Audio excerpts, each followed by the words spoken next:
Chapter 1. Transmigration to the Beast Era. A thunderous roar reverberated through the air, each echo resonating painfully in her head on a tattered bed. A once silent little black bear suddenly twitched its eyelids and lazily opened a slit of an eye. To her astonishment, she found herself lying next to an enormous, fluffy bear, the source of the thunderous sound emanating from its cavernous mouth. A zoo? She had been on a mission. How could she suddenly find herself in a zoo, and so close to a bear at that? At that moment, she heard whispers nearby. Goodness, this bear is so large that she inadvertently crushed her own cub. And to think she could cry herself to sleep. What misfortune! Our bear family has truly suffered. When we paired Bear Wu with her, we thought her robust physique would ensure healthy offspring. Who could have predicted that all 7 of her cubs would be male? The one female she finally bore, Ling Ling, is rather dim-witted. And to make matters worse, she tragically suffocated Ling Ling in her sleep. What a calamity! An elderly lattice, heart-wrenching wails filled the air. What? Male and female? What does that even mean? As Bear Ling Ling struggled to open her eyes once more, her mind was flooded with questions. Yet in less than 2 seconds, realization struck her like a bolt of lightning. She had transmigrated into a prehistoric beast era at that. Oh dear, this Bear Xiao is beyond saving. Your Bear Wu is such a gentle soul, he wouldn't dare strike his wife, even in her folly. But his heart is heavy with grief. Look at that stone in the yard, he smashed it with a single blow. Alas, take heart, dear lady. Listening to their lamentations, the memories of the original owner of this body surged into her consciousness. Bear Ling Ling finally managed to pry her eyelids open a fraction more. Gazing at the colossal, portly bear face mere inches away, she observed it exhaling heavily, its fur a disheveled mess of brown, matted and parched as if scorched by the sun. The exposed fangs, yellowed and smeared with some unidentifiable substance, were hardly appealing. Not a single feature bore any semblance of beauty, not in the slightest. Could this indeed be her mother? Ling Ling's heart plummeted as if struck by 1,000 arrows. Stealthily, she shifted her gaze downwards to inspect her own form. Tiny bare paws, stubby legs, and a patchy coat of dull yellow fur. Although she was but a cub, her fur was far less lustrous than her mother's. She was a veritable mess, with bald patches scattered across her body. Oh dear, save me! If she had to transmigrate, couldn't it have been into a more aesthetically pleasing beast? For someone who had once been a strikingly beautiful female agent, finding herself in the body of a 3-year-old bear was utterly disheartening. Ling Ling felt as if she were on the brink of despair. 8 sister. You're awake? I saw 8 sister's little palm move. Yes, I saw it too. 8 sister. 8 sister, Lingling, my precious Bao Bao. Before Xiong Lingling could prepare herself mentally, the sudden calls of several male cubs erupted, followed by the emergence of 7 faces from behind Xiong Xiao's large form. These faces resembled small beast men, some even transforming into excited bear forms. It was a large group of cubs she had not noticed before, as they were completely concealed by their mother, Xiong Xiao's immense stature. The last exclamation of joy came from the elderly bear, who, after a shout, did not hesitate to deliver a hearty slap to her daughter-in-law, Xiong Xiao's head. Wake up! Your Lingling has come back to life. With that, she rushed over to embrace little Xiong Lingling. Lingling, my sweet baby, you have finally returned. It's so good that you are back, so good. Lingling, awakened by her grandmother's slap, Xiong Xiao, dazed and disoriented, clumsily propped herself up and, upon seeing her daughter open her bright, round eyes, was overwhelmed with guilt, bursting into tears. Woo-woo, I'm so sorry, my dear. She had forgotten that she had transformed into a bear from excessive sorrow and had yet to revert back. Her wail was earth-shattering, nearly toppling the shaky thatched roof of their humble abode. Shut up, you embarrassing fool! Quickly, the elderly bear delivered another slap. Ah! This time, Xiong Xiao dared not wail further, stifling the rest of her cry in her throat, nearly choking on her own saliva. Xiong Lingling watched the scene unfold with an expressionless demeanor, surrounded by affectionate cubs tugging at her small paws, pulling her ears, and even planting a kiss on her bare forehead. In essence, she understood that they genuinely cared for the original owner of this body. For a former orphan female operative, this feeling was so peculiar that it softened her heart, making her want to reassure them not to worry. Yet, the words lingered on her tongue, and she refrained from speaking. She knew that the original Xiong Lingling was somewhat of a simpleton, having undoubtedly inherited her mother Xiong Xiao's lack of intelligence not just 1, but 2 strands short. Even at 3 years old, she could not yet call out for her parents. It was truly a pity for the name bestowed upon her with such care by the tribe's chief. Feeling uneasy under the watchful gazes of so many beasts, Xiong Lingling chose to close her eyes in silence. However, This prompted a chorus of gasps and a vigorous shaking from the elderly bear. Lingling, Lingling, Lingling. Nah, is Baomei dead again? Shut up, don't say such things, Baomei won't die, Wu Lingling. Xiong Xiu stifled her sobs. The elderly bear quickly extended her paw to check for her granddaughter's breath, finally relaxing. It's all right, perhaps she just needs a moment to recover. Let her sleep a little longer. Essay result. Everyone immediately fell silent, holding their breath. Madame Bear gently laid her granddaughter on the bed, and then called over Bear Xiu, giving her a sharp admonition. Go outside. Everyone must leave. No one is allowed to disturb Lingling's slumber. Indeed, everyone was to exit the room. The 7 brothers hastily climbed out of bed. Bear Xiu, still feeling somewhat dazed, patted her head and clumsily made her way out of the room with a rotund figure. Once everyone had departed, Bear Lingling cautiously opened her eyes a crack, surveying the small, dilapidated, thatched hut. The roof bore more than one transparent hole, and the walls consisted merely of a few scattered sticks propping up the structure. As for privacy, it was of little concern. Simply laying some banana leaves across the sticks would suffice. As for the bed she had assumed was a bed, she now realized it was merely a nest made up of various dried leaves and withered grass. Well, this household was indeed quite haphazard. With a slight tug at the corners of her mouth, Bear Lingling perked up her ears, listening intently to the conversations outside the hut. In this ramshackle dwelling, devoid of even a door, and with holes in the banana leaves on the stick walls, the notion of soundproofing was utterly non-existent. She could hear everything being said in the yard with crystal clarity. Chapter 2. The Beloved One. Bears Yu and Bear Li.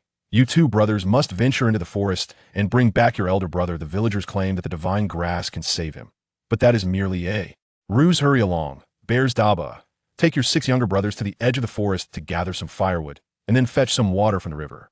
Calm and composed, Madame Bear assigned tasks to everyone. She had 3 sons, Bear Wu, her eldest, Bear Yu, the second, and Bear Li, the youngest, present. Each of her sons was engrossed in their own lives, but upon hearing that something had befallen the eldest, both Bear Yu and Bear Li rushed over to check on him. Upon receiving their mother's instructions, they readily complied. However, the next word from their mother left them momentarily stunned. Before you depart, if either of your families has any meat, bring a piece for Lingling. This poor child has been frail since birth and nearly suffocated under her mother. She is truly pitiable, mother. Upon hearing her mother-in-law mention her heartache, Bear Xiu wished to protest, but a sharp glance from her mother-in-law silenced her, compelling her to swallow her words. Bear Yu and Bear Li exchanged glances. Meat? Mother, what meat do we have at home? The second son's wife, Bear Chui, sensing her husband's reluctance to speak up, hastily interjected. The third son's wife, Bear Hua, quietly murmured, we have none either. Everyone, silence. Bear Yu and Bear Li, I ask you this. Whenever your families faced difficulties, did your brother Bear not give his all? Whatever he had, he shared without reservation. Just consider your sister-in-law Thaw. She is quite the appetite herself. When you 2 have gone without food, has she not willingly endured hunger to assist you? Is this not true? With a resounding bear-like roar, Madame Bear's voice sent her daughters-in-law retracting their necks in submission. Indeed, they found themselves at a loss for words to argue. At that moment, the considerate little bear, Dabao, fearing they would be put in a difficult position, hastily said, Second aunt, third aunt, do not worry. Once my father returns from the hunting fair, he will repay you. Cunning Bear Chui, however, was unwilling to suffer any loss and bravely retorted, Repay? With the bellies of you 8 little ones and your mother, who can never seem to be satisfied, what do you intend to offer? Upon hearing these words, the 7 little bears simultaneously lowered their heads in shame. Indeed, their family was exceedingly poor. Will you repay or not? The troubles faced by your elder brother's family are a recent occurrence. Had he not suffered an injury that left him limping, would he ever need to rely on you? The old matriarch, Bear Lao Tai Tai, was infuriated and displayed her claws. Her 2 sons were increasingly ineffectual, having forgotten the past favors their elder brother had bestowed upon them. Each was now at the mercy of their wives' whims, unable to even borrow a piece of meat, standing idly by as their wives quarreled with the younger generation. Was this the way of things? She longed to give both daughters-in-law a lesson with a swipe of her paw. Seeing their mother truly enraged, Xiong Yu and Xiong Li hurriedly barked at their wives. What are you shouting for? Hurry home and check if there's any meat to bring back. Exactly. Go back quickly. With the males having spoken, the females, despite their reluctance, had no choice but to lower their heads. Thus, the 2 sisters-in-law indignantly turned and headed home. Meanwhile, the 7 little bears, understanding the situation, promptly set off to gather firewood at the foot of the mountain. These 7 small creatures, each a mix of human and bear traits, walked away as a string of slender figures. Their scrawny backs, clad in tattered animal skins, tugged at the heartstrings of onlookers. Watching her grandchildren retreat, Bear Lao Tai Tai turned to see the rotund figure of Bear Xiao, her anger surging anew, wishing to gnash her bare teeth in frustration. "You heartless creature, look at what you've done to the little ones. You fared well, growing as fat as a pig." "Mother, I did not." Bear Xiao protested, nearly on the verge of tears. She lamented that even drinking water seemed to make her gain weight, while the little ones, despite feasting on meat, remained scrawny. What could she do? "Enough. We will settle this matter later," Bear Lao Tai Tai declared, unwilling to engage further. Soon, the mother-in-law and daughter-in-law began tidying up the yard. Though the small courtyard was in disrepair, it had suffered even more recently due to the loss of Bear Wu's beloved Lingling cub. Leaving him with no outlet for his sorrow, he had shattered the stones that served as seats in the yard. Now, the 2 women had to clear away the debris. Finally, the surroundings fell silent. Lying in her nest, Bear Lingling twitched her little ears, finding a measure of comfort in the conversations around her. Despite being in a beastly world, she understood one thing. Her father, mother, grandparents, and 7 brothers all cared deeply for her. Reflecting on her past life spent in solitude, she found it hard to adjust to being surrounded by so much love. Suddenly, Bear Lingling felt a flash of light before her eyes, and to her astonishment, she saw a small courtyard appear in her vision. The courtyard resembled the Bear family's homestead, dilapidated, with a roof teetering on the brink of collapse. The only distinction lay in the muddy yard, where a few farm animals roamed. A hen and a rooster leisurely pecked at the soil for insects, while 3 ducklings, no larger than a fist, chirped excitedly. In one corner stood a towering apricot tree, laden with a dozen ripe apricots. Attached to the sturdy trunk was a hefty yellow ox, while a young lamb busily ground its little horns against a stone in the corner. What a peculiar sight this quaint farmhouse presented. Soon, Xiong Lingling's heart fluttered with realization, could this be the fabled space? Unable to contain her excitement, she reached out to pluck an apricot. To her astonishment, a fruit indeed appeared in her tiny paw. How splendid! Just as she felt the pangs of hunger, just as Xiong Lingling was about to pop the apricot in her mouth, the door swung open. It was Granny Xiong, come to see her granddaughter. Xiong Lingling hurriedly diverted her gaze from the space. There was no time to hide the apricot, and she had no place to conceal it anyway. Has Babeo truly come back to life? Behind Granny Xiong stood a man, Grandpa Xiong, who was still grappling with disbelief. Earlier, burdened by sorrow, he had ventured to the edge of the forest to seek a burial plot for his granddaughter.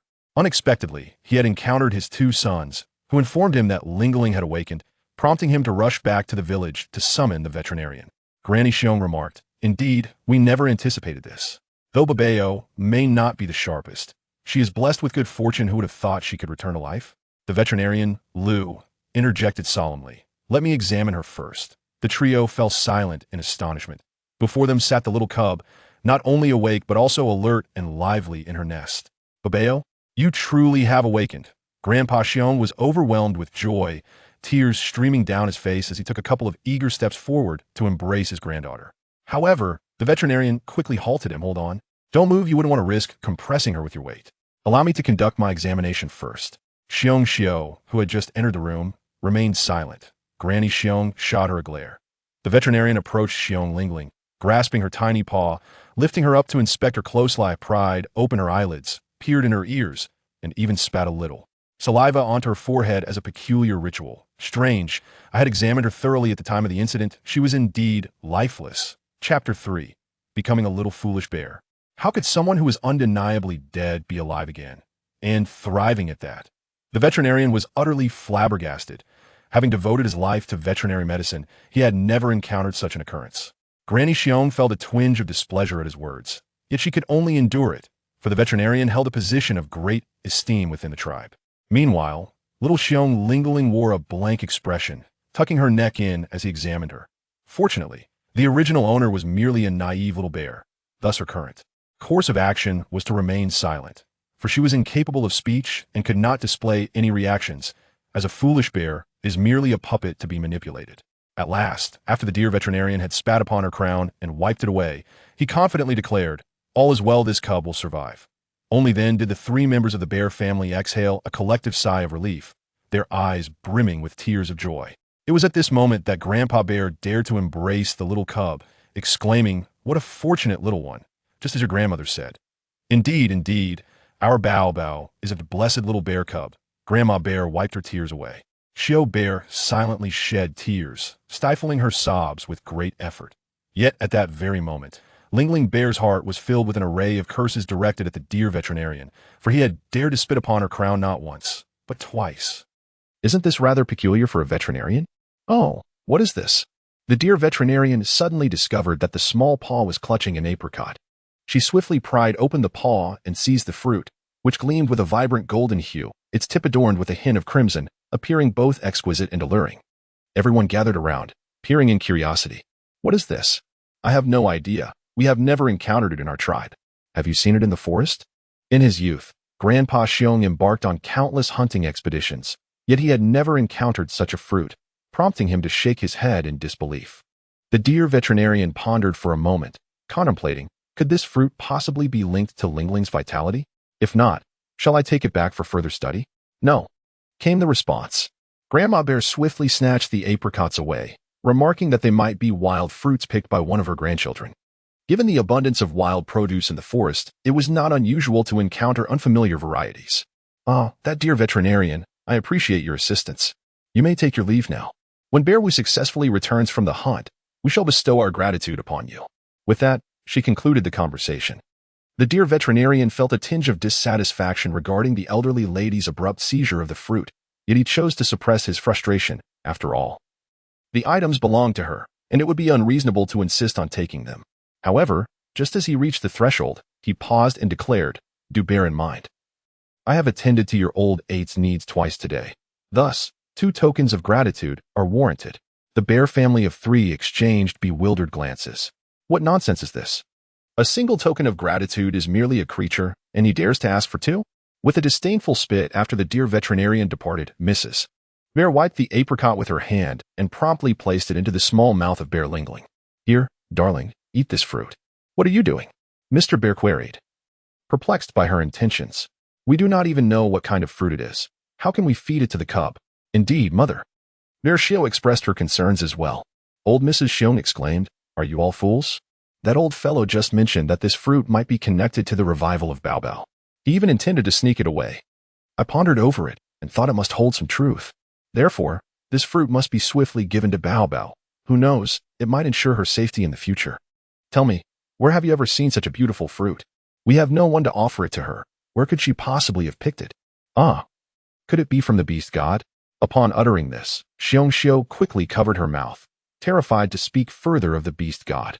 At this moment, Grandpa Xiong finally understood. It was precisely what his beloved meant.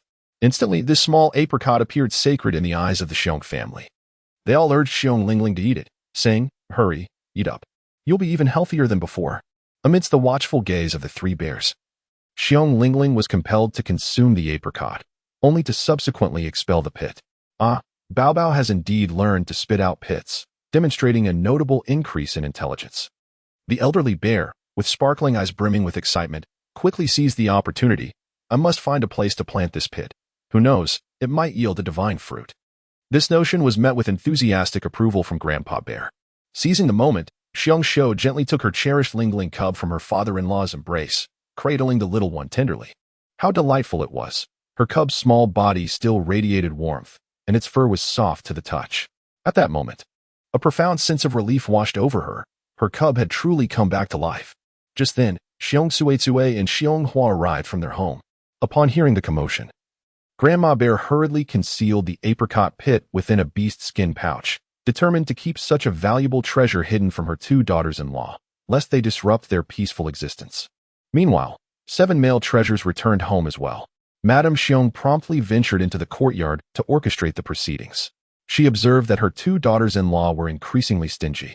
Xiong Tsitsue had taken a piece of meat no larger than the palm of her hand, while Xiong Hua, too timid to act overtly, resorted to covert means. In light of her mother-in-law's furious outburst, she had selected a piece of meat that was merely slightly larger than that of Xiong Suizue. Yet, how could such a meager amount suffice? Madame Bear, with her teeth clenched in frustration, realized that further commotion would yield no better outcome than the present. With a resigned sigh, she commanded, "Very well, ignite the fire and prepare a meat soup for the little ones." Each family of beasts possessed a spark of fire gifted by their clan leader, kindled from a special type of wood, which emitted a faint glow. This ember was carefully tucked away in a self-made ash nest, ensuring it remained alight throughout the day, should it extinguish due to negligence. One would have to request a new spark from the clan leader, accompanied by a token of gratitude. Thus, this ash nest represented the greatest treasure of each beast family. Upon hearing their grandmother's instructions, the 7 bear cubs dutifully gathered in a corner of the yard, gathering firewood and kindling a flame. They fetched a stone basin, filled it with water, and began to prepare the meat soup for their younger sister. Standing nearby, Xiong Tsuetsue and Xiong Huo watched with pangs of regret. For that was indeed their family's meat. Before long, the aroma of the simmering soup wafted through the small courtyard, enticing even the neighboring wolf cubs, who could not resist leaning over the fence to inquire, "Xiong Daba, what are you cooking?" Xiong Daba cast him a sidelong glance, choosing to disregard him. "All right. Take it in and serve it to Babeo." Old Lady Xiong ladled a stone bowl of meat and broth, her gaze sweeping over the 7 male cubs who were in their growth phase and quite famished, with some of their little bellies grumbling. However, they were concerned for their sister. No matter what, they forcibly suppressed their hunger, swallowing their saliva discreetly so as not to let their grandmother see. This tugged at Old Lady Xiong's heartstrings. She called the cubs closer, gently stroking their little heads and comforting them, saying, "Listen well, little ones. Lingling is injured and needs to regain her strength. Let her eat the meat first, and tomorrow when your father returns from hunting, you shall have your share. All right? Grandma, we are not hungry." Eighth sister drank the broth and ate the meat, and now she is well. "We are not hungry." Yes, let eighth sister eat. Only then will she recover." The 7 cubs were quite understanding, even turning around to comfort their grandmother. Mrs. Xiong wiped away her tears with a heavy heart and brought the meat soup into the house. She instructed Xiong Xiu to feed the little Lingling while she stood by. Unable to restrain her words of concern, the 7 male treasures are truly pitiful, lacking sustenance at this challenging time of year when hunting is scarce. We still owe the veterinarian 2 portions of gratitude. Sigh, how will you all manage in the days to come? Chapter 4. Delivering the Ox Mother. Do not fret. Life must be endured gradually. Xiong Xiola, with a cheerful demeanor, picked up a stone bowl and took a sip of the soup. For her, life was free of worries. She found joy in each day. But why was she drinking the soup? Suddenly, Xiong Lingling, with a blank expression, felt an ominous premonition. For she noticed there was no spoon or any similar utensil in the stone bowl. Naturally, such items were non-existent in the beastly realm. Yet, Xiong Xiola abruptly grasped her chin and, with her mouth agape, prepared to feed her soup mouth to mouth. This was absolutely unacceptable. Xiong Lingling was drenched in cold sweat. Although one might say a child does not disdain an ugly mother, this was quite beyond the pale. In a moment of desperation, she swiftly pushed open the gaping mouth of Xiong Xiu and sat up to seize the stone bowl, gulping down the soup with fervor. This small action startled the elderly Xiong matriarch, while Xiong Xiu was so taken aback that she swallowed the mouthful of soup with a loud gulp. What transpired? The 2 women exchanged bewildered glances. Lingling, who had previously been rather dull-witted, would only eat if fed. Otherwise, she would remain unresponsive. What had changed today that she had taken the initiative to snatch food? In the next moment, the elderly matriarch came to a realization and whispered excitedly, "It's working. That divine fruit has made our Baobao smarter than ever before." "Mother, is it truly so?" Xiong Xiu exclaimed, barely able to contain her excitement. "Lower your voice. Of course it is. When have you ever seen Baobao eat on her own?" Old Lady Xiong couldn't help but give her daughter-in-law a slap on the head. Truly lacking in common sense. Xiong Xiu clutched her head, which sparkled like the stars, yet her heart brimmed with joy, and she broke into a cheerful laugh. Meanwhile, Xiong Lingling had already finished the bowl of soup. Not only had she consumed the broth, but she had also devoured all the meat. Yet her small belly continued to rumble. It turned out that the stomach of a bear was entirely different from that of a human.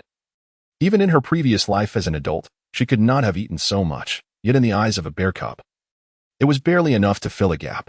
No wonder the Xiong family was impoverished. After setting down the bowl, Xiong Lingling's gaze suddenly fell upon several small heads. 7 brothers, who could only sniff the aroma of the meat, were peeking at her from behind a wooden fence. They were extremely hungry. Yet for the sake of their younger sister, they chose to remain silent. Upon seeing those pairs of eager and concerned eyes, a wave of guilt surged within Xiong Lingling. Her family cared for her so deeply, she ought to give something back. Thus, while Xiong Xiu went out to ladle more soup, and grandmother busied herself tidying the nest. She quickly glanced towards the small courtyard. The animals in the courtyard were generally small. 2 chickens would certainly not suffice for the Xiong family. And the only substantial option was the large yellow cow. Yes, she would take that large yellow cow. Who knew if it would still be there tomorrow? Naturally, acquiring even one was better than none. However, she had no idea how to take the cow out or in what manner it would appear. The only thing she could do was to extend her paw and untie the rope bound to the apricot tree, then pull the cow towards herself. To her astonishment, the cow vanished into thin air with that single tug. Oh, she was left holding an empty rope. Where had the cow gone? Suddenly, a heavy and terrifying sound echoed through the air, reverberating across the village's pathways, shaking the ground as it charged towards them. The people in the courtyard turned in shock, and the elderly bear hurriedly scooped up Lingling and rushed outside. What was happening? To them, that sound was akin to a boulder rolling down from the mountain summit. Grandfather Bear had just intended to urge everyone to take cover. However, they were soon horrified to see a robust bison charging towards their humble yard. The heavy thuds of its footsteps resonated ominously, growing ever closer. Before anyone could react, the bison collided violently with the pile of stones that Grandma Bear and her granddaughter Xiao had gathered. All stood in stunned silence. This heap of stones had been shattered by Bear Wu. The 2 women had merely collected them and stacked them. Yet before they could dispose of them, this beast had burst into the yard, crashing into the pile, and, to their astonishment, it fell over, rolling its eyes and twitching its limbs before succumbing to death. This was unbelievable. It was rumored that the game in the forest had dwindled significantly, with every household's male beast men lamenting the challenges of hunting. Yet, here was a bison that had seemingly emerged from the forest on its own, directly into the bear family's yard, meeting its demise. The 7 young cubs stood frozen in terror. Xiong, startled, instinctively clutched her large head. The second daughter-in-law, Xiong Chui, and the third daughter-in-law, Xiong Hua, gaped in astonishment. Even the experienced Xiong old lady and Xiong grandfather were momentarily at a loss for words. The events unfolded so unexpectedly that no one could believe their eyes. Only Xiong Lingling grasped the situation. She slightly parted her small bare lips in realization. It turned out that the yellow cow was delivered in such a manner. The next moment, she heard the booming voice of Xiong old lady. What are you standing there for? This is our family prey. Indeed, whatever entered their yard belonged to them. The crowd snapped out of their shock and immediately displayed their bare claws in front of the hefty cow, leaving numerous claw marks on their bodies and heads, thus ensuring that it was indeed theirs. Many in the tribe had heard the commotion, including the neighboring wolf family and other beast men. Upon witnessing a cow charge into the tribe, they rushed over with great haste, but they arrived too late. The Xiong family had already claimed it with their claw marks, leaving others powerless to snatch it away. All they could do was gaze enviously, observing the beastmen encircling the yard. Xiong Lingling finally comprehended another crucial detail. A prey must bear one's claw marks, or else, even if it collided fatally within their premises, others would still have the right to claim it. The beastmen who failed to seize the hefty cow were filled with frustration, especially the wolf family, who regretted not acting more swiftly. The wolf cubs had displayed their claws, yet they remained unused. At that moment, to protect their prize, Xiong grandfather transformed into his beast form, a lean yet spirited old bear, standing resolutely in front of his family. Everyone, please return. This cow belongs to the Xiong family. His demeanor was relatively civilized, unlike Xiong grandmother, who stood tall and spoke with conviction.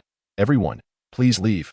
Every family has its moments of fortune, and today, this good fortune has fallen upon the Xiong family. Thanks to the blessings of the beast god, we shall accept it. The beastmen in the tribe were left in awe. In their lifetime, they had never witnessed prey arriving at their doorstep. They lamented, if only I had acted more swiftly earlier, that cow would surely have my claw marks. Indeed, did you not see it rush directly into the Xiong household? They could hardly believe that Xiong Wu, from such a destitute family, would encounter such extraordinary luck today. At this moment, the beastmen could only feel envy and jealousy, shaking their heads and sighing as they dispersed. With the crisis averted, Xiong grandfather reverted to his beastman form.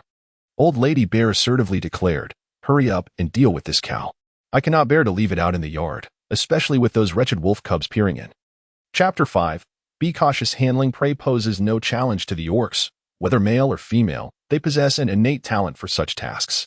Thus, Old Lady Bear and Old Man Bear, accompanied by their 3 daughters-in-law, commenced the process of butchering the plump cow. Goodness! The hide of this magnificent yellow cow gleamed with a luscious sheen, a rare and exquisite specimen of fine leather. Observing its robust form, with its rounded hindquarters and ample girth, one could surmise that it had been nearly 3 years since such a well-fed beast had been spotted in the forest. The eyes of Bear Tsue and Bear Hua sparkled with delight, for the cow bore their claw marks, and they began to ponder how they might claim their share of the succulent beef. Meanwhile, the adult orcs went about their work, while the younglings watched the spectacle with rapt attention. Old Lady Bear could easily discern that the little ones were increasingly tempted, as the sounds of their rumbling bellies echoed around them, with some even on the verge of revealing their sharp little fangs. This was undoubtedly due to their prolonged hunger, a sight that elicited both compassion and amusement. However, ever since the tribe's leader generously provided everyone with firewood, the orcs had savored the delights of cooked food and gradually realized that consuming it led to fewer illnesses. Therefore, Old Lady Bear was resolutely opposed to offering the little ones raw meat. Fortunately, she instructed the calm and collected Big Bear, take second bear, third bear, and fourth and fifth bears to the foot of the mountain and gather as much firewood as you can to cook all this beef. We shall need quite a substantial amount. Xiong Daba nodded with the seriousness of a little adult, quietly swallowing the saliva that had accumulated. Younger siblings, follow me. The little ones, displaying remarkable understanding, promptly stood up, ready to embark on their journey. Meanwhile, Xiong Shou felt a pang of affection for her cubs and cheerfully remarked, "Don't be anxious, my dear ones. There will be plenty of meat to fill our bellies today." "Understood, mother." The 5 cubs exclaimed in unison as they set off in a lively manner. The slightly younger Lu Bao and Chi Bao accompanied the little 8 cub, Ling Ling. The 2 youngsters sat on the ground, flanking Ling Ling, who was nestled comfortably in between them. "Eighth sister, would you like to eat some meat?" Chi Bao asked, tilting his head and fluttering his eyes, his tone suggesting an age difference that was, in reality, only a year. Lu Bao, with a bold demeanor, declared, "Eighth sister may not speak, but she surely wishes to eat meat as well, don't you, eighth sister?" Xiong Lingling's expression was one of uncertainty. She was at a loss as to how to react. The original form was that of a simple, foolish bear, and should she suddenly exhibit normal behavior, it would undoubtedly startle her bear family and draw the attention of other beastmen in the tribe. Thus, this matter could not be rushed. It required a gradual approach. At that moment, her gaze drifted downward, resting upon the 6 short bare legs neatly arranged on the ground. After a day of interaction, she had begun to discern certain patterns. For instance, adult beastmen could only transform into their beast form at will. In contrast, the young ones appeared to be different. Perhaps due to their tender age and lack of control, they would instinctively shift into their beast forms when faced with situations slightly beyond the ordinary. Take her, for example. Ever since awakening, she had remained a diminutive, dark-furred bear. Meanwhile, her 2 brothers, Lu Bao and Chi Bao, had been so tempted by the allure of food that they uncontrollably transformed into bears as well. Thus, on either side of her sat a small black bear and a small brown bear, respectively. This was a scene she could never have envisioned in her previous life. The ice-cold, stoic female agent had now found herself entangled in the daily association with the word adorable. At that moment, a male beastman limped into the yard, favoring his left leg, followed closely by 2 other male beastmen. Xiong Lingling swiftly discerned the identities of the 3 orcs. The limping one was her father, Xiong Wu, while the 2 behind him were her uncles, Xiong Yu and Xiong Li. Upon entering the courtyard, she spotted her darling Lingling seated gracefully between her 2 brothers. Xiong Wu's hand trembled slightly. The withered leaf he had mistakenly believed to be a divine herb was clenched tightly throughout the journey, but now he finally released his grip. 8 treasures. Xiong Wu, filled with exhilaration, rushed forward to embrace his daughter, gazing at her repeatedly, in disbelief that she was truly alive. Convinced that he was not merely caught in a dream, Xiong Lingling gazed into the tear-filled eyes of the orc before her. A profound urgency of concern etched across his entire countenance. Yet, she found herself merely parting her lips to speak, wishing to offer comfort while simultaneously fearing exposure. "Rest assured, my dear leader, the dear veterinarian has examined Bao Bao and confirmed that all is well." The elderly bear hurriedly clarified from the side. "Good, that is indeed comforting." Xiong Wu exhaled deeply, feeling a sense of relief. As a male, he knew he must embody strength, suppressing the tears that threatened to spill. After embracing his daughter for a moment, he gently placed her back between Lu Bao and Chi Bao, affectionately ruffling his son's hair before turning to his wife. "My dear, from where did you acquire such game?" Behind him, the brothers Xiong Yu and Xiong Li stood in stunned silence, marveling at the sight of such a sizable yellow ox. "How did your family procure this?" At that moment, Xiong Chui animatedly recounted the events that had transpired, concluding with, "We all contributed. Our claw marks are evidence of our efforts." Xiong Lao Tai Tai, who was tending to the ox's head, paused momentarily. Among the daughters-in-law, she was the most astute when it came to matters of the wild. She would never miss an opportunity to gain from others, regardless of her own household's fortunes. The third daughter-in-law, Xiong Hua, harbored similar thoughts, though she preferred to keep her intentions to herself, allowing her actions to speak. Upon hearing that claw marks had been left by all, Xiong Yu and Xiong Li felt a quiet satisfaction swell within them. As the elder brother, Xiong Wu naturally does not hold grudges. Of course, we are family. When there is food, we must certainly share. What is Xiong Xiu doing? With her head down and silent? It is not that she is reluctant to part with the meat, as she certainly intends to share it with her two younger brothers' families. Rather, she feels a twinge of guilt and cannot bear to meet the gaze of the male members of her family. Why is that? It is rumored that the spirit child was crushed by her, yet. Enough of that. You three, do not just stand idly by, come lend a hand. Xiong Xiu, and I will go gather some banana leaves to wrap the meat. Madame Xiong cast a sidelong glance at her eldest son, Xiong Wu. It was not favoritism on her part, but rather the generous nature of his family, which allowed others to take advantage, that vexed her. At present, the circumstances of her second and third son's families were considerably more favorable than those of her eldest. While on the way to gather banana leaves, Madame Xiong could no longer restrain herself and offered a few words of advice to Xiong Xiu. When will you learn to be a bit more astute? Take a lesson from your sisters-in-law and stop letting them take advantage of your household. Xiong Xiu, with his round, chubby face, broke into a cheerful grin and replied, "Didn't you say we are a family? We should support each other in life." Old Lady Xiong was nearly choked with indignation by her heartless granddaughter. It seems that the balance of the Xiong family must still be upheld by her, the old matriarch. After gathering the banana leaves and returning home, she found that the great yellow ox had already been nearly processed. A large, impeccably intact piece of soft ox hide lay out to dry on the courtyard wall, its fur shimmering with a faint golden sheen, inciting envy among the passing beastmen. As for the meat, it had been cut into various sizes. Legs were separated. Ribs were piled, and the entrails were set aside in another heap, taking advantage of old Lady Xiong's absence. Xiong Tsue and Xiong Hua took it upon themselves to divide the meat into 3 portions. Though grandfather Xiong is a patriarch, he remains resolute in his convictions. Unperturbed by the whims of women, if they wish to part ways, so be it. Upon the return of grandmother Xiong, these 2 individuals could still claim their share of the meat, which would indeed be a testament to their cunning. As anticipated, the moment grandmother Xiong stepped into the courtyard and beheld the 3 piles of meat, her ire was ignited. Chapter 6, 2 Oddities. What does this imply? The 3 heaps of meat are evidently disparate. At first glance, they appear to be abundantly filled. However, the 2 hind legs are allocated to the second and third households, while the 2 forelegs are distributed to the eldest. Just from the leg portions, the eldest household is at a disadvantage. For a single hind leg yields a substantial amount of meat, representing the prime cuts of the animal. In contrast, what value do the 2 forehooves hold? Moreover, the ribs and other parts must also be divided into 3 portions, with even the head of the cow not spared. It is simply outrageous. Madame Xiong's expression suddenly darkened.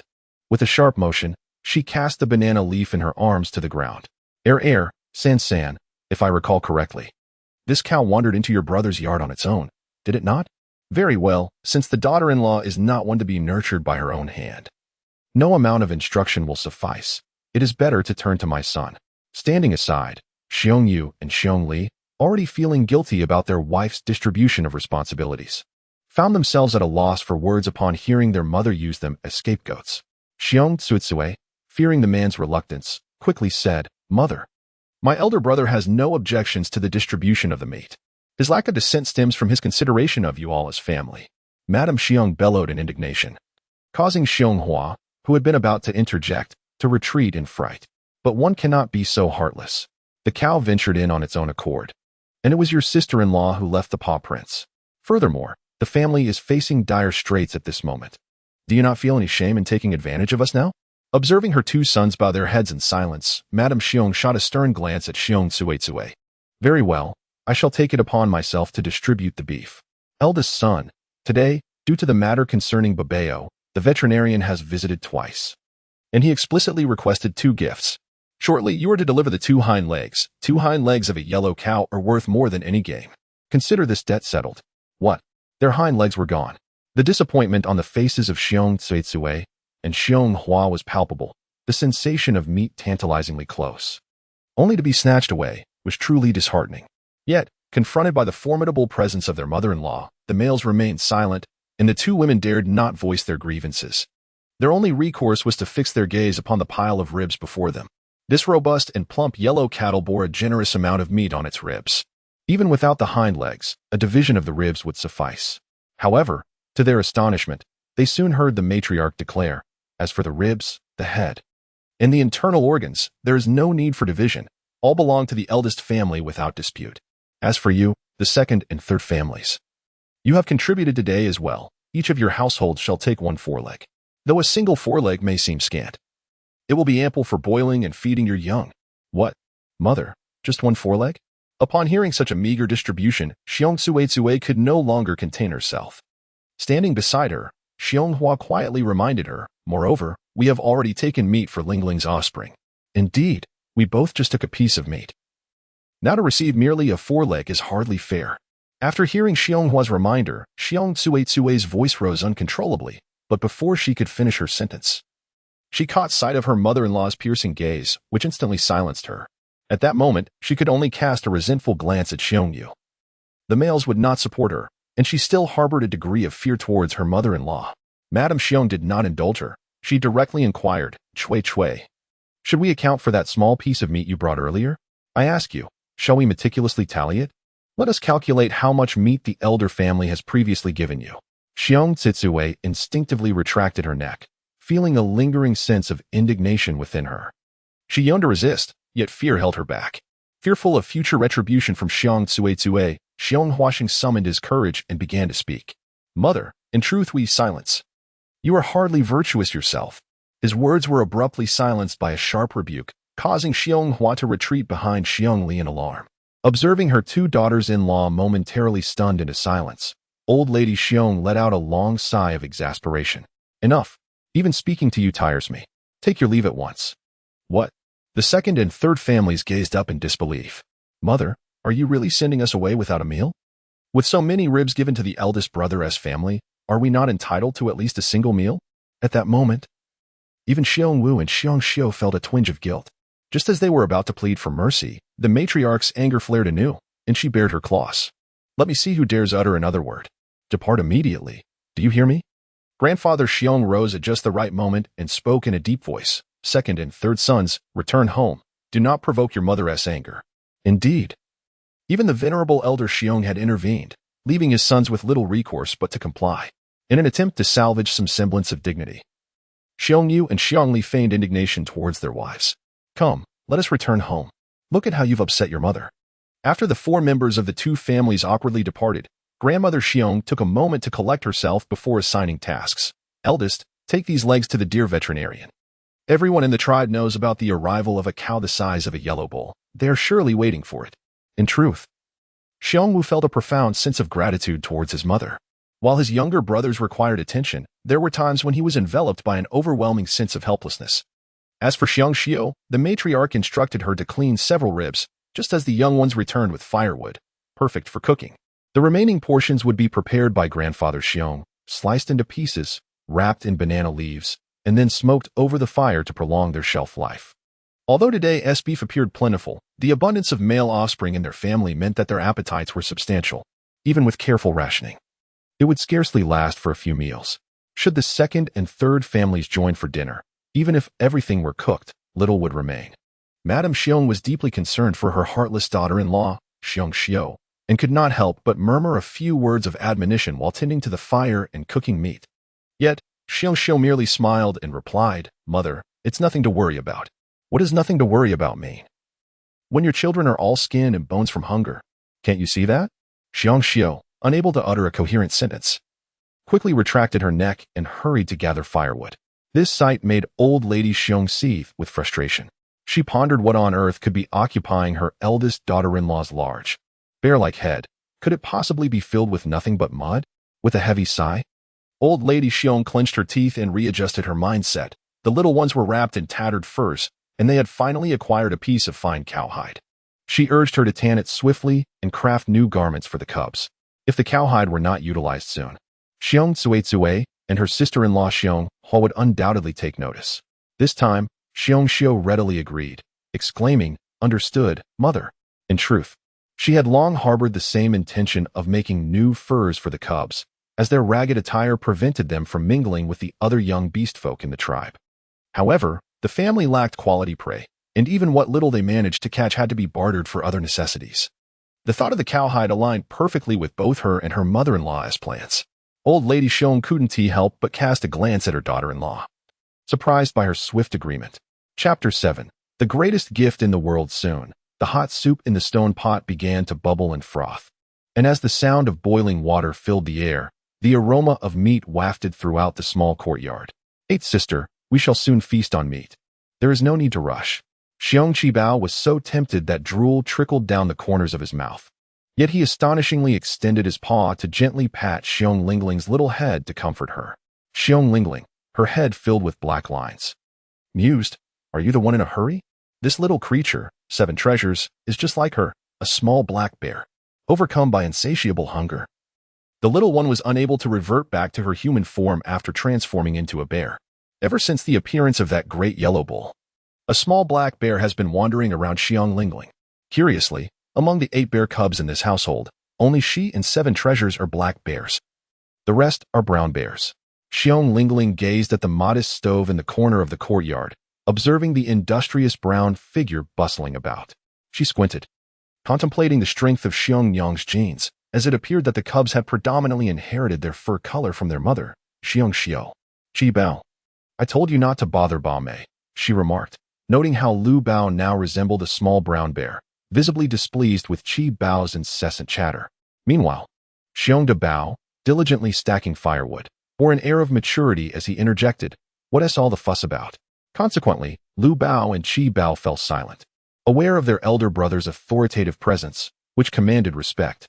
In another corner, Xiong Air Bao and Xiong San Bao were earnestly crafting a headband from willow branches, adorned with a plethora of wildflowers, proclaiming it was a gift for Ba Mei. Wu Bao sat on the sidelines, enjoying the spectacle while holding a handful of blossoms, occasionally assisting in the floral arrangement. In contrast, Si Bao was far less composed, his restless energy prompting him to dart between the courtyard and the house. Suddenly, he pointed towards the distant road and exclaimed, "Father is back." Xiong Wu limped across the entire tribe to bring back 2 beef shanks for the deer veterinarian. The little ones immediately swarmed around him, exclaiming, "Father, father, you have returned." Xiong Lingling, this household is truly bustling. The presence of 1 male cub is already quite noisy, let alone 7. She rested her paws on her fluffy cheeks, lost in thought, feeling a slight ache in her head. Though Bear Wu was not particularly loquacious, he affectionately patted the heads of his young ones. His gaze soon fell upon the little Lingling cub, who sat in a corner, her small black bear chin resting on her paw, exuding an adorable charm. With a gentle smile, he approached and lifted his daughter into his arms. "Baba, what are you thinking about?" she asked. "We made a flower crown for little Ba," came the reply. "Please, Baba, put it on her." Erbao and Sambao came running with the willow branch crown, adorned with an array of colorful blossoms, showcasing a delightful appearance. Xiong Wu smiled as he placed the black bear headband adorned with 2 plump little ears upon his daughter's head. The already endearing appearance of the little black bear became even more animated with this floral crown. How lovely it was! The 8th sister was the most beautiful of all. Indeed, she surpassed the monkey family's daughter in charm. The 7 elder brothers gazed at their sister, adorned with flowers, their expressions a delightful blend of innocence and affection. And they were thoroughly pleased. Observing their joyful faces, Xiong Lingling, through the memories of her predecessor, recalled the past. It turned out that throughout her life, her brothers had gifted her various flowers on numerous occasions. They believed that they could offer her little else, and the only thing within their power was to present her with the wildflowers found in the mountains and fields. Yet, such gifts were more precious than any other. This affection was indeed a rare treasure in the world. Xiong Lingling, unable to contain her emotions, allowed a smile to grace her lips. "Ah, the 8th sister is smiling," she exclaimed. She was fond of the floral wreath. "Father, the 8th sister truly smiled. I have never witnessed such a sight before." The younger ones, astonished that their typically dazed sister could display such an expression, erupted into cheers, drawing the attention of the busy Xiong Xiao and Grandma Xiong. What is happening? Grandma Xiong inquired, wiping her hands dry. Grandmother, the eighth sister just smiled. Really? Madame Bear approached with keen interest. Oh, she exclaimed, though she did not articulate the reason for her surprise. Instead, she scanned her surroundings with a vigilant eye and then gestured to Bear Wu. Come inside. The little ones were momentarily taken aback, wondering what had come over their grandmother.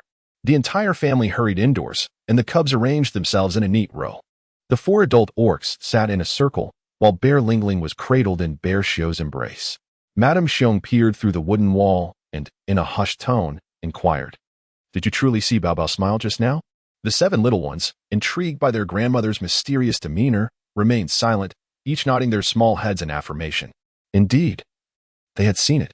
Madame Xiong remarked, although she did not smile when I observed her earlier, her large eyes seemed to possess a newfound brilliance.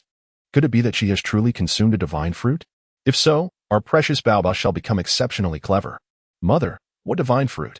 Xiong Wu, unaware of the events that had transpired earlier, returned home preoccupied with the matters concerning the ox, his face now a portrait of confusion. Madame Xiong recounted the tale of the apricot to him in meticulous detail, thereby sharing it with the little ones as well. Subsequently, she solemnly extracted the apricot pit from her bag. Behold, this is the seed of the celestial fruit. After we finish our meal and night falls, I shall find a suitable spot to plant it. Once Bao Bao consumes an apricot, she will regurgitate the pit and burst into laughter. When this pit sprouts into a tree, and when the tree matures and bears fruit, our dear Bao Bao can indulge in several apricots. Wouldn't that make her as clever as her brothers? How splendid, Grandma. This way, when Bai Mei ventures out in the future, the other little ones in the tribe will no longer call her a little fool. Five Treasure said earnestly. Who dares to call her now? Big Treasure clenched his teeth, silently balling his fists. At present, no one dared to utter such words in his presence, for whoever did would face his wrath. The other brothers turned their gazes towards Five Treasure as well. Xiong Wu gently patted Dabao's head and then said, Mother, if that is truly the case, it would certainly be wonderful. However, is it really the case that Bao Bao's laughter is connected to that fruit? Mrs. Xiong wore a solemn expression. Regardless of him, there is no other explanation. Therefore, once I plant this seed, no one is permitted to speak of it outside. We must diligently safeguard its growth. Xiong Wu understood that his mother was acting for the well-being of the little one, and he readily agreed. The others nodded in accord. As long as it was for Lingling's benefit, maintaining secrecy about this matter would not be difficult. The entire family was united in their stance. And the family meeting concluded swiftly, with the steak nearly cooked to perfection. Xiong Wu and Grandpa Xiong brought the large stone pot directly into the house. It was impossible for each person to have their own bowl, as there were only 3 small stone bowls in total, necessitating a turn-taking system for the soup. As for the ribs, they could simply be grasped with hands. There were no stools available, sitting directly on the floor sufficed. As the few stone stools had been broken by Xiong Wu, once everyone was seated in a circle. Grandma Xiong first used a wooden spoon to serve soup and ribs to Xiong Lingling, filling the small bowl to a delightful peak. Our precious Bao Bao has endured hardships today. We must relish this meal, she declared. Chapter 8. Xiong Mother Feels Wronged. Mrs. Xiong's unwavering protection of her offspring faced no dissent from any family member. Even the drooling Qi Bao nodded in agreement.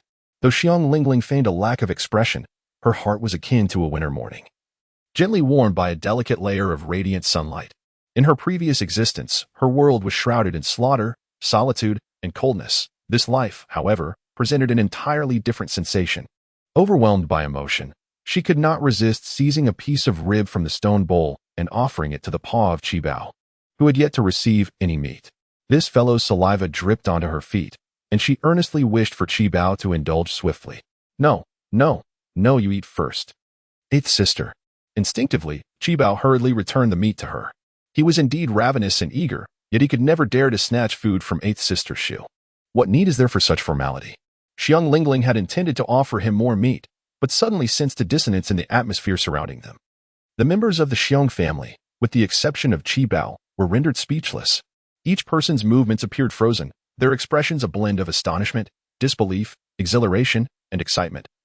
As if every conceivable emotion had coalesced into their visages in that fleeting moment. Could it be that Ba Mei was actually sharing meat with Qi Bao?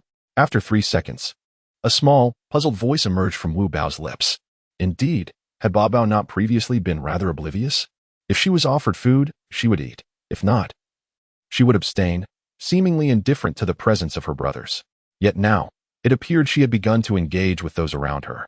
Wu Bao's voice shattered the silence, prompting Xiong Xiu to nearly weep with joy, while Xiong Wu's eyes glistened with tears. Bao Bao had indeed transformed. This day was a cascade of surprises, leaving them somewhat at a loss. Ultimately, it was the matriarch, Xiong Lao Tai Tai, who maintained her composure. Regaining her senses, she observed Lingling, who was now contentedly gnawing on a rib, an action she had never exhibited before. Regardless of the circumstances, Lingling's change was undoubtedly a positive development. "Everyone, let us eat," she urged. "We must not startle her." Madame Bear immediately and discreetly reminded everyone to be mindful, before continuing to serve the ribs. "Indeed, one must not frighten the little ones. It is a rare occasion that they have shown some cleverness, and should they become frightened again, it would be disastrous." Thus, the entire family refrained from speaking loudly, opting instead for hushed exchanges.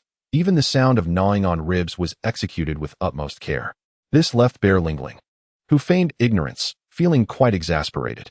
It seems that pretending to be a simple-minded bear is not as easy as it appears.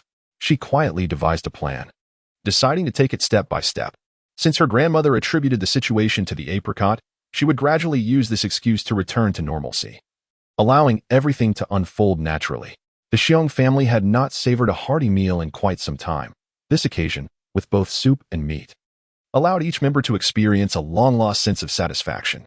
After the meal, the children frolicked joyfully in the courtyard.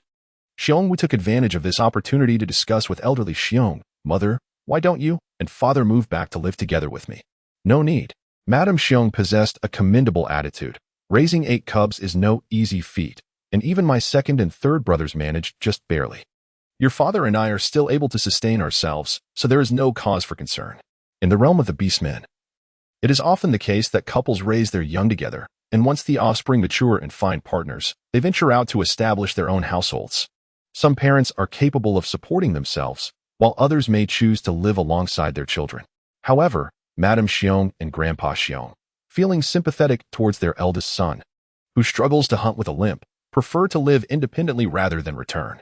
Moreover, the modest dwelling of the eldest family, accommodating 10 individuals, is already quite cramped. And it is likely that as the cubs grow, Xiong Wu will find himself spending nights in the yard. Xiong Wu understood that his mother was acting in his best interest.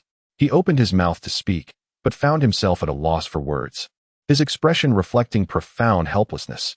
Mrs. Xiong gently patted his shoulder in a comforting manner and deftly shifted the topic, saying, "By the way, what did the veterinarian say about the deer?" Xiong Wu suddenly recalled the matter. "Indeed, you were right. They had been waiting eagerly." Upon witnessing our family's willingness to part with 2 hindquarters of yellow cattle, he was so delighted that his eyes resembled slits. "This is favorable. For the deer veterinarian is rather petty, and we must not offend him. I merely worry whether he still harbors that divine fruit pit." Madame Xiong was convinced that the fruit in question was indeed the legendary fairy fruit. Having lived to such an advanced age, she had never encountered anything like it before. Moreover, at that moment, Lingling was peacefully slumbering in her nest, and no one had entered the room, raising the question of where the fruit had originated. Her concerns were not unfounded. The actions of the deer veterinarian had been rather suspicious, as he had indeed attempted to purloin the fruit, and due to her interference, he audaciously demanded 2 portions of gratitude as compensation. Xiong Wu responded earnestly, noting that this matter had not been mentioned. "However, we must remain vigilant. Let us find a place to plant the apricot pit." While the mother and son conversed, Xiong Xiu listened attentively nearby. She hurried to fetch a stone hoe, and with Xiong grandfather shielding them from the wind, the family of 3 quietly planted the apricot pit in a sunlit corner of the yard. They decided to keep this endeavor a secret from the little ones until the sprouts emerged. After completing this task, Xiong grandmother and Xiong grandfather returned home as dusk gradually descended. The first night in the beast realm quietly approached. Before the family retired for the night, Xiong Wu ventured into the wilderness to gather some dry leaves, which he used to fashion a small nest in the corner of their humble abode, lining it with soft foliage. He intended for his daughter to sleep alone.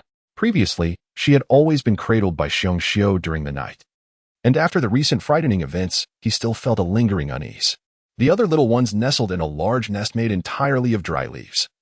With Xiong father and mother by their side, Xiong Xiu watched as the male carried her daughter to the little nest, tears of grievance welling in her eyes. The plump silhouette heaved and trembled, the room enveloped in darkness, her sobs muffled and restrained. "What are you crying for?" You ought to express gratitude to the beast deity for preserving the life of our Bao. Xiong Wu let out a sigh. If it were any other male, the female would have already faced a beating in the event of such an occurrence at home. Xiong Xiu crushed a small piece of a withered branch, however. I do not believe that I caused Bao's demise. What? I feel that I did not press down on her. Well, the matter is in the past now. Xiong Wu lay down, turning his back to her. He was utterly exhausted. Having spent the day frantically limping through the mountains in search of that elusive divine herb to save his daughter. Now, with her incessant sobbing and wailing, he couldn't help but feel that she was truly a source of annoyance. Xiong Xiu wished to express more, but the deep rumblings of a masculine snore interrupted her.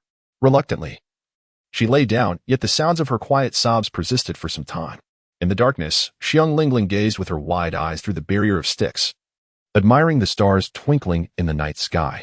The words of Bear Father and Bear Mother resonated in her ears, and it was only now that she began to ponder the matter deeply.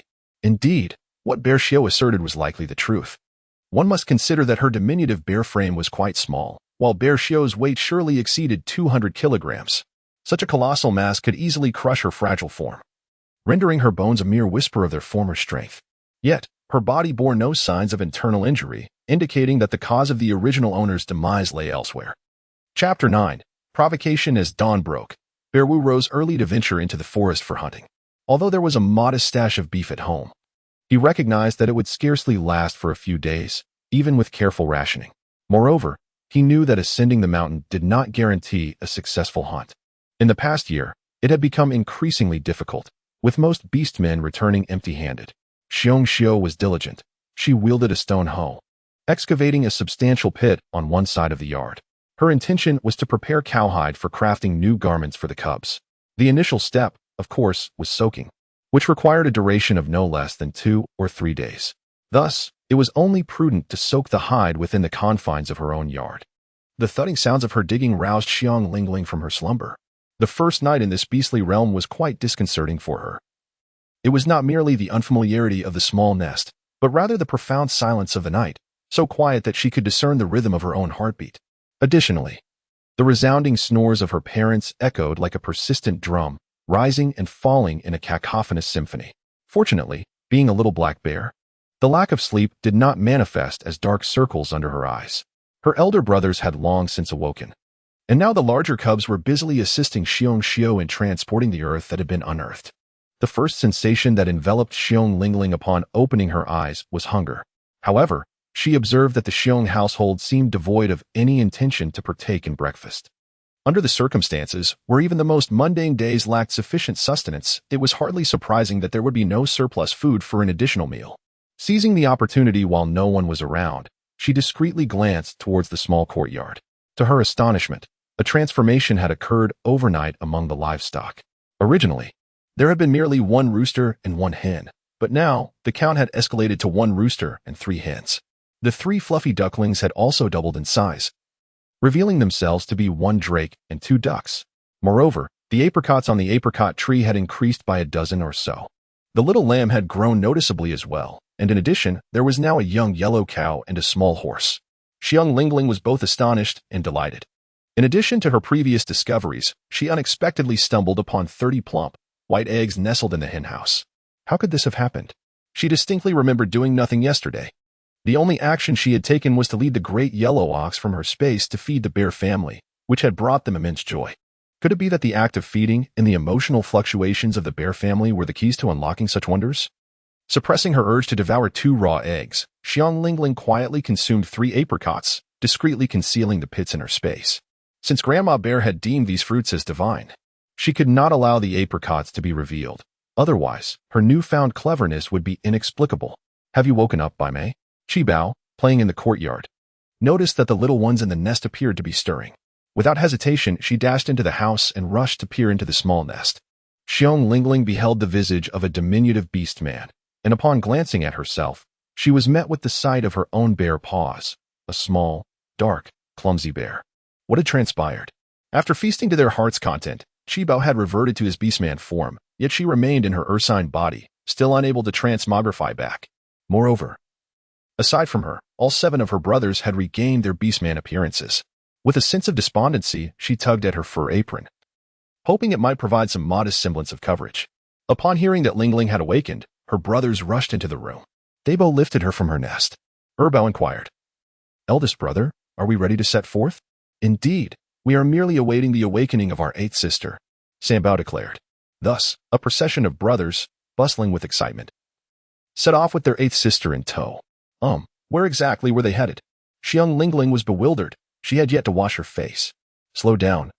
Take good care of your sister," she called out. Xiong Xiao, who was digging a hole, paused to wipe the sweat from her brow, her face beaming as she gazed at her 7 beastly offspring, accompanied by a little black bear cub. The sight truly delighted her. The 7 cubs chorused in unison, "Understood, Mother." After walking a short distance, Xiong Lingling finally grasped where they were headed. Xiong Daba gently held her little paw as she walked, while Xiong Qibao trotted alongside her with enthusiasm. "Its sister adores flowers. Yesterday, when you saw them, you smiled. Now, your brothers are off to gather some for you." Such was the nature of their world.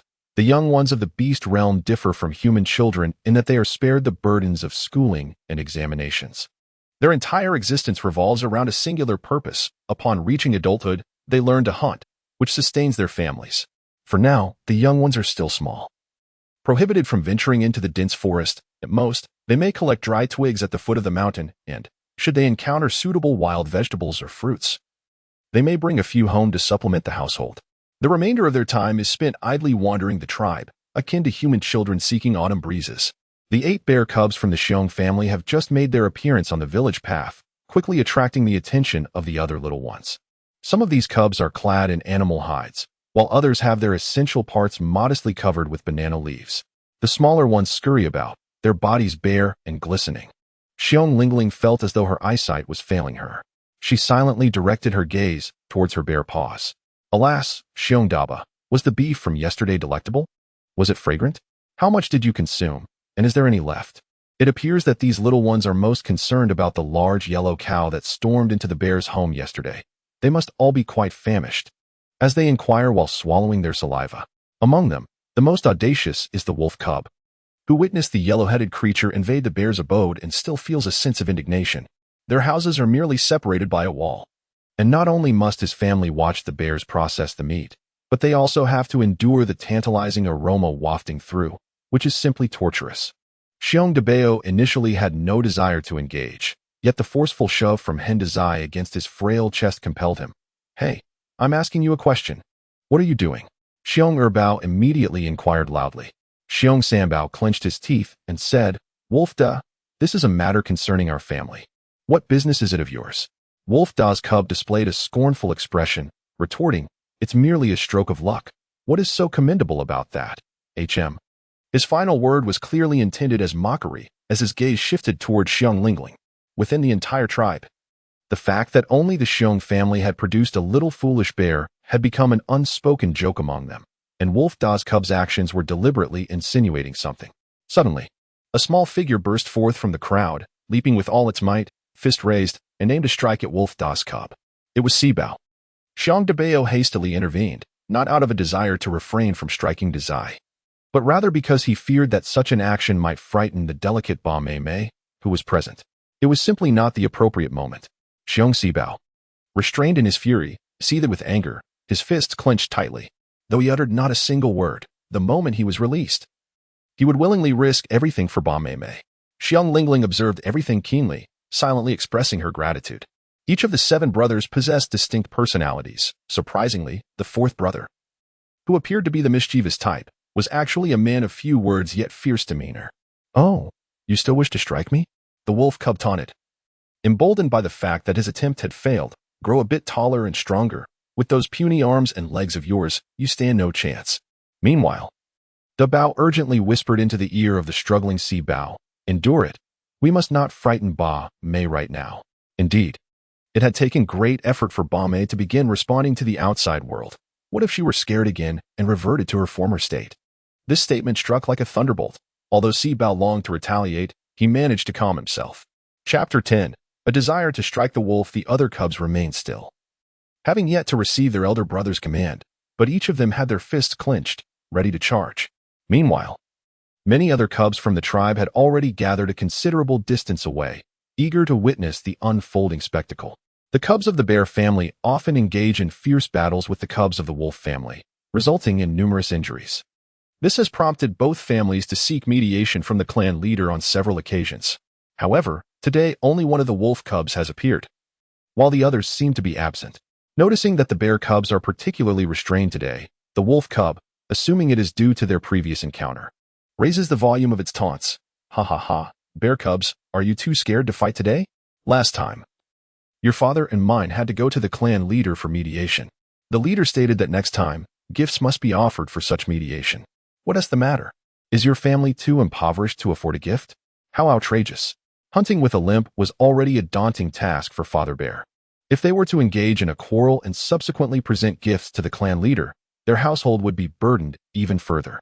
At that moment, the faces of the bear cubs were etched with astonishment, for Father Bear had never broached such a topic with them before. Xiong Lingling's little paws tightened anxiously.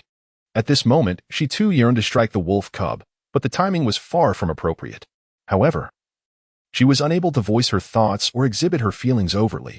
She could only grasp her elder brother's hand tightly, feigning an expression of fear. Bending down, the bear gently lifted her up. Despite her tender age, she had already learned to suppress her anger and spoke in a low voice. Brothers, let us go and pick flowers. Ignore him. Look, look, the bear cubs have finally mustered the courage not to provoke our wolf clan.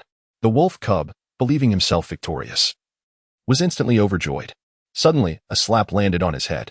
Who the hell dares to strike me? He growled, turning around fiercely, only to be met with the serious gaze of the deer veterinarian. Wolf cub, you've become quite bold. Hasn't the chief told you that the beastmen of our tribe must live in harmony and refrain from fighting? Indeed, the wolf cub felt utterly deflated. His wolf parents had warned him about two beastmen in the tribe who were not to be trifled with. One was the chief, and the other was the deer veterinarian. Then hurry home, the deer veterinarian instructed, pointing toward the path that traversed the tribe, his expression stern as he watched the wolf cub scurry away. He then turned back with a gentle demeanor to the bear cubs. Dabao, are you all right? Xiong Daba promptly expressed his gratitude with utmost politeness, saying, Thank you, Uncle Deer. We are perfectly fine. That is a relief, replied the deer veterinarian, gently tugging at the little paw of Xiong Lingling nestled in his embrace. Has there been any change in Lingling today? Why did he inquire so suddenly? The bear cubs instantly became alert. Grandmother had spoken of the mystical fruit. Could it be true? Indeed, the deer veterinarian continued. Lingling was holding a fruit yesterday that no one in the tribe had ever seen. Which of you brothers picked it for her, and where did you find it? Do you remember? As he spoke, the veterinarian scrutinized Bear Lingling, attempting to glean some insight from her gaze. Upon closer observation, he secretly felt that the little cub had indeed changed. Her once vacant stare was now transformed. Uncle Deer, I didn't quite catch that, Bear DeBeo hurriedly interjected, turning to his brothers. Let us be on our way. The other cubs responded in unison and quickly followed their elder brother, scampering ahead. The deer veterinarian called out twice, Hey DeBeo, I haven't finished speaking. Yet the bear cubs pretended not to hear and continued to distance themselves. The veterinarian gazed at their retreating figures, lost in thought. Were they truly unaware? Or were they concealing something? The deep, dense forest loomed majestically, with peaks shrouded in thick mist halfway up the mountainside, evoking a sense of awe. Such mountains encircled the entire tribe, forming a natural protective barrier. The 8 cubs of the Xiong family stood in a row at the foot of the mountain, appearing remarkably diminutive. Xiong Dabo wore a grave expression. I truly long to grow up swiftly. Xiong Erbao remarked. I wonder when we shall have the opportunity to learn the art of hunting. Xiong Sambao, let us not be angry. That wretched wolf cub will eventually face retribution. Xiong Sibao, I wish to confront him alone. The memory of that arrogant face ignites a fierce anger within me. Wu Bao, he listens to his older brothers. Lu Bao, with a sharp tongue, that wretched cub is ugly. An unattractive person often finds themselves in troublesome situations. Chi Bao, 8th sister, do not be afraid. Xiong Lingling, she was not afraid. Rather, she was concerned that today's circumstances were entirely different from yesterday's. The bear cubs were in a poor mood, and she wondered if this would adversely affect the growth of the livestock in their space. A slow growth would inevitably lead to a scarcity of food. And who could find joy in hunger? Wouldn't this create a vicious cycle? Moreover, seeing her brothers diligently striving to contribute to the family tugged at her heartstrings. She discreetly glanced at the small courtyard, and indeed, from morning until now, there had been no changes among the livestock. The eggs had only increased by 30. With no further additions. Well then, it was time to gather firewood. At long last, Xiong managed to compose himself. His countenance serious as he spoke. Have you all heard what the wolf cub said? From now on, let's avoid any confrontations when we see him. Our family cannot afford to offer a gift of gratitude to the clan leader, so let us not burden father. With that decisive pronouncement, the other cubs found themselves at a loss for words and simply began gathering firewood. As usual, Qibao accompanied Bame while the others engaged in labor. The only difference today was the pervasive sense of melancholy among the cubs. Qibao, however, stood apart, chattering away as he picked flowers for Bame. When he returned with a handful of blossoms, he noticed Bame transfixed, staring intently at a patch of grass. Qibao hurried over, exclaiming, Bame, look! Eggs! Eldest brother, second brother, third brother, come quickly. There are so many eggs. What? Eggs? Where did they come from? They are indeed eggs. The sheer quantity astonished the cubs who rushed over at Qibao's call. There were not only numerous eggs, but they were also large and pristine. Instantly, the dimness in their eyes transformed into bright excitement. Just the sight of so many eggs was exhilarating. Even the mere gathering of a few wild fruits would have brought them immense joy. Qibao, filled with exhilaration, could barely contain himself. It was Bame who discovered them. She is truly remarkable. With the beast god watching over her, Bame was particularly fortunate. Yes, Bame is the most blessed among us. All the brothers gazed at the little bear cub with eyes brimming with affection.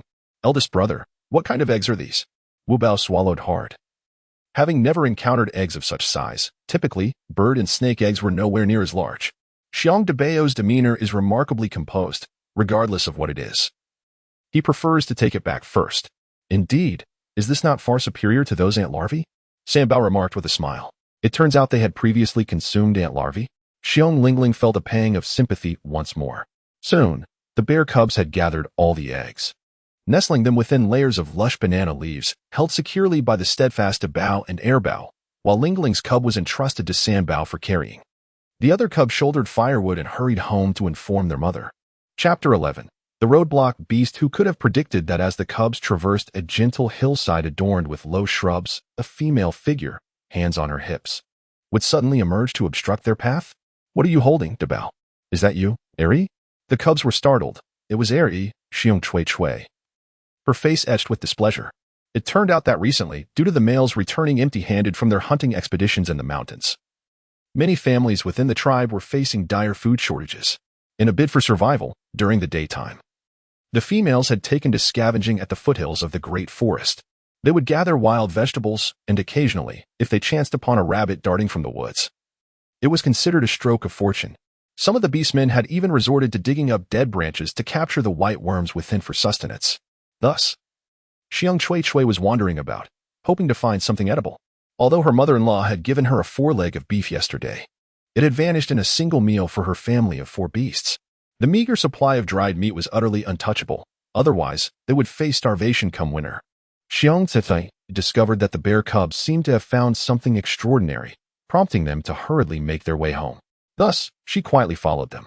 Indeed, at that moment, the faces of each bear cub were etched with panic. Xiong Tsue devised a clever plan, instantly donning a warm smile. Dabao, what are you holding? Show it to your second aunt. Is it a mushroom? I must tell you, some mushrooms are toxic and inedible. Your mother cannot distinguish them. So let me help you determine if it is safe to eat. No, second aunt, Xiong Dabao replied, cradling his precious item with utmost care. However, as she spoke, his second aunt reached out to tug at the banana leaves. If she continued to pull like that, it would surely tumble to the ground, and that would be disastrous. It's an egg, second aunt, truly an egg. In his urgency, Bear Big Treasure had no choice but to speak the truth. What? Xiong Tsue's expression was one of astonishment as she hurriedly softened her movements to unveil the banana leaves. Upon gazing at the contents cradled in Airbao's arms, her astonishment deepened. So many mountain chicken eggs? Second aunt, do you recognize these as mountain chicken eggs? Indeed, your second uncle once found some in the mountains. But the ones he discovered were not nearly this large. Xiong Tsue was so consumed by jealousy that her eyes seemed to turn green. Early in the morning, she wandered at the foot of the mountain, tirelessly scouring the thorny terrain, unaware of how many times she had circled the area. To her astonishment, she realized that she had been blind to the numerous mountain chicken eggs hidden from her view. One could not help but acknowledge the extraordinary fortune of those bear cubs. Xiong Tsue seethed with resentment, her teeth clenched, yet her voice took on a softer tone. Well, Dabao and Airbao, with so many wild chicken eggs. You cannot possibly consume them all. Might you consider giving half to second aunt?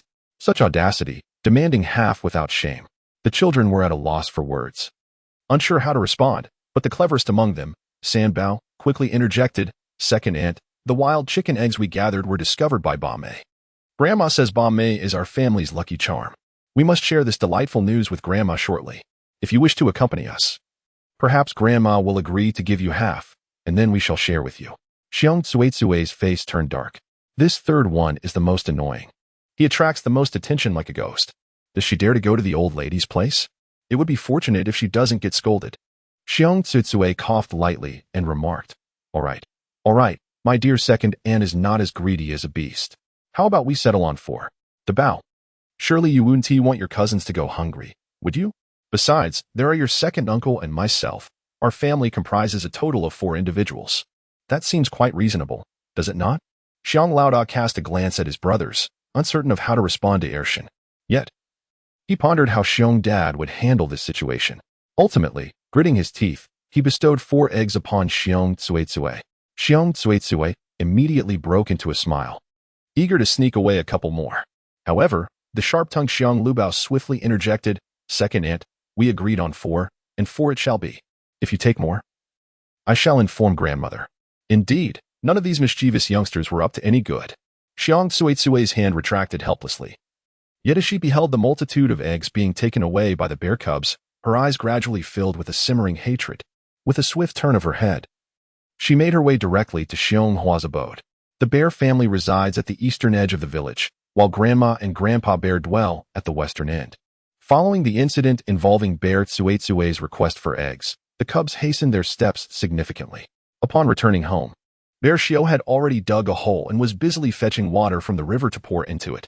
Mother, look what we found, exclaimed Qi Bao, bursting with excitement upon seeing Bear Xiao, but was swiftly silenced by Bear Si Bao, who covered his mouth. Let's go inside. Indeed, this matter must be discussed indoors. What is happening? Xiong Xiao was joyfully pulled into the house by the little ones, who excitedly recounted the events that had just transpired. Upon seeing the abundance of mountain chicken eggs, Xiong Xiao was utterly astonished. Her immediate reaction was, your second aunt brought meat for Ba Bao yesterday, so let her have 4. After a moment's consideration, she hastily decided to set aside 10. These 10 large eggs shall be sent to Grandma and Grandpa.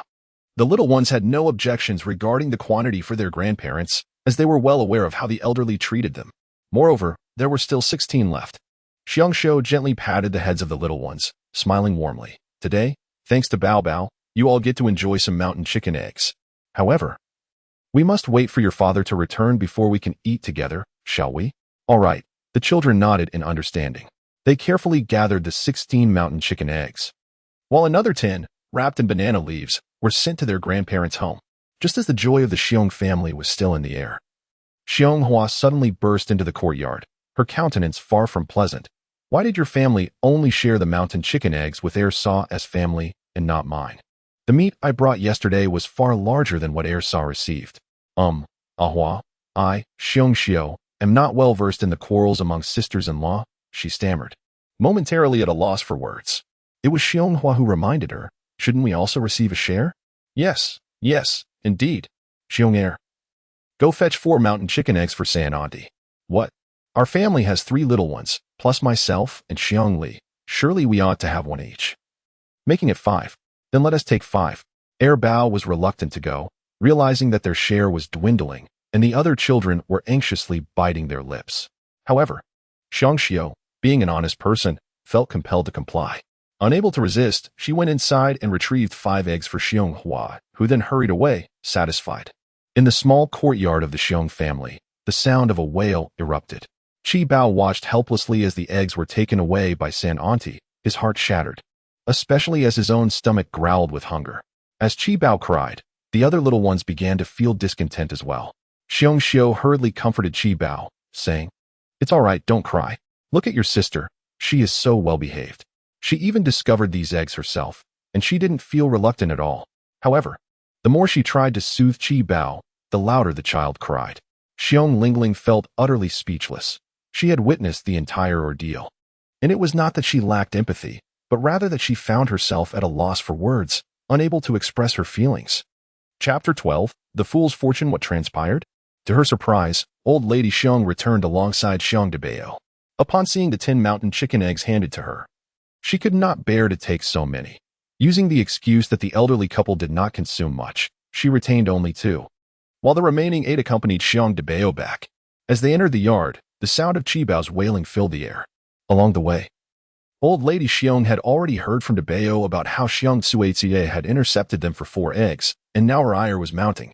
However, upon entering the house, she inquired only to find that Xiong Hua was demanding 5 more. These 2 troublesome individuals had better brace themselves for my reprimand. Madame Xiong was instantly enraged, setting down the 8 eggs and swiftly grabbing a wooden stick, ready to embark on her journey. Xiong Xiu quickly grasped her hand. Mother, please don't go. Listen to me. Cui and Hua brought meat to Lingling just yesterday. Giving them a few eggs would be a fitting return gift. Madame Xiong glared in outrage, her eyes wide with disbelief. Are you foolish?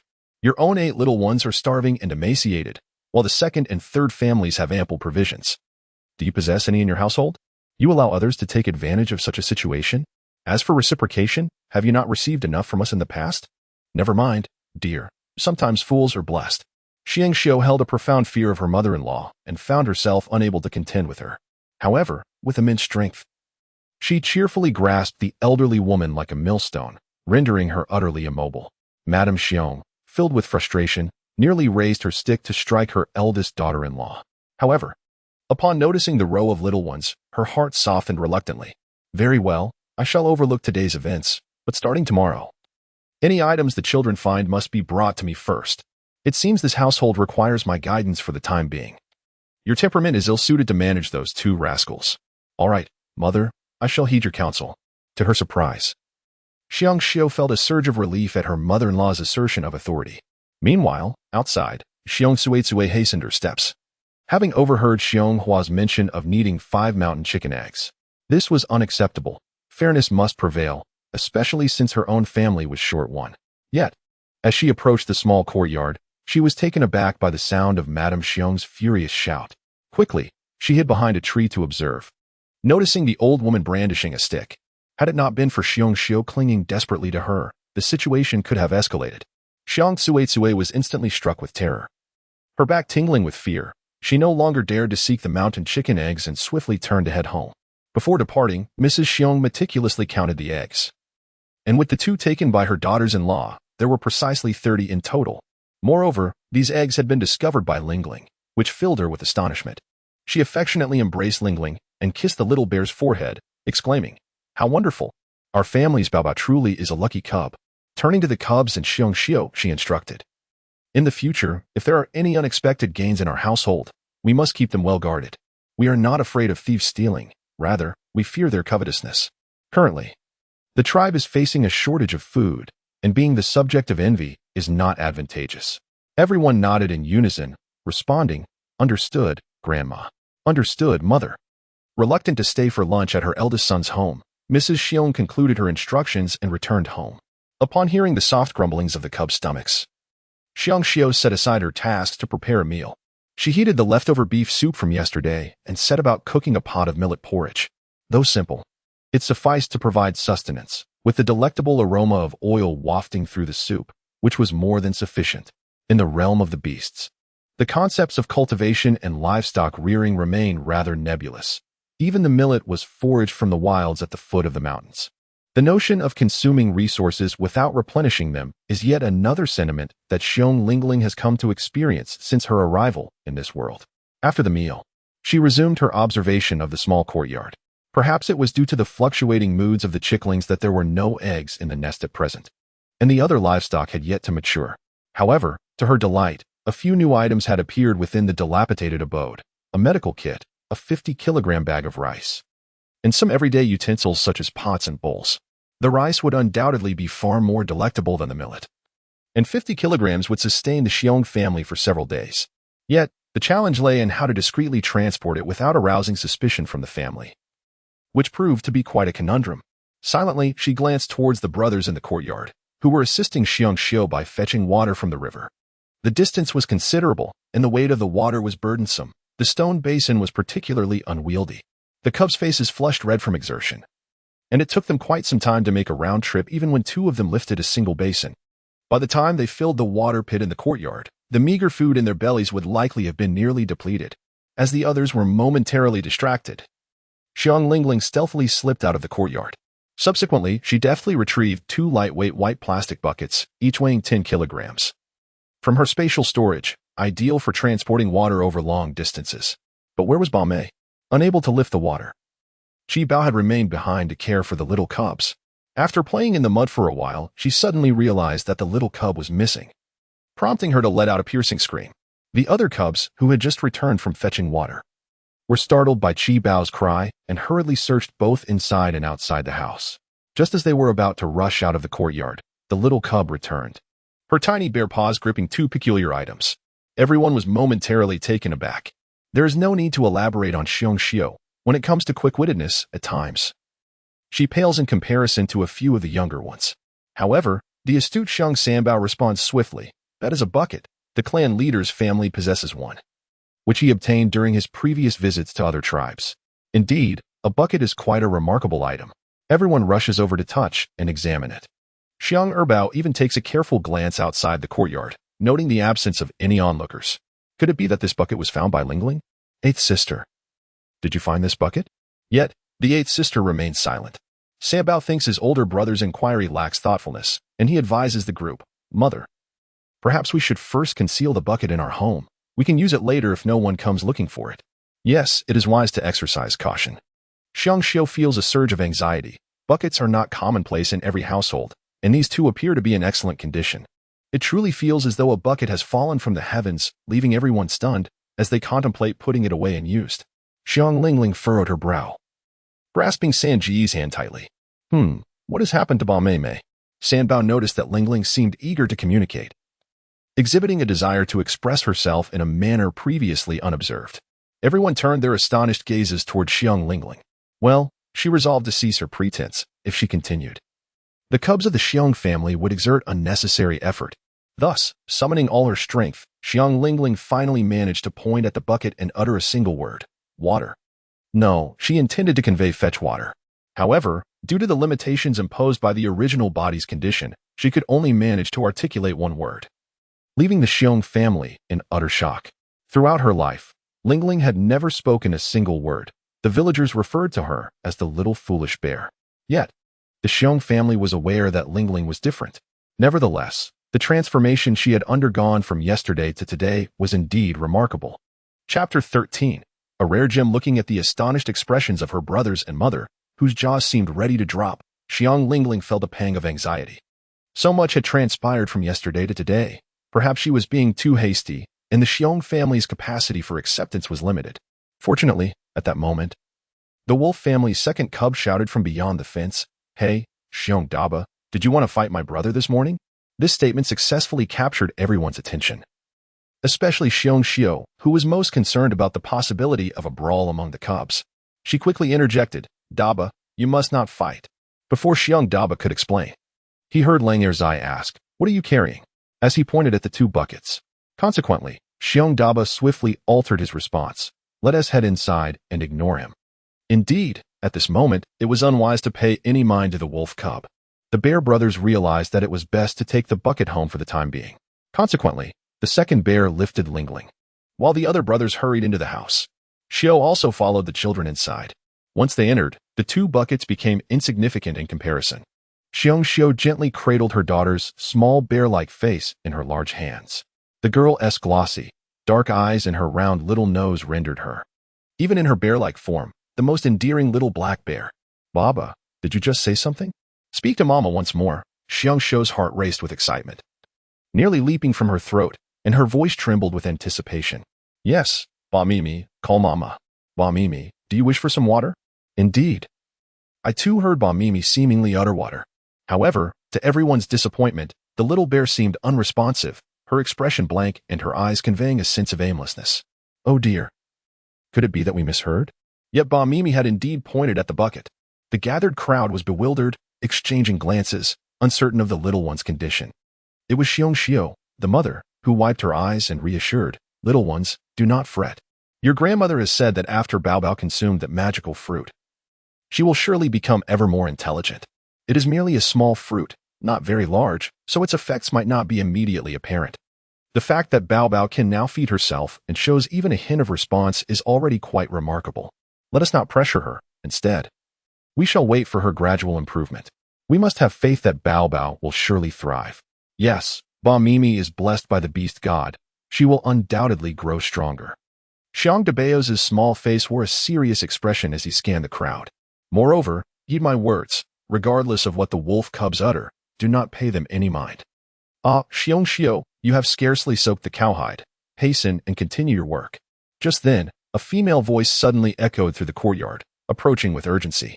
Before her words had fully dissipated, she had already reached the doorway, her wolfish eyes surveying the interior with ill intent. It was evident that her intentions were far from benign.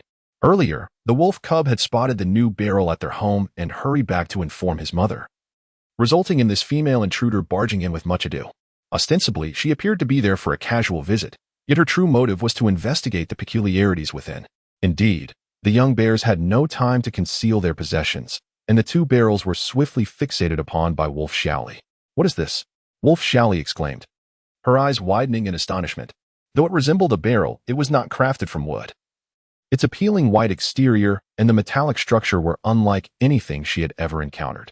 In an era where adornments were fashioned from animal bones, such an item was a rare and precious find. The barrel is something my Bao Bao discovered. Xiang Shou concealed her smile and rose to her feet. Her plump figure, which usually required her to enter through the door sideways, proved to be quite advantageous at this moment, effectively blocking the frail and slender wolf, Xiaoli, outside. She then commanded, Dabao, Airbao, summon your younger brothers to fetch water with the buckets. The Xiong family initially intended to conceal the bucket, contemplating its retrieval only if no one came looking for it. However, it has now become evident that such concealment is entirely unnecessary. In that fleeting moment, Xiang Shou felt a surge of fortune and thought, even if someone were to seek it out when it is in use, it would be no trouble to return it. The little ones naturally understood their mother's intent. Thus, Dabao and Airbao responded affirmatively and swiftly exited with the bucket in tow. Meanwhile, Lang Xiaoli, filled with envy, wished to touch it but could not. Subsequently, her envious gaze shifted towards Xiong Lingling. Did Lingling truly find it? She is not the wolf's elder sister, but my Bao Bao is exceptionally clever. Xiong Xiao was aware of what she was about to say, and with the little one beside her, she did not wish for Bao Bao to overhear. Thus, she swiftly silenced the words of Wolf Xiaoli. Yes, heh. Wolf Xiaoli forced a smile, her mind secretly pondering that in the tribe, everyone knew about the little bear's foolishness, so why put on an act? Nevertheless, she maintained a facade of curiosity and inquired, have you asked Lingling where this barrel was found? This time, Xiong Xiao couldn't help but chuckle. Sister Wolf, such barrels are hardly commonplace. It could very well have been a gift from the beast god to our Bao Bao. So, asking would be in vain. One must cherish their own fortune. Wolf Xiaoli was momentarily rendered speechless, inwardly cursing the audacity of the other, even invoking the beast god. Very well. Observing the usually meek Xiong Xiao standing resolutely at the door, Wolf Xiaoli might have had the upper hand in words, but when it came to a physical confrontation, she preferred to avoid a clash with Xiong Xiao's sturdy frame. Thus, she offered a sheepish smile and casually glanced at the beef hanging from the beams of Xiong Xiao's home. I merely came to see how your beef is marinating. No worries, I shall take my leave. Upon returning home, Wolf Xiaoli found her second cub still playing in the mud, and the more she thought about it, the more it irked her. She approached and seized her cub by the ear, delivering a few swats. This is what you get for playing all day. Even a fool can find treasures. Why can't you? Just wait until I'm done with you. Suddenly feeling the sting of several slaps on his backside, Wolfert's eye burst into tears. Mother, why are you hitting me? What is the sudden change? Females are truly unreasonable. Why shouldn't I hit you? You're even less capable than a fool, Wolf Xiaoli scolded loudly, feigning blows as she continued her tirade. Meanwhile, Xiong Xiao, hearing the commotion, quickly covered Lingling's ears with her chubby hands, her round face beaming with a broad smile. Our Bao Bao is the cleverest little one. Don't pay any mind to that. Listen to your mother sing. Hey yo, hee yo. Xiong Lingling felt a throbbing pain in her head. She understood that her mother bear cared for her and nurtured her tender heart, yet the singing was something else entirely. Can one imagine a colossal, rotund brown bear belting out a howl and calling it a song? Even Qibao, who remained at home, could not help but cover her ears. Mother, could you refrain from singing? She pleaded. Is it not pleasing to the ears? Xiong gazed at the two cubs, shyly stroking her large head, and chuckled. But your father used to say that my singing was the most melodious. The two little bear cubs replied, surely. That must have been a ruse by Bear Dad to flatter his wife. Chapter 14. The silly ones cold smirked. The tale of the little foolish bear from the Xiong family, discovering two barrels, soon spread throughout the tribe. The cunning wolf. Xiaoli found it effortless to disseminate gossip. Merely circulating among the females was sufficient for the news to take flight. Meanwhile, a weary Xiongwu returned from the forest. Having failed to catch anything that day, burdened with guilt as he faced his family. Taking a deep breath outside the yard, he stepped inside, and the moment he entered, a smile graced his face. The cubs, upon seeing their father return, rushed out in a flurry to greet him, displaying remarkable understanding by not inquiring about his hunting success. Instead, they eagerly tugged him towards the house, excitedly exclaiming, "Father, look! This is what Sister Buff found. And Air says they are mountain chicken eggs." The cubs chimed in, one after another, and upon seeing the numerous large, white eggs, Xiongwu was left speechless in astonishment. Meanwhile, Xiong cheerfully remarked, "Today we can feast on mountain chicken eggs. Let us boil 2 for each cub, 1 for you and me, and we also have millet. I've already prepared the porridge." Xiongwu turned his face, concealing the myriad of emotions, and walked over to pick up Lingling. "Our Ba Bao is becoming increasingly clever. Indeed, father. Today, Ba Mei found 2 buckets." Chi Bao excitedly reported the events of the day. Wu Bao quickly fetched the buckets. They are light and excellent. The brothers all agree that they are the best for fetching water. San Bao remarked, "If anyone comes looking for them, we shall return them." Xiongwu grasped a peculiar bucket, his expression revealing astonishment. The texture and design of this bucket were unlike anything he had ever encountered. Could it possibly belong to some tribe's beast that had inadvertently left it behind? Initially, he contemplated not using it, fearing that someone might come looking for it. However, upon witnessing the joyous expressions of the cubs, and recalling the cumbersome stone basin they had used to assist Bear Mother in fetching water, he ultimately acquiesced. At that moment, the sound of a bullhorn suddenly echoed through the tribe. What could be the cause of this commotion? Xiong cast a restless glance at the male. The horn of the tribe is not sounded lightly. It is reserved for matters of great significance or when enemies are approaching. Fortunately, Xiongwu remarked that it was the chieftain summoning everyone to discuss important matters in the evening, as hunting had become increasingly difficult and the days were growing harsher. This information was divulged by the chieftain's youngest offspring while they were in the forest. Thus, Xiongwu remained unperturbed, calmly suggesting to Xiong, "Let us prepare some eggs. After we eat, we shall proceed." The tribal council is a momentous occasion for adult orcs, imbued with gravity and seriousness. However, for the younger cubs, it presents an exhilarating opportunity, as the chieftain would ignite a great bonfire in the central space of the tribe, allowing the adult orcs to deliberate while the cubs frolicked nearby. For those little ones, who were accustomed to retiring at dusk, it was undoubtedly an enchanting night. Ultimately, Xiongwu, reluctant to indulge in the poached egg he had prepared, gently placed it on a banana leaf and transferred it into Lingling's small stone bowl. Xiong Lingling was aware that her actions in securing food had already been executed. The bear family would not be startled by this, so without further ado, she grasped the egg and returned it to Bear Father, Xiongwu. Xiongwu was momentarily taken aback. The cub actually demonstrated a sense of compassion. He wished to offer the egg back to Lingling, yet Xiong restrained his hand, saying, "No worries, you eat it. I will cook for the cubs again tomorrow morning. You ascend the mountain daily. You must consume something nourishing for your strength." Xiongwu felt a pang of sorrow. He could not even bear to meet his wife's gaze. Having failed to catch any prey for several consecutive days, he was only saved by the unexpected arrival of a large fat cow yesterday and the discovery of some mountain chicken eggs today. What would they have done if not for these? It could be said that his wife lacked common sense at times. Yet there were moments when she served as his pillar of support. The little ones chimed in, "Father, you eat. Father, take mine. I can't finish too." Witnessing their understanding and generosity, Xiongwu smiled through tears, a myriad of emotions swirling within him. All right, I will eat, but you must finish your own. Hurry. It's getting dark." Thus, the family shared a humble meal in a warm atmosphere. In contrast, the neighboring wolf family had plenty of meat and vegetables. Yet they were embroiled in a quarrel over who had eaten more, leading to a fight among the 3 wolf cub brothers. Their mother, Wolf Xiaoli, was terrified, crying out loudly, while the youngest, Wolf Si, was equally frightened. Ultimately, the male wolf, Kue, resorted to displaying his claws, delivering a slap to each, which quelled the internal strife. Observing the disarray within their home and hearing the joyous laughter emanating from the Xiong family, Xiao Li's eyes filled with resentment. The impoverished Xiong household seemed utterly oblivious to the reasons behind their merriment. As night fell, a roaring bonfire blazed in the clearing at the heart of the tribe. The beastmen from various households gathered, with the adult males and females forming a circle to listen to the chief's address, while the younger beastmen played among themselves. The chief, gaunt and stern, draped in animal hides with a wolf's skull atop his head, exuded an air of authority that set him apart from the others. In truth, the distinction between the various creatures of the forest, such as wolves, bears, and lions, and the beastmen mirrored that between humans and animals, rendering the chief's attire unsurprising. What was peculiar was that he was a lion beastman. Xiong Lingling, with her small hand held by her brother Qibao, sat upon a rough wooden block.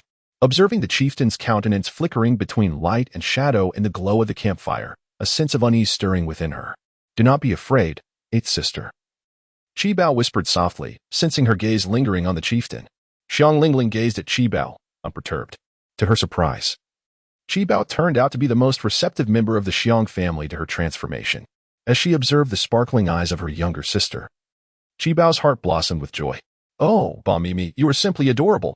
Xiong Lingling, it is you, foolish one, who has brought upon me the ire of our mother today."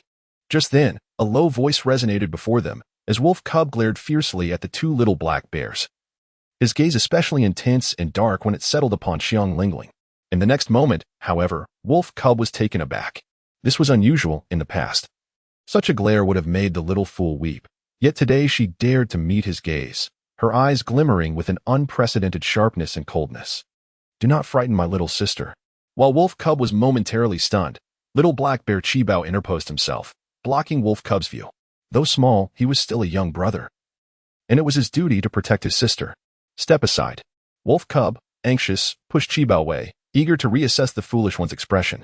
To his astonishment, upon closer inspection, he realized that not only had she not cried, but he also was not mistaken. A cold smirk was casually curling at the corners of her tiny lips. For reasons unknown, this chilling smile caused Wolf Cub to stagger back 2 steps, nearly losing his balance. Chapter 15. Provocation. Wolf Cub's stumble quickly elicited laughter from the other cubs. Embarrassed and enraged, he steadied himself and advanced menacingly to grasp Lingling's ear, only to have his outstretched paw seized by the timely intervention of Bear Daba. "What do you intend to do? Bear Daba, what is your intent?" In the distance, Wolf Big Cub, witnessing his brother in trouble, hurriedly rushed over, followed closely by Wolf Third Cub and Wolf Fourth Cub. Simultaneously, the other bear cubs, who had been engaged in a game of hide and seek, rushed over upon noticing the commotion, lining up in a row: second treasure, third treasure, fourth treasure, fifth treasure, and sixth treasure. Eldest brother, shall we fight?" "Wolf Cub, I advise you to retreat."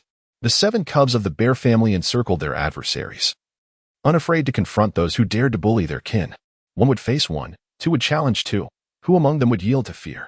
Yet, despite their numbers, strength and unity was not guaranteed, for the bear cubs were rather slender, and in comparison to the robust wolf cubs, who were 2 years their senior, they were at a disadvantage in terms of physical prowess.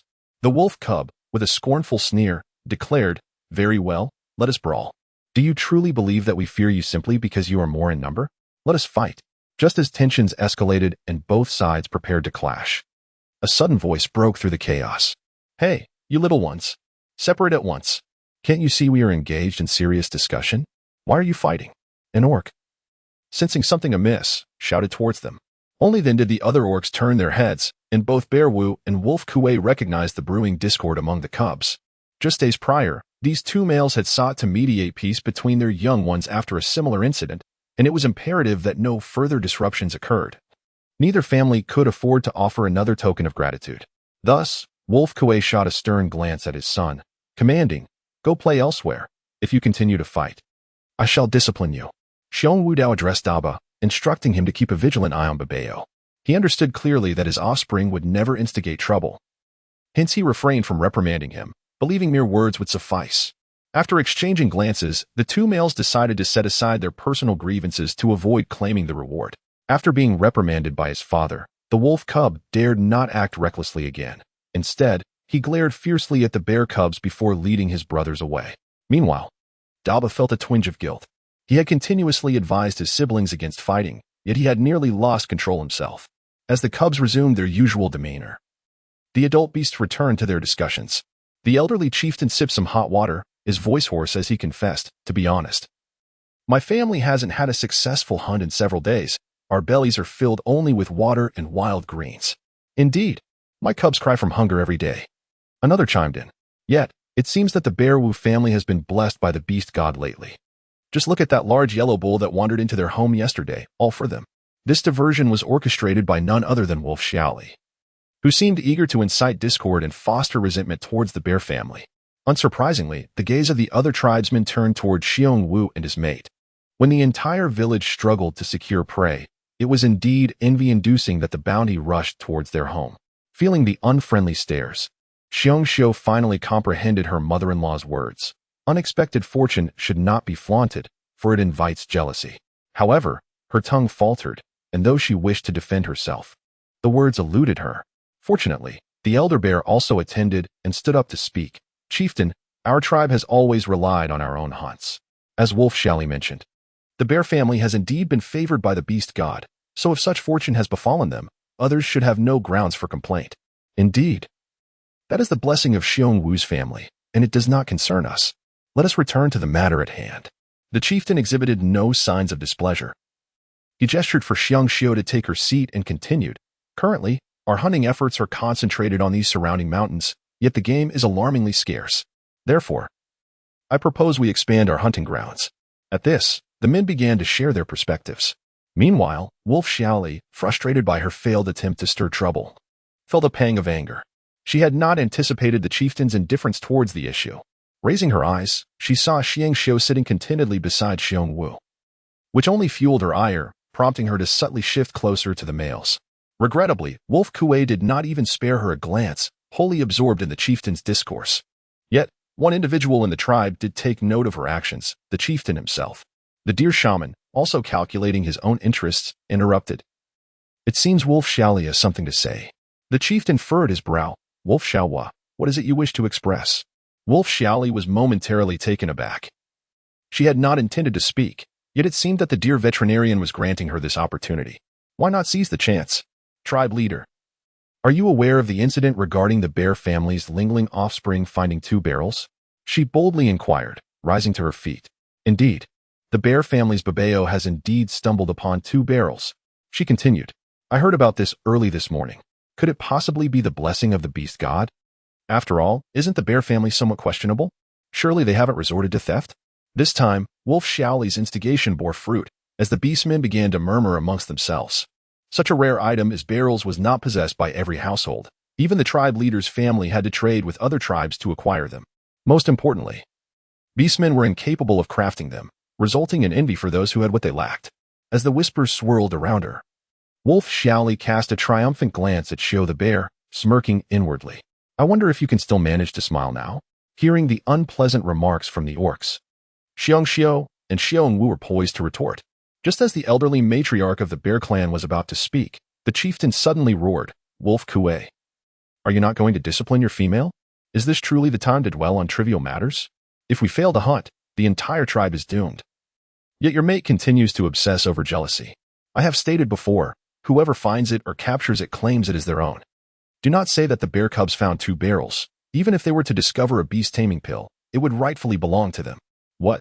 The chieftain was so agitated that he even mentioned the beast taming pill, which demonstrated the extent of his fury.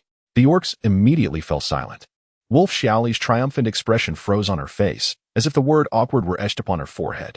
Wolf Kuei, enraged, could hardly contain himself, exclaiming, "Hurry home. You disgraceful creature." Wolf Xiaoli felt utterly wronged. As she prepared to speak, she caught a glimpse of the fierce glare in the male's eyes, and hastily silenced herself, rising to return home, no longer daring to utter a word. Yet, her heart burned with resentment towards the deer veterinarian, blaming that scoundrel for pushing her forward. "All right. Let us continue our discussion." Once Wolf Xiaoli had departed, the chieftain gestured for silence, allowing a collective sigh of relief from the bear clan. Chapter 16. The Beast Taming Pill. The mention of the beast taming pill piqued Xiong Lingling's curiosity. She silently noted the name after the earlier dispute. Pondering what it truly was, she observed that when the chieftain spoke of it, The expressions of the orcs shifted noticeably, as if they held a deep reverence for it. Unfortunately, she was unable to voice her inquiries to anyone. Meanwhile, her ever-present companion, Chibao, gently patted her bare back, saying, "Don't be afraid, eighth sister. The next time that wolf cub tries to frighten you, just glare at her like you did before." Look, she nearly stumbled in fear. Xiong Lingling turned her gaze towards her elder brother, Chigo. He cherished her deeply, and the slender figure that had just stood up to protect her stirred a poignant ache in her heart as he bravely bore an extraordinary courage. Warmth enveloped her as she flashed a smile at Chibao. Not far off, the wolf cubs had not strayed far. They lurked stealthily in the nearby woods, plotting some unknown scheme. Fortunately, the other bear cub brothers were close by, especially Dabao, who had felt a surge of anger upon witnessing the second wolf cub's intent to capture his sister. Yet, fearing the repercussions of causing trouble, he kept it to himself. Now, he sat with a few brothers on the muddy ground nearby. Oh, how lovely it was to see Ba Mei smile. Chibao tilted his head and playfully pinched Lingling's round ears. By the campfire, a debate erupted among the beast men. "Chief, how can females enter the forest?" Someone protested. "What is there to prevent them from entering? Haven't we already hunted all the dangers in this barrier forest? The females can gather wild vegetables. Otherwise, they'll just scavenge around the forest, and the wild vegetables will dwindle even more. But expanding our hunting range is perilous for us males, you know? If the beastmen from other tribes do not agree, we cannot cross the boundary, can we?" Another voice chimed in. "Indeed, what if something happens beyond the border? We have no precise delineation of the Black Dragon Forest outside our barrier mountain. Being able to catch prey is a matter of skill." As the chief's authoritative voice faded, gasps arose from the beastmen. The Black Dragon Forest? Good heavens, who would dare to venture in? I certainly want to send my males to their doom. This sparked a wave of tumultuous debate, each beast holding their own opinions. The chief, feeling the weight of the discussion, squinted at the flickering light of the campfire. When the clamor gradually subsided, he solemnly stated, "If nothing is permissible, then why not suggest a path forward? Ultimately, if we wish to hunt, we must venture into the Black Dragon Forest. To ensure some sustenance at home, the females must enter the forest to gather wild vegetables and fruits. I cannot conceive of any alternatives. It is for you to decide. Continuing this argument will yield no better outcome. It is a matter of either starving or taking a gamble." With that, the chief rose and departed, leaving the beastmen exchanging glances in silence. The deer shaman stepped forward to conclude the meeting, saying, "Enough, let us return. If anyone possesses the courage to enter the Black Dragon Forest, gather together. Strength in numbers is wise, and it is better to have companions." After the assembly dispersed, the elderly bear matriarch called her second and third sons. "Let us go to your elder brother's home. The tribal meeting has concluded, but our bear family still needs to convene." Xiong Yu and Xiong Li initially felt a twinge of guilt regarding the matter of the mountain eggs, and they hesitated to sit together with their parents. Both families were enveloped in a sense of unease, fearing that their mother might demand they draw from their meager winter provisions to support the eldest household. However, after settling into the room, Grandma Xiong surveyed the faces of her three sons before exhaling a deep sigh. "Will you three venture into the Black Dragon Forest?" Upon realizing this was the cause of concern, both families silently breathed a sigh of relief. Nevertheless, regarding the question of whether to enter the Black Dragon Forest, the brothers hesitated to voice their opinions. It was Xiong Chui who impulsively exclaimed, "Mother, entering the Black Dragon Forest is tantamount to walking into death. How could we possibly go?" Similarly, Xiong Hua from the third household echoed, "Indeed, it is best not to go." This time, Grandpa Xiong unusually concurred, "Since our generation, no one has dared to enter the Black Dragon Forest, those who ventured and never returned. It is best to steer clear." Thus, the decision was made. Madame Xiong harbored no desire for her sons to enter, for a mother's heart is forever entwined with her children, and she felt uneasy with any of them venturing forth. Just as she intended to impart a few words of wisdom, unexpectedly, Xiong Wu interrupted her discourse. How vexing!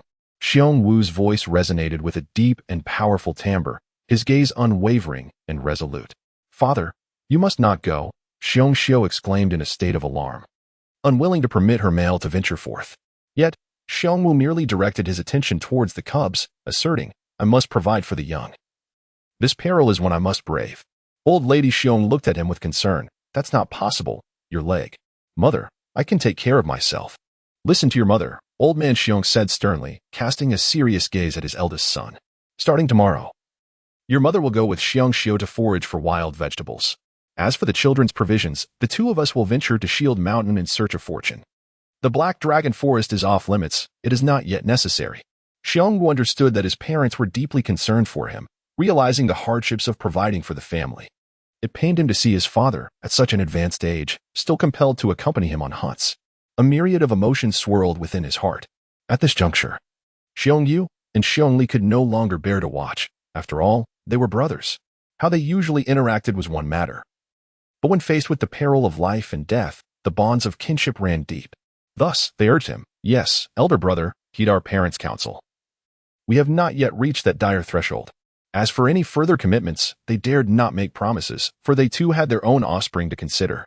Moreover, they had not discussed matters with the females in advance. Should they make any promises, it could lead to turmoil at home. Xiong Wu pondered for a moment and said, "Very well, I shall refrain from venturing into the Black Dragon Forest for the time being. However, there is no need for father to accompany me up the mountain. I am quite capable of managing on my own." Madame Xiong cast a sidelong glance at her second and third sons.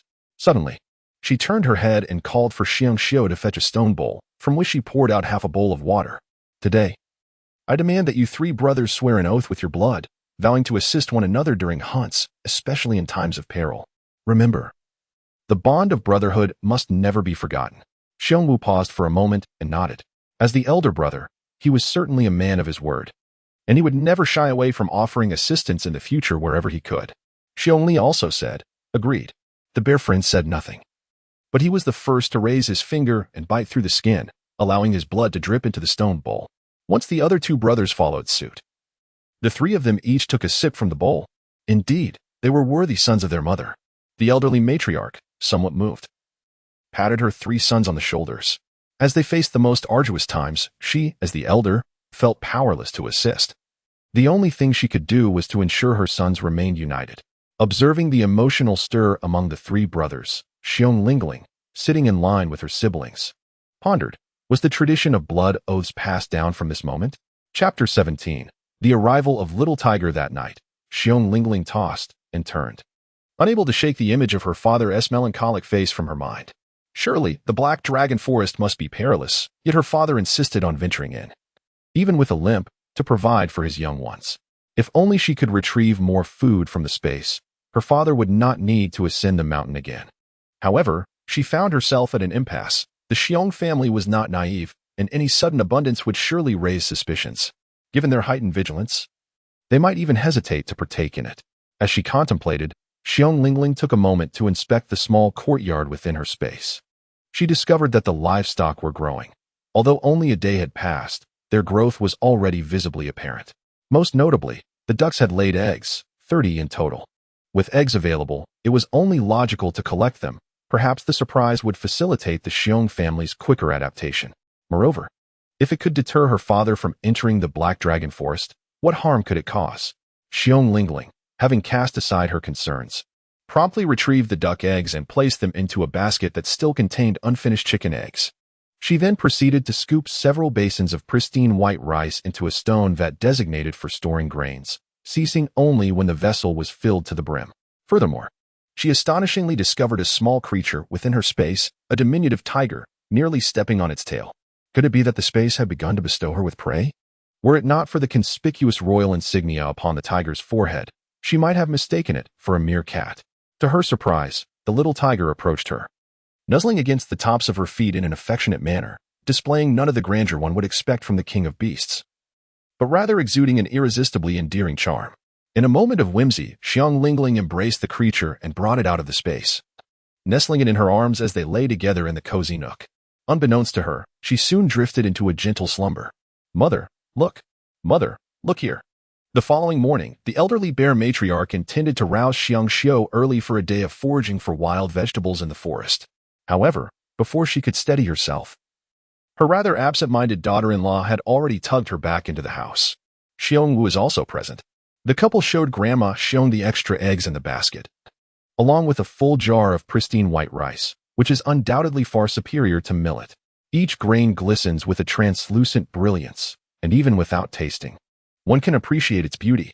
But where did all this come from? Madame Xiong was taken aback, her mouth agape in astonishment, for she had never encountered anything like it in her lifetime. Her honest son, Xiong Wu, remarked, "It was like this when I woke up this morning, inexplicably appearing." Suddenly, Xiong Shou let out another exclamation. Just as the old lady was still grappling with the peculiarities of the rice and duck eggs, Xiong Shou's outcry startled her anew. "Have you lost your mind?" she exclaimed. "No, mother. Just look." Xiong Shou anxiously pointed towards the corner. "What is it?" "In Bao Bao's nest." This time, not only was Grandma Xiong wide-eyed in astonishment, but even Xiong Wu appeared as if struck by lightning. Their precious daughter Lingling's nest contained a small tiger. Moreover, it seemed that this little one had taken quite a liking to the small tiger, holding it tightly in her embrace, while the little tiger remained obediently still, its breaths rising and falling gently as the two of them slept soundly. The Xiong family stood in stunned silence for a full 5 seconds, as if even their breaths were caught in their chests. Suddenly, the three of them rushed out of the house, panting heavily. After a while, Mrs. Xiong finally regained her composure. She glanced toward the wolf family to ensure no one was eavesdropping before she whispered, "It is said that those who survive great calamities are destined for future blessings. Our precious Bao Bao has not only survived, but has come back to life. Surely it is the blessing of the beast god that has brought her fortune." Xiong Wu and Xiong Shou nodded vigorously. Beyond this, they could find no other plausible explanation. Mrs. Bear continued to whisper, "Remember, whatever we have at home should be given to the little ones, but it must never be disclosed." "We understand," replied Bear Xiao. Xiong Wudo, "Mother, why don't you and father come back to live with us? Even if it's just setting up a nest in the yard. The most important thing is that our family is together. No need. We shouldn't discuss this any further. Come, let us go inside."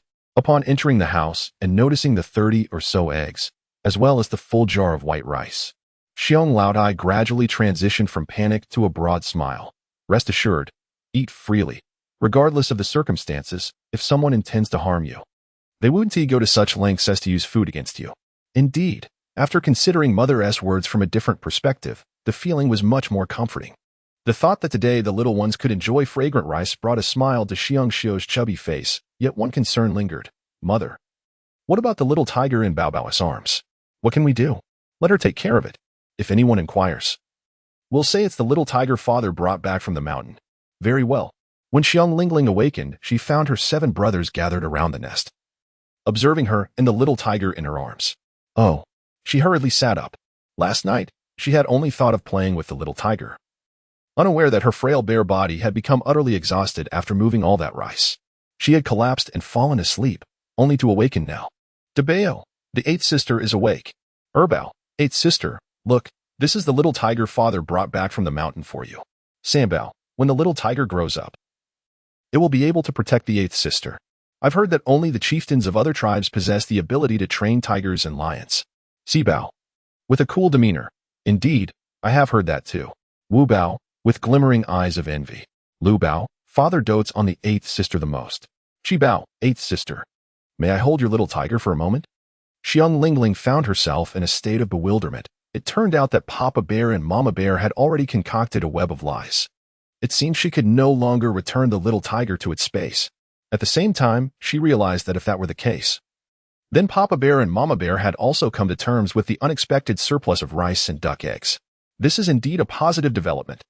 Xiong Lingling immediately beamed a radiant smile at her brothers, then stretched out her tiny paws, requesting Bao to lift her out of her cozy nook. Without hesitation, Chi Bao dashed forward, swiftly reaching into the nest to embrace the little tiger. He had long desired to hold her, and now, at last, he seized the opportunity. However, he did not linger. Instead, he gently set her down beside Lingling's tiny feet. To his surprise, the little tiger, possessing an uncanny awareness, rubbed against Lingling's delicate toes.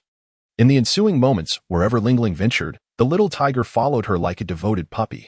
Thus, a remarkable scene unfolded in the bear family's quaint courtyard. A small black bear, accompanied by a tumbling little tiger, became inseparable companions, each trailing the other wherever they roamed.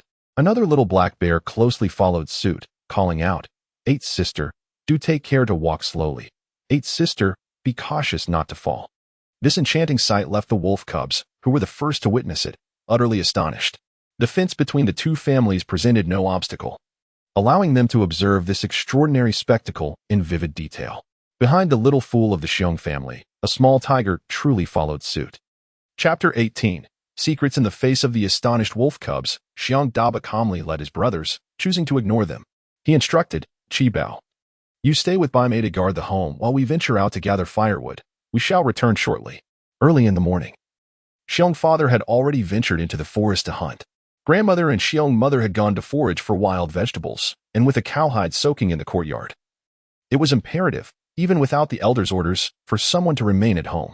Qibao and Baobao were the most suitable choices. After issuing his orders, he particularly advised Qibao, keep a close watch on Bai Mei and do not engage with the neighbors. Rest assured, brother, Qibao replied, wiping his nose and puffing out his slender chest. Once the 6 elder brothers had departed, he and Lingling were busy playing with the little tiger in the courtyard. Meanwhile, the wolf cubs next door, who were still eavesdropping, received a sharp reprimand from their mother. Wolf Xiaoli, hurry up. The bear cubs have already set off. What are you still gawking at? Wolf Xiaoli believed that the bear cubs had been particularly lucky these days, and she urged her sons to follow them in hopes of finding something worthwhile. Wolf Dazai shrank his neck and said, Mother, didn't you say that the little fool from the bear family is the luckiest? But now that the little fool hasn't left home, what good is it to follow her brothers? Frustrated, Wolf Xiaoli snapped, that may be true.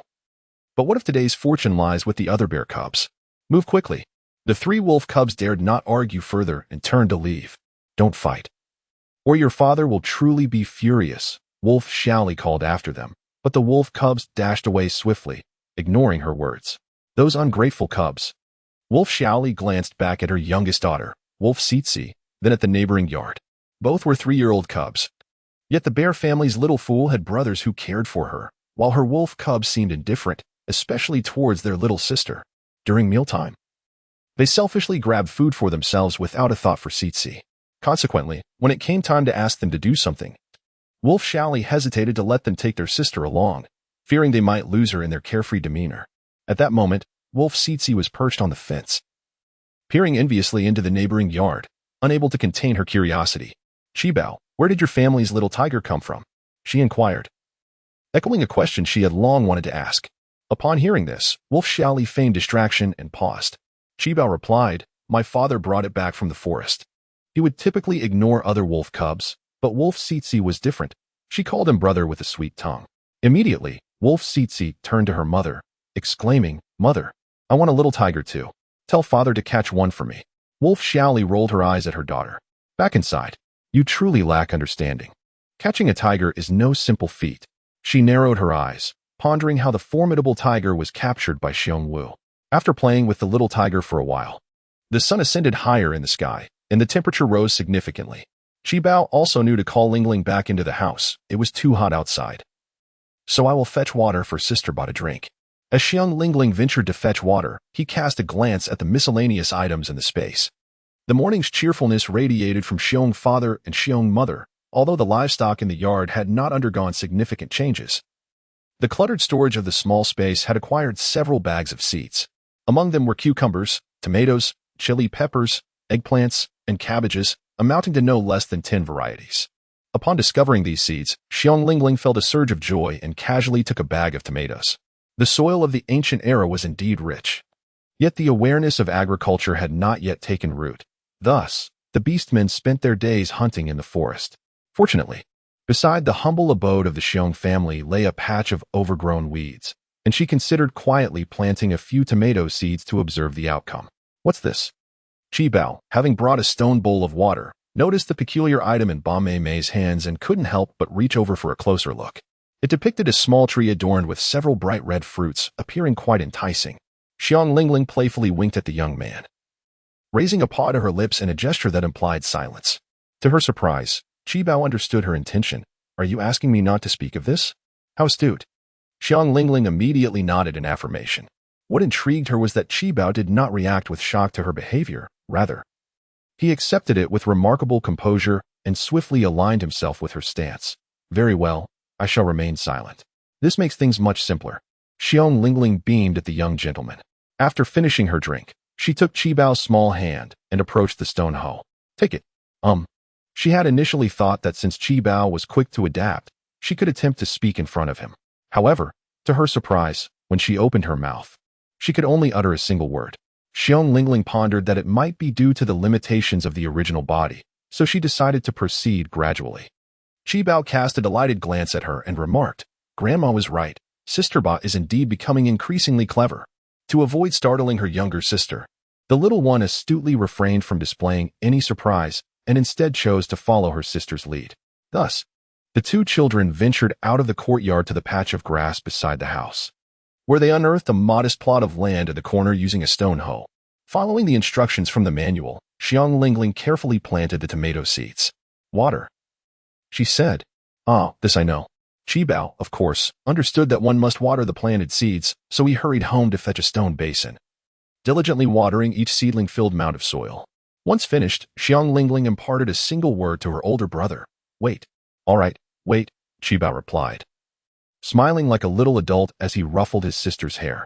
At the foot of the barrier mountain, Madame Bear and her daughter-in-law, Xiao, ventured into the forest with great effort, yet they dared not delve too deeply. The wild vegetables they unearthed were scant, and on their return journey, they encountered Chui Chui and Hua, two bears who hadn't even dared to enter the woods. Although the chief had suggested at yesterday's assembly that the female should gather wild vegetables from the forest as long as there remained a modicum of sustenance at home, none were inclined to take the risk. None wished to venture into peril unless absolutely compelled. Xiong Tsui was filled with jealousy upon seeing her mother-in-law accompany Xiong Xiao into the forest. Mother, why didn't you call us to join you and my sister-in-law in the woods?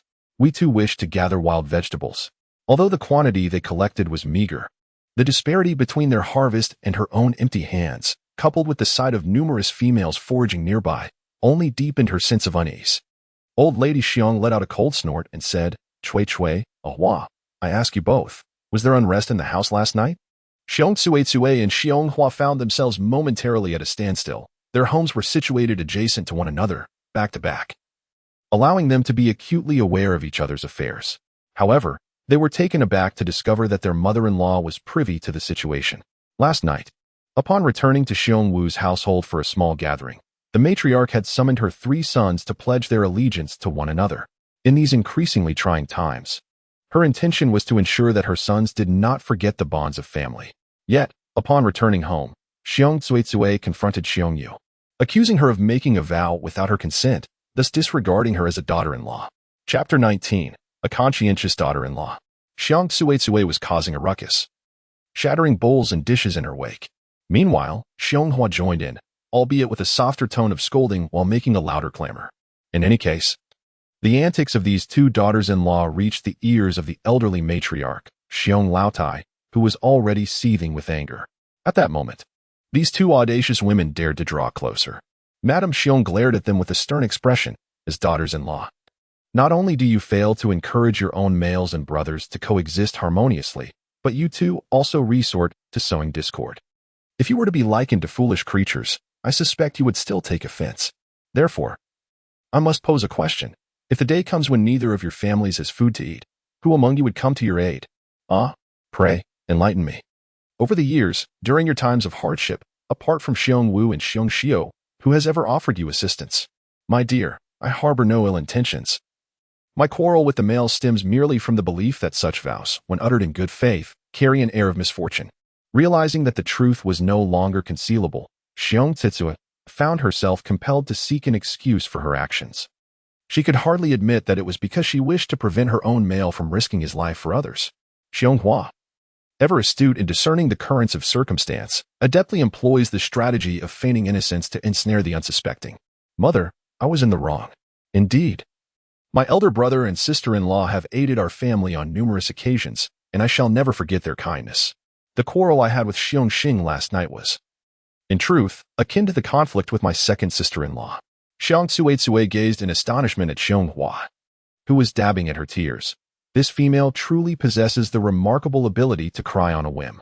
Very well, further discourse would only tarnish the dignity of our family. I shall refrain from saying more and hope that you will act with integrity in the future. Upon hearing the commotion from their household, the nearby females, idly enjoying the autumn breeze, perked up their ears to indulge in the spectacle, while the matriarch of the Xiong family could only endure in silence and return home. Mother, might you invite us to join you when you venture into the forest tomorrow? Xiong Tsui hurriedly inquired. Madame Xiong turned to look at her, sighing. The path through the forest is perilous and dense. It has become quite arduous for my aged bones to ascend the mountain. If you truly wish to go, Why not come and call upon your elder sister-in-law? It would be wise for the three of us sisters-in-law to look out for one another. Both women were momentarily taken aback. However, in the next instant, Xiong Suitsue cheerfully responded, "All right, elder sister-in-law, shall we venture into the forest together tomorrow morning?" "Very well. I shall await your arrival." Xiong Shiola chuckled in agreement. Once the mother-in-law and daughter-in-law had walked away, Xiong Hua curiously inquired, "Second sister-in-law, if mother does not enter the forest, can elder sister-in-law manage it on her own?" "Of course she can. In truth, what is mother's utility? If we speak of guiding the way, she has never set foot inside. It is indeed elder sister-in-law who has the means," Xiong Suitsue thought to herself, calculating her next move. Setting aside everything else, simply Xiong Shou's physique standing beside them serves as a free protector. Had it not been for the mother-in-law suggesting that the three of them venture together, she might not have considered these matters. Xiong Hua, being quite astute, soon grasped the intention of his second sister-in-law and quickly wiped away his tears, smiling as he exclaimed, "What a splendid idea." Xiong Suitsue cast a glance at her and mockingly remarked, "When it comes to schemes, none can rival yours. You can weep on command." It's no wonder you ensnared Xiong Li with such tactics back in the day. "Sister-in-law, do not speak so recklessly." Xiong Hua's face immediately flushed with embarrassment. When Grandma Bear and Bear Xiao returned home, the 6 little cubs who had gone up the mountain to gather firewood had yet to return. Upon observing the 2 little ones at home, Chi Bao had transformed into the likeness of a small black bear, while Ba Bao remained a tiny black bear cub. The 2 little creatures, unaware of their antics, were covered in mud from head to toe, resembling muddy little monkeys. Grandma Bear found the sight both amusing and heart-wrenching. With the adults absent, the 2 cubs had fallen asleep at the doorstep. Lingling's little one was even cradling a small tiger. "Dear, I shall boil some water for the little ones to wash up." Xiong Xiu gazed at her adorable cubs, unable to suppress a smile that crept across her lips. While the other cubs typically enjoyed bathing in the river, she took extra care with these 2 little ones, fearing they might fall ill. Thus, she decided to heat some water for their bath. Once the water was ready, she gently roused the sleepy Xiong Lingling, who was still dazed and unaware of what was happening. In a swift motion, Xiong Xiu removed her small, slanted shoulder fur skirt and placed her into a stone basin. With her plump hands, she splashed water over the cub from head to toe, scrubbing the dirt from her fur and washing her tiny feet. At last, the bathing was complete, and it was time for Chi Bao, who was similarly stripped down before being pressed into the basin of freshly used water. Once both cubs were clean and dried off, they donned their old fur garments once more. Old Lady Xiong nagged a bit more. "As soon as the cowhide is tanned, hurry up and make clothes for the little ones. Look at how they are dressed." "Understood, mother." As Xiong Xiu took advantage of her mother-in-law dressing the little ones in animal skins, she wrapped a piece of smoked beef in banana leaves, along with 3 bowls of rice, and discreetly placed these items in her mother-in-law's woven basket. Such wonderful in-laws. Yet they refrained from living with them due to the limited space in their home. As the eldest daughter-in-law, Xiong Xiu felt a pang of guilt about this situation.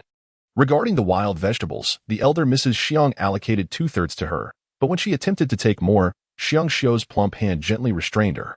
"No need, mother. I still plan to go up the mountain to gather more tomorrow. Today's share is sufficient." "Very well then. Please be cautious as you venture into the mountains tomorrow." As Mrs. Xiong quietly departed, she cast a fleeting glance at the spot where the immortal fruit was cultivated.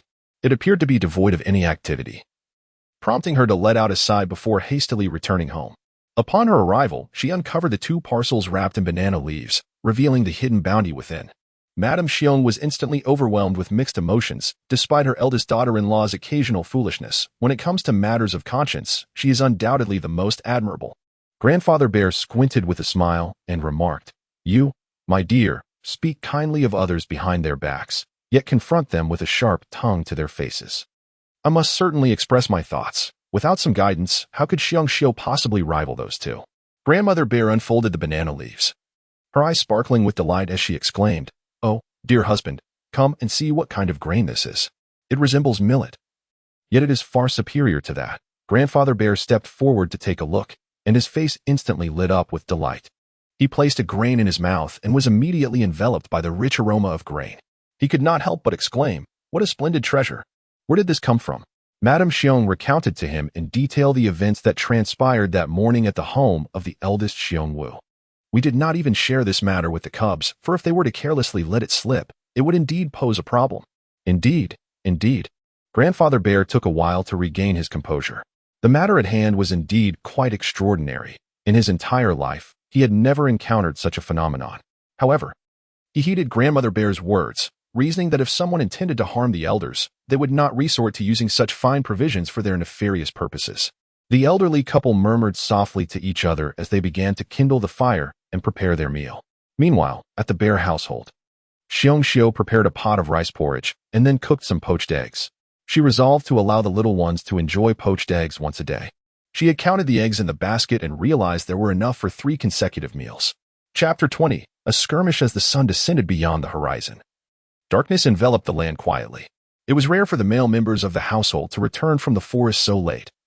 So Xiong gathered the little ones and waited together at the entrance of the tribe. After a considerable time, they finally spotted a figure limping towards them. "Father is back. Father." The furrowed brows of the little ones instantly relaxed, and they rushed towards him in a flurry. "Father, are you all right? Why have you returned so late? We were quite worried about you." It was unclear who uttered those words, but they resonated deeply within everyone's hearts, leaving a bittersweet ache. Xiong stood outside the cub enclosure, cradling Lingling in her arms, and rubbed her eyes. "All right, let us return home." Xiong revealed a gentle smile as he exclaimed, "Father has managed to catch some game today. Look." With that, he retrieved a rabbit from his waist, not particularly plump, but it was the first catch he had made in 3 days. Regardless of its size, it was a welcome treat for the little ones to savor some meat. "Rabbit. Father, you've worked hard. Let me carry it. I will help you." "It's sister, we have meat to eat." The little ones were overjoyed, chattering excitedly as they clustered around Xiong father, making their way homeward. For several days, Bear Dad had not made any harvest, and at this moment, they felt both joy for themselves and for Bear Dad.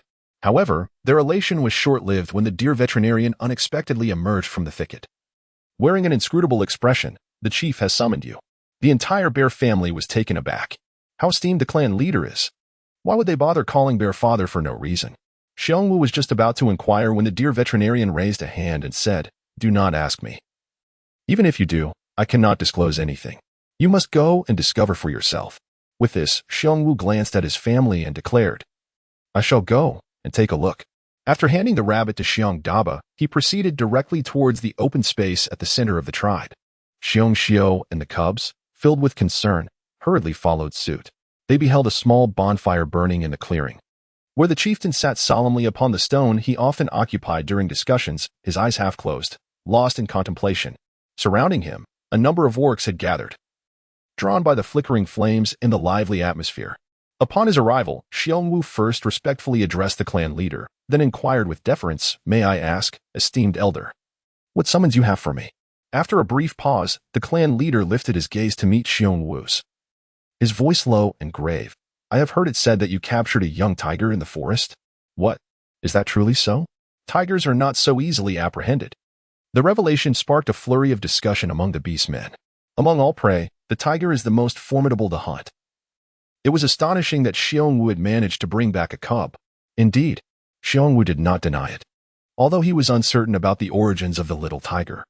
The sight of his daughter Lingling snuggled up with it in their nest stirred a profound urge within him to keep the little creature as a pet for her.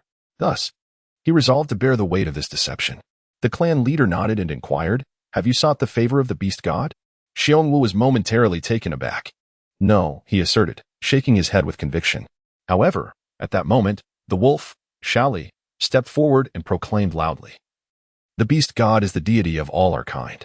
While we expect his blessings upon our families, those who selfishly petition him in secret do so at the cost of grave sin. Such individuals must be expelled from the tribe to wander alone." "Indeed. This is the law of our tribe," others echoed. It was not unfathomable that Xiong had, in fact, secretly sought the beast goddess favor, given the recent strokes of fortune that had befallen his household. "Exactly," they murmured. Spurred by Xiaoli's incitement, the orcs began to contemplate the plausibility of such claims. Their envy over the yellow bull that had charged into Xiong home had festered, and now they seized the opportunity to express their grievances. Some even shouted, "Chieftain, cast Xiong and his family out of the tribe." "I have never sought his favor in secret," Xiong protested. Xiong clenched his fist, his dark gaze resolute. "Elder chief, you are aware that I have always relied on my own abilities and would never contravene the clan's regulations." The old chief squinted his eyes, which were perpetually caught between slumber and wakefulness, as if pondering something profound. Meanwhile, incited by the cunning words of Wolf Xiaoli, the voices of the orcs grew increasingly fervent. Xiong Xiao was overwhelmed with tears, exclaiming, "No, no, we truly haven't." The other cubs fervently echoed, "Our father would never do such a thing. Please refrain from spreading such nonsense." Yet, their pleas were utterly drowned out by the roars of the orcs. In an instant, chaos erupted among the orcs gathered around the bonfire, with the majority rallying in support of Wolf Xiaoli. Hunger and envy clouded their judgment, driving them to seek a target for their frustrations. "Wolf Xiaoli, what evidence do you have to support your claims?" Suddenly, a thunderous roar from a bear silenced the cacophony of voices. Before Wolf Xiaoli could react, the elder bear had firmly grasped her wrist. Standing beside the elderly Mrs. Xiong were her second daughter-in-law, Xiong Tsuitsue, and her third daughter-in-law, Xiong Hua. On the other side stood two sons and Grandpa Xiong, all glaring fiercely at the young wolf. "Xiaoli." "Indeed," they demanded. "What evidence do you have to present?" Xiong Hua also shouted in protest. Xiong Tsuitsue let out a cold laugh. "Wolf Xiaoli, let me inquire. Is your good fortune merely the result of secretly beseeching the beast god? Recently, your male has hunted in abundance. Could it be that your family has engaged in such clandestine prayers? You are slandering me." Wolf Xiaoli protested frantically, struggling against Xiong Tsuitsue's grip. Despite her efforts to break free, the fury of her opponent rendered her strength insignificant in comparison. At that moment, Xiong Xiao, noticing her grandmother's increasing exertion, swiftly handed the little Lingling to her bow and, with a fierce cry, rushed forward. Effortlessly, she took hold of her grandmother's hand, lifting Wolf Xiaoli high into the air. "Oh, no." Wolf Xiaoli gasped, her face paling with fear. Should she fall from such heights, she would undoubtedly be reduced to a mere wolf meat pie. "Stop." Wolf Kie arrived just a moment too late. Unaware of his wife's complaints to the clan leader about the Xiong family, he had rushed over upon hearing the commotion.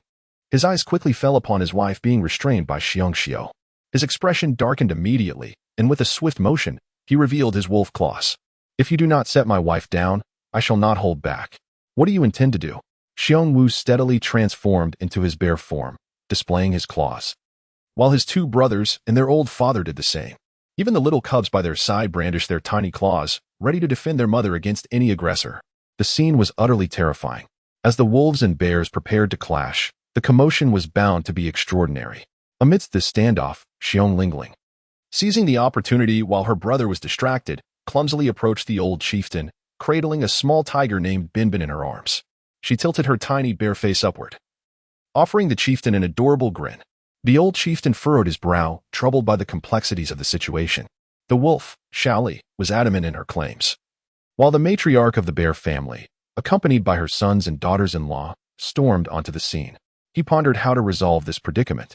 Chapter 21. The heart of the beast must not be neglected unexpectedly. His gaze fell upon the cherubic face of the little bear, along with the small tiger in her embrace, who was yawning like a kitten. The chieftain's heart softened instantly. What a beautiful sight! Yet those fools were on the brink of fighting. "Cease this at once," he bellowed, his voice booming. Internally, he silently mused that he nearly fell for Xiaoli's scheme. If these two factions engaged in battle, half the tribe's homes would likely be destroyed, just as Wolf Kuei was about to strike. Bear Xiao contemplated whether to hurl Xiaoli onto her mate, when the chieftain's roar halted both parties in their tracks. Turning around, everyone was taken aback. There sat a little black bear on the chieftain's knee, clutching a small tiger in its embrace. Moreover, this audacious little bear was reaching out with its tiny paws to tug at the chieftain's beard. The chieftain chuckled heartily, who said Lingling is foolish. "I find her quite clever." The assembled beasts, poised for conflict, were momentarily bewildered. Particularly, Xiaoli's family stood aghast. She had barely regained her footing after being set down by Bear Xiao, her legs still trembling from fear until Wolf Kuei stepped forward to steady her. Meanwhile, the other bears, having heard the chieftain affirm Lingling's intelligence, felt a wave of gratitude and wore expressions of relief. The chieftain then waved his hand. "Enough of this fighting. Disperse. Xiong Wu is fortunate to have brought back a little tiger for his daughter, and we must not unjustly accuse others out of our own lack. It would be wiser to conserve our strength for tomorrow's hunt in the mountains." The assembled beastmen sighed, realizing there would be no spectacle to witness. As for Xiaoli, she was utterly dumbfounded. After all her efforts to instigate trouble, if this continued, the bear family would be expelled. Yet how had that little foolish bear managed to approach the chieftain? It is well known that the chieftain places great importance on the growth of the cubs within the tribe. This time, not only did he show concern for the little foolish bear, but he also came to her defense. It seems that all efforts were in vain, leaving one on the brink of despair. Wolf Xiaoli, feeling indignant, wished to voice her thoughts, but was restrained by Wolf Kuei, who urged her to return home in a hushed tone. After the couple from the wolf family departed in frustration, Grandma Bear, with tears streaming down her face, embraced Lingling cub, expressing her heartfelt gratitude to the chieftain. If it weren't for your esteemed intervention, this disgrace would have befallen us. The chieftain waved his hand dismissively, saying, "You may go now." Mrs. Xiong expressed her gratitude once more, then called her family to return to the small courtyard of the Xiong family. Had it not been for Mrs. Xiong's foresight in coming over to stir things up this evening, it is likely that the cunning wolf Xiaoli would have prevailed. What brought her solace was the unwavering support from her second and third sons' families during the incident. Both daughters-in-law did not let her down. With so many people gathered, there was scarcely a place to sit in the small house. Old Lady Xiong could only stand and utter a few words. How strange. The wolf family has lived next door to you for so long. Despite the quarrels, things usually settle down after a few days. But what is going on with that wolf Xiaoli during this period? How could she be so malicious as to attempt to drive you from the tribe? It must be jealousy, replied Xiong Tsuetsue. Just a few days ago, my elder brother's family acquired a yellow cow. And who among the orcs in the tribe wouldn't envy that? Old Lady Xiong pondered. That should not be the case. In the past, your elder brother had also captured numerous game, yet she did not react so dramatically. Grandfather Bear sighed. In any case, one must always be wary of beasts. For you two families reside right next to each other. Understood, Father. Bear Wu nodded with concern. Both Xiong Yu and Xiong Li have expressed their opinions, regardless of what Wolf Xiaoli intends to do, as she targets the elder brother's family. We shall stand our ground against her. Elder brother, while words may be spoken, you must remain vigilant against Wolf Kuei while in the forest. Xiong Wu attentively absorbed every word, responding earnestly. To speak candidly, regardless of the mundane matters of daily life, it remains essential for family members bound by blood to support one another during times of adversity. Meanwhile, the discourse among the adult orcs did not escape Xiong Lingling's notice. She quietly analyzed the situation. Recently, the once amiable Wolf Xiaoli had undergone a dramatic change in temperament, devising various schemes to drive the Xiong family away, which at the very least suggested that she harbored some inner turmoil. What could it be? Xiong Lingling narrowed her glistening dark eyes, while Wolf Xiaoli felt a twinge of guilt. Perhaps the demise of the original owner was somehow connected to her. What is that delightful aroma? At that moment, Xiong Tsuetsue caught a whiff of the fragrant rice porridge. In truth, she had detected the scent upon entering the room, but had hesitated to voice her thoughts. Now, however, she could no longer contain herself. It is porridge. Xiong Xiu suddenly recalled that they had yet to partake in their meal. With such exquisite rice at home, she had diligently prepared the porridge in advance. The wild vegetables she foraged with her mother-in-law in the forest that morning were also ready, enhanced by a touch of butter. As for the few pieces of smoked beef, they were to remain untouched, reserved for the winter months. However, the wild vegetables sautéed in melted butter were exceptionally fragrant. And with the addition of 2 eggs, the flavor was indescribably delightful. When she served the porridge to the little ones at noon, each one exclaimed about its delicious aroma. Porridge? How could millet porridge be so fragrant? Xiong Tsuetsue, quick of tongue and hand, lifted the lid made of banana leaves, revealing a pot of exquisite white rice porridge. The 4 of them were taken aback, their expressions filled with astonishment at the sight of such fine rice. Ah, keep your voices down. Xiong Tsuetsue was nearly startled into a scream when the elderly matron intervened. With a sigh, the old lady said, Xiu, please fetch a bowl for each of your second and third brothers. There are no more to spare. Xiong Xiu was eager to express her gratitude to both families for their recent kindness. Upon hearing her mother-in-law's words, she cheerfully set about her preparations, taking bowls to fill with rice, which she then wrapped in banana leaves. Chui Chui, this is from your family. Ahua, this is from yours. She was surprised to be so generous. Xiong Tsuetsue and Xiong Hua found it utterly astonishing. Moreover, they had never encountered such pristine white rice before. Where could this rare commodity possibly originate? What was it doing in their elder brother's rice jar?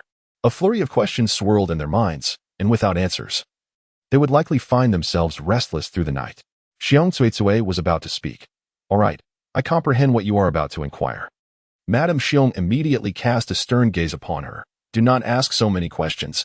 I shall provide you with this finest white rice. Take it home and prepare it well for the little ones. As for other matters, refrain from inquiring and ensure that no other beast men lay eyes upon it. Observing her grandmother's air of mystery, Xiong Tsue and Xiong Hua could only nod in compliance, too intimidated to pose further questions. The reason for Madame Xiong's enigmatic demeanor was merely that everything had transpired so unexpectedly that she had yet to formulate an explanation. After her words, she added, "It is getting late. You should all return home." Once the second and third families had departed with joy, Madame Xiong turned to Xiong Xiu and said, "There is no need for you to explain the matter of the white rice to them. Should they have any inquiries, let them come to me." "Understood, mother." Xiong Xiu hurriedly urged her in-laws, "Today, Awu has caught a rabbit. Please stay and share a meal with us." The elderly couple attempted to decline, but the children clamored around them, insisting they remain. With a resigned smile, the two elders acquiesced and decided to stay for dinner. Chapter 22. The one who seeks a beating. The porridge made from white rice was indeed fragrant, and for the Xiong family, who had subsisted on game and wild vegetables their entire lives, the delicate aroma of rice was undeniably a delightful revelation. Xiong Xiu gifted rice to Grandma Xiong and Grandpa Xiong, who had yet to cook it, but to their delight, the taste was unexpectedly exquisite. We are indeed fortunate. Even Grandpa Xiong, who was typically reticent, was filled with joy. Indeed, it is a blessing for our entire family, seeing the little ones enjoying their meals so heartily. Grandma Xiong felt a profound sense of contentment. In these challenging times, it is a true blessing that the children can have a full meal. Their safety and well-being as they grow up is the greatest fortune of all. Meanwhile, Xiong Wu expressed his astonishment. The flavor of high-quality grains is simply unparalleled. Xiong Shula cheerfully added a bit more to Lingling's bowl. Indeed, the little ones were astonished during their first meal at noon. "I suggest, Xiu, that tomorrow you take a piece of meat to the stonemason's house and exchange it for a few bowls. Recently, everyone has struggled to hunt, and a small piece of meat should be able to procure 10 bowls. Just look at the little ones, who are constantly holding their leaf bowls. It is quite inconvenient for them to drink their porridge." Mrs. Xiong is contemplating household expenses. In the past, she never made any changes, always adopting a day-by-day approach. The game that Xiong Wu brings back from the mountains barely suffices for the family's sustenance, leaving no surplus meat to trade for stone bowls. Now that the cubs have grown, life remains frugal, and it pains her to observe their circumstances. Xiong Xiu sometimes used a single chopstick, not thinking much of it, believing that as long as it served its purpose, it sufficed. However, now witnessing the bowl made of folded leaves leaking soup, she conceded to her mother-in-law, saying, "All right, I shall go and exchange it tomorrow." Yet, Xiong's grandmother remained unconvinced, wary of being deceived by the stonemason. Xiong Sanbao immediately assured, "Grandma, don't worry. I will go with mother." "Oh, you little rascal," Grandma Xiong chuckled, playfully pinching Sanbao's nose. She then turned to gently pat Lingling's small head, while the little tiger lay at her feet, happily licking the rice porridge hidden among the leaves. The heartwarming scene of the bear family appeared to Wolf Xiaoli as a thorn in her eye and a splinter in her flesh. She seethed with resentment, sharpening her wolf fangs in anger. Upon returning home, Wolf Kuei inquired about the matter, prompting Wolf Xiaoli to recount the incident of the foolish little bear having a small tiger. At that moment, Wolf Kuei was simmering with frustration. Having returned from the mountains after a futile hunt, having only caught 2 wild chickens, dragging his weary body through the door, he discovered the cold stove, devoid of any meal. Meanwhile, the female in the household had taken it upon herself to visit the clan leader, gossiping and stirring discord, a talent unmatched by any creature in the tribe. As Wolf Xiaoli animatedly explained her reasoning for complaining, Wolf Kuei suppressed the urge to strike her and replied in a deep voice, "You should cook first." Wolf Xiaoli suddenly fell silent, realizing the male's displeasure etched on his face. With the fire still unlit after her tumultuous day, she felt a pang of guilt and quickly instructed the wolf cubs, "Go clean those 2 wild chickens." With a dark expression, Wolf Kuei coldly stated, "Hunting has become increasingly difficult. We cannot feast after every hunt from now on. We must preserve our catches to sustain us through the winter. What shall we eat then?" The 3 wolf cubs questioned in unison. "Wild vegetables and millet porridge," he replied. "But, father," they protested, recalling the excitement of seeing him return with the wild chickens, their mouths watering at the thought of a feast that would not happen. Even Wolf Xiaoli was taken aback by the male's sudden declaration. She glanced at the cub's pleading eyes and suggested, "Perhaps today we could—" "You haven't gone out to gather wild vegetables today, have you?" Without waiting for her to finish, Wolf Kuei turned to glare at her. "You spend your days meddling in others' affairs. Are you even managing your own household? I want to gather some. Just not much, Wolf Xiaoli stammered, shrinking back in fear. In the past, she would have argued back, but after failing to accomplish her tasks that evening, she opted for silence. Especially knowing that Wolf Kuei had just returned from a tiring day and was looking for an outlet for his frustration. Fearing reprimand, she quickly added, "Though the wild vegetables are scarce, there is millet. You rest for a bit. I will call you when it is ready." Only then did Wolf Kuei, still wearing a stern expression, retreat to rest. The wolf cubs, witnessing their hopes dashed, became despondent. They all adored meat, and the mere thought of wild vegetables and millet porridge was far from appetizing. While Wolf Xiaoli tended to the fire, the three cubs lined up at the fence, gazing longingly at the flickering light from the neighboring house. Wolf, three cubs swallowed hard, fantasizing, if only we could get our hands on that beef from next door. Wolf, two cub replied, "I've thought of that before, but they always have someone around." Wolf, big cub glanced at his younger brothers. "What do we have to fear? It's just Chi Bao and that foolish little bear." Indeed, although the Xiong family is under watch, it is merely by Chi Bao and the foolish little bear. These two youngsters are hardly a match for them. The three brothers exchanged knowing glances, and an insidious scheme silently took shape in their minds. The Xiong family. After returning home, Grandma Bear and Grandpa Bear urged the cubs to retire for the night. Lingling and Little Tiger were gently cradled into their cozy nests one by one. Little Tiger, ever so clingy, required a comforting embrace even while nestled in the same den. In her previous life, Bear Lingling had never fathomed the joys of pet ownership. But now she comprehended the profound softness it could bring to her heart, as if it were on the verge of melting. With her eyes closed, feigning slumber, Bear Lingling reflected upon the events of the day. It seemed that she could no longer be so ostentatious about retrieving items from her space, particularly non-edible goods. She must exercise utmost caution, especially with items that were unavailable in the tribe. Meanwhile, Bear Xiao was engaged in conversation with Bear Wu. Expressing her concern, "I don't know what's happening. It's been 3 days, and Bao Bao still hasn't reverted to her beast form. I'm worried she might remain this way indefinitely." Xiong Wu remarked, "That is unlikely. Bao Bao is merely young at present and simply lacks the ability to exert control." Xiong Xiu remarked, "That makes sense. Yet I fear she may be hindered by certain reasons." "Nonsense, have no worries." Just as the last word left his lips, Xiong Wu's snoring erupted, a testament to his exhaustion from the relentless daily toil of hunting in the mountains. Upon hearing the resonant snores, Xiong Xiu opened her mouth, only to swallow her words. Concerned that Ling Ling's cub might not transform for an extended period, leaving her future in jeopardy. Casting a glance at the small black bear nestled in the den, she felt a twinge of guilt. At the break of dawn the following day, after the male bear ascended the mountain, Xiong Xiu took a piece of cured meat, intending to barter for a stone bowl. As she reached the door, she abruptly halted, contemplating for a moment before approaching San Bao to rouse him. "Come along with me, dear." San Bao, the most astute of the cubs, had made a promise to his grandmother the previous night, so today he would accompany her. To his surprise, Xiong Xiu indeed called for him, and he sprang to life, invigorated. The mother and son quietly made their way outside. Chapter 23. The Clever Cub Indeed. The prescient Xiong old lady had been correct. The stonemason was shrewd and would only exchange 5 stone bowls. Xiong Xiu expressed many flattering remarks to him, yet they proved futile. 5 is simply 5. The monkey stonemason gestured, stating, "Not a single one more can be exchanged." "Mother, then let us not exchange. Let us depart." Xiong Sanbao is quite astute.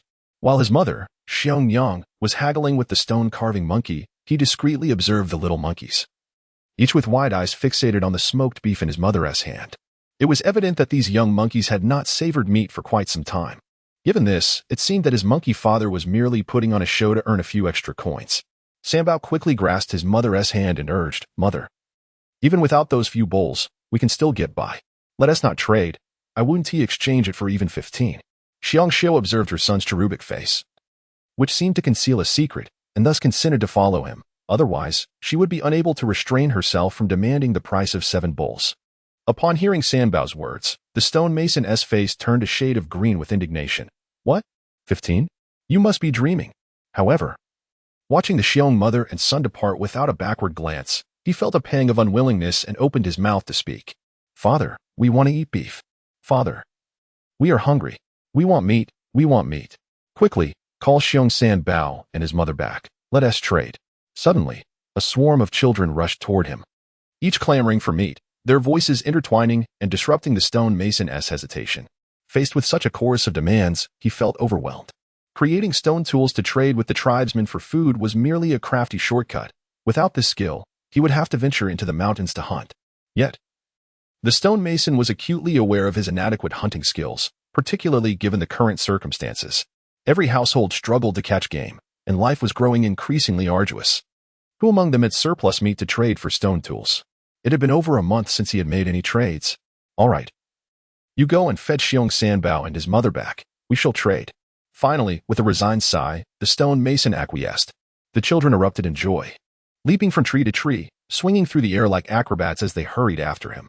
Meanwhile, Xiong Xiao and Sanbao, the plump mother and her frail child, walked at a leisurely pace, deliberately dragging their feet when suddenly they heard the calls of the monkey children overhead. And Xiong, Sanbao, come back quickly, let us trade.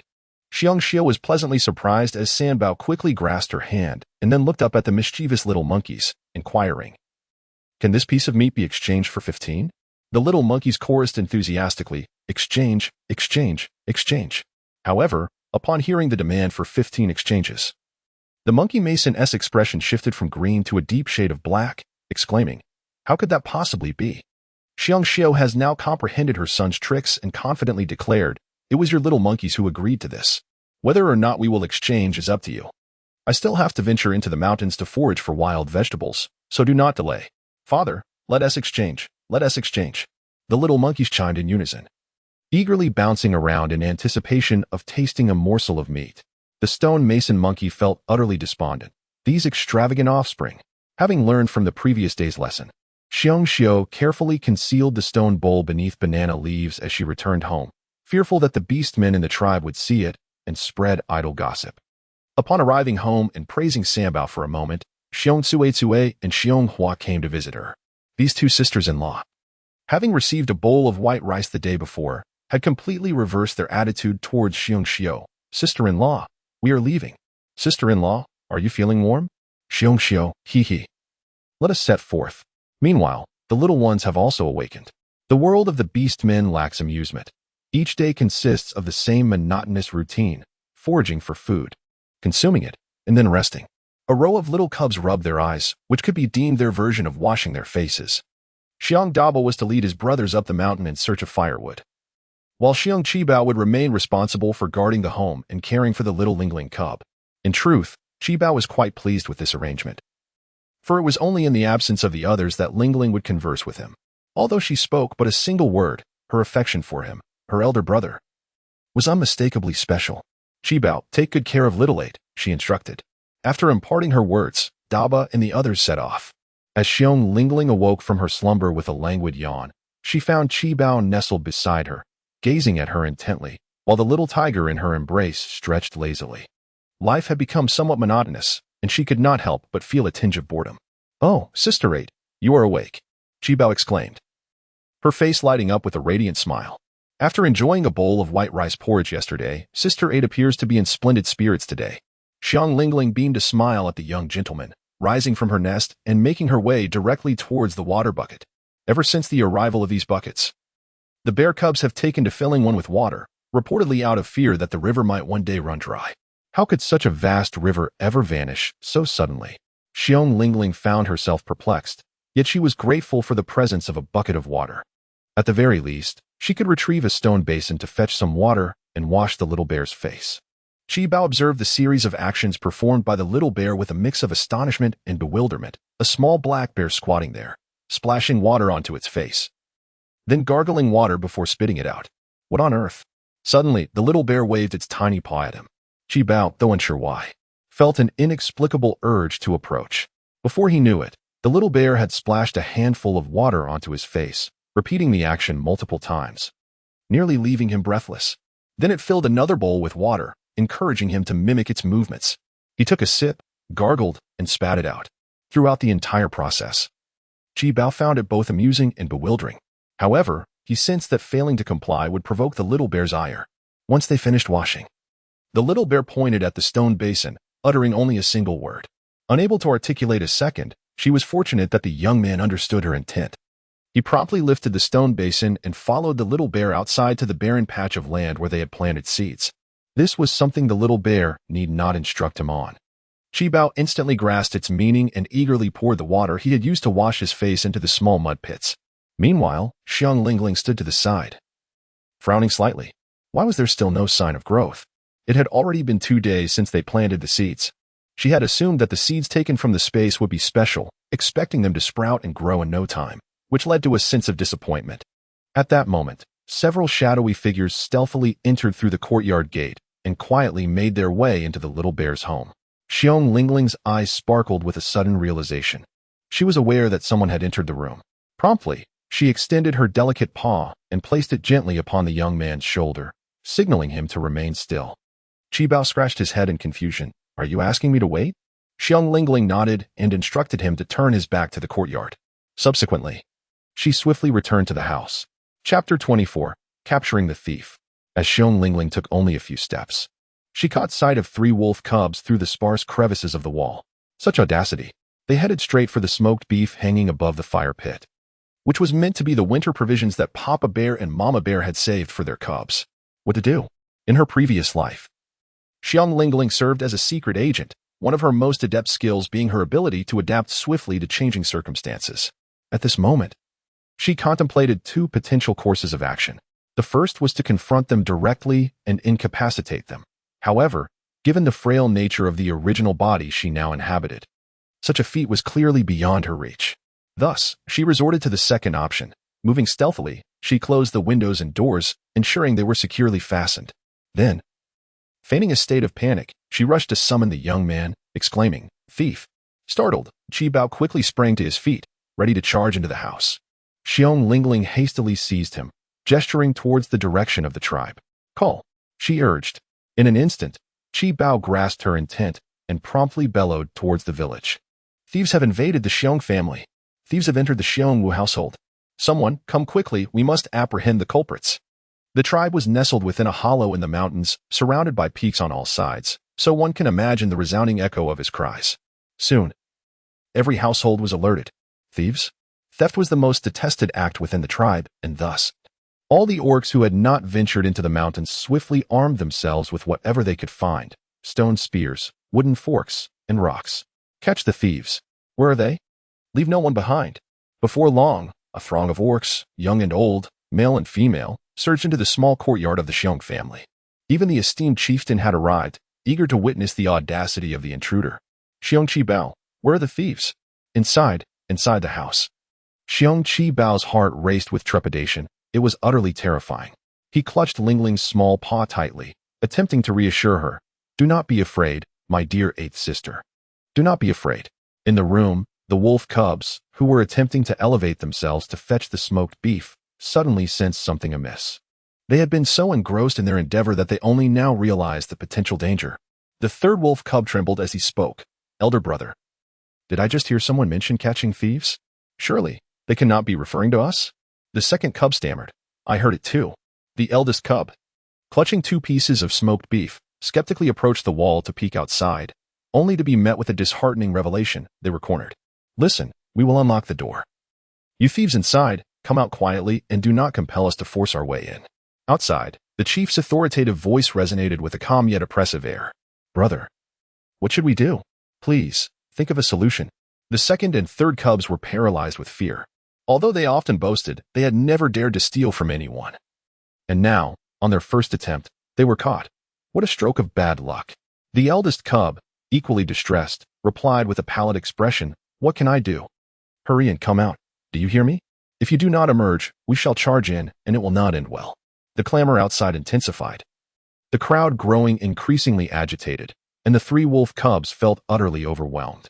The eldest finally steadied his trembling voice. "It is all right. Let us put down the beef and leave. Once night falls, Father will speak to the chief, and all will be well." "Really?"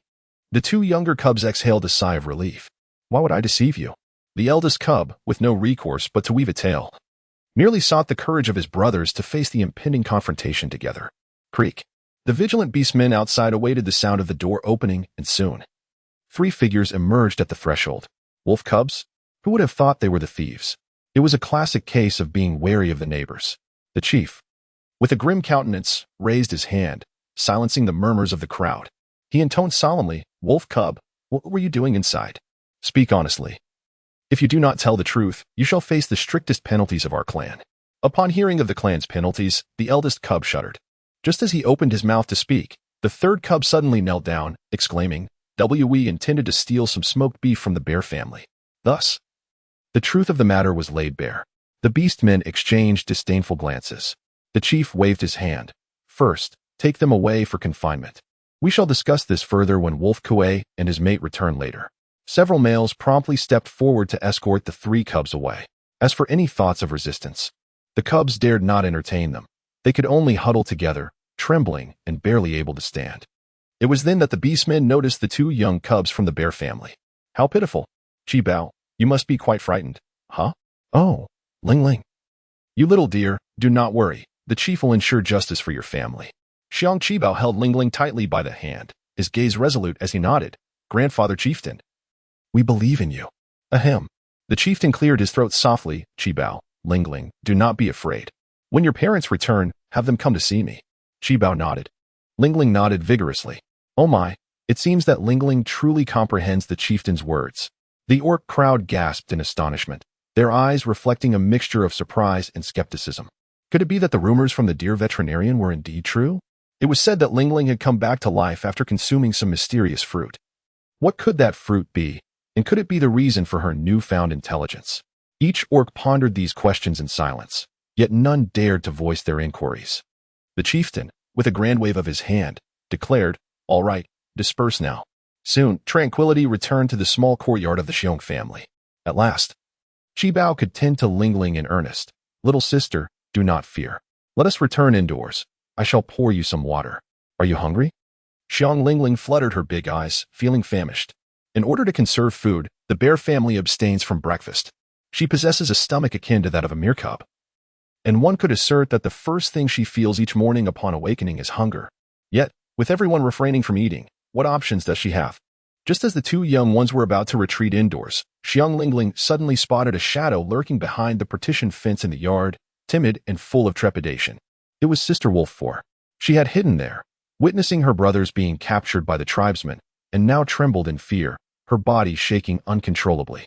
Xiong Lingling unearthed memories of Wolf 4's sister from the original owner's recollections, realizing that the young creature harbored no animosity towards her.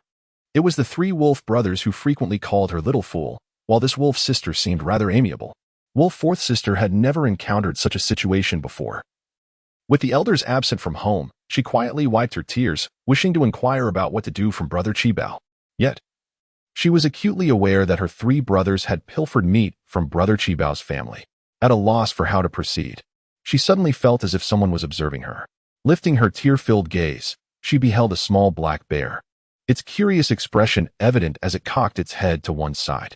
In that moment, Wolf 4's sister found herself momentarily speechless. She knew that there were only 3 black bears in total. One was Bear Father, another was Bear Qibao, and the last was Bear 8 Treasure, Lingling.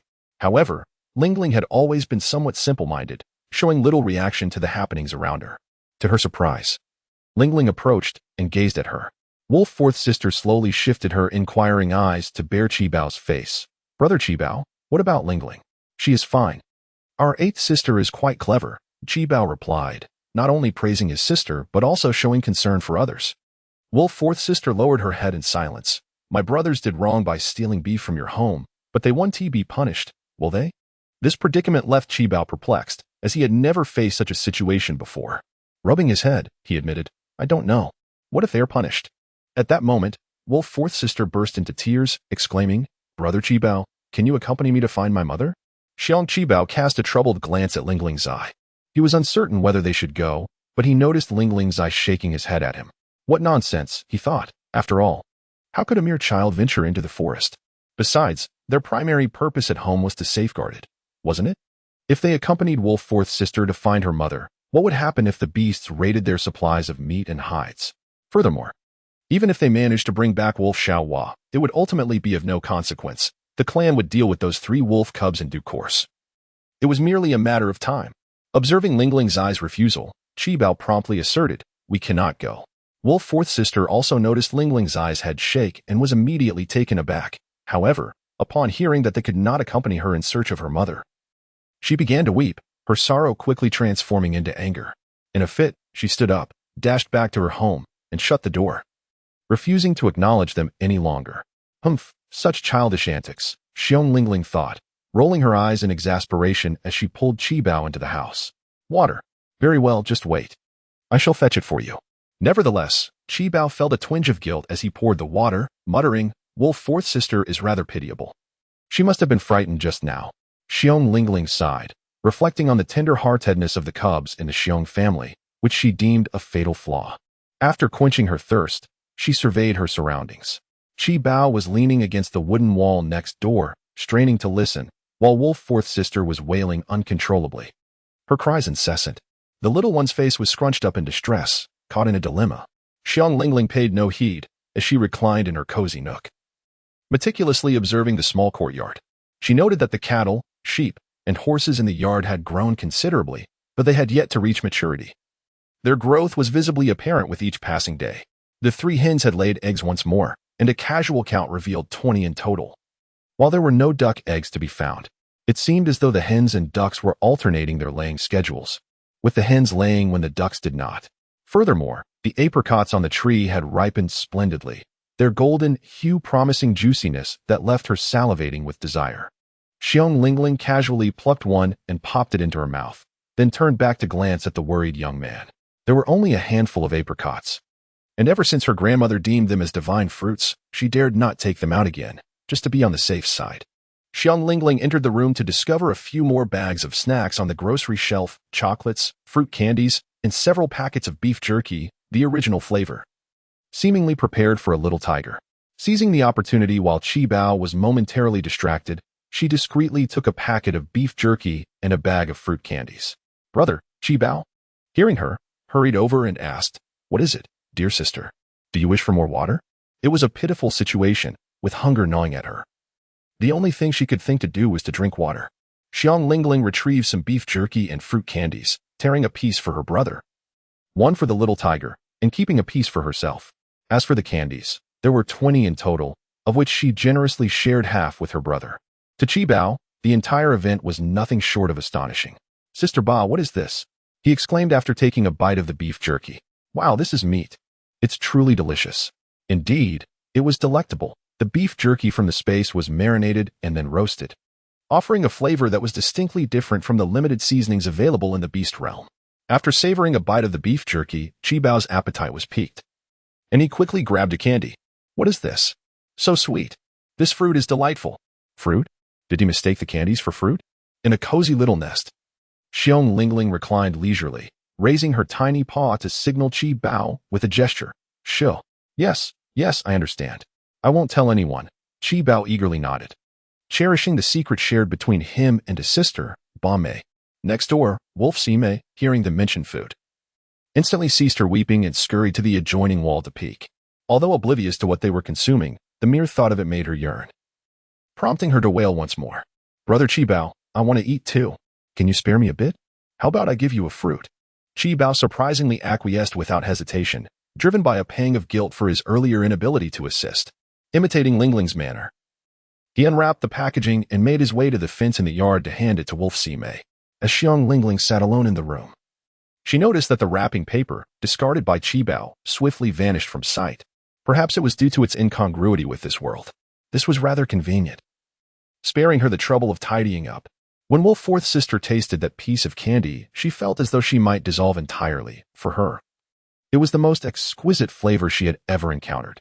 Growing up, her parents had favored her brothers, often leaving her with less to consume. Qibao Gu. What kind of fruit is this? A single candy had elevated her spirits, and a smile graced her face. Qibao, relieved, solemnly instructed her, do not inquire further. As long as there is food, that is sufficient. Remember, you must not tell anyone else. I understand, rest assured. Wolf Fourth's sister replied eagerly. Xiong Lingling, in the room, absorbed every word exchanged between the two little ones. She felt no concern, for the thoughts of the young were simple. As long as there was food, they would remain tight-lipped. After finishing a slice of beef jerky, the little tiger nestled in her arms and fell asleep. Lingling, having satiated her own hunger, began to feel drowsy as well. The sounds of snoring from bear father and bear mother were akin to a roaring tsunami for her small ears. Upon returning to the room, Qibao discovered that both Lingling and the little tiger were asleep. He settled down alone in the nest, indulging in beef jerky and candy, truly relishing the moment. As he continued to munch, he too succumbed to slumber, oblivious to the candy wrappers lying on the floor, silently disappearing. Chapter 26. The Malevolent Beast. Meanwhile, upon entering the forest, the three sisters-in-law were fortunate to discover a flat, open clearing. Lush green grass carpeted the ground, and an abundance of the wild vegetables they often enjoyed was plentiful. With joy, they began to dig, each carrying a small basket to collect their harvest. After a flurry of activity, each had filled their basket to the brim. Come, let us sit down and take a rest. Xiong Lingling wiped the sweat from her forehead. Although the forest was dense and the sunlight barely filtered through the branches, the heat was nonetheless oppressive, leaving her quite fatigued. Xiong Xiao and Xiong Hua also settled down to rest. It is a rare occasion for the three sisters-in-law to engage in such a serene conversation. Eldest sister-in-law, may I inquire about the source of the exquisite white rice you provided us yesterday? Could you possibly share a hint? To everyone's surprise, Xiong Lingling was the one to broach this subject, her face aglow with anticipation, eager to glean information from her counterpart. After all, that rice was truly exceptional. Upon returning home last night, she had cooked a handful into a delicate porridge, and her entire family, after savoring its delightful flavor, could hardly bear to leave any uneaten.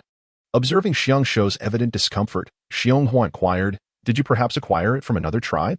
"Indeed," Xiong Lingling replied, "I have heard that some tribes possess great wealth, possessing items we could only dream of." Understanding that she would gain little information from her mother-in-law, Xiong Lingling turned to the somewhat simple-minded eldest sister-in-law. "Please, just tell us. We are family, and good fortune should be shared, should it not?" Xiong Xiao, forcing a smile, responded, "I truly do not know where it came from. If you do not believe me, you may ask Mother. And if we could ask Mother, would we still be asking you?" came the retort.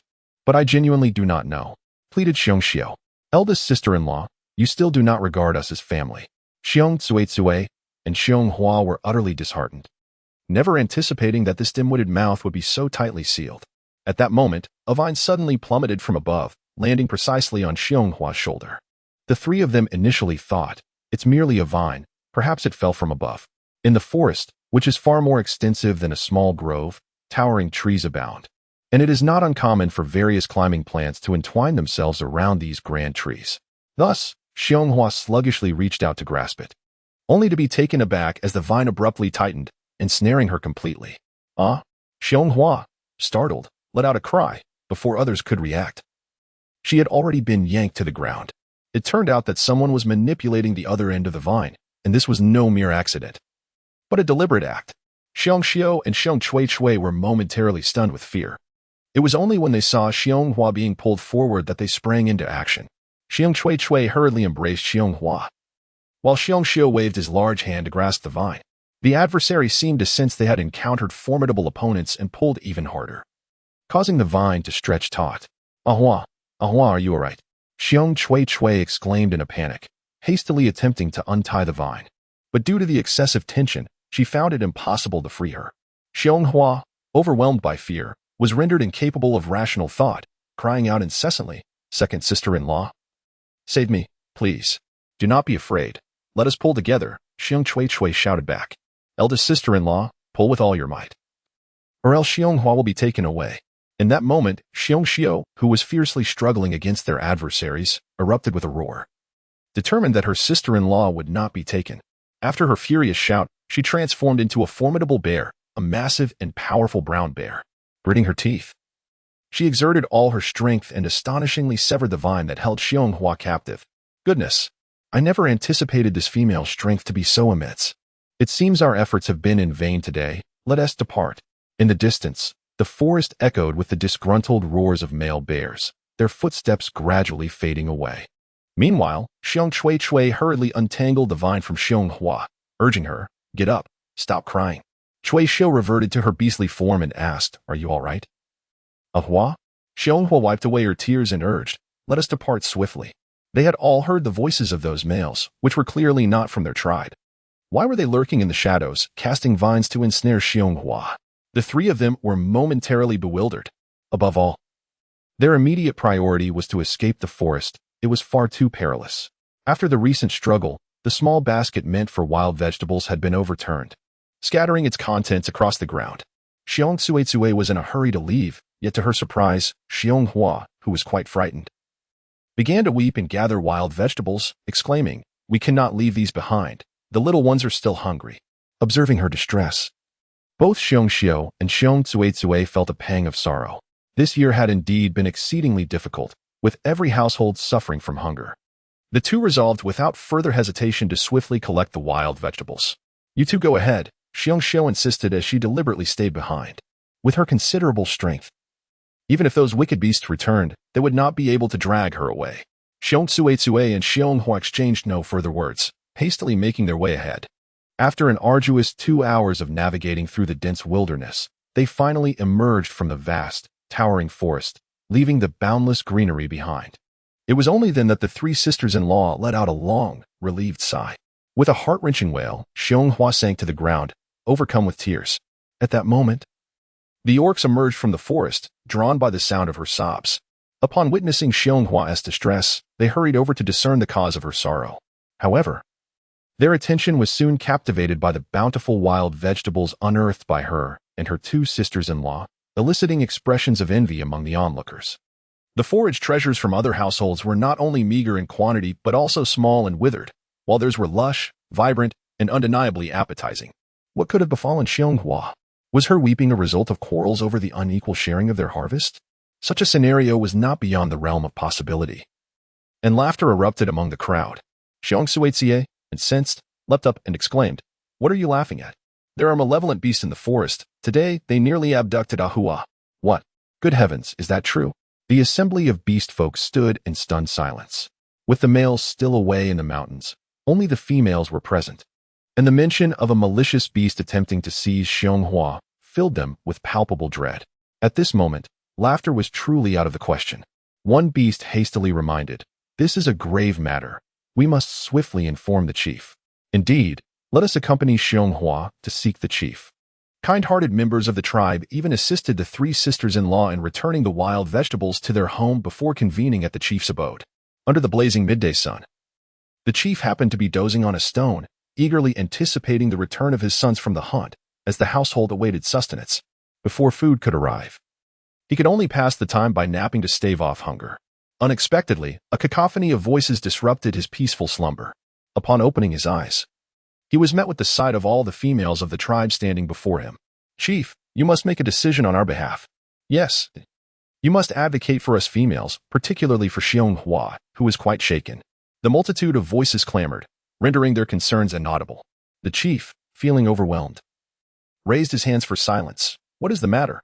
Speak one at a time." Chapter 27. The Insatiable Beast's Heart. What? After the females had finished their animated exchanges, Xiong Suetsue recounted the events once more. The chief, astonished, sprang to his feet, nearly dislodging the wolf bone adornments from his head. "Are you certain you are not speaking in jest?" Xiong Suetsue rolled her eyes at the chief, exclaiming, "Chief, we are not aimlessly idling about. Is it truly necessary to engage in such frivolous chatter? Oh dear, the matter has escalated. It appears that other males have breached the barrier mountain and are attempting to abduct our females." The chief paced around the stone several times before gesturing with his hand. "When night falls, we shall light the bonfire. This issue must await the return of all males from the forest for further discussion." Meanwhile, in the wolf family, Wolf Xiaowai, burdened with a meager load of wild vegetables and wearied from her endeavors, returned home. On her way, she heard about the incident involving Xiong Hua nearly being taken away, and she couldn't help but feel a sense of schadenfreude. After all, she harbored an aversion towards anyone from the Xiong family, regardless of who suffered. She relished their misfortune. Unexpectedly, upon entering her home, Wolf Sime rushed in and embraced her, calling out, "Mother, step aside, can't you see that I am exhausted?" Wolf Xiaohua retorted, shaking off her daughter, "Quickly fetch me a bowl of water." She was both fatigued and parched, and after quenching her thirst, she intended to visit the chief to witness the unfolding events. Seeing her mother's displeasure, Wolf Sime dared not utter a word and hurried off to fetch water. Wolf Xiaohua gulped down the water and said, "Why are you staring at me? I am quite tired. I shall prepare food for you later. By the way, where are your three brothers? Did they go to gather firewood?" As soon as she inquired, she noticed her daughter's lips quivering and tears streaming down her cheeks. Before she burst into tears, "Mother, the three brothers have been taken by the chief." "What? What did you say? Stop crying and speak clearly." Startled, Wolf Xiaohua grasped her daughter's shoulders. Wolf Sime sobbed and recounted the events of the morning. Many had arrived in the tribe, including the chief, and they had cornered her brothers at the Xiong family's home. Moreover, the brothers had admitted that they had gone there to steal beef. This is disastrous. Wolf Xiaohua's face turned pale as she sank to the ground. The tribe's most stringent rule pertains to theft. She recalled a few years prior when a beastman had stolen from another, only to be exiled, cast out from the tribe, and ultimately their fate remained unknown. No other tribe would take in an exiled beastman. The thought of her family facing such a fate filled her with dread. As her anxiety mounted, Wolf Xiaohua clutched her chest and wept heartily. These three foolish children, why must they be so dim-witted? Oh heavens! Wolf Sime, wiping her tears helplessly, added. The chief said that when the parents from the Xiong family return, they must meet with him. Wolf Xiaohua ceased her sobbing. It seemed the chief was serious. She felt utterly lost, unsure of what to do. Pleading with the chief would certainly be futile. Everyone knew his temperament. He had always been fair and impartial. And seeking the Xiong family's forgiveness was beyond her pride. Were they to merely wait for the males to return to devise a plan? Next door. At the Xiong family, the chief had already announced the lighting of the bonfire in the evening, prompting Xiong Xiu and the others to return home. Xiong Hua was greatly startled, feeling somewhat disoriented. On the way back, Xiong Xiu observed this and sighed. "Hua, bring the little ones over for dinner. I will prepare it when we return." Xiong Hua nodded absent-mindedly, expressing her gratitude to her sister-in-law. In her household, there were 3 young cubs, one male named Xiong Fu and 2 females, twins named Xiong Dexiang and Xiong Erxiang. The cubs were still quite young and could not consume much. Upon returning home, Xiong Xiu glanced at the basket of eggs, counted, and realized that with her own 8 cubs and the 3 from Xiong Hua, there were a total of 11 cubs. She decided to boil all 11 eggs, preparing a poached egg for each cub, accompanied by a pot of fragrant rice porridge. After the delicious porridge was ready, she had to carry a large stone bowl to their in-laws. Not long after, Xiong Hua arrived, her face pale, accompanied by her 3 cubs. However, when it came time to eat, her eyes brightened with surprise. She had anticipated that her sister-in-law not only prepared rice porridge but also poached eggs for the cubs. And astonishingly, there were an additional 15 brand new stone bowls at her sister-in-law's home. These signs indicated that her sister-in-law's life was becoming increasingly prosperous, and in such times, it was remarkable that they did not go hungry. Watching the cubs eat so heartily filled her with a bittersweet mix of envy and sorrow. Sister-in-law. It seems my elder brother possesses remarkable skills, capable of bringing back so many eggs from the mountains. Otherwise, the eggs that Ling Ling's cubs had collected days ago would have long been consumed. He merely had a stroke of luck, she chuckled. Next time, perhaps elder brother could take Xiong Li along, allowing them to venture into the forest together and gather a few eggs as well. Upon finishing her words, Xiong Hua noticed Xiong Xiu's momentary surprise. Realizing that she was still holding someone else's bowl, she became aware of her lack of decorum in conversation. She quickly forced a smile and said, "You see, my elder brother does not enjoy such good fortune every day. Moreover, whether we can find an egg also depends on the luck of our male, so we cannot blame my brother for not bringing him along." Xiong Xiu moved her lips slightly and said, "Well, let them discuss it amongst themselves."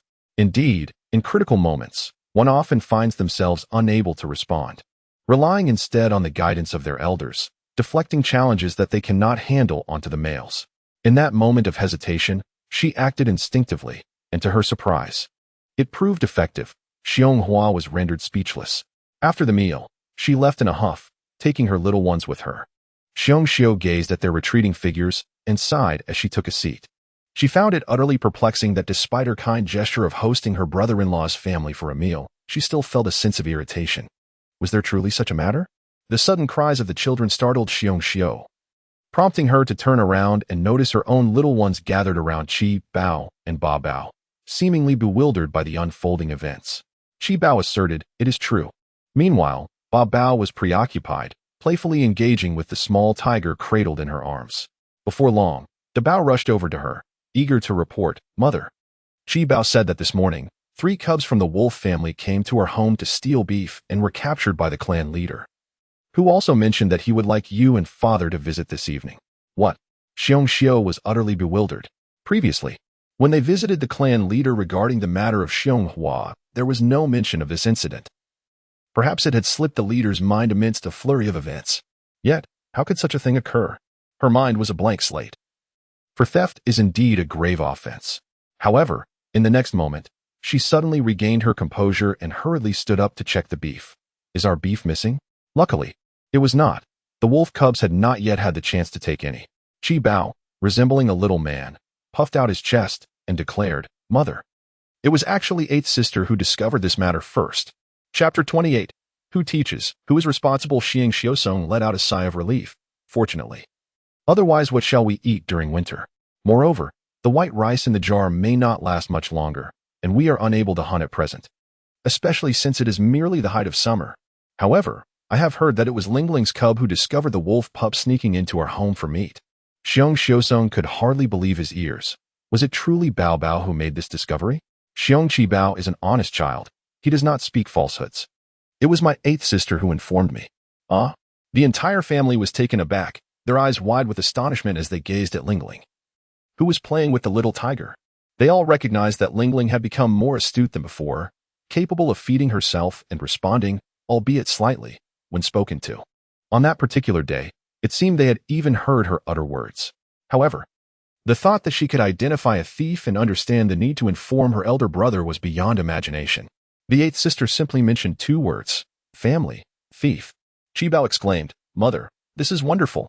It appears that my eighth sister is becoming increasingly intelligent. Our family will surely thrive from now on." Indeed. The eighth sister was undergoing a transformation. Listen to your grandmother. Do not frighten her, Xiong cautioned the children, signaling them to temper their excitement so as not to startle the little one. With a tender gaze, she approached and picked up Lingling. "Come here, my dear. My precious little wolf." She planted a gentle kiss on Lingling's forehead. "I want to kiss too." "Me too. I want to kiss her." The 7 elder brothers rushed forward, eagerly forming a queue, each planting a kiss in turn. Xiong Lingling. Although she is playing with the little tiger, she is acutely aware of everything her family says. The reason she refrains from reacting too much is to allow them a period of adjustment. Moreover, she herself seeks a moment of tranquility. Yet, little did she know. This touching scene unfolded once again. Xiong Lingling had no choice but to lift her head and display a broad smile to the crowd. Consequently, her brothers erupted in enthusiasm once more. The eighth sister beamed, her beauty radiating charm, for she was indeed the most delightful among them.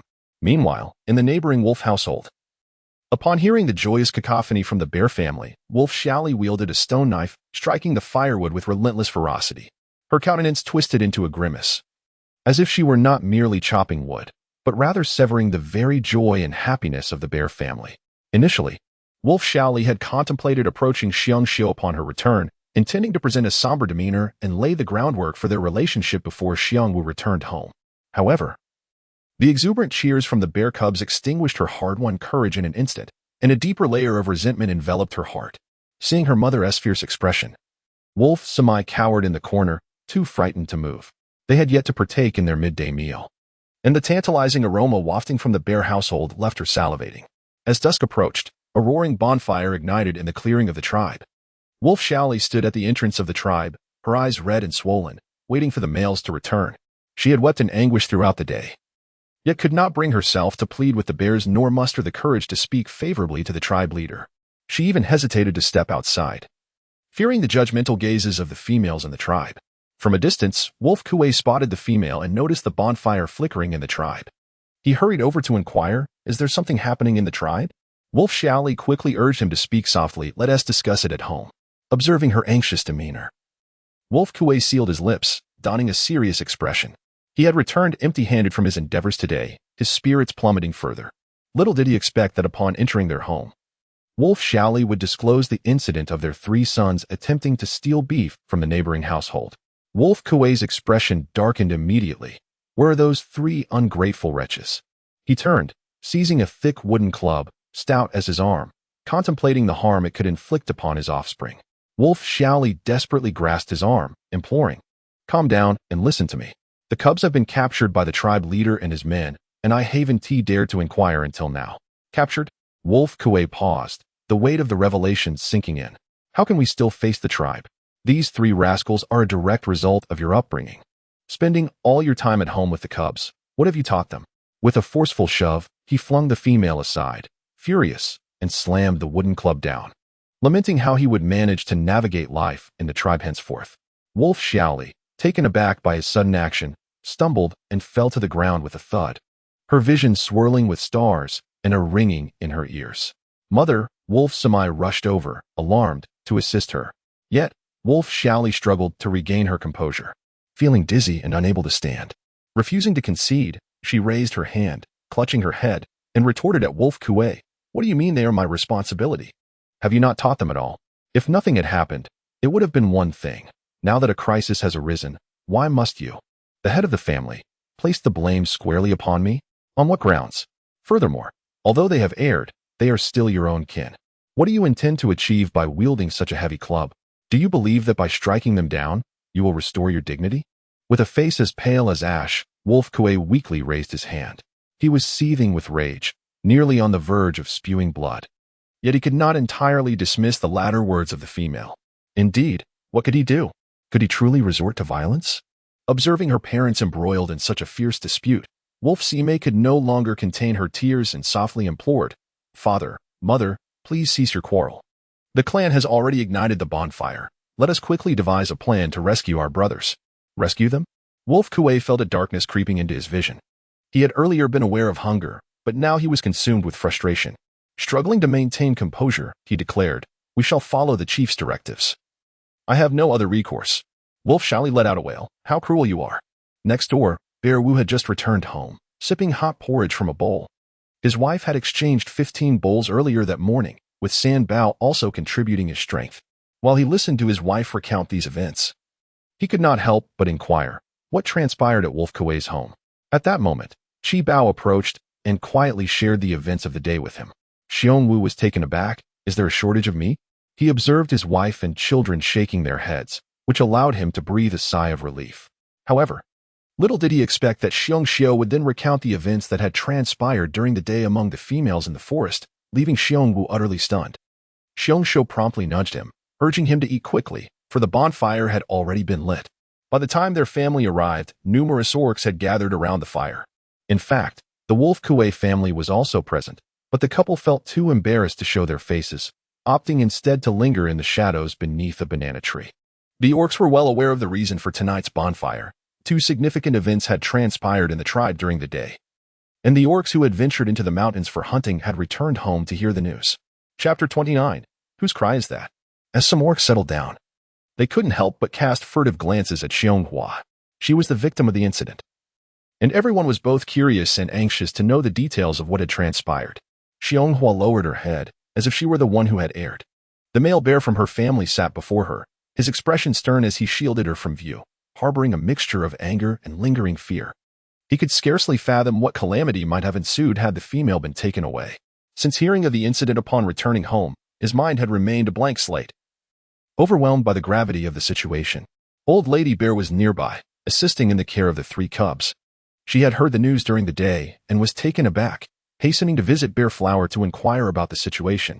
At that moment, Bear Flower had just returned from a meal at Elder Brother Bear Show's house with her cubs. Upon seeing her mother-in-law's concern, Bear Flower, feeling aggrieved, recounted the events that transpired in the forest. "Mother, had we not been lacking food at home, we would not have ventured into the forest, risking our safety. The clan leader had assured us that the forest had been thoroughly searched by the males, and there was no longer any danger. If only our family had white rice like sister-in-laws, none of this would have occurred." She refrained from mentioning how Bear Show had fiercely protected her during that time. Madame Bear is not foolish. Although she was unaware of the events surrounding Bear Show's protection of them, it was evident that her jealousy towards the superior quality rice of the elder household was palpable. Nevertheless, considering that Bear Flower had been quite frightened, she offered a few words of comfort before leading her 3 cubs away. It was not until the evening bonfire was lit that everyone reconvened. At this point, Madame Bear gleaned some insights from the conversations between Bear Chui Chui and the other females. It turned out that the incident had occurred unexpectedly, with Bear Shio forcibly severing the vine, thereby allowing Bear Flower to escape peril. As the tribesmen gathered, the chieftain finally opened his half-closed eyes and, with a heavy cough, signaled that he was about to speak. The murmurs among the tribesmen immediately ceased, and a profound silence enveloped the area, broken only by the faint crackling of the fire. Perhaps recognizing the gravity of the day's events, even the cubs had fallen silent. Surely, everyone is aware of what transpired with the female of the Bearly family in the forest today.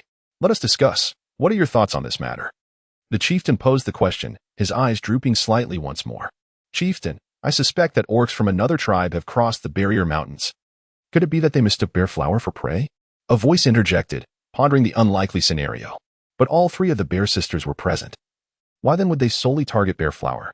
The question hung in the air until a male, who seemed to possess some insider knowledge, attempted to build suspense but was swiftly reprimanded by the deer healer.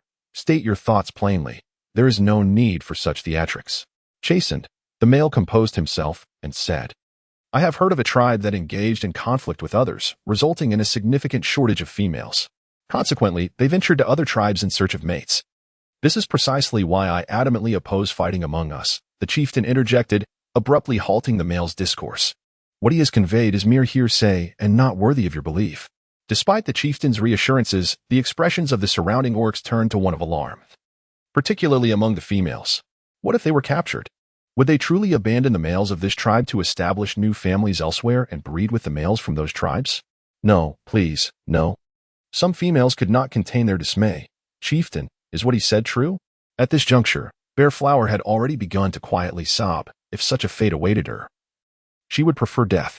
Meanwhile, Bear Lee's complexion turned ashen. What could he possibly do if this were the case? Suddenly, he stood up and declared, Chieftain, I believe we must prohibit the females from entering the forest henceforth. A voice from the assembly queried, but what about the wild vegetables? The cubs will go hungry daily if the males cannot hunt, and wild vegetables are only found in the forest. It is certainly preferable to being abducted. Xiong glared angrily at the orc, questioning whether he truly valued his mate so little for the sake of sustenance. This time, the chieftain concurred with Xiong's sentiment. Indeed, safety surpasses all else. Just then, a sharp, prolonged scream pierced the air, reverberating throughout the entire tribe. The unexpected cry instantly heightened everyone's already taut nerves. The orcs stood frozen in astonishment, and only a moment later did someone inquire, who was crying? Indeed, who was it? The chieftain sprang to his feet. Quick. Check who was missing. The tribe members sprang into action. The males counted off, while the females frantically gathered their young. Finally, someone spoke up. The Fox family has not arrived. The Fox couple resided at the outskirts of the tribe. They should have seen the bonfire. Yet they had not yet come, and that scream had sounded eerily like Humimi's. True to her name, Humimi was the most beautiful female in the tribe. And since she and Hu Xiaoxiao had only recently moved in together, they had yet to bear any offspring.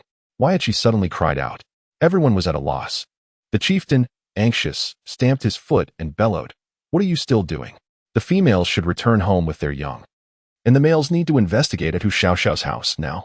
In an instant, the tense atmosphere surged. Roars erupted as the males dashed toward Hu Xiaoxiao's dwelling. As Lang Kuei prepared to leave, he was restrained by Lang Xiaoli, who shook her head at him. Don't go. Now is the opportune moment to plead with the old chieftain amidst the chaos. Lang Kuei ignored her, brushing aside her hand as he continued forward. The females, lacking foresight, believed that seeking favor at such a time was futile, and the chieftain would surely be enraged. Once the males had departed, the females hurriedly escorted their young ones home. Madame Xiong assessed the situation, noting that Xiong Hua was trembling in fear. It was no longer feasible for her to return home alone with her 3 cubs. Promptly, she grasped Xiong Hua's arm and said, Let us go to your sister-in-law's house, and you too, she added, directing her gaze towards Xiong Cui Cui. Xiong Cui Cui, trembling with her 2 little ones in tow, quickly nodded in agreement. Yes, let us go to sister-in-law's house. At that moment, sister-in-law was akin to a stabilizing anchor, a veritable balm for the soul. Xiong Shou swiftly cradled Lingling, while the other 7 little ones clasped each other's tiny hands, forming a charming procession as they headed straight home. The high-held Lingling gazed down with her dark, expressive eyes at the males rushing forth, some of whom transformed into colossal beast forms. The sound of crunching foliage echoed as the smaller trees were trampled beneath their weight. Chapter 30. A plea for help. The ferocity of the male beastmen was unmistakable. Before long, they arrived at the doorstep of Hu Xiaoxiao's abode, where muffled grunts emanated from within. The beast hurried inside, discovering Hu Xiaoxiao bound to a wooden pillar, his mouth stuffed with decaying leaves. Hu Xiaoxiao, what happened? One of the beastmen approached and pried the leaves from his mouth. Hu Xiaoxiao spat in frustration, his voice high-pitched and urgent. Quick, save my wife. She has been taken. What? The others momentarily paused in shock, but within an instant, they spun around and dashed out of Hu's home. The audacity of a vile beast to abduct a female from their tribe spurred the males to shift into their beast forms and pursue with fervor. Accustomed to hunting in the forest, they were adept at tracking, particularly Xiong Wu, who, before his injury, was unparalleled in the art of pursuit. With a torch in hand, he scrutinized the ground and pointed westward, that way.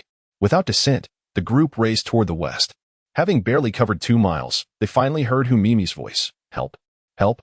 The vile beast carrying her had heard the rapid footsteps behind and, in a fit of rage, struck her in the stomach. Silence. Your cries will cost you your life.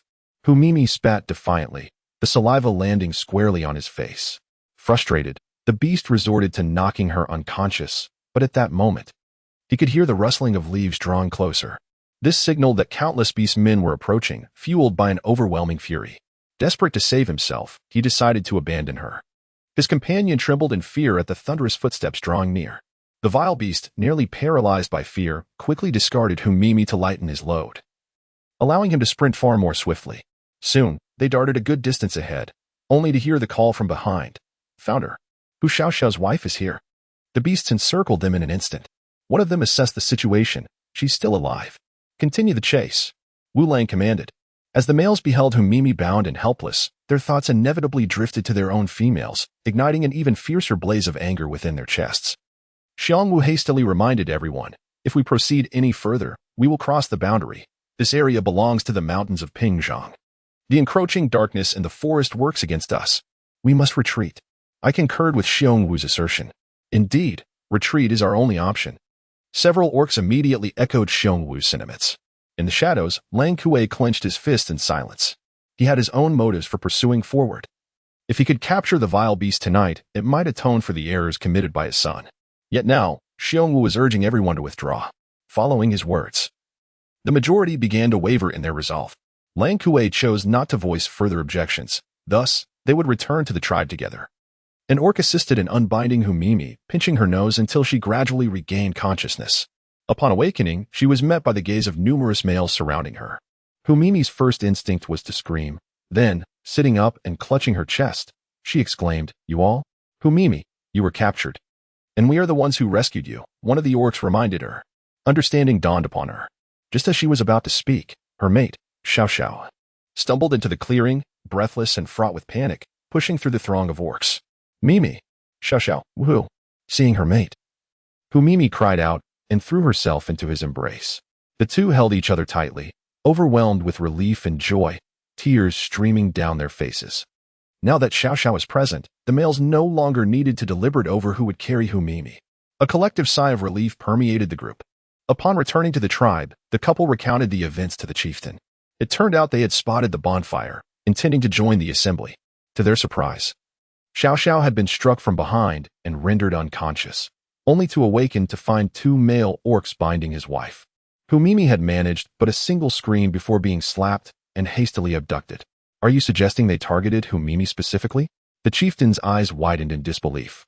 Yes. Otherwise, they would have attacked me first, Xiaoxiao replied. Did you see what they looked like? The darkness obscured my vision, he sniffled. But I did notice they wore wooden masks. The chieftain gasped if they were indeed after Hu Mimi. Could this be akin to the incident that befell Xiong Hua during the day? Regardless of whether the rumors hold any truth, their selective targeting of females is perplexing. Chieftain, what shall we do now? If we venture back into the forest to hunt, who will protect the female offspring at home? We are deeply unsettled. Indeed.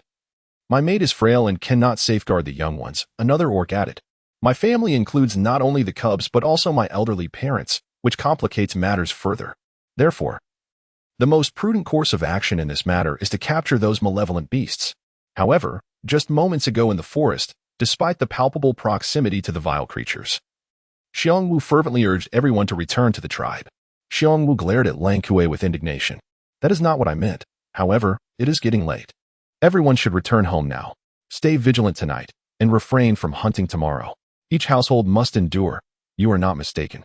The paramount concern at this moment is to safeguard our families. The old chief, unwilling to allow further discord, made a decisive statement. Lang Kuei, take your 3 cubs home. They have committed acts of theft, and punishment is inevitable. Yet, Given the turmoil in the tribe, there is little we can do. All the beastmen's gazes turned in unison toward Lang Kuei, who felt a wave of embarrassment wash over him, wishing he could vanish into a hole. He could only manage a grateful reply, "Thank you, Chief." That night, the howls of the wolf cubs echoed through the Lang household. Unable to restrain himself, Lang Kuei fiercely chastised his 3 offspring. "You have brought disgrace upon me. I should beat you senseless." Lang Shali interjected, "Stop. If you continue, you might kill them." "I won't kill them," Lang Kuei retorted, delivering another blow to Lang Dazai. "Father, I won't do it again. I promise." Lang Dazai regretted his actions. Realizing too late that he had not even tasted a morsel of flesh, he wouldn't dare to steal again. Lang Erzai and Lang Sanzai cried so hard they could barely speak coherently, while Lang Sime cowered in a corner, wailing. The household was in disarray, devoid of any sense of safety. Ultimately, it was Lang Shali who dashed in front of her son, crying out, "Go ahead, strike me as well. Will they pity you or mock you? The cubs know they were wrong. Why must you continue this? Go ahead, kill me if you must." The stick in Lang Kuei's hand crashed to the ground as he turned away in frustration, casting a glance toward the direction of the Xiong family. Chapter 31. Captivity. As the males refrained from venturing into the forest due to the unsettling events within the tribe, the females focused solely on caring for their young at home. Consequently, some families were compelled to deplete their winter reserves. Fortunately, the Xiong family was different. Upon waking that morning, Xiong Xiu discovered an abundance of white rice in the jar and a basket brimming with eggs, at least 50 by her count. Startled, she covered her mouth in disbelief and hurried to summon the males to witness this miraculous bounty. The couple stood in stunned silence, contemplating their fortune, wondering what virtue they possessed to receive such favor from the beast god, who seemed to bestow gifts upon them repeatedly. Just then, a cacophony of clucking erupted from a corner of the room. The couple from the Xiong family only just noticed 3 plump hens nestled near the small den of the Lingling cub, busily pecking at the tiny insects on the ground. Wild mountain chickens? Xiong Xiu was astounded, as if fortune had unexpectedly smiled upon her, delivering a windfall directly to her doorstep. Xiongwu was aware that these chickens appeared to be far larger than the wild mountain fowl. However, in a time of scarce resources, his instinctive reaction was to swiftly capture them. Curiously, these hens did not flee. It was as if they were deliberately allowing themselves to be caught. Furthermore, as Xiong Xiu grasped one hen in her embrace, she witnessed it cluck twice before an egg promptly fell to the ground. "Mother, father, the bear cubs have all awakened." Upon seeing their father and mother each cradling a large hen, they sat up in a mix of astonishment and delight. "Father, you." As Xiong Qibao was about to inquire whether Xiong Dai had gone hunting, he suddenly noticed Bai Bao rising from their cozy den, making a shushing gesture and then pointing towards the wolf's lair. It dawned on the young cubs that just yesterday, Wolf Kuei had mercilessly punished the 3 wolf cubs. How could the bear family remain oblivious? If they were to let their own kin hear of a sudden bounty descending upon their household, envy would surely ensue. Just as the cubs grasped the situation, Xiong Wu and Xiong Xiu also observed Lingling's subtle actions, exchanging a shocked glance. Goodness, their Lingling cub was becoming increasingly astute, even considering the feelings of others. Xiong Xiu hastily picked up the eggs from the ground, exclaiming with joy, "My dears, wait for your mother to prepare some boiled eggs for you." After placing the eggs in a basket, she lovingly cradled the little one from the nest. Planting a gentle kiss on its cheek, mother's precious Bao Bao is becoming increasingly clever. At that moment, Xiong Sibao eagerly inquired, "Father, when shall we slaughter the plump chickens for a feast?" The thought of the considerable meat from the 3 fat chickens had the little ones salivating with anticipation. Before Xiong Wu could respond, Ling Ling pointed at the plump chicken cradled in Xiong Yang's arms and uttered a single word, "Raise." Indeed, these 3 robust chickens had been retrieved from her space the previous night, along with a multitude of eggs. However, Ling Ling was acutely aware that frequent occurrences of such miraculous events would likely lead the Xiong family to doubt the blessings of the beast god. Hence, she deemed it more prudent to present the hen directly. This approach would not only teach them the art of domestication, but also provide a legitimate means to collect eggs from the coop. Moreover, once they mastered this practice, the beastmen would no longer feel compelled to slay every creature they encountered for winter provisions. To be candid, subsisting on dried meat throughout the winter would hardly be a pleasant experience. If they engaged in domestication, they could enjoy the freshness of live animals for slaughter. What did Bao Bao say? Xiong Wu felt a surge of excitement. It was the first time he had heard his daughter speak, even if it was merely a single word. Yet, he had not caught it clearly, nor had anyone else, including Xiong Xiu, who held Ling Ling in her arms. Its sister said raise, Xiong remarked, astonished. Qi Bao immediately stepped forward with confidence, having spent the past few days accompanying Lingling and having heard her utterances countless times. For reasons unknown, he could comprehend everything she said. Raise? Xiong exclaimed in disbelief. Xiong Wu, cradling 2 plump chickens, suddenly wore an expression of enlightenment. I understand now. Once we have offspring, we must nurture them. The essence of Ba Bao is that we should also raise these 3 robust chickens.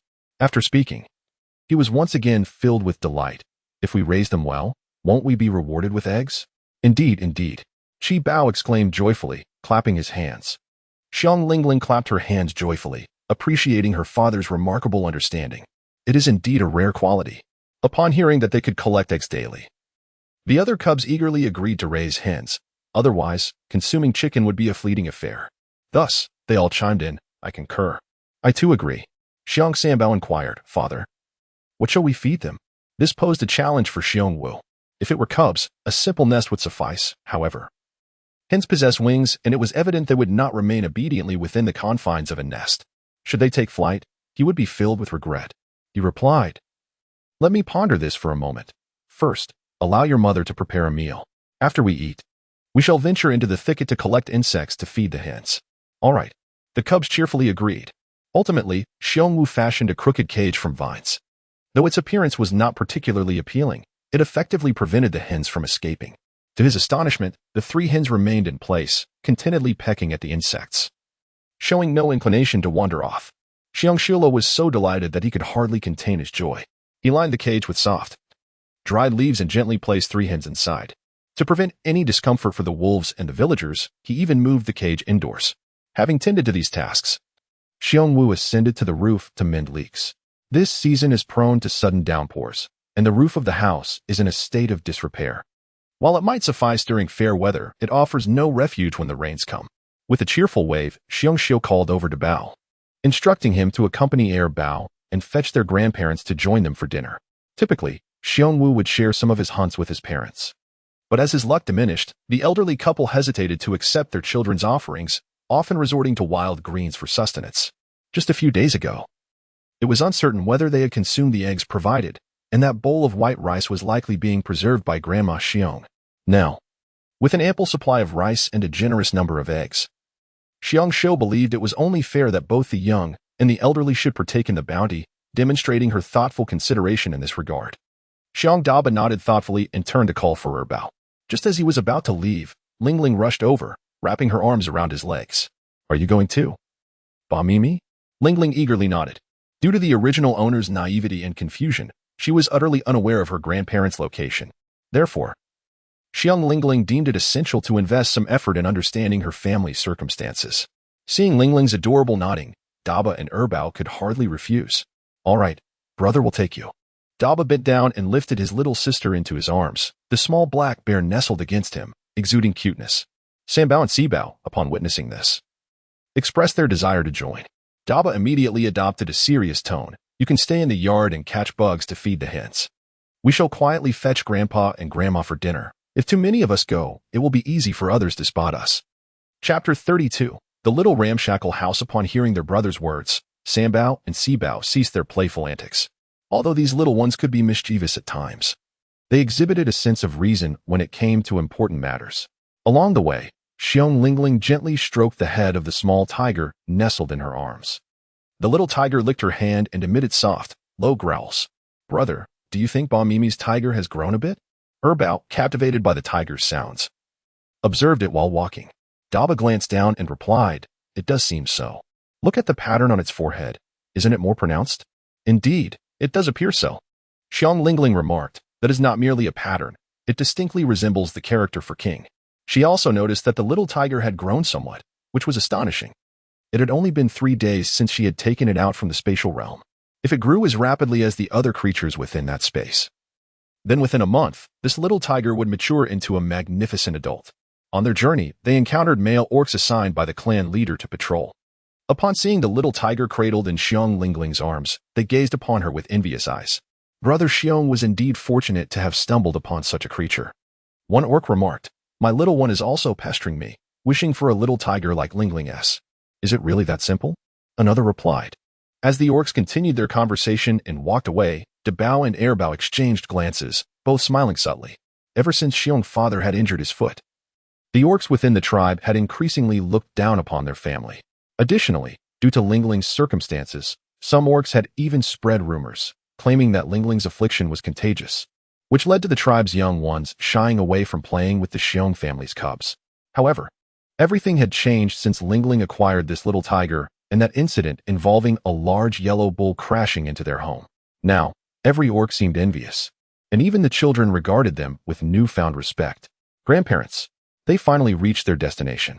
At the edge of the tribe, they found a corner where a small hillside stood behind them. For wooden pillars, as thick as a wrist, supported a structure that was entirely exposed on 3 sides. With a roof made of twigs and dry leaves, such a dwelling could hardly withstand rain, let alone a gust of wind that might topple it entirely.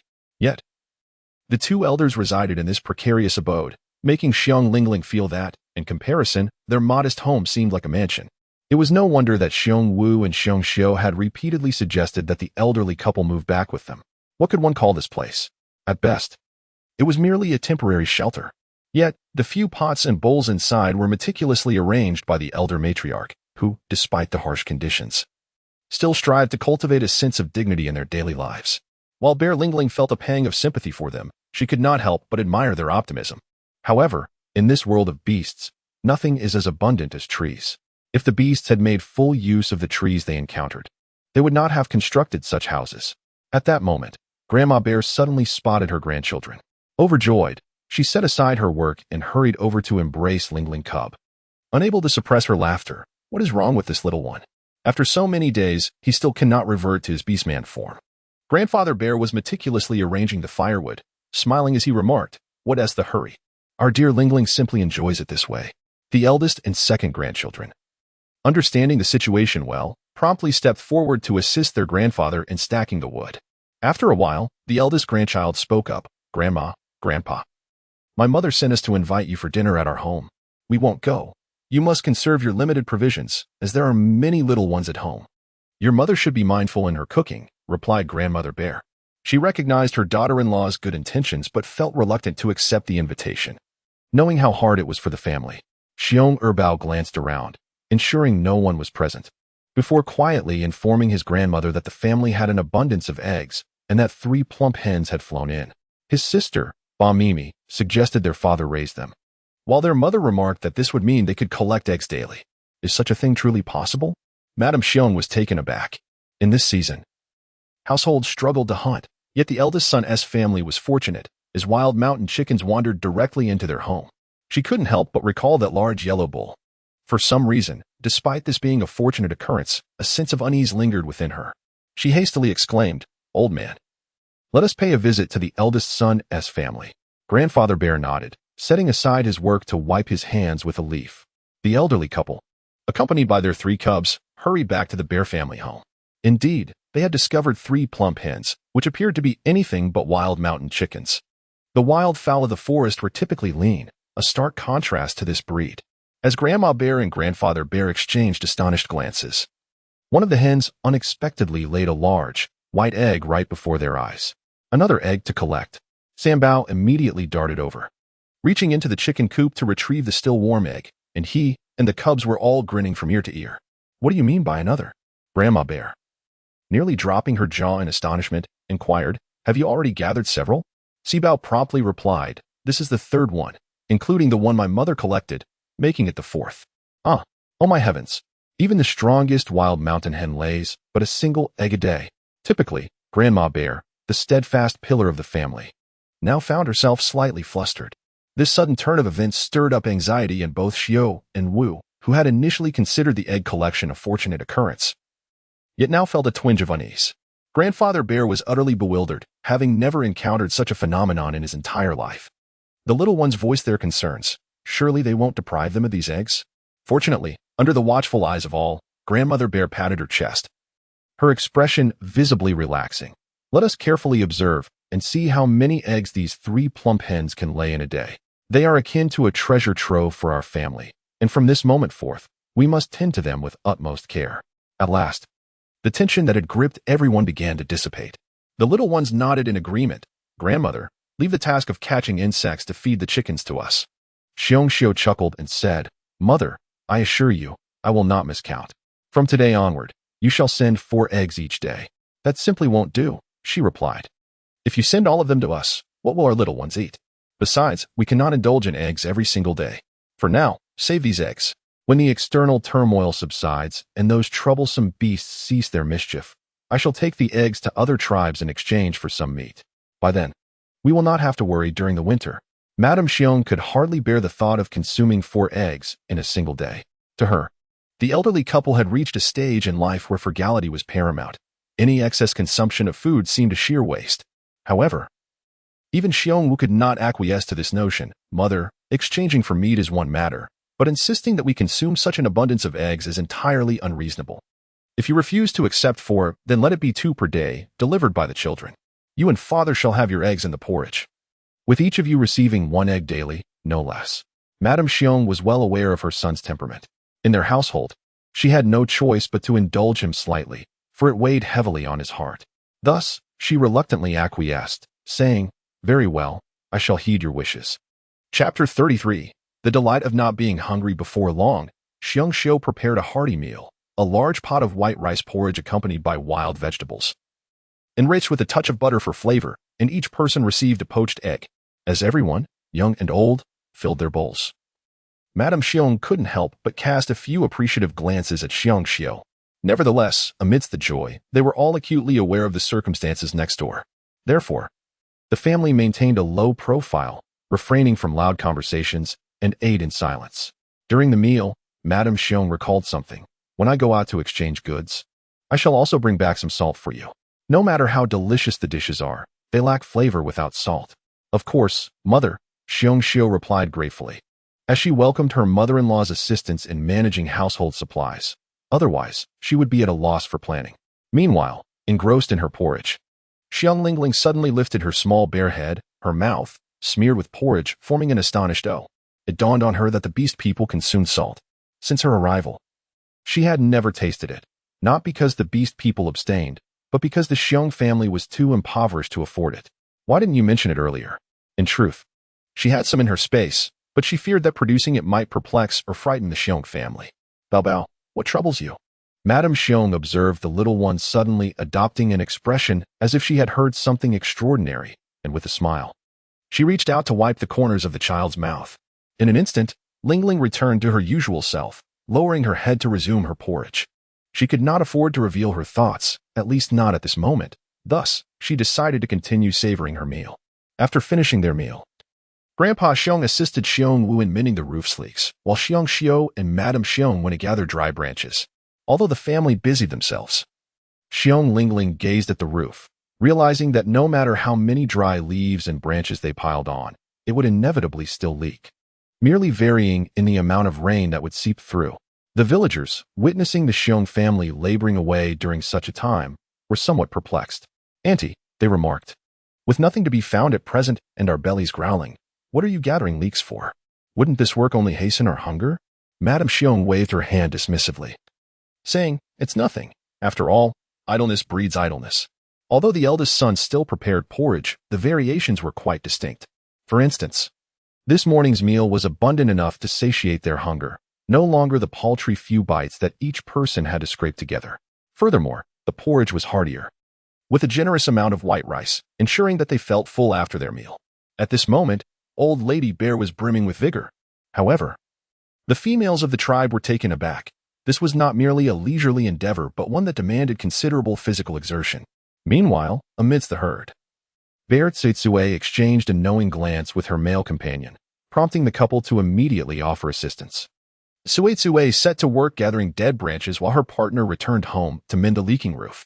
Before stepping out, Tsuitsue remarked to her companion, Look at mother and sister-in-law. They are utterly unconcerned about their food supply. Their willingness to exert themselves at such a time indicates that they lack for nothing.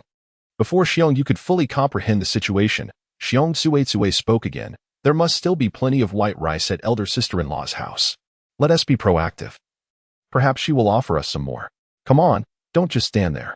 In the next moment, he was propelled out of the beast herd by Xiong Tsuitsue, exclaiming, Mother, elder sister-in-law, we have come to lend a hand. Xiong Xiao held no particular thoughts. If she had to express one, it would be her reluctance to trouble others. However, before she could voice her feelings, her mother-in-law, the venerable Xiong matriarch, interjected. Indeed, assistance is required, for this concerns your elder brother's household. Thus, all the adult beastmen of the Xiong family busied themselves. The younglings busied themselves with catching insects around the house, while the other beastmen of the tribe paid little heed to the children's activities. In the absence of pressing matters, they tended to remain still and silent, aware that even speaking would require a measure of exertion. As the others were momentarily distracted, Xiong Lingling ventured with her short legs to the side of the house, where she discovered a patch of overgrown weeds, with the little tiger following closely behind, wiggling its bottom. Upon reaching their destination, Xiong Lingling's face immediately radiated delight. The tomato seed she and Qibao had planted had broken through the soil and, in the span of a single night, had grown to the height of chopsticks. It appeared that the items taken from the space were indeed extraordinary. "Babeo, what are you doing?" Suddenly, a voice emerged from behind Grandma Xiong, who had returned with a bundle of dry branches. She had noticed that everyone was preoccupied with catching insects and had overlooked the fact that Lingling had wandered off. Though the little bear seemed to have grown considerably wiser of late, Grandma Xiong remained apprehensive. She could not allow the little one to venture off alone. What if she encountered a malevolent beast? Hurrying over to retrieve the cub, she found her intently gazing at several young saplings. Upon hearing her name called, Lingling turned and pointed at the saplings, exclaiming a single word. "Good. Good? Are you implying that these are valuable?" Mrs. Xiong, filled with delight, crouched down to embrace the little cub and quietly inquired of her.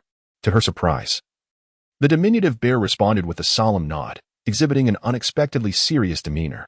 Madame Bear was instantly delighted. "Very well, I shall encircle them with branches. After all, this piece of land is unclaimed, situated right before the bear family's abode, so it undoubtedly belongs to us." Furthermore, the beastmen harbor no excessive thoughts about land possession. They merely believe that having a shelter suffices, and their focus is certainly not directed towards agriculture. Xiong Lingling nodded at her grandmother. "All right. Little one. You are even mimicking your grandmother's tone." Grandma Bear was amused and couldn't help but gently kiss her little paw. Subsequently, she actually returned with some vines and arranged several sticks to form a circle, weaving the vines to enclose the tomato seedlings within.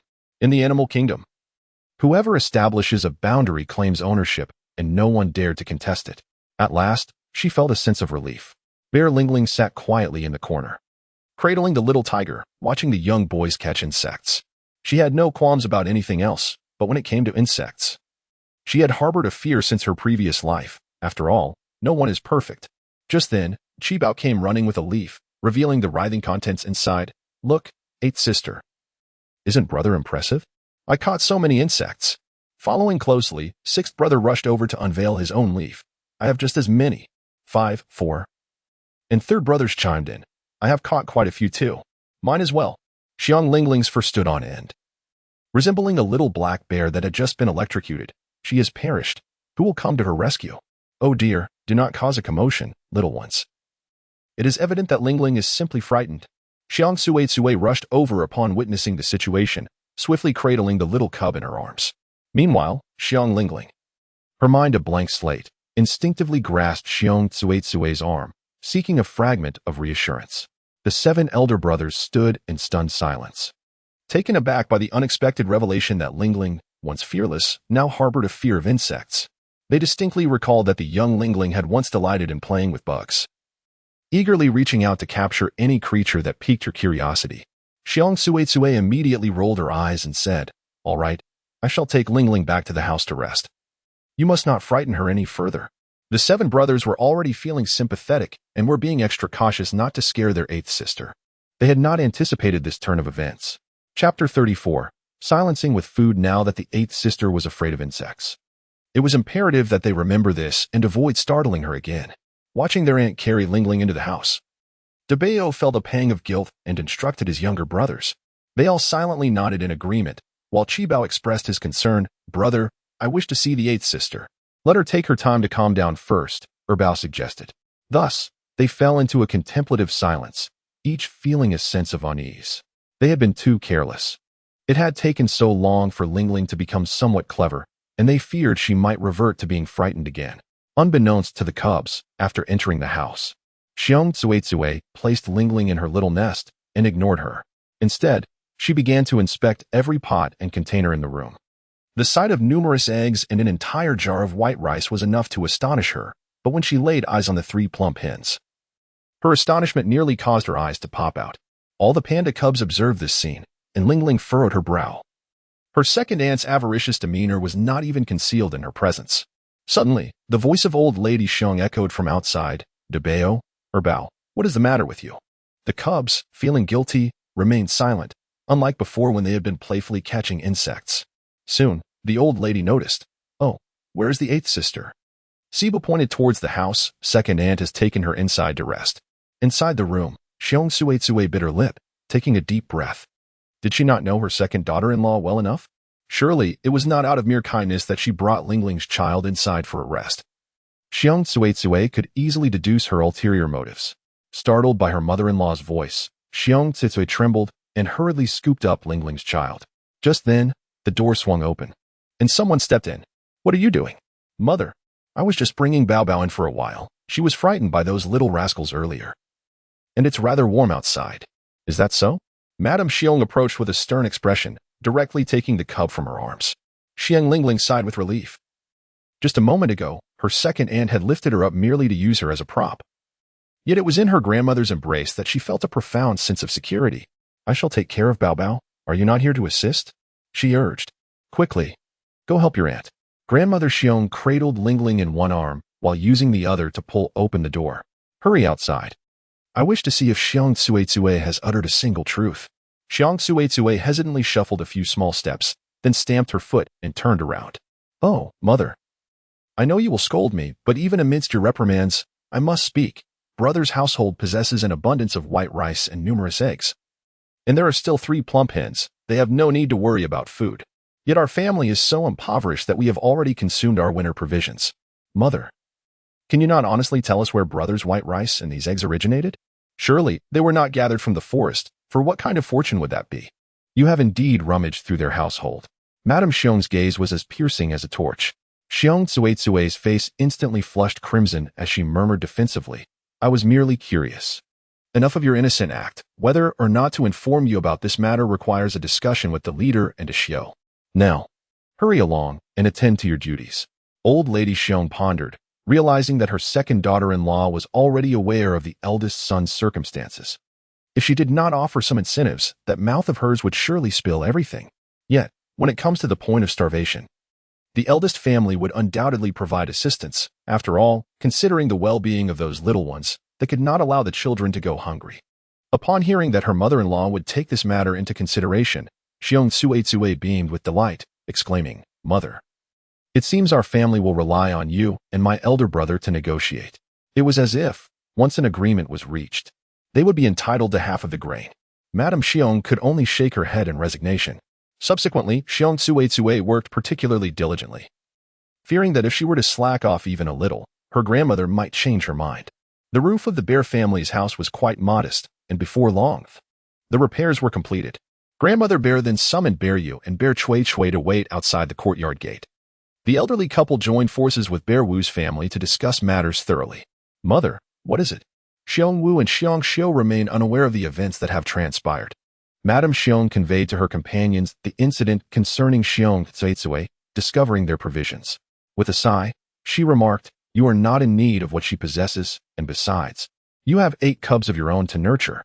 Even if the beast god were to grant you these supplies, it would merely be a temporary reprieve. Once this boon is exhausted, you would soon find yourselves facing hunger again. However, that wretched Xiong having witnessed it, will certainly not let it slide. Should she disclose this to the tribe, it would spell significant trouble for the Xiong Wu family." The last incident, when a yellow ox collided with their home, drew enough attention, and with their possession of white rice, a luxury even the clan leader lacks, it would certainly incite jealousy and suspicion among others. While the elder spoke, Xiong Xiu produced a stack of bowls and served water to everyone. The heat was unbearable, causing each individual to break into a sweat. Xiong Wu pondered over his mother's words, casting a glance at the cubs before turning to Xiong Xiu. Xiu, what are your thoughts on this matter?"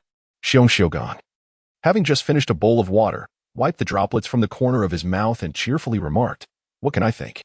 You have mentioned before that now our own children can enjoy rice porridge and eggs daily, while the children of our second and third brothers are still going hungry. If this situation weighs heavily on your heart, and you wish to provide our nieces and nephews with rice porridge, I wholeheartedly support your thoughts. Thus, Xiong Wu turned to Xiong Laodai and said, Mother, let us proceed with this plan and share with the families of the second and third brothers. You all. Madame Xiong furrowed her brow in discomfort, feeling both helpless and pained. Setting aside the adult beast for the moment, it was evident that all the grandchildren were alike. Both the palms and the backs of their hands bore the weight of suffering. However, it was unjust for them to merely come to claim a share of the family's wealth. The eldest son and his wife were excessively kind-hearted. Their naivete rendering them beyond reproach or reprimand. Grandfather Bear found himself in a quandary, sharing thoughts akin to those of the old lady. He remarked, What is there to divide? Your offspring are numerous, while Lingling and Qibao have but a meager share. In times of hunger, they are particularly vulnerable. Moreover, this bounty is a blessing bestowed upon you by the beast god. You possess the right not to share. However, the families of the second and third sons were also suffering from hunger, which left us feeling uneasy. Enough, he continued. Didn't the rice bin increase last night? Allocate 2 bowls to each of the second and third families, along with 10 eggs for each household. Yet, this still may not silence that bear, Chui Chui. I refuse to acknowledge Bear you as my son. Ultimately, Grandma Bear made a decisive statement. She instructed Dabao to summon the couple, Chui Chui and her husband, and spoke sternly, Do not inquire about the source of your elder brother's grain. Regardless, you will not receive an answer. After reiterating the distribution details, Bear you, upon hearing he would receive 2 bowls of white rice, expressed his satisfaction with a smile, saying, Thank you, mother. Do not thank me. Instead, extend your gratitude to your elder brother. Chapter 35. A mixed meal. As soon as Bear Friend opened her mouth, she was pushed aside by Bear Tsui Tsui, who raised her voice, Mother, could it be true? Brother's family possesses such an abundance of rice and an ample supply of eggs, yet they only allocate us 2 bowls. The final words, though softened under the oppressive gaze of old Lady Bear, were nonetheless delivered with unwavering resolve. The Bear Friend cast her a sidelong glance, wondering why his wife could not find contentment. Madame Xiong directly inquired, Do you truly wish to keep it? If not, I shall personally deliver it to the Xiong family. However, there was no room for negotiation. Your elder brother's contribution is a matter of goodwill, and should he choose not to offer anything, it is entirely within his rights. Since you find it insufficient, then do not accept it. Let me tell you, Xiong Tsui Tsui, were it not for the sake of the little ones, I would not even allow the eldest to give you these 2 bowls. As her mother-in-law stood firm, Xiong Tsui Tsui felt somewhat disheartened. She cast a pleading glance towards Xiong Yu, hoping that the male figure would intervene. Yet, Xiong Yu merely smiled ingratiatingly, saying, Mother, do not concern yourself with her. You are absolutely right. Whatever our elder brother provides is indeed a gesture of goodwill. With this grain, the little ones will have several meals. Thank you, elder brother and sister-in-law. Mother, let it be. Xiong Wu, weary of the argument, took the provisions from the old lady's hands and handed them to Xiong Yu. Signaling with a glance, Let us depart swiftly. Xiong Yu promptly took his wife and departed. Meanwhile, the elderly matriarch, infuriated, turned and uttered, Ungrateful wretches. It's nothing, mother. Chui Chui simply has that temperament.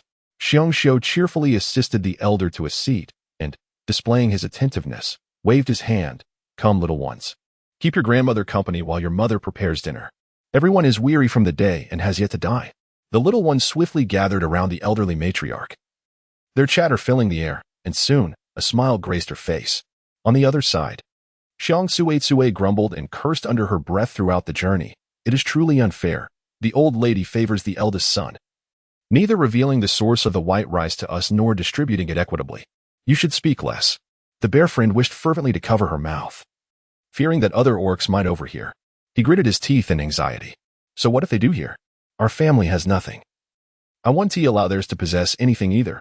Are you foolish? If something were to happen to my elder brother's family, do you think we could possibly escape unscathed? We are, after all, one big family. No one can extricate themselves from the consequences. Are you suggesting that we simply endure this? The bear companion deemed the female somewhat short-sighted, remarking, Do you comprehend the concept of gradual sustenance? Once we finish this, we shall seek more. Let us directly approach the elder brother and sister-in-law. Their hearts are soft, and they will surely oblige. Today, you nearly left without even these 2 bowls. Allow me to enlighten you. The hardships of hunting in the forest are borne by me. Do you think hunting is an effortless endeavor? Xiong Lingling was suddenly taken aback. She had not anticipated that the male would use such words to silence her. Hunting was undoubtedly a challenging endeavor, especially considering the current prohibition on such activities. Reflecting on this, she realized that her earlier reaction had been rather impulsive. Indeed, one must adopt a steady and measured approach. She needed to remember this lesson well. Yes, I admit my mistake this time. Noticing the male's displeased expression, Xiong Lingling hurriedly caught up to him, entwining her arm with his and playfully coaxing, "Please do not be angry. I was thinking of our family. Just look at how many little ones there are in Big Brother's family, and the third brother's family also has 3 cubs, while we only have 2. We need to be well-fed to have the strength to bear more cubs, wouldn't you agree?" The bear friend let out a sigh, lamenting the difficulties of being male. Alas, Xiong Lingling suddenly let out a startled cry, causing Xiong Yu, who had just relaxed, to clutch his chest in alarm. "What now? Have you lost your senses? We have labored all day at Big Brother's house without tasting a morsel of food. Didn't he provide it for us?" Xiong Yu raised the provisions in his hand to show her. "Foolishness. One matter does not negate another. Come now, let us return to gather the little ones, and afterward we shall dine at Big Brother's house." Madame Xiong, true to her word, sat indoors and played with her little ones for a while. Once her spirits were lifted, she made her way to the home of her third son. The rice and eggs were wrapped in banana leaves, perfectly timed as the scorching sun blazed overhead, causing most of the tribesmen to remain indoors, reluctant to venture out. Otherwise, they would have inquired about what she was carrying. Xiong Li and Xiong Hua are nestled inside their home, preparing a meal for their little ones. They have been reluctant to consume the white rice given to them previously, and now they hesitate to touch their winter reserves. The cubs, hungry and restless, can only whine in anticipation, prompting the couple to start boiling porridge. To their surprise, the elder matriarch has once again sent a generous supply of provisions. This unexpected bounty leaves both Xiong Li and Xiong Hua feeling somewhat embarrassed. Yet, amidst their gratitude, they cannot help but wonder about the source of the grain from their elder brother's household. Old Lady Xiong sat cross-legged on a stone bench, deliberately teasing, "Do not inquire. Just remember to express gratitude to your elder brother and sister-in-law. Your second brother's family receives the same amount. Both families are treated equally, with no favoritism. However, mother, we wish to earn our own rice. You say the eggs were gathered by our elder brother, which we believe, but where does this rice come from? Surely it cannot be gathered as well, can it?" With tears glistening in her eyes, Xiong Hua adeptly performed her ruse of playing the innocent to gain the upper hand. She thought to prolong her act a bit longer. Perhaps the old lady would soften her heart. "You shall not reap the rewards of this white rice. You lack the fortune to do so." How could the old matriarch be deceived by the trifling schemes of her third daughter-in-law? Having spoken her mind, she immediately rose and departed. The couple stood in stunned silence. Little did they anticipate that upon returning to the family courtyard, Xiong Lao would encounter both Xiong Yu and Xiong Lingling standing there, accompanied not only by themselves but also by their 2 children, Xiong Chang and Xiong Yu. These 2 youngsters, accustomed to being spoiled by their parents, exhibited rather pampered dispositions. Although they were of similar age to their older cousins, they spent their days idling about, refusing even to assist in gathering firewood. Upon hearing of the invitation to dine at their uncle's home, they expressed reluctance. They deemed their uncle's household impoverished and feared the foolishness of Lingling's child might be contagious. Thus, their entrance into the Xiong family abode was indeed a rare occurrence. Nevertheless, despite their capricious natures, the children still held a measure of respect for their grandmother's authority, and at that moment, they hurriedly called out to her, "Madame Bear." Considering her offspring, acquiesced with a nod. Before she could inquire about the situation involving Xiong Lingling and Xiong Yu, Xiong Lingling hurriedly approached, "Mother. As I reflected on the way home earlier, I realized it was my fault. My elder brother and sister-in-law have been exceedingly kind to us, and it is I who have shown ingratitude. The more I pondered upon it at home, the more uneasy I felt.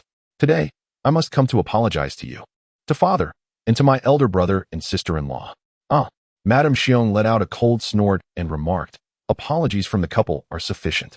Why must they bring the child along? Is it not merely an excuse to mooch a meal? As if I cannot see through their intentions.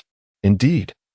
The next sentence was uttered with an awkward demeanor. "Well, my sister-in-law suggested that after a long day's labor, we should stay for dinner, so here we are." Chapter 36. A near altercation. Very well, let us dine. In the presence of Xiong Chang and Xiong Yu, Madame Xiong chose to show her daughter-in-law some semblance of respect.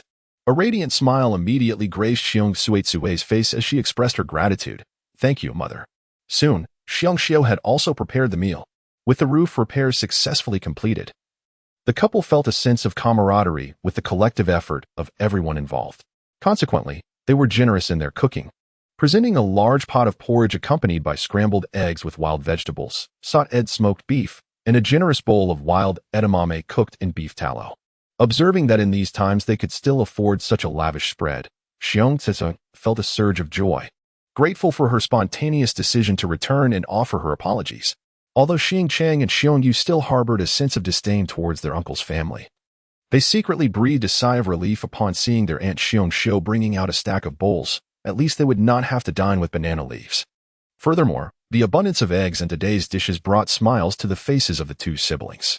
In the room, only the elderly matriarch, Xiong Laodai, appeared displeased. She was frustrated with Xiong for her inability to manage the household, and even more upset with Xiong Chui for her perceived ingratitude.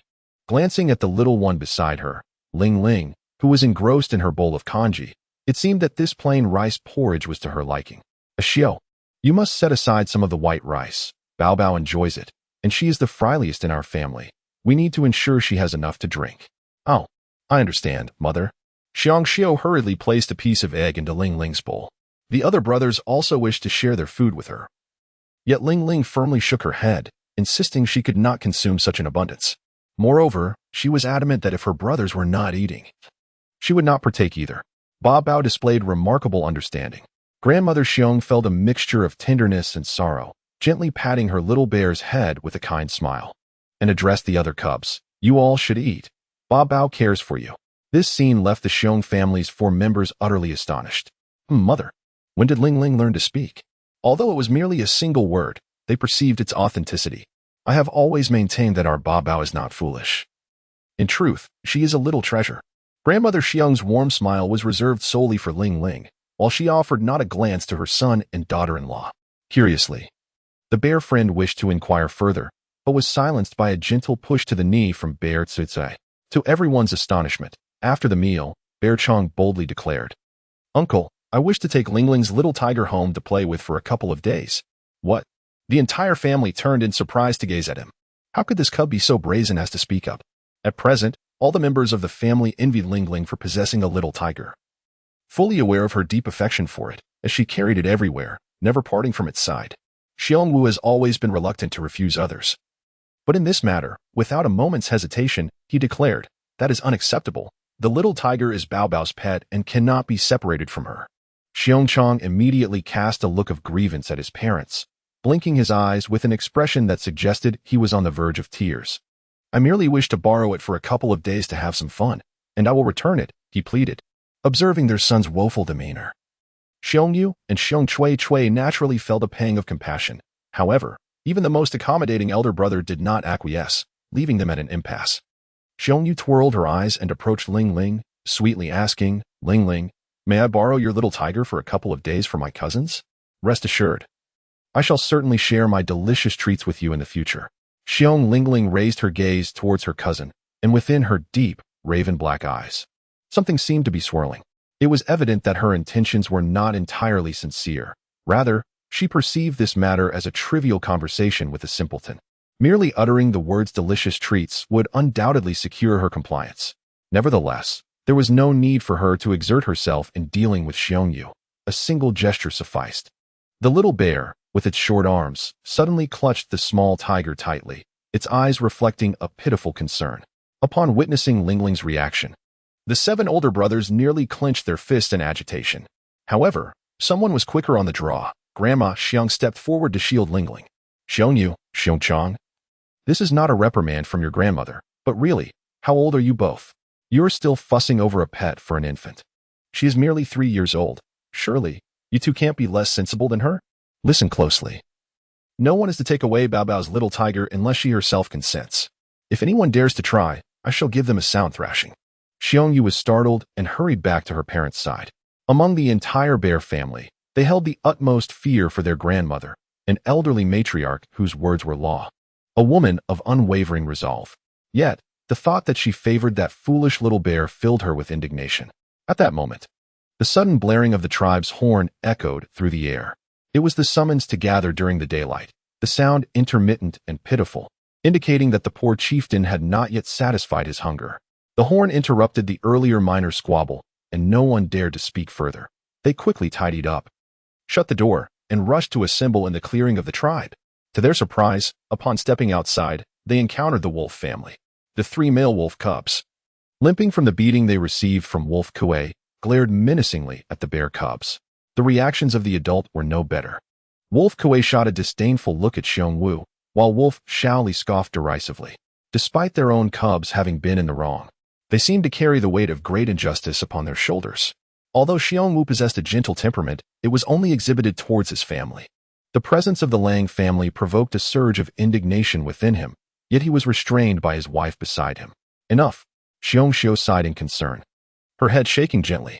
She harbored no grand aspirations, only wishing for her family's safety and the healthy growth of their children. The disdain and resentment she encountered had never truly burdened her heart. Witnessing his wife's demeanor, Xiong Wu had no choice but to suppress his anger. However, Xiong Yu and the elderly matriarch of the Xiong family observed the situation, their own ire simmering within. Matters of the Xiong family should remain behind closed doors. Outsiders ought not to impose upon them. Not only Xiong Yu, but even the typically sharp-tongued daughter-in-law Xiong Chui could not help but emit a cold huff directed at Lang Xiaoli. Lang Xiaoli shot a glare back at her. Xiong Chui, what do you mean? Is it acceptable for you to huff at others? But I am not allowed to respond in kind? Xiong Tsui took a step forward, puffing out her chest, unafraid of the impending confrontation. Wolf Xiaoli nearly choked back an expletive at the sight. At that moment, the entire Xiong family stood resolutely beside Xiong Tsui, young and old alike, none betraying a hint of fear. The wolf cubs emitted low growls, while the bear cubs responded defiantly with their own roars. Just as the tension threatened to erupt into chaos, a second horn sounded. Fox Xiao Xiao and Fox Mimi had just arrived, and, upon witnessing the charged atmosphere, realized that a clash between the wolf and bear families was imminent. Hey, hold on. Fox Xiao Xiao hurriedly interposed himself between the two families, wearing a conciliatory smile. Wolf elder, bear elder, we should be on our way. The tribe is currently in turmoil, and the chief has called for an urgent gathering. Otherwise, there wouldn't have been 2 horns blown, right? Let us not delay. Chapter 37. The Black Mountain Tribe. In truth, neither family genuinely desired a fight, especially the wolves, who were still grappling with the repercussions of the 3 cubs' mischief looming over them like a sword. Wolf Kuei was reluctant to stir up trouble at such a critical moment. The arrival of Fox Xiao Xiao alleviated the tension, prompting Wolf Kuei to snort dismissively as he called to his family, "Let us go." The wolf cubs, previously brimming with anticipation for a brawl, were momentarily taken aback. Wolf Xiaoli, still indignant, was about to unleash a retort when a single glance from the male cub silenced her. Once the wolves departed, Fox Xiao Xiao turned to the bears with a polite smile. "Bear elder, I truly thank you and Wolf elder for rescuing Mimi yesterday." Fox Mimi's eyes glistened with tears as she recounted the harrowing experience of nearly being abducted by ferocious beasts. The trauma had robbed her of sleep the previous night, and she appeared visibly drained. The bear, Xiong Wu, who had just moments ago been fiercely protective of his family, suddenly felt a wave of humility wash over him. "Not at all. The entire village's males rallied together to rescue your wife. I understand, but had it not been for you and Wolf Elder leading the charge, those beasts might not have fled," Fox Mimi said, dabbing her tears, feeling somewhat embarrassed. "We had intended to present a token of gratitude to both families, but given the current circumstances, we can only express our thanks verbally for now." "There's no need for that," Xiong Wu quickly interjected, shaking his head. Xiong Xiu also expressed indifference. Yet, it was the wise Xiong Lauda who took the initiative, grasping Mimi's hand and speaking with sincerity. "Mimi, it is indeed true that all the males of the village mobilized yesterday, even though Xiong Wu and Lang Kuei led the charge. There is no need for you to offer them any gifts of gratitude. A simple verbal acknowledgement from the 2 of you will suffice. If you were to present special rewards to them, how would the others perceive it? Everyone contributed their efforts. Wouldn't you agree?" Mimi understood that Xiong Lao was considering their little family as best interests. While it was true that the entire village had put forth their efforts, it was equally true that they had been at the forefront. Thus, she could only nod in agreement. "All right, Auntie, we shall heed your advice." Hu Xiaoxiao, being astute, also grasped the situation and felt a surge of emotion, as if he were gaining a renewed appreciation for the Xiong family. Soon after, the group arrived at the clearing. The clan leader had already taken his place upon his designated stone, clearing his throat twice to signal for silence before beckoning his son, Shi, to step forward. Zhuji, please share with everyone what you have learned. Zhuji, the clan leader's eldest son, was robust and carried himself with the dignity befitting a leader. He was often regarded by the tribe's beastmen as the future successor to the chieftaincy. As he stood before the gaze of the assembled beastmen, he slowly began. Given the gravity of yesterday's events, I made my way to the Xiong tribe this morning to inquire further.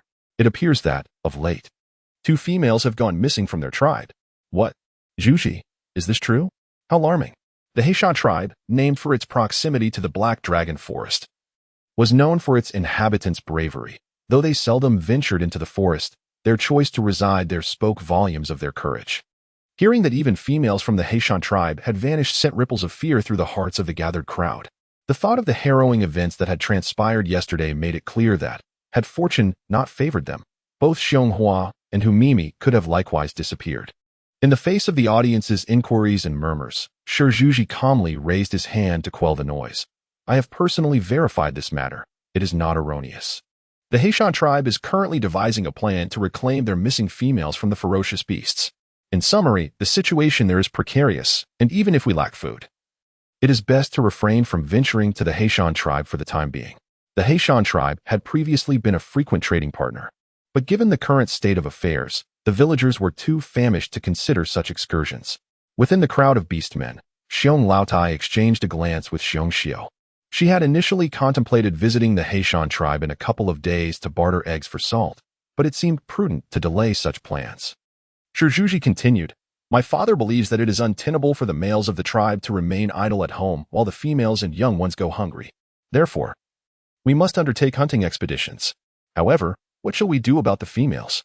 Who will ensure their protection? Indeed, my dear pillar, hunger is one matter. But should a female be captured by a ferocious beast, the little ones would be left motherless. You speak too much. The chieftain cast a stern glance at the loquacious orc, surveying the assembly of orcs before declaring, we shall draw lots. Those who draw the long sticks will venture into the mountains to hunt, while those who draw the short ones shall remain in the tribe to protect the females and the young. The spoils of the hunt will be shared equally. This method of drawing lots, known as drawing long and short, was devised by the orcs during times of discord. The lion pillar would wield a prepared small wooden stick, and by pinching it in the middle, it would be impossible to discern which end was longer. Then, the males would draw one by one, ultimately determining their fate based on the length of the stick they drew. Once he had spoken, the chieftain scanned the crowd, and finding no dissent, he waved his hand, prompting the lion pillar to begin the drawing. This process was excruciating for the females, who dreaded the thought of their males hunting at such a perilous time. Even Bear Xiao could not help but tug at Bear Wu's arm. Though she often appeared aloof, she was concerned for her male, and admittedly, had a small selfish motive. Their family had ample food at present, and with her male's mobility compromised, what would happen if they encountered a beast? Ironically, the more one fears something, the more likely it is to occur. To her dismay, Bear Wu drew the long stick. Bear Xiao's expression fell, and before she could revel in her misfortune, Wolf Shaoli across from her had drawn a long stick as well, followed by Bear Yu, Bear Li, Fox Xiao Xiao, and even the lion pillar himself. In total, 15 males were chosen to venture into the mountains for the hunt. Father, 15. The lion pillar relayed the news to the chieftain. The old chief pondered for a moment, then nodded thoughtfully. He raised his gaze to the 15 males who had stepped forward, parted his lips, and finally resolved, do you have the courage to enter the Black Forest? The males exchanged glances, astonished that the chieftain mentioned the Black Forest. Were they not meant to hunt in the Barrier Mountains? The Black Forest was notorious for its terrifying creatures, and even the inhabitants of the Black Mountain tribe dared not tread within its bounds, let alone them. For a moment, silence reigned as no one dared to respond. Some orcs bowed their heads in quiet resignation, observing the low morale. The deer healer shook his head and stepped forward. If none of us dares to venture into the Black Forest, I must ask, shall we continue to delay until our entire tribe faces starvation? If not for others, can we not think of our own males and young? Chapter 38. A heartfelt mood. The deer healer's words struck a chord within everyone who wishes for their family to endure hunger daily. Yet, the Black Dragon Forest loomed ominously, said to be home to various monstrous beasts, with almost all orcs who entered never returning. Even those fortunate enough to escape were often driven mad with fear. Fear not, for those tales are mere fabrications. No one in our midst has ever ventured into the Black Dragon Forest. What if it is all a ruse? Consider this. For so many years, no one has dared to enter. I would rather gnaw on tree bark with my offspring than permit the males to traverse into the Black Dragon Forest. Suddenly, a female rose to interrupt the words of the deer veterinarian. She took a significant leadership role, and in an instant, the other females from various households also stood up to declare that they would not allow their males to venture into the mountains. Xiong, naturally, was not willing to lag behind, her voice among the females resonating the loudest. I oppose this matter. I vehemently oppose it.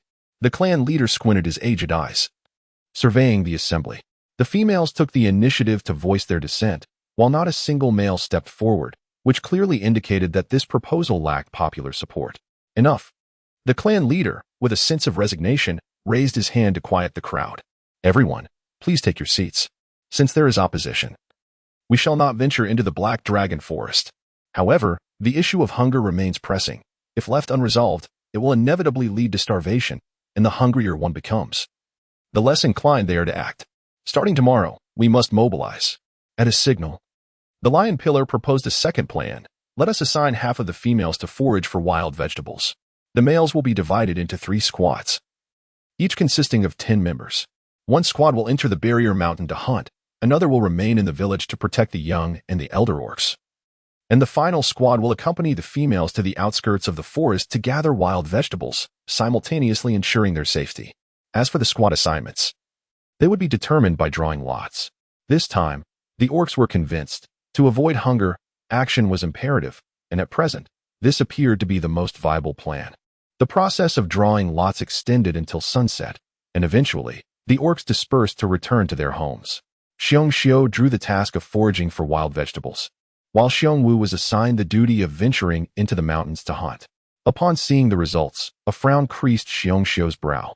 She felt a pang of concern for her male counterpart, deeply worried that he might be harmed by ferocious beasts during his expedition. As for herself, gathering wild vegetables seemed a trivial pursuit, especially with 10 male orcs from the tribe safeguarding her. There was truly no cause for fear.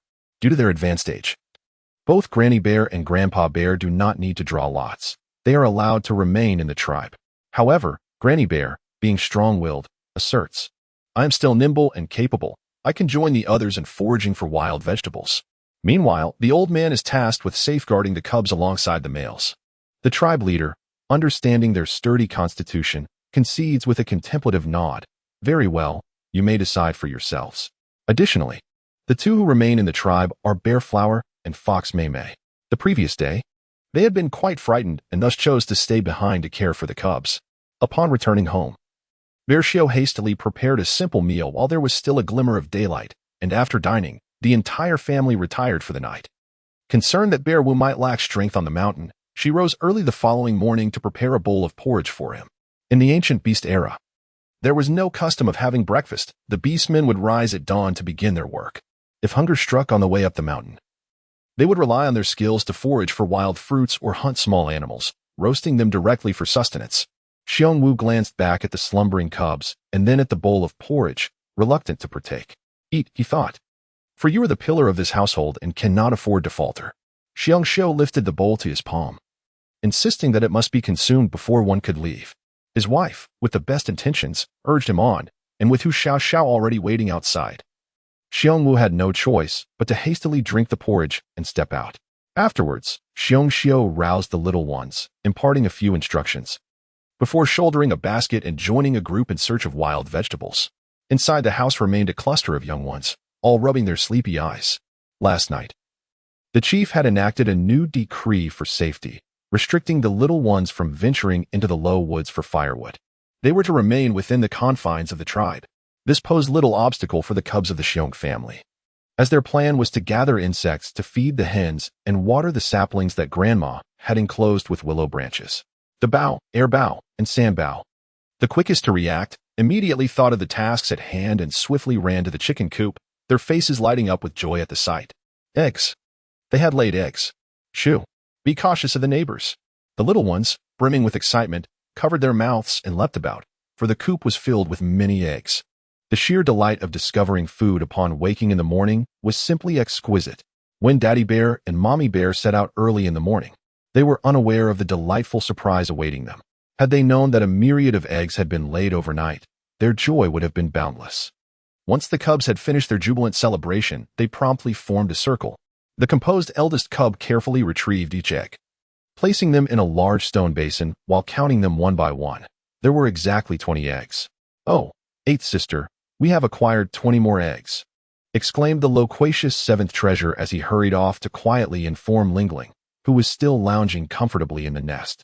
Xiong Lingling lazily cast a glance at him, exclaiming, "Oh."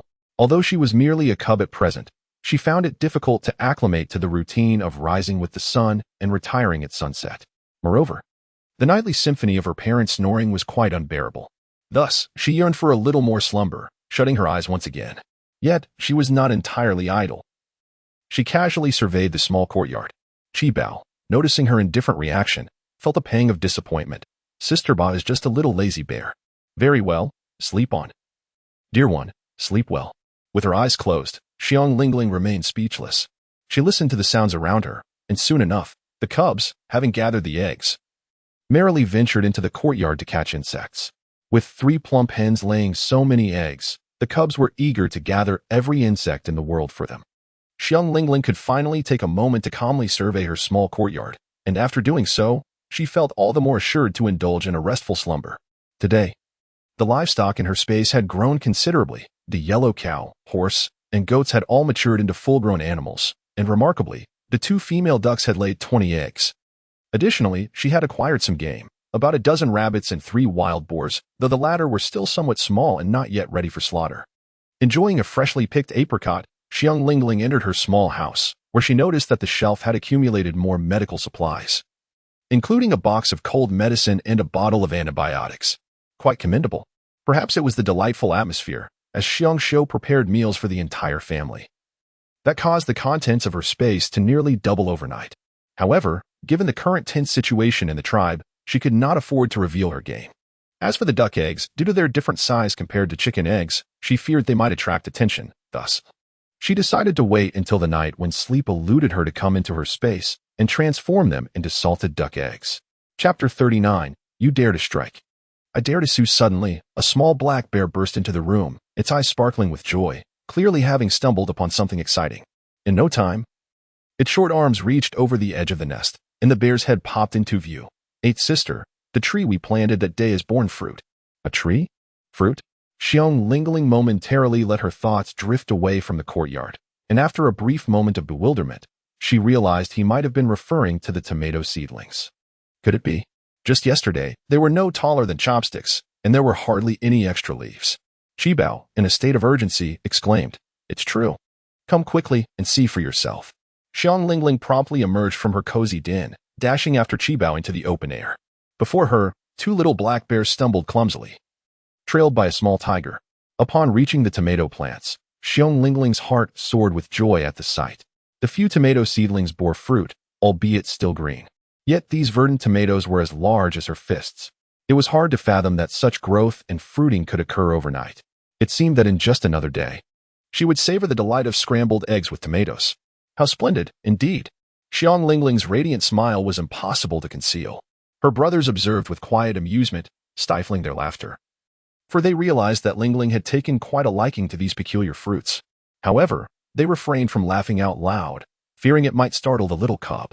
Meanwhile, on the other side of the fence separating them from the wolves, 3 wolf cubs watched their every move with ill intent. They were curious about what the bear cubs might be hiding within that enclosure. Unfortunately, the tribe had a rule: any land cultivated by a beastman belonged to them, and trespassing was deemed theft. Thus, despite their curiosity, the wolf cubs dared not overstep their bounds. Yet, they could not bear to let the bear cubs enjoy their happiness without some interference. Their own hearts felt stifled by the prospect. "Hey!" The eldest wolf cub barked unfriendly. "Xiong Sibao, come here." The second wolf cub chimed in. "Brother, stop calling. He won't dare." "Right, Xiong Sibao is a coward," sneered the third wolf cub. Their collective taunting of Xiong Sibao stemmed from his impulsive nature. He had often been the first to throw a punch in their previous skirmishes. The wolf cub sought to provoke him intentionally. Indeed, Xiong Sibao clenched his teeth, fist raised, shouting back, "You're the cowards. Sibao, don't fall for it." Daba and Erbao quickly restrained him. Sambao raised an eyebrow with a cold smirk. Fourth brother, ignore them. Who was it that cried for their mother just yesterday? The sharp-tongued Lubao added. The wolf leader nearly turned into a pig's head. The wolf cubs felt deeply humiliated. Their trio had suffered a severe beating from their father the previous day, and even now, their walk was unsteady. The remarks from Xiong Sambao and Xiong Lubao were like salt in their wounds. The other two wolf cubs turned, seeking sticks as they declared, Bear cubs, listen well. With both our elders absent, let us settle this with a fight. When the adults return, no one is to tell tales. Brother, don't. The timid wolf sister urged softly from the side. She wished for peace, believing that the bear brothers were not inherently bad. However, her plea was cut short by a fierce glare from the eldest wolf cub. Go back inside. The young wolf, frightened, pouted her lips, on the verge of tears, pressing her back tightly against the corner, paralyzed by fear. Meanwhile, the bear cubs hastily formed a line, their fists clenched. Except for the fourth cub. The others were not particularly inclined to engage in a fight. However, given that their adversaries were approaching, they felt compelled to retaliate. Even the seventh cub, a little black bear yet to transform into a beast man, prepared to join the fray, protecting Lingling behind him just as his older brothers did. Xiong Lingling gazed at the retreating figures of her brothers, pinching the corners of her eyes, a headache brewing within her. She was acutely aware that the greatest amusement for the wolf cubs lay in provoking the bear cubs, who, driven by pride, would inevitably rally to respond whenever one of their own was challenged. However, in her perspective, any reaction from the bear cubs would signify defeat. Moreover, she harbored a desire to shield her brothers from harm. Although Si Bao was tough and seldom spoke, the other brothers indeed lacked the fierce determination of the wolf cubs, who possessed an instinctual drive to vanquish their opponents. Thus, every skirmish inevitably resulted in injuries. With these thoughts swirling in her mind, Xiong Lingling trotted forward on her short legs and positioned herself in front of her brothers. Eighth sister, step back. Quickly return to the house, eighth sister. The bear cubs were astonished. They could not allow Lingling to come to harm, no matter what. Suddenly, Lingling, with a fierce demeanor, pointed at the wolf cubs and uttered two words while gesturing towards the direction of the tribe. Everyone was taken aback. Even the wolf cubs were momentarily stunned, for it was the first time they had heard the little fool bear speak. Then, one of the wolf triplets mockingly remarked, Brother, did you hear that? It seems the little fool just said something about reporting us. What does that mean? Do you think he intends to tell on us? Xiong Lingling broke free from her brother's grasp, resolutely taking another step forward, nodding her head. Her hand once again pointed towards the tribe, specifically the direction of the chieftain's home. What? This little foolish bear was not following the expected course. She actually intended to inform the chieftain. The three wolf cubs exchanged glances, contemplating a fight, yet they were reluctant to let anyone, especially the chieftain, become aware of it. Fine, never mind. We cannot afford to lose. The eldest wolf cub growled fiercely, then tossed his head towards his brothers. Let's return. The second and third wolf cubs remarked. So we were just provoked for nothing. The bear cubs were momentarily bewildered, taken aback by Lingling's effortless resolution of a crisis. All eyes turned towards the small cub that had turned away, their gazes softening with warmth, each face adorned with a knowing smile. Indeed, when one can solve problems through wisdom, what need is there for conflict? In the end, it is often they who suffer the consequences. Xiong Lingling cast a glance at her brothers, gesturing towards Dabao, Bao, and Sambao. Let us go.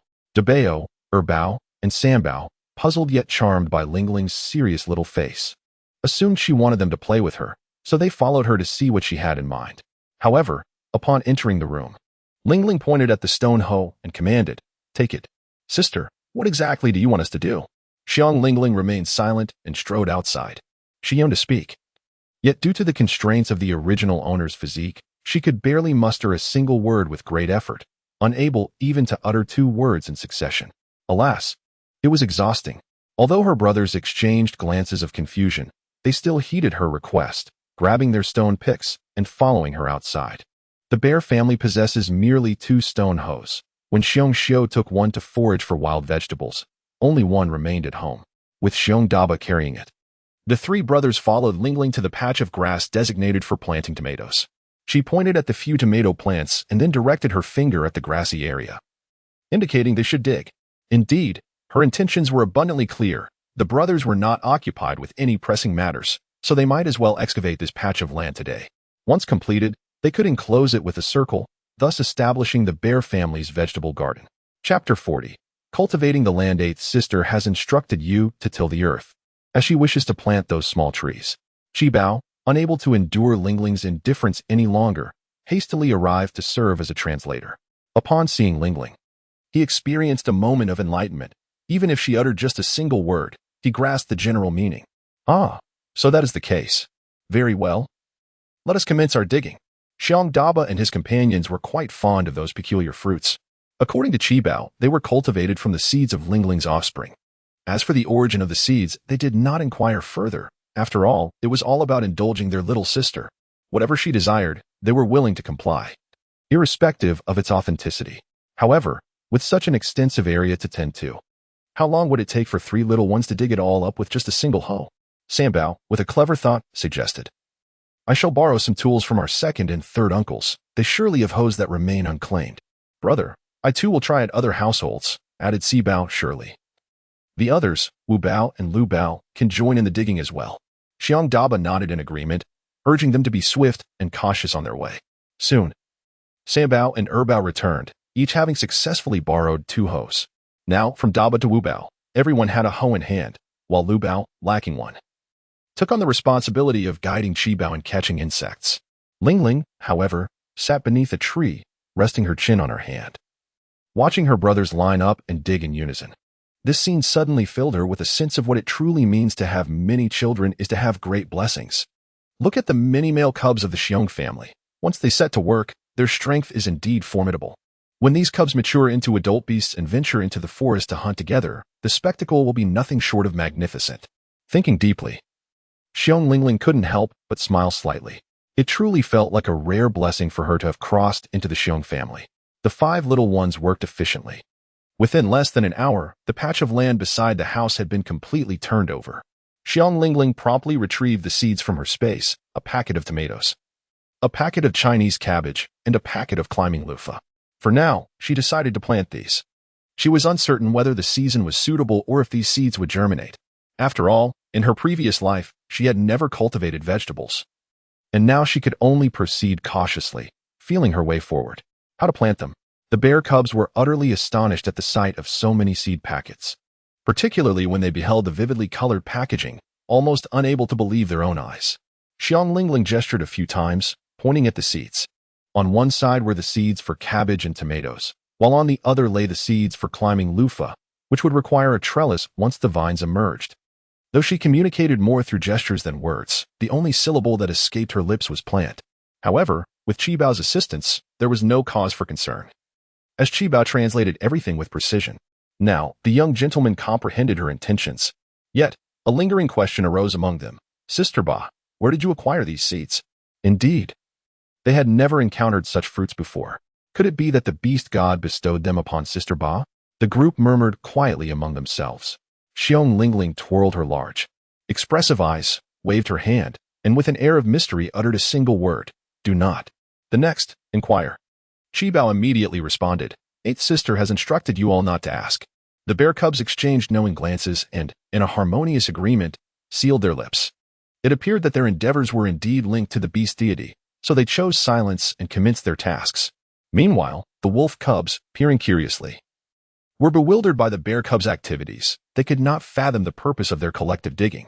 The world of the beast folk held no comprehension of agriculture. Their stone hoes were utilized solely for foraging wild vegetables in the mountains. The bear family, being the first in their tribe to cultivate a plot of land beside their dwelling, stood out. Additionally, their location at the village's edge meant that few beast folk passed by. And during these unusual times, not a single one ventured near. Consequently, as the bears completed their excavation, the wolf cubs remained utterly perplexed. They watched as the bear cubs scattered something across the freshly turned soil. Suddenly, Wolf 3 felt a surge of fear. Brother, do you think the bear cubs are casting a curse?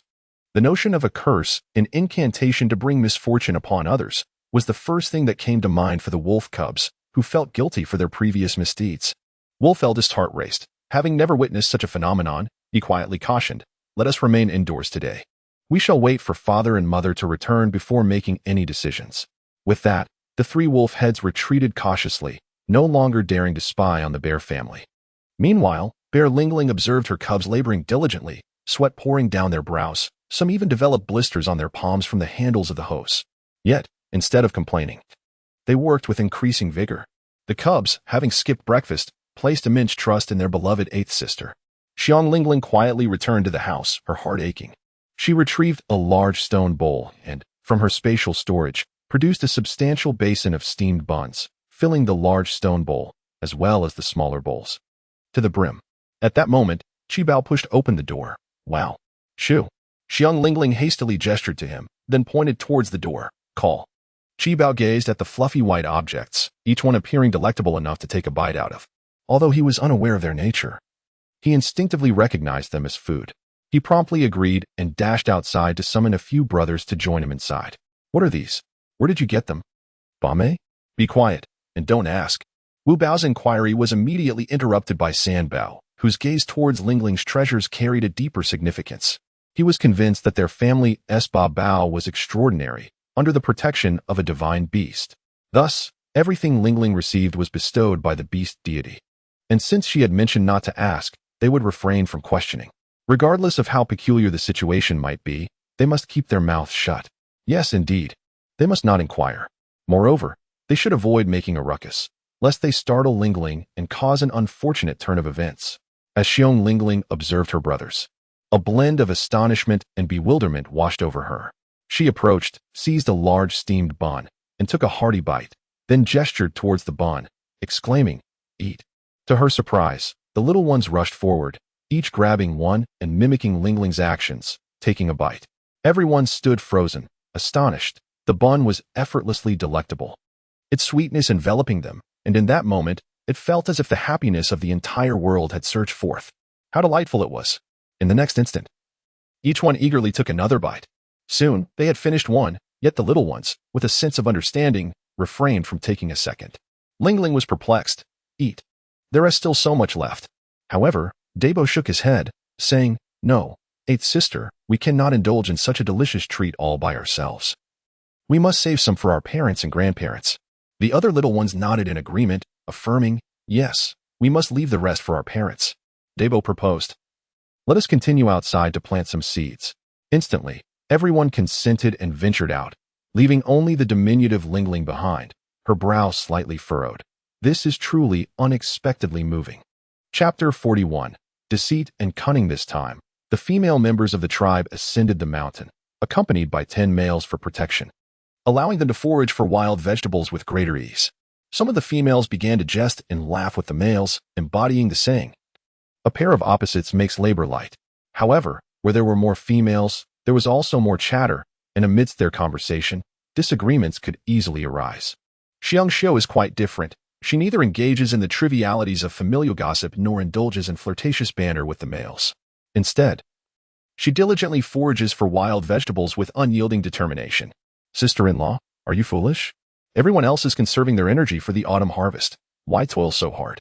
Observing this honest and robust sister-in-law, Xiong Tsue furrowed her brow. Xiong Xiu paused for a moment and said, Aren't we just foraging for wild vegetables? Indeed. We are foraging for wild vegetables, but this is not solely for ourselves. It is for the entire tribe. Do you comprehend? Xiong Xiu questioned. What is the difference between gathering for oneself and for the tribe? At Xiong Tsue's subtle gesture, Xiong Xiu glanced at the other females.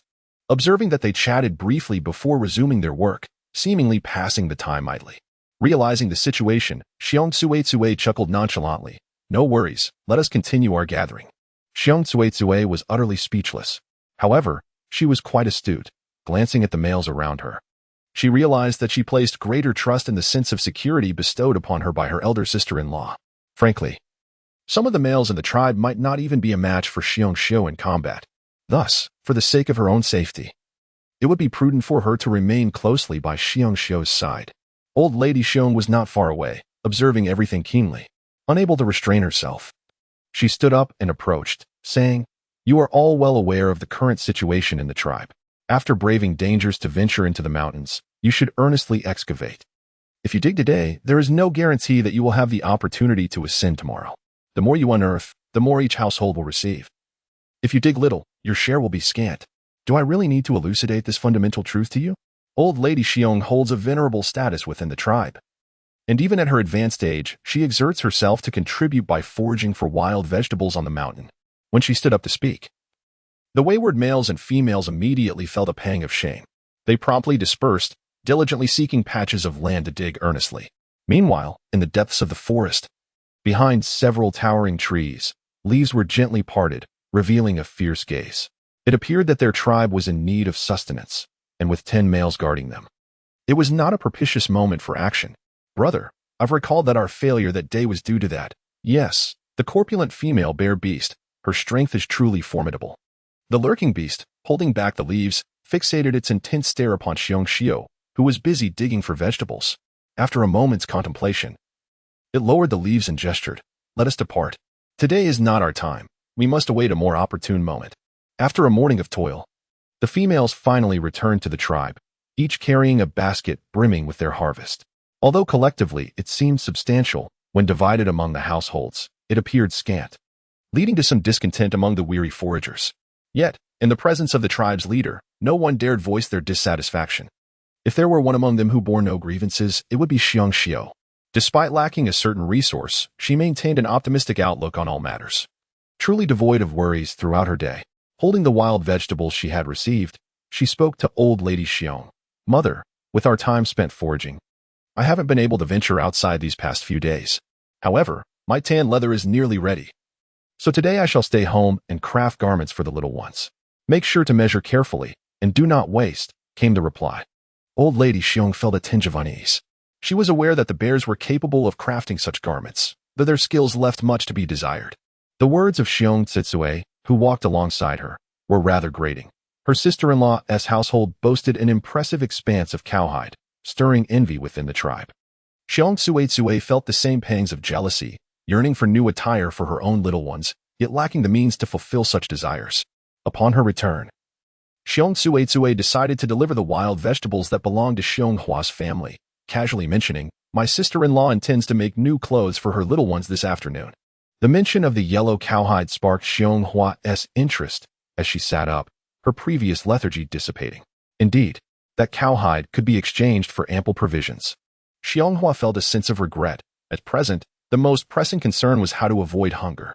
Yet, Xiong Xiao was preoccupied with the idea of crafting new garments for the cubs. Such an outlook was indeed quite exasperating. Xiong Tsue rolled her eyes in disdain, remarking that their rice jar was brimming, accompanied by an abundance of wild chicken eggs. Thus, they held no value for that meager grain. Such extravagance. Xiong Hua felt an inexplicable sense of discontent within her, yet she concealed it well. She feigned a light cough and was about to utter something when a figure emerged from the corner of the small hut. The eavesdropper turned out to be the deer veterinarian. "Xiong Tsue, Xiong Hua, what were you discussing just now?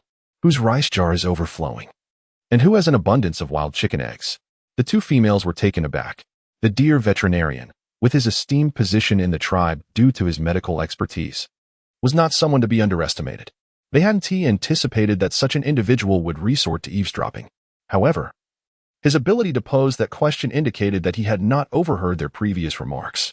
Xiong Tsue quickly donned a bright smile and replied, "We were merely speaking of the orcs from other tribes, sharing idle gossip we heard from others." "Other tribes?" The deer veterinarian's expression turned skeptical. "Of course, dear veterinarian. Surely, no family in our tribe possesses such resources? It wouldn't be yours, would it?" The deer veterinarian's eyes widened in disbelief. "What nonsense are you spouting?" At that moment, Xiong Sambao unexpectedly appeared, carrying 2 hoes as he descended the slope. Upon approaching, he politely greeted the deer veterinarian before addressing his aunts. "I have come to return your hose.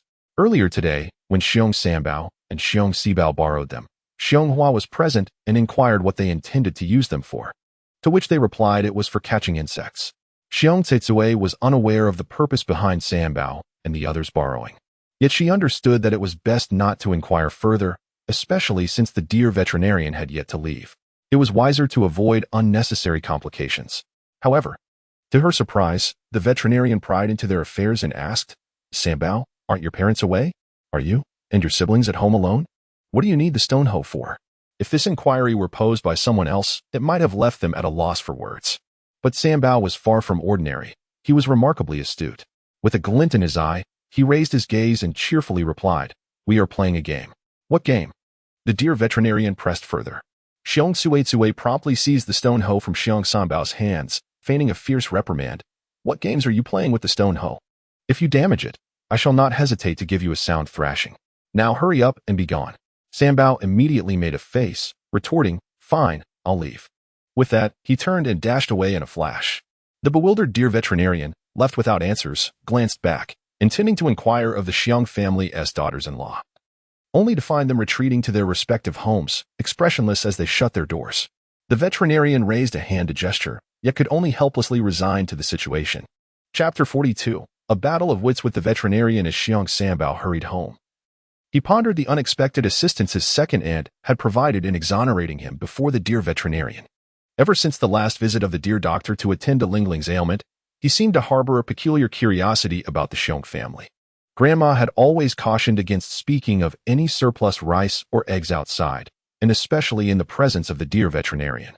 Upon returning home, he found his mother, who had just returned with a bounty of wild vegetables, staring in astonishment at the 10 large white buns before her. What is this? Where did it come from? Xiong mistook it for a mushroom, having never encountered a steamed bun before. The little ones gathered around her, gesturing eagerly, each one drooling in anticipation. Mother. It looks delicious, Qi Bao whispered softly. It is a gift from the beast god for our 8th sister. Xiong, in a state of bewilderment, picked up one of the delicacies, feeling its softness between her fingers. She gently tore off a piece and placed it in her mouth. At that moment, she found herself at a loss for words to adequately describe the experience. It was fluffy, and upon entering her mouth, it released a subtle, fragrant aroma accompanied by a warm, sweet taste. It was exquisite. Unable to resist, she took another bite, nodding vigorously in approval. Delicious, truly delicious. The cubs, witnessing their mother's enthusiastic reaction, couldn't help but chuckle. In the corner, Xiong Lingling observed the scene with a slight smile. She too understood just how delightful those steamed buns were. Perhaps it was the fact that they had been retrieved from the space that made them taste far superior to anything she had ever sampled in her previous life. However, after indulging in a second bite, Xiong felt reluctant to continue eating. She hurriedly tore the remaining bun into small pieces to share with her cubs, storing the rest in a large basin. In her excitement, a sudden thought crossed her mind. She quickly called for Dabao. Go fetch a banana leaf and bring it back. You can hide 2 dumplings to send to your grandparents. We'll save the rest for when Xiong Dad returns, and also, we need to include some of these dumplings in tomorrow's rations. Dabao nodded and promptly set to work. Xiong Lingling mused, dumpling? Indeed, Xiong has a knack for naming. So let it be. Shortly thereafter, Dabao returned, quietly reporting the situation. Grandfather and grandmother claimed they had never seen anything like it in their lifetime, yet they affirmed it was delicious and advised caution. Brother, mother. Earlier when I went to fetch the hoe, I encountered the deer veterinarian, who inquired about my purpose for borrowing it. Sanbao recounted the events that had just transpired. Speaking of the hoe, Xiong was still in a daze. Upon entering the house, she noticed the freshly dug patch of earth, but before she could ask, Dumpling startled her once more. Just then, she intended to speak, only to hear Dabao say, will the deer veterinarian come to our home? It was uncertain. It seemed he harbored some ill intentions towards us. Bao furrowed his brows. Sanbao remarked, then we must hide our belongings. Otherwise, how will we explain ourselves? Dabao, steady and resolute, affirmed, indeed, we must hide. The little ones immediately began concealing their possessions. The dumplings in the bowl, the eggs, were all covered with banana leaves, then topped with some firewood for concealment. A layer of banana leaves was spread over the rice jar, which was also covered with firewood. The 3 hens, along with their coop, were hidden beneath the nest and obscured with various odds and ends. Fortunately, these hens were relatively quiet, so it should be fine.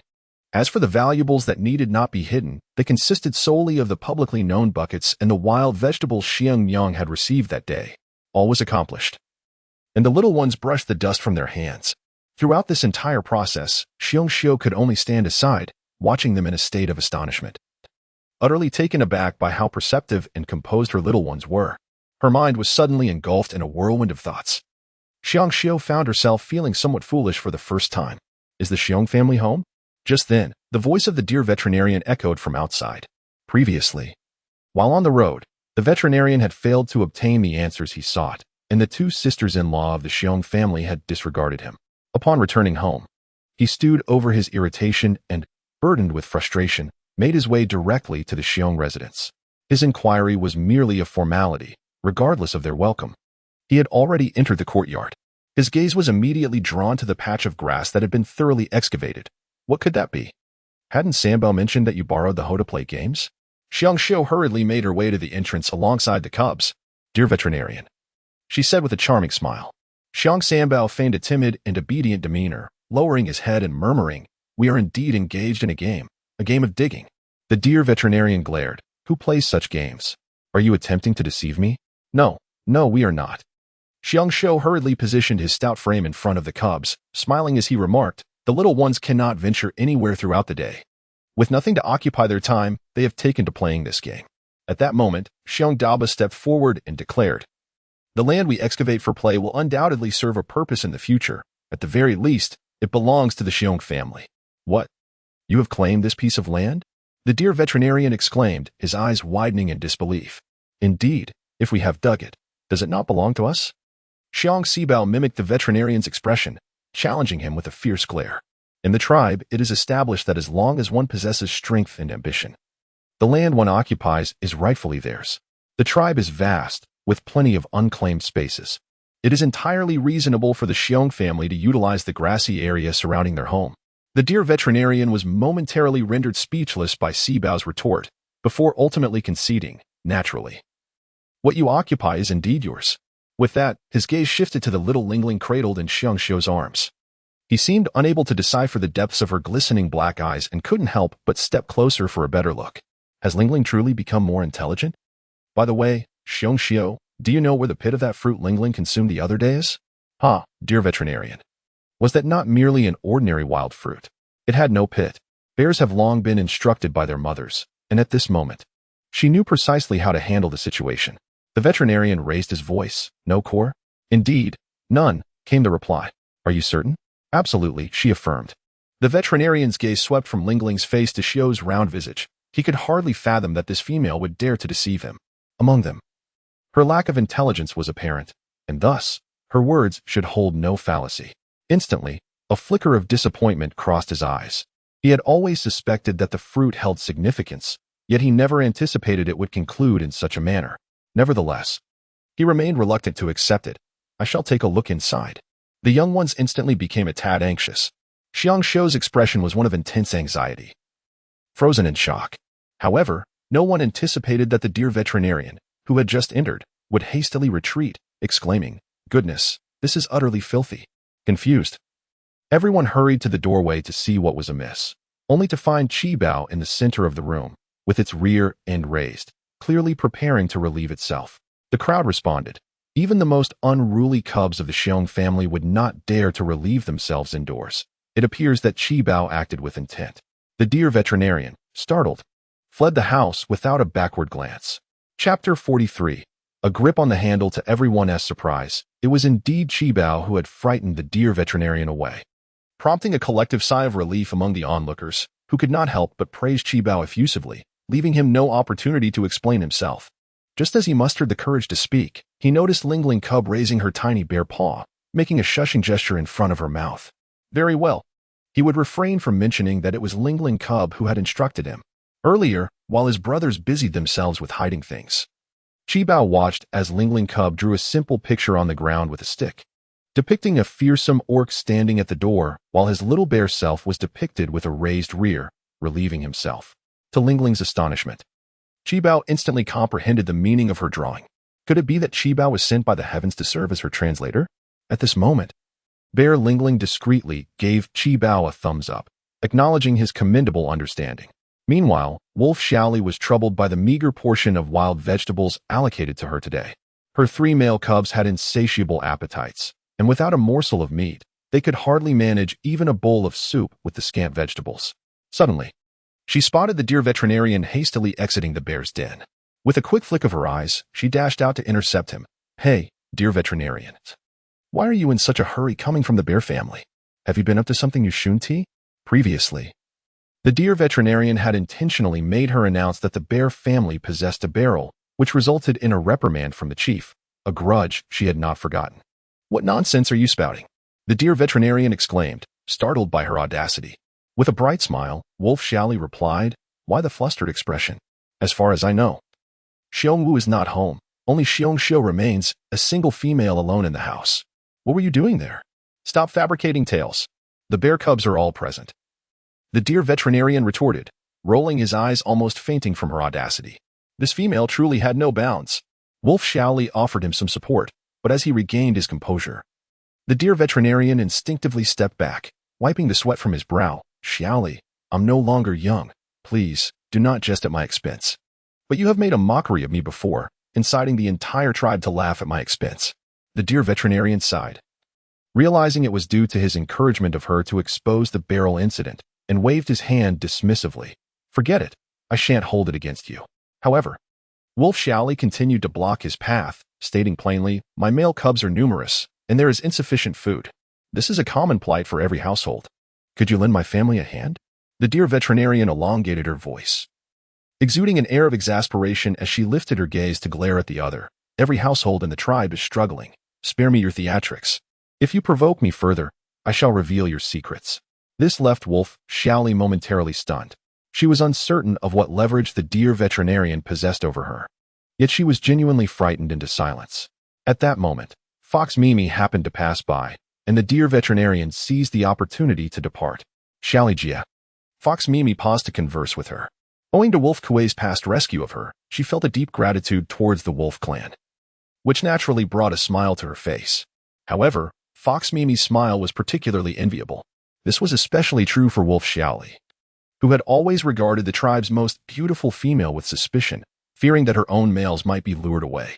Though she harbored a deep-seated resentment, she managed to utter, "Oh, it's Mimi. Where are you off to?" "I'm going to collect the distributed wild vegetables." Having been startled, Fox Mimi had not ventured up the mountain to gather wild vegetables. She had merely heard from a neighbor that food was being distributed. Wolf Xiaoli chuckled.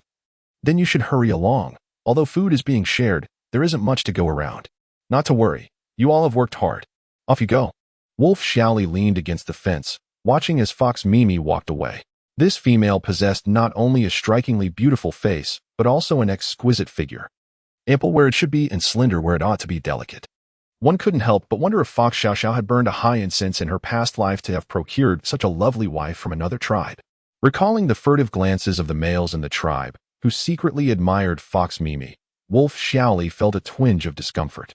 She once considered herself a beauty, but after bearing 4 children and being perpetually occupied with household duties, her figure had faded, and her appearance had lost its former allure. Now, even the males at home hardly regarded her. No, it wasn't that they didn't look at her. It was that they were reluctant even to mate with her. Sighing, Wolf Xiaoli resolved to return home and prepare the wild vegetables. As twilight descended, the males who had gone hunting in the Shield Mountain finally returned to the tribe. From a distance, a line of tall males trudged along the mountain path, their heads bowed, each appearing utterly dejected and drained. In the flickering light, an unspoken heaviness enveloped them, rendering them silent. The clan leader stood at the forefront of the beast men, observing the approaching males with a gradually darkening expression. He raised his hand. "The males are weary. All the females should hurry home and prepare hot water for them to soak their feet and relieve their fatigue." In the ancient beast era, there was no concept of bathing, let alone soaking feet, yet this clan leader had conceived the notion of using hot water for foot baths, which was already a remarkably advanced idea. It was during an unintentional incident when he scalded his foot with hot water that he arrived at this conclusion, which later became a remarkable remedy for exhaustion within the tribe. Otherwise, the orcs were entirely oblivious to the practice of washing with hot water, resorting instead to cold water regardless of the season. The females certainly understood the chief's intent, and the younglings of the tribe were equally perceptive. It was universally acknowledged when a hunt was unsuccessful. No one questioned it, and without further ado, they proceeded to retrieve their males and return home.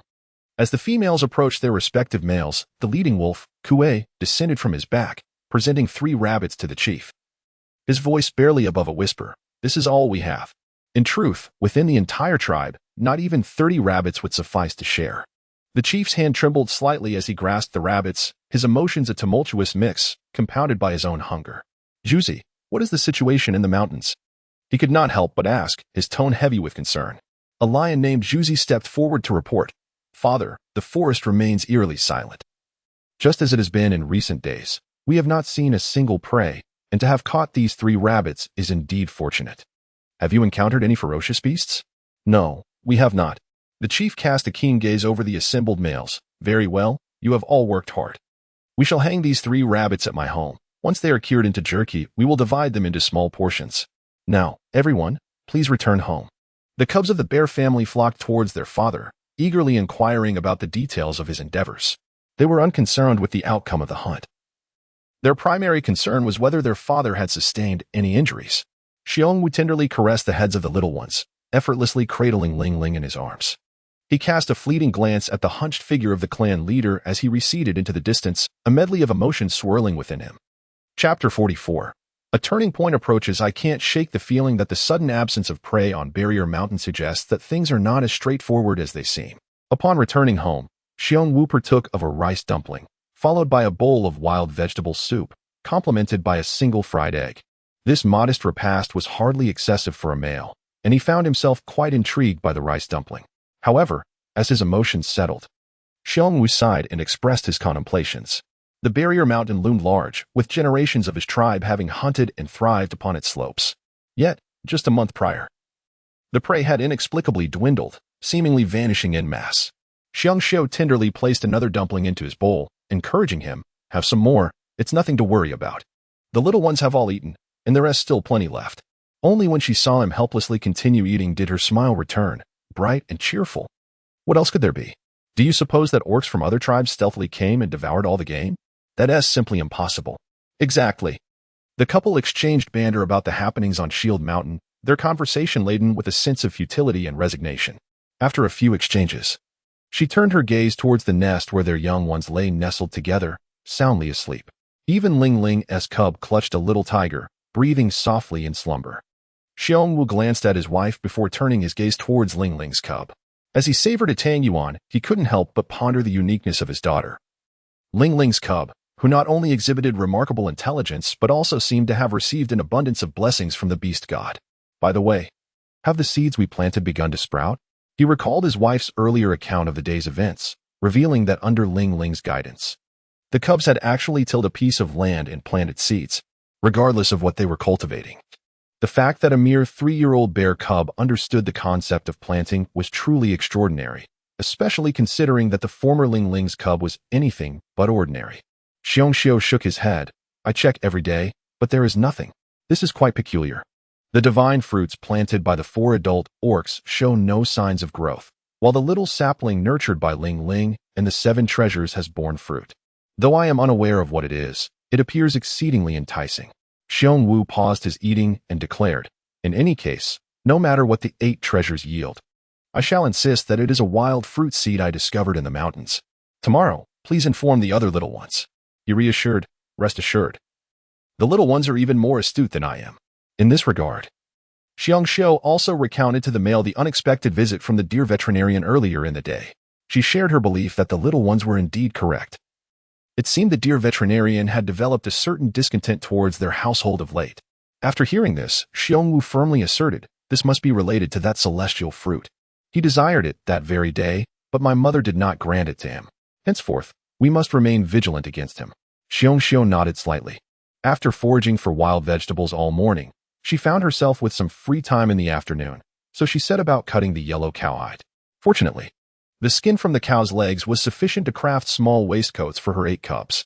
The only one who required a bit more material was Lingling, the little female cub, as it would not be appropriate for her to roam about with her upper body bare. Thus, Xiong fashioned a small belly wrap for her. The animal hide fit beautifully, and surprisingly, it exuded a touch of fashion.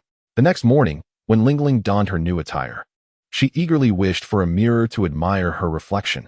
Just then, her father, Xiong, abruptly pushed the door open and rushed back inside. The crisp morning sunlight streamed in, casting a golden hue upon her large head, making her robust figure appear even more majestic.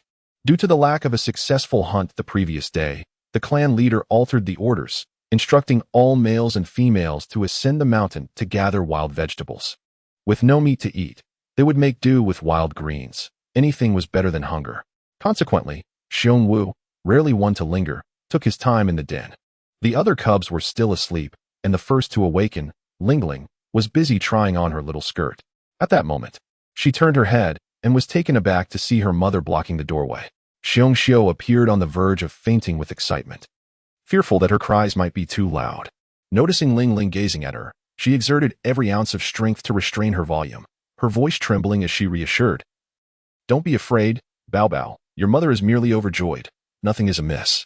Despite her claims of no trouble, it was evident she was merely teasing the 3-year-old. Nevertheless, Xiong Lingling complied by turning around to inspect her little dress, while her ears remained attuned to the conversation between her parents. "What happened? You startled Bao Bao. Yesterday, the seeds that the little ones planted have sprouted." "What?" Xiong Wu was startled, springing up from his den, although they had little understanding of planting. The notion that seeds could sprout overnight was clearly implausible. He hurriedly opened the door, and the couple rushed outside to investigate. Inside the den, Xiong Lingling was equally astonished. How could this be possible? When she initially planted tomatoes, it took 2 days for them to germinate. Why was this occurrence so remarkably swift? Could it be that the joy brought by the tin or so steamed buns had somehow accelerated the growth of the seeds? She pondered no longer and quickly emerged from the den, stepping out of the small house to gaze at the scene before her. There, in the expanse of land spanning roughly 100 square pings, rows upon rows of fresh, tender sprouts were swaying in the breeze, basking in the caress of the morning sun. The tender leaves shimmered with a delicate sheen, and astonishingly, not a single seedling had failed to sprout. It was simply incredible. At this rate of growth, even in her previous life, she would have seen such results. Xiong Lingling suddenly soared into the air, lifted high by her jubilant father. "Xiong Dad, Bao Bao, you are truly the little lucky star of our bear family." "Indeed, my dear," he replied. "Come quickly and see. The blessings that Bao Bao brings us are filled with delightful surprises each day." Xiong Xiu pointed towards the area enclosed by the vines as Xiong Wu, cradling Lingling's cub, approached to take a closer look. To their astonishment, Xiong Lingling couldn't help but burst into laughter. Those tomatoes had grown overnight, each one at least the size of a small bowl, their vibrant red hue glistening temptingly, making one yearn to take a hearty bite. Who could have imagined this?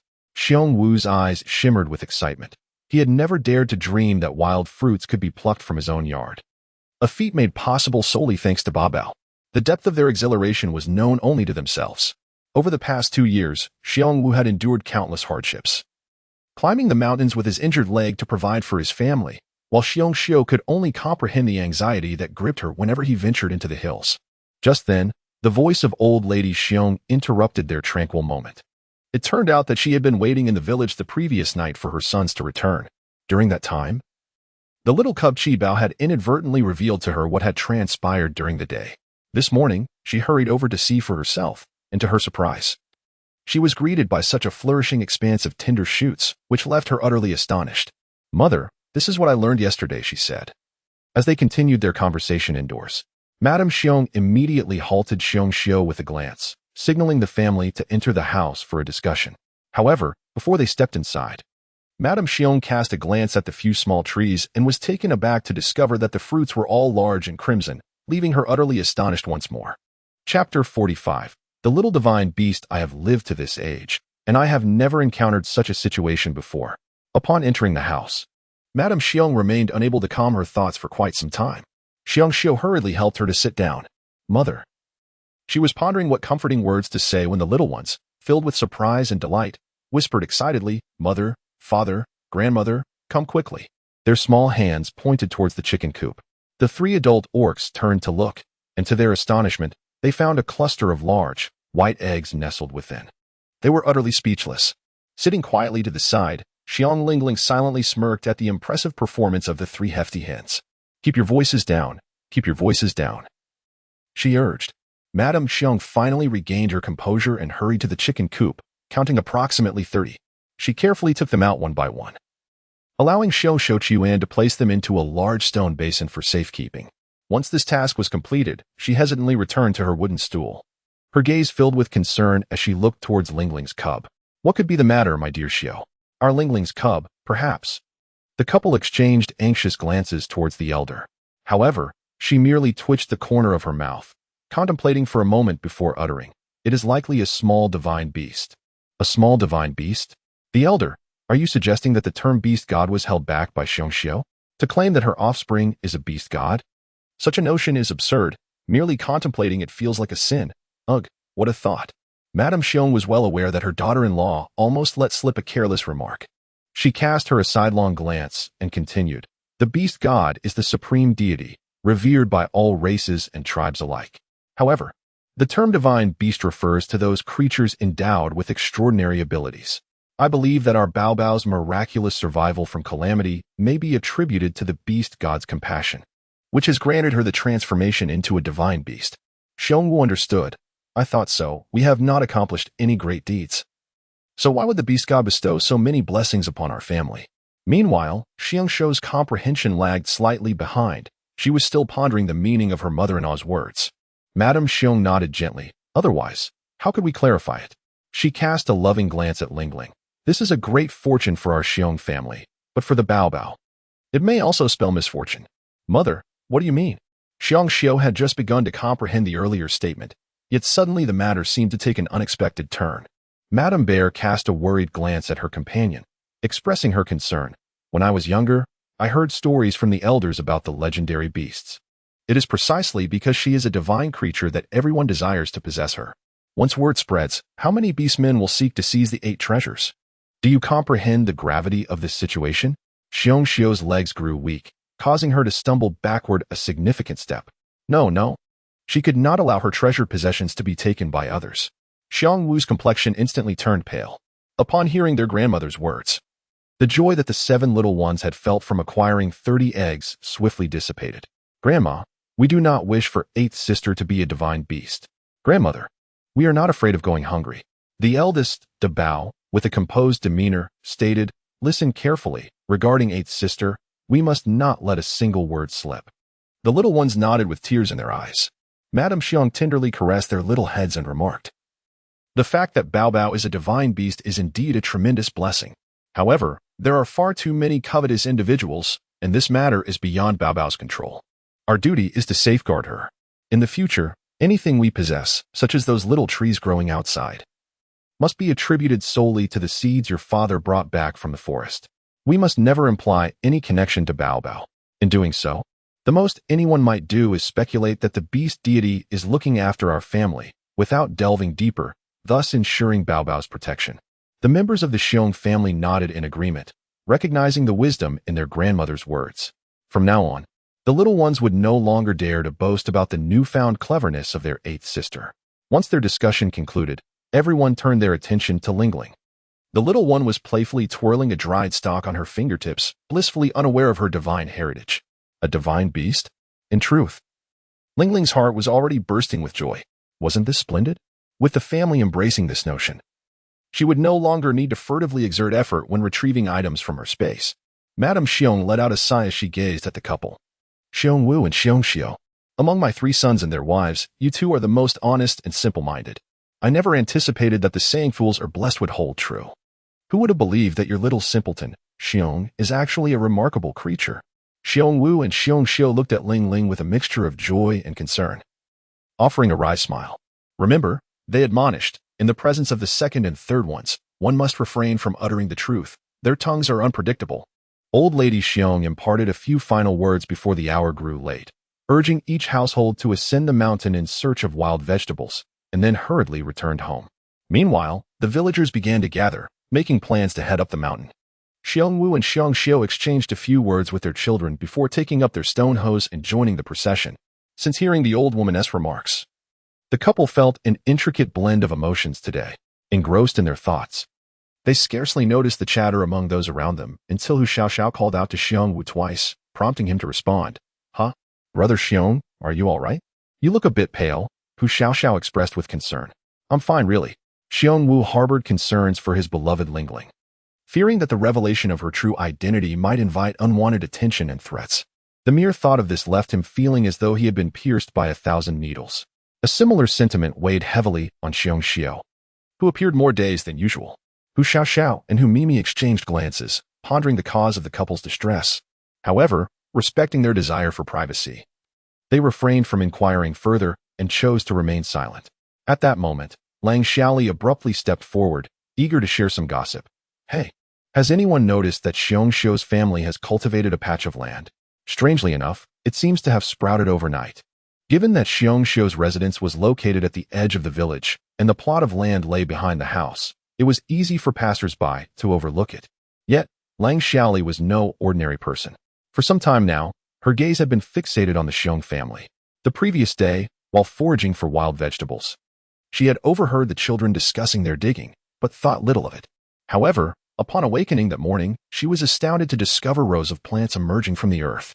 Intrigued by this peculiar occurrence, she intended to wait and see what others in the village would say.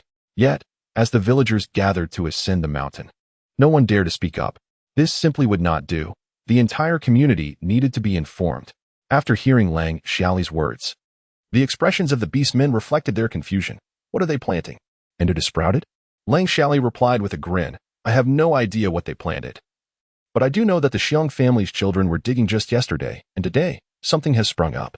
Isn't that curious? Such a marvel? Sprouting overnight? They have certainly seen their fair share of wild trees and grasses in the mountains, yet never have they encountered such a phenomenon. Chapter 46. The Truth Lang Xiaoli. Your claims require substantiation. Despite having lectured countless times at home, Xiong Lao found herself compelled to step forward when her daughter-in-law, Xiong Xiu, remained at a loss in the face of this unexpected development. What has been planted is a patch of wild fruit seeds. Not long ago, as the prey in the mountains dwindled, my son Xiong Wu brought back fruits from the forest. I thought it prudent to plant the seeds at our doorstep, in case they flourished, thus sparing us the need to venture into the mountains for fruit in the future. However, for quite some time, nothing sprouted. Yesterday, the children, seeking to alleviate their boredom at home, took up stone hoes to clear the weeds, and the seeds, having absorbed the dew, finally germinated. With a keen gaze sweeping over the assembled beastmen, Xiong Lao fixed her piercing eyes on Lang Xiaoli and asserted with conviction, the timing of the seed's growth is entirely beyond our control. Yet, you, Lang Xiaoli, dare to use this against us. What is it, then? Are you so consumed with the lives of others that you neglect your own? So, the seeds had indeed been sown long ago. Xiong Lao was correct. The timing of a seed's growth is not dictated by human will. Alas, some individuals seem to thrive on stirring discord, particularly in these already tumultuous times within the tribe. The orcs cast disdainful glances at little Wolfly. At the same time, they inquired with feigned politeness, Bear, what kind of fruit do you cultivate? Do you have any left at home? Little Wolfly could not precisely identify the fruit. All she knew was that when the leader picked it, they consumed it, leaving the pit behind for planting. Aunt Bear's face radiated sincerity. She was one of the few elders in the tribe with a sense of justice, and thus everyone naturally believed her words. Some even began to praise her, saying, Aunt Bear is indeed thoughtful. We should learn from her and cultivate our own fruits. Indeed. That is a splendid idea. Amidst the cheers of the orcs, little Wolfly was left utterly dumbfounded. This was not the reaction she had desired. Suddenly, a mocking sound reached her ears. The dear veterinarian, who had come to take stock of the numbers, had witnessed the entire sequence of events. Facing little Wolfly's furious glare, he calmly whispered, You are too inexperienced to contend with the old lady. Best remain silent. Little Wolfly's face turned pale from his words. Meanwhile, the orcs were surrounding the bear family, asking numerous questions. Little Wolfly tightened her arm, and upon turning, she saw Wolf Kuei. Although he had arrived late, he stood in the small grove, having listened closely to the unfolding events. With a hint of anger, he pulled his wife aside and said, Stop instigating trouble. Little Wolfly stared at him in disbelief. What trouble have I caused? Are you actually siding with the bear family? I am not supporting them, but your approach is foolish. If this continues, we will have no place in the tribe. We must handle our issues with the bear family slowly. The matter of the wolf cub stealing has yet to be resolved. It would be best for you to humble yourself. Little Wolfly was taken aback. Indeed, she had erred once more. Why could she not control herself? The reason was known only to her. Faced with Wolf Kuei's lack of understanding, she could no longer suppress her quivering lips, tears welling in her eyes. But I am afraid. Afraid of what? Wolf Kuei tightened his grip on her arm. At that moment, the dear veterinarian called out from afar. The wolf family, it's time to depart. You may go ahead. Wolf Kuei responded, and turned back to gaze intently at his wife. Little Wolfly's lips quivered, and suddenly, tears as large as beans fell from her eyes, overwhelmed by her inner turmoil. That day, I accidentally killed the bear family's Lingling cub. What? What did you say? Like a bolt from the blue, Wolf Kuei tightened his claws in haste, nearly causing harm to little Wolfly. It transpired that on that day, the bear cubs had once again quarreled with the wolf pups. During the altercation, the wolf pups insulted Bear Lingling, calling her a little fool, prompting the bear cubs to swarm out in pursuit. All the younglings from both households dashed outside, with only the dim-witted Bear Lingling seeking her brother. Alas, she could not find her way, her reaction sluggish. Upon exiting, she was at a loss regarding her direction, fortuitously encountering little Wolf Lee, who was seething with rage as she observed the fleeing cubs. Frustrated by the fact that the bear family had 7 cubs, while her own family had merely 3, she felt a deep sense of indignation. Turning around, she caught sight of Lingling's foolish grin, and for reasons unknown, she gritted her teeth and kicked her. Recalling that moment still sent shivers down little Wolf Lee's spine. She would dare to commit all sorts of mischief. Yet she never anticipated that she would stoop to such a deed. Lingling tumbled headlong into a ditch by the roadside, where stones lay, and it was likely that she had struck her head. In any case, I was taken aback, and as I hurried to lift her, I discovered she had already lost her breath. Reflecting on that day, consumed by a momentary lapse of reason, little Wolf Lee turned pale as a sheet. Her voice choked with emotion. I truly did not intend for this to happen. No matter what, I could never bring myself to harm a cub. Wolf Kuei's complexion instantly drained of color, his hand instinctively recoiling, overwhelmed by a mix of anger and disbelief. His thoughts mirrored those of little Wolf Lee. No matter how fierce or cruel, one would not resort to violence against a cub. Yet, she had done just that, resulting in the cub's demise. No, wait. Wolf Kuei quickly grasped little Wolf Lee by the shoulders, yet the beastmen in the tribe claimed that Bear Xiao crushed Lingling. Little Wolf Lee, feeling guilty, dared not meet his gaze. After the incident, I was frightened and happened to hear Bear Xiao snoring in her den. So you took Lingling to Bear Xiao's den? Yes. Wolf Kuei paused, then quickly realized, but Lingling survived. Indeed, I had thoroughly inspected her at that moment. She appeared lifeless. Otherwise, I would not have risked taking her to Bear Xiao's den. Yet, she inexplicably came back to life. Some in the tribe say it was due to the deer veterinarian's remarkable skills, but does that old rascal truly possess any medical expertise? Then the incident with the yellow cow colliding with the bear family occurred, and what then? The more I pondered, the more fearful I became. What if Lingling genuinely had the blessing of the beast god? If the bear family continued to live next door, would disaster one day befall us? It turned out that during this period, little Wolf Lee had consistently taken a stand against the bear family with ulterior motives. Wolf Kuei furrowed his brow as he regarded her. So, you wish to expel the bear family from the tribe? Little Wolf Lee had given up on defending herself. Stating plainly, the matter of Lingling hangs over me like a sword. As long as the bear family remains, I shall find no peace. You have lost your mind. If the beast god truly protects them, then our actions would only incur greater guilt. What else can I do? Wolf Xiaoli was on the brink of madness with anxiety. Wolf Kuei gently grasped her hand again. His voice softened considerably. Listen to me. Let go of this matter, and in the future, approach life and work with more subtlety. Chapter 47. A soothing bath in the river. What could Wolf Xiaoli do? After keeping her secret for so long, she finally shared it. And regardless of Wolf Kuei's words now, she felt a renewed sense of strength. All right, she nodded with reddened eyes. There's still much time ahead. Let's take things slowly. Not long after the couple from the wolf family departed, a figure stealthily turned away in the nearby grove. Almost all the males and females of the tribe had ascended the mountain today. Even Xiong Hua, and whom Mimi felt embarrassed to remain at home, comforted by the presence of so many males for protection. However, foraging for wild vegetables was becoming increasingly challenging, with so many beastmen consuming them, even if they were abundant. It would not suffice for several days, let alone the effort it took to find them. Eventually, in light of the situation, a discussion ensued, led by Lion Juzi, and the group decided to venture deeper into the forest. Otherwise, the entire tribe would face hunger the following day. The forest, dense with foliage, offered better prospects for foraging than its outskirts. The male beastmen patrolled the area, instilling a sense of security in the female beastmen, who then foraged with vigor. Meanwhile, Hu Xiaoxiao dared not take his eyes off his wife for even a moment. Wherever Hu Mimi went, his gaze followed. On the other side, the 3 sisters-in-law from the bear family gathered together to forage, with even Grandma Bear exerting herself. Surprisingly, during this time, everyone felt an inexplicable sense of unity. While the adult beastmen were fervently foraging for wild vegetables in the forest, the young ones in the tribe were causing quite the ruckus. With no parental supervision and the elders unable to control them, the little ones joyfully scampered about the tribe. Occasionally, a few monkey cubs would scurry up trees, while proud lion cubs sauntered by, and even the 4 wolf cubs from the wolf family ventured out to play. On the outskirts of the tribe flowed a winding river, perpetually crystal clear throughout the seasons. Today, due to a prolonged absence of rain, the water level had receded significantly, yet it became the perfect playground for the young ones. Some cubs stacked pebbles to create a small enclosure, hoping to catch fish. Others simply splashed about in the river, relishing the coolness. What could be more delightful than taking a bath in the river? Among the tribe, only the bear cubs were industrious. The sweltering heat compelled them to stay active.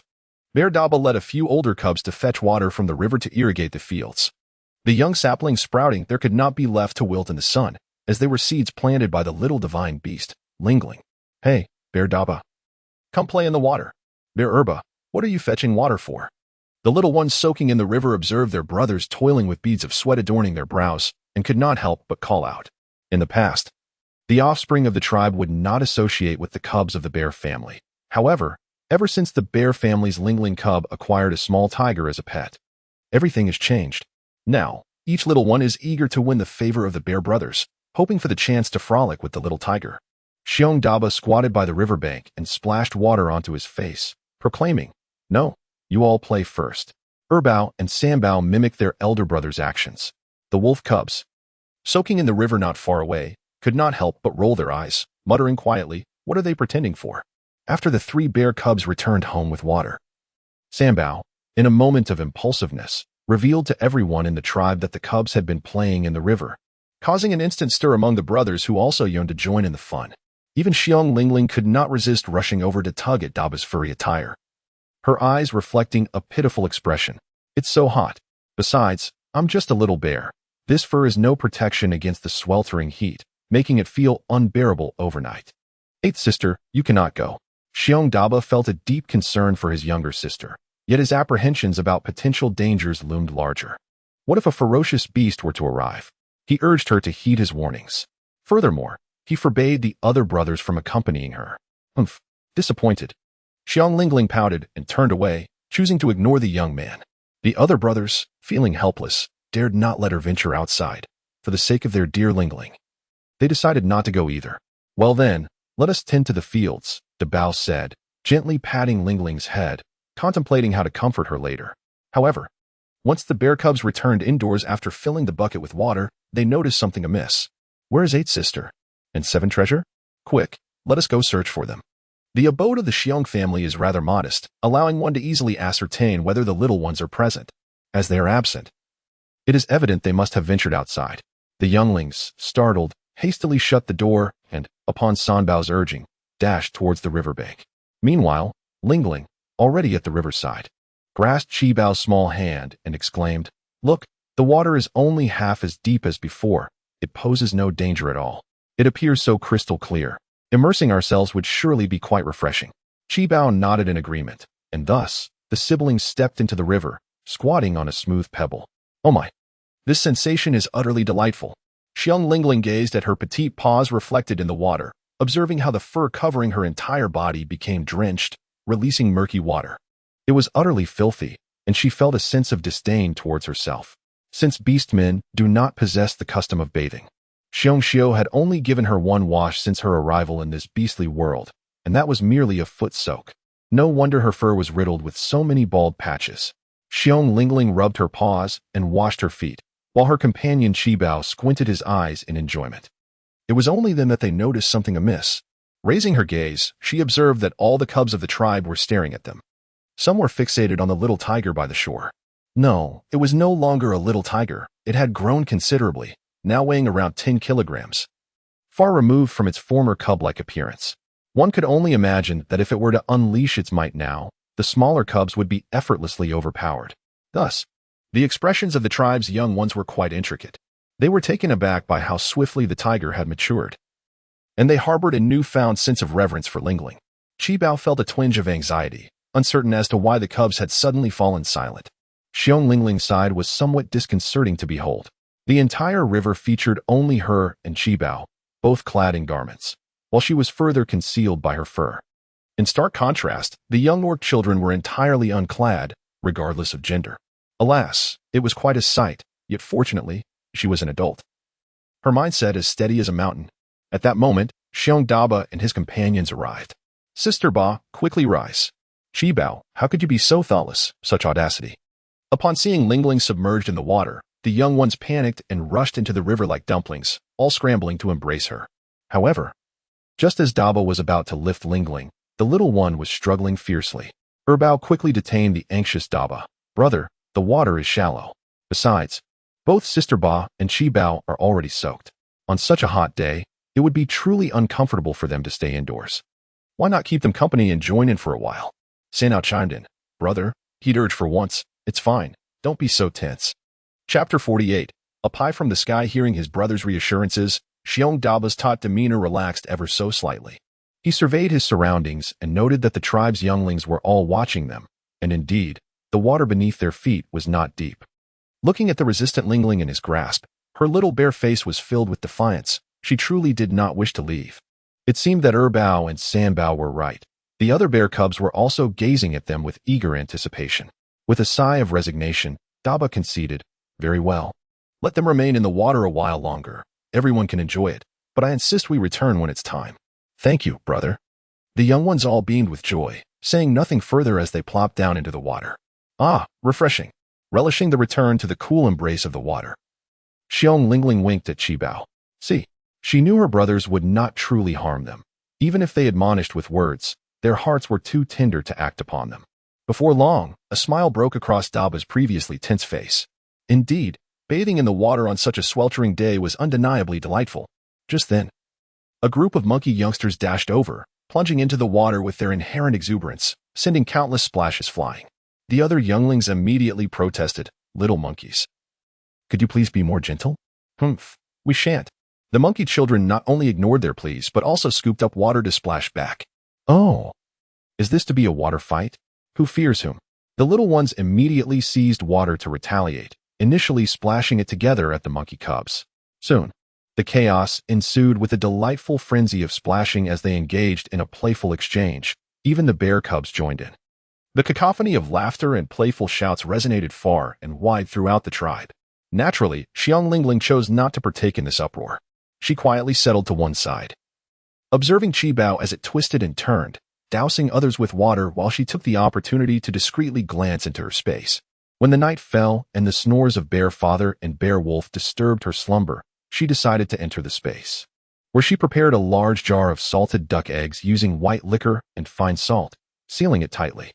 This method of preservation was something she had inadvertently learned from someone profoundly significant in her previous life. To her astonishment, this modest knowledge proved invaluable in the beastly realm. The livestock within her space thrived splendidly, particularly the rabbits and 3 wild boars that grew remarkably fast. What surprised Xiong Lingling the most was the unexpected appearance of a small fish pond in the corner of her yard. Though it appeared merely a few square meters in size, the water was crystal clear, teeming with a bountiful school of carp. Just yesterday, those fish were no larger than the size of her palm, and today they had grown to the length of a small child's arm. With such an abundance of ingredients in her space, sustaining the bear family posed no challenge. Moreover, since the elderly bear matriarch had recognized her as a little divine beast, it became entirely reasonable for her to take advantage of this opportunity to bring provisions back to the household. However, it seemed that her thoughts could not solely revolve around the bear family for the time being. Xiong Lingling contemplated the long-term implications. In the primordial age of beasts, the ability of the beastmen to trust one another and form a tribe across generations was no small feat. This camaraderie served as a shield against potential bullying from other tribes. However, in the present moment, the tribe consistently struggled to secure prey. Should the day arrive when the beastmen's spirits wane and they consider aligning themselves with other tribes, mere handfuls of families would be insufficient for survival, let alone the solitary bear family.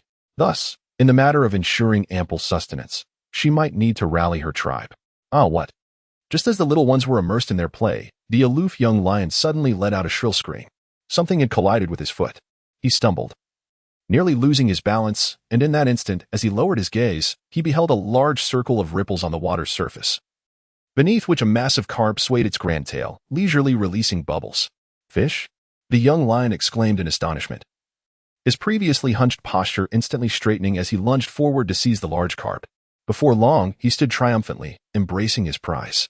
The startled fish thrashed its tail vigorously, splattering water all over him, yet he refused to relinquish his grip, instead beaming with joy, a broad smile illuminating his typically serious face. Fish? Indeed, it was real fish. The little ones, initially startled, ceased their water play, their expressions transformed into awe as they gazed enviously at the young lion. It had been several days since they had tasted meat. The thought of fish was tantalizing. However, This moment of frozen astonishment lasted but 2 seconds. And soon everyone lowered their heads, peering into the river in search of more. Are there any more fish? I hope I can catch one too. Wow, look. There's a fish over there. And here, and there. The once crystal clear stream, where only pebbles had been visible, was suddenly teeming with large carp, each one swimming languidly with its plump body. Their slow, leisurely demeanor seemed to beckon the little ones. Hurry and catch us. Swimming is so tiring, you know? In an instant, the shrill cries of the little ones reverberated through the sky. You catch one, and I shall catch another.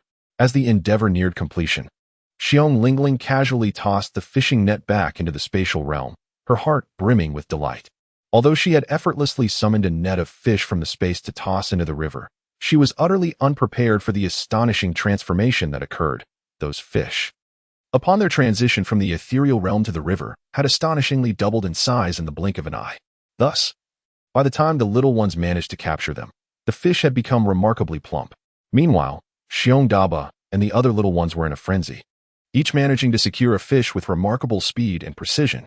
The fish were fortuitously of an ideal size. The smaller ones struggled to hold them, while the larger siblings lent a helping hand, resulting in a delightful even distribution of 1 fish per child.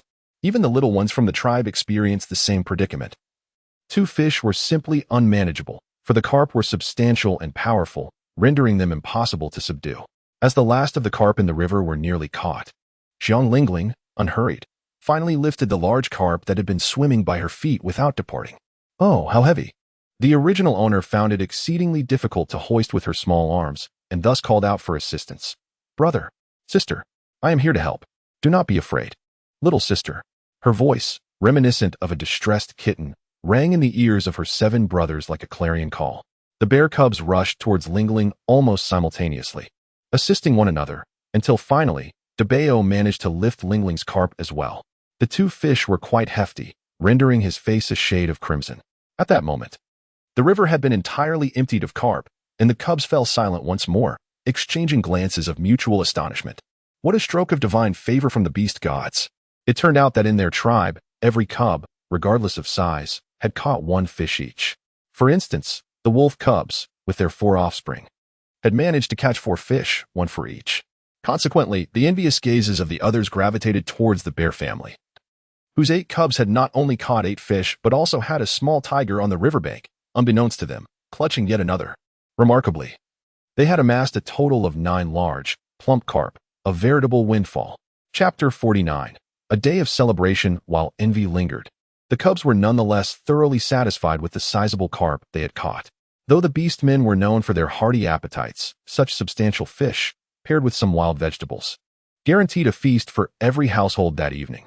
The bear cubs were especially jubilant, with the older ones assisting the younger ones in carrying their fish. Xiaoqi and Liuqi supported Lingling as they made their way ashore, while Sihua, the first to land, instructed Wu Bao to keep an eye on the large fish they had placed on the ground, hastening to retrieve the sizable carp held by the little tiger. The journey home was still quite lengthy, and Debeo called for Erbao to make a swift trip back for the 2 water buckets. After Erbao dashed off, the lion cub began directing the others homeward. True to his lineage as the grandson of the lion chief, he remained calm and composed. Once we return home, let us keep the fish in a large basin until our parents arrive to make a decision. The cubs readily agreed. Before long, Erbao returned with 2 buckets. But with 9 fish weighing no less than 30 or 40 pounds, they could barely fit into 2 buckets. Thus, Lu Bao and Wu Bao each carried a fish, while Qiu Bao accompanied Lingling, and Debeo and Erbao each bore a bucket. It took them quite some time to finally return home. Fortunately, the water pit that Xiu had used for soaking cowhide was still available. The cubs poured all the fish into the pit and drew water from their home reservoir. The 4 largest cubs made 2 trips to the river for water, eventually managing to keep the large carp alive. Simultaneously, the wolf cubs were bustling about next door. For every household's cubs, today was a day of unexpected fortune, rendering past grievances insignificant. As the wolf cub aptly put it, let us declare a temporary truce with them. Subsequently, the wolf's sister, with a bold demeanor, approached the bear family to borrow a bucket. Debeo, in a generous spirit, agreed to lend her the bucket but cautioned, just be careful not to damage it, otherwise, you must compensate for it. The wolf's sister replied earnestly, don't worry, Debeo, I will be careful with them. Later, The bucket was indeed returned in perfect condition, which allowed Xiong Daba to breathe a sigh of relief. He carefully placed the bucket down and turned around, only to find the cubs sprawled out in their nest, utterly exhausted. Lingling, too, had returned to her little den and was now soundly asleep. The fur that had been soaked in the river was dry by the time they made their way back, transforming her into a pristine little black bear. Meanwhile, her little tiger, though having grown significantly and unable to share the same nest as its young master, remained faithfully perched at the edge of the den, unwilling to leave even a step. "Oh, eighth sister, are you truly a mythical beast?" Xiong Daba softly approached, his gaze filled with affection for the little black bear. Yet, one might ponder why, in a stream typically devoid of even a single shrimp, an abundance of large carp had suddenly appeared today, on the barrier mountain. The orcs of the tribe encountered an unprecedented bounty of wild vegetables. With the males providing protection, the females busily gathered, resulting in nearly every individual returning home with their blue baskets overflowing. However, amidst the joyous laughter of the plentiful harvest, Xiong Wu discreetly furrowed his brow in concern. "Brother Xiong, what troubles you?" Hu Xiao, having sensed his expression, seized a moment to approach him and quietly inquired. Xiong Wu cast a glance at him and remarked, "Today we have unearthed quite a bounty, but have you pondered where we shall venture to dig tomorrow?" The expression on Hu Xiao's face abruptly stiffened. He stroked his chin, surveying the surroundings, and couldn't help but furrow his brow. "Indeed, this presents a dilemma. We have already traversed quite a distance today, and within a 2-mile radius. We can scarcely find any wild vegetables. What shall we do for tomorrow?" As if to echo their concerns, Shi, too, was thinking ahead. With a grimace, he brushed past them, leaving behind a fleeting remark. Watching the tall figure recede into the distance, Hu Xiao tugged at Xiong Wu's arm and said, "Let us move on. Juzi has a point.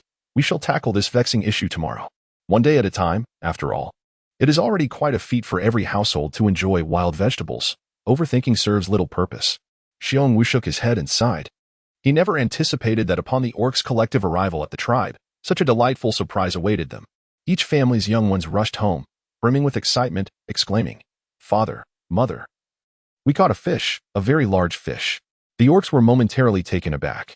Fish. Ever since the water level in the river had receded, although the water remained clear, there had been no sight of even the smallest fish, let alone sizable ones.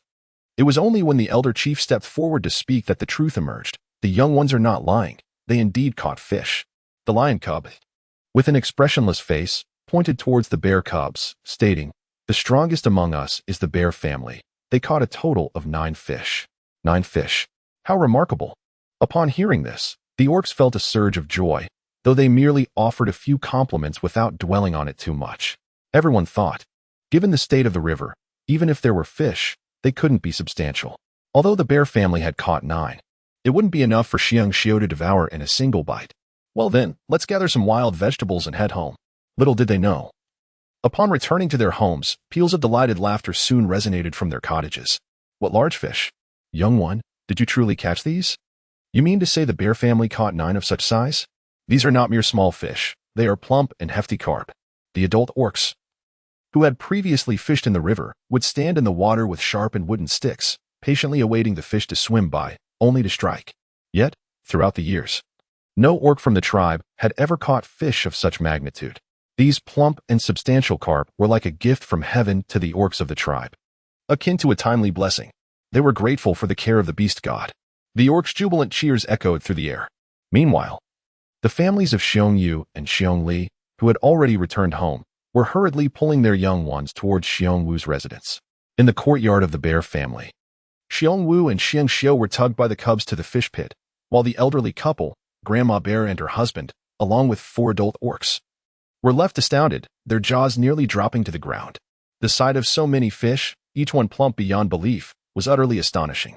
How could such large fish thrive in that modest river, with so little water for them to swim properly? The sheer number was baffling. The cubs, amused by the expressions on their elders' faces, burst into laughter. After a considerable time, Grandma Bear suddenly exchanged a swift glance with her son, Xiong Wu. This situation was quite peculiar, likely connected to the little divine beast at home. The fortunate aspect was that every household possessed carp, thus diverting suspicion away from the bear family. With this thought, a broad smile graced Grandma Bear's face. Wonderful. With so many fish, the cubs need not rely solely on wild vegetables anymore. What pleased her further was the little divine beast, Lingling. If this was indeed her doing, it signified that she was not only a divine creature, but one imbued with compassion, truly splendid. Chapter 50. The horizon expands. Wow, so many, exclaimed Grandma Bear. Indeed. Our bear cubs are remarkably exceptional. Just as she and the others were regaining their composure and accepting the astonishing reality before them, two shrill screams erupted behind them. Particularly Xiong Chui's exaggerated cry, which sent shivers down their spines. As the commotion settled, others squeezed in beside Grandma Bear, their eyes widening in disbelief as they beheld the large carp in the pit, unabashedly swallowing their astonishment. Mother, it's wonderful that our brother's cubs are so plentiful. No other family in our tribe has as many fish as his. Xiong Yu observed the change in Grandma Bear's expression and quickly offered flattering words to appease her. Xiong Tsitsue laughed so heartily that her eyes seemed to vanish entirely. Indeed, indeed. The other beasts are utterly envious, she exclaimed. What brings you here? Granny Xiong cast a disapproving glance at the four visitors. At this time, every household was celebrating the abundance of fish, and their presence was evidently suspect. It was better not to inquire, yet the moment she did, Xiong Hua turned away, pouting, and tears began to well up in her eyes, looking utterly aggrieved. Xiong Li, feeling dejected, said, Mother, our home is devoid of fish. The bear friend stepped forward and said, Mother, our family does not have it either. Why is that? The elderly bear, perplexed, replied, Every household in the tribe possesses it. Why does yours not? As she spoke, Bear Tsue subtly pinched her daughter's arm beside her. Xiong Yu immediately opened his mouth and cried out, Grandmother, haven't there been ferocious beasts in the tribe recently? My parents expressed their concerns for our safety this morning before they left, instructing us to remain indoors at all costs. However, if we do not venture outside, how shall we have the opportunity to reach the riverbank? Consequently, we would be deprived of the chance to catch fish. Madame Xiong and the others were left speechless. Xiong Hua, with tears in her eyes, remarked, Ersa's actions stem from her deep concern for the safety of the little ones. In our household, we refrain from allowing them to play by the riverbank, as they are still quite young. Had I known there were so many fish in the river today, I would have insisted on taking the children to catch a few. The children from the third family are indeed quite young, and when their parents are away, they lock the doors to prevent them from venturing out. This is something Xiong Laotai understands. However, the notion of risking their safety is certainly unwarranted. Nevertheless, each family has its own reasons for their actions. If they fail to catch fish, who can they blame? Madame Xiong let out a cold snort and said, I understand now. You are attempting to take advantage of your elder brother's household because you have failed to catch any fish yourselves. Yet, there are others in the tribe who have also returned empty-handed, such as the family of Young Fox. They have both ventured into the mountains to gather wild vegetables for the benefit of the tribe and have not caught any fish either. Should they too come knocking at your elder brother's door? Oh, is it because his household has an abundance of fish that they are expected to share with everyone? My dear, we are truly at our wits' end. The little ones have gone several days without tasting meat. The two bears, Xiong Yu and Xiong Li, were expressions of deep grievance. However, regardless of their pleas, the elderly bear matriarch remained unyielding. At that moment, a small hand tugged at her trouser leg. Looking down, she beheld Ling Ling, whose big, glimmering eyes gazed up at her, reflecting a hint of pleading within. Bao Bao. Old Lady Bear hurriedly bent down to lift up the little cub, inquiring, What is the matter? Xiong Lingling raised her small paw, pointing at the fish in the pit, then gestured towards the cubs of Xiong Tsue and Xiong Hua's family, uttering a single word, Give. Are you suggesting we should offer fish to Aunt Air and Aunt San? The old matriarch Xiong was taken aback. Lingling nodded emphatically. Indeed, Lingling is a well-behaved cub. Well done, Lingling, truly deserving of being the fortunate cub of the Xiong family. Xiong Tsue and Xiong Hua were overjoyed, while Grandma Xiong was both astonished and contemplative, exchanging glances with her partner. She mused that it was rather astonishing how a few grown beast men seemed to possess less magnanimity than a mere cub. Meanwhile, Xiong Wu and Xiong Xiu felt no sorrow at parting with their fish. Instead, they exchanged warm glances, filled with delight at their daughter's newfound wisdom and sensibility, which was truly gratifying. Well, since Bao Bao has decided to share the fish in consideration of your two families' cubs, let us allocate one fish to each family, Grandma Xiong sighed. Little Lingling proved to be quite the clever one, as she recognized that although Grandma Xiong had grown wary of her son and daughter-in-law, her heart still ached for the other cubs. While one fish may not seem like much, Its plumpness was enough to evoke happiness. And both Xiong Yu and Xiong Li's families felt thoroughly satisfied. They had initially expected Grandma to hand out a single fish for each family to split. Thus, they hurriedly expressed their gratitude. "Thank you, Grandma. Thank you, Grandma. Do not thank me. If you must express gratitude, let it be directed towards Bao Bao." In truth, Xiong Lingling had her own considerations. She had reflected deeply on the matter, although Xiong Yu and Xiong Li occasionally took advantage of the situation. Treating Grandma Xiong as a fool due to her lack of a backbone, they had also stood steadfastly by her side during conflicts with the Wolf clan. In essence, they were all interconnected like bones and marrow. With this in mind, she resolved to broaden their familial bonds. It was acceptable for the two families to seize minor advantages. What Xiong Lingling truly desired was for the Xiong clan to remain united as a family, rebuilding their relationships to ensure their collective future. As for her earlier pretense of using the cubs as an excuse, it was merely a comforting rationale for Grandma. Indeed, Grandma cared for those cubs. Yet she found herself in a quandary. She could not continuously exploit the eldest family simply because she felt sympathy for the younger ones. Had Lingling not spoken up, Grandma would never have broached the subject. As Xiong Yu and Xiong Li cheerfully began to catch the fish, Xiong Wu assisted them. The carp were lively and energetic, making them difficult to catch. Xiong Xiu hurried to fetch 3 banana leaves and cheerfully said, "Second brother, let us catch one for our parents too." "No, we cannot accept it." Madame Xiong, already troubled in her heart, felt a sense of unease as the eldest son's family, after finally acquiring some food, was about to be further burdened by the second and third families. If the elderly couple requested another portion, there would be a mere 6 portions left. However, just as the words left her lips, they were silenced by the tiny paw of Lingling, who then looked at Xiong Yu and uttered a single word: "Fish." The earnest expression on the little creature's face elicited laughter from the adult beasts. The bear companion was unsure why. But despite the fact that the other party was merely a 3-year-old child, he felt an inexplicable sense of fortune. Without hesitation, he set to work, swiftly catching 3 fish, 1 for each of the second and third families, and 1 for the grandparents. Madame Xiong, filled with both affection and sentiment, accepted the situation. She planted a gentle kiss on Lingling the bear cub's face and then directed everyone, saying, "All right, it's getting late. Since we have caught the fish, let us hasten back home to prepare the meal." Chapter 51. The Green Eye's Mother, "Please stay and have dinner with us." After the second and third children had departed, Xiong Wu urged the elders to remain, for the cubs cherished their time with their grandparents. "No, we cannot." Old Lady Xiong firmly shook her hand. Expressing her principles, "You have already caught 3 fish. I can no longer bear to wait. Quickly, prepare to cook. The little ones have been longing for a meal all day and are still famished. These fish are not easy to preserve, so let us dispatch with them." With that, she departed without further ado. Currently, the eldest family possesses only 6 fish, yet there are 8 little ones and 2 adult beasts. Although the fish are quite plump, Old Lady Xiong still hopes that the eldest family can enjoy a hearty meal with joy and satisfaction. Xiong Wu and his wife had no choice but to prepare the fish. Although the fish was large, this trivial task posed no challenge for them. With a swift strike of a stone to the fish's head, the vibrant koi was rendered motionless. They proceeded to scale and gut it, extracting all the edible fish oil, and placed the entire fish into a bucket, which Xiong Xiu carried to the riverbank for cleaning. Meanwhile, Dabao had already kindled the fire at the stove, eagerly awaiting Xiong Yang's return. Once she arrived, the great fish was immersed in hot water, accompanied by a handful of wild seasonings, and soon, an aromatic scent began to permeate the air. The cooked koi filled an ample stone basin, with additional servings still remaining in the pot. Alongside half a pot of white rice porridge and some sautéed wild vegetables, this meal felt like a grand feast. As Xiong Wu held up the bowl, he scooped fish meat for each of the cubs, and a rare warm smile broke through his usually expressionless face. "Eat up, but be cautious of the fish bones. Mother and father, you should eat as well."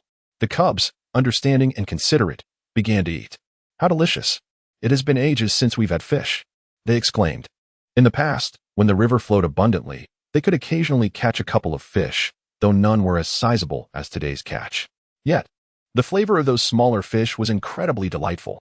Surprisingly, even with the river reduced to half its size today, they managed to catch such a large fish. The happiness derived from satisfying their appetites quickly filled the Xiong family's humble abode with laughter and cheer. In this warm and joyous moment, the entire family rejoiced at the prospect of a fish meal, a notion that Xiong Lingling from her previous life would never have dared to imagine. Deep within, she had instinctively resisted the concept of family, perhaps due to her status as an orphan, abandoned by her biological parents, which had fostered a deep-seated resentment. It was only upon arriving at the Xiong household that she realized not all parents would willingly forsake their children, and not all siblings would engage in endless rivalry. Contemplating these thoughts brought warmth to her heart, and a smile blossomed on the little bear's face. Meanwhile, the Lang family could also indulge in a grand meal that day. For 4 fish was no trifling catch.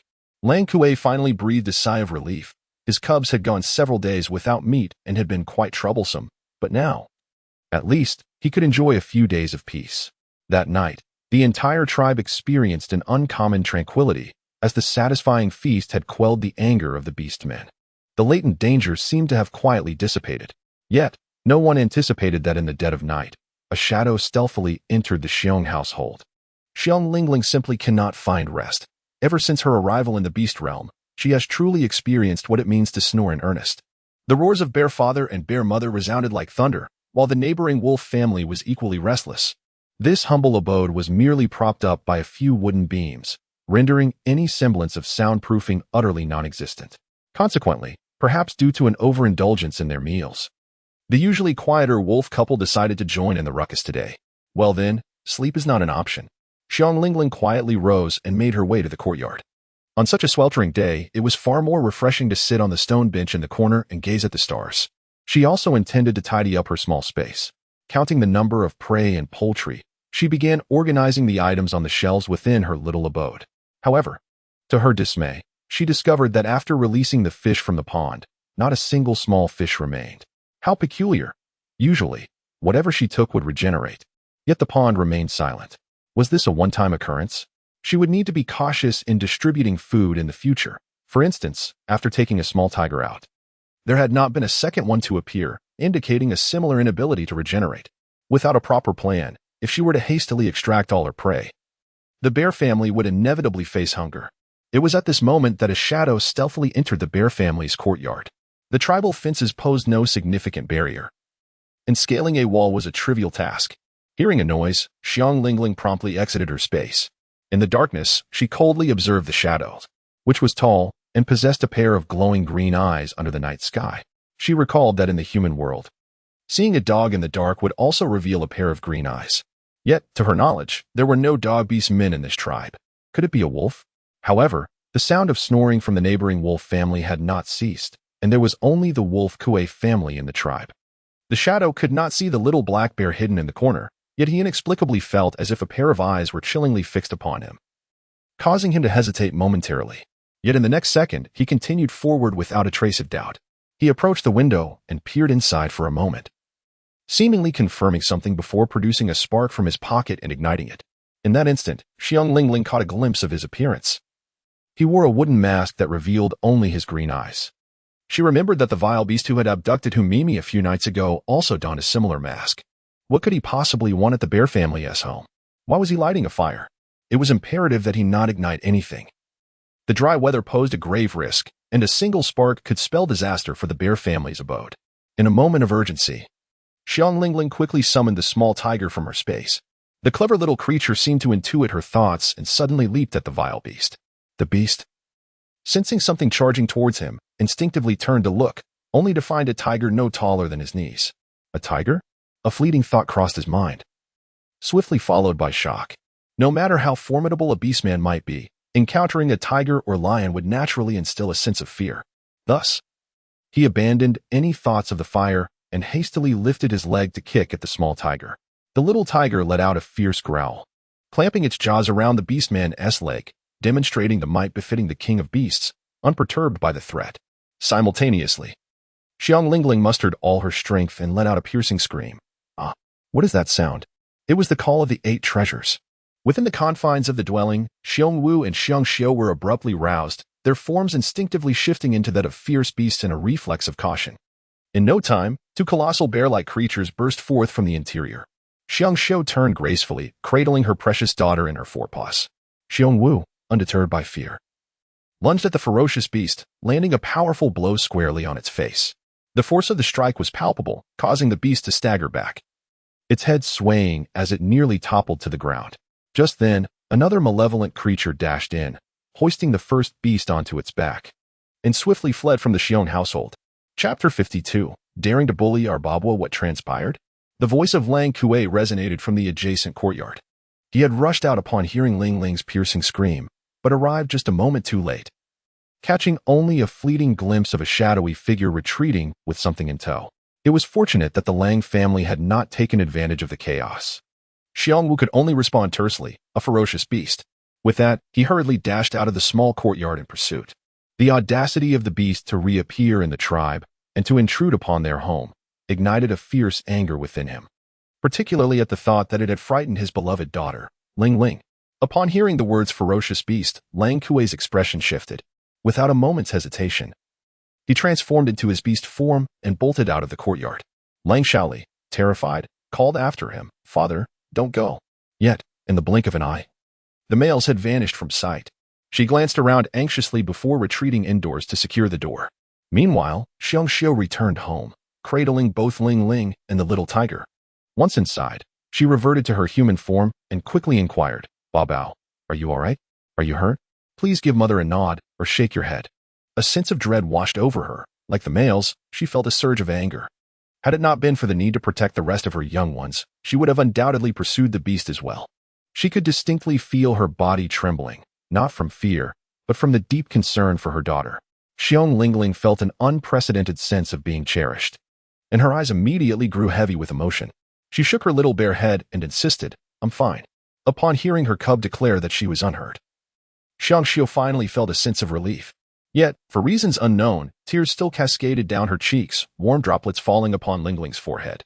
Xiong Lingling could not help but feel a pang of sympathy for the gentle and kind-hearted bear mother. Thus, she lifted her small paw and gently wiped away the tears, finally mustering the strength to utter two words, "Do not cry." Unfortunately, rather than providing solace, her words only deepened the bear mother's emotional turmoil. Her cubs were her very lifeline. Losing even one was unthinkable.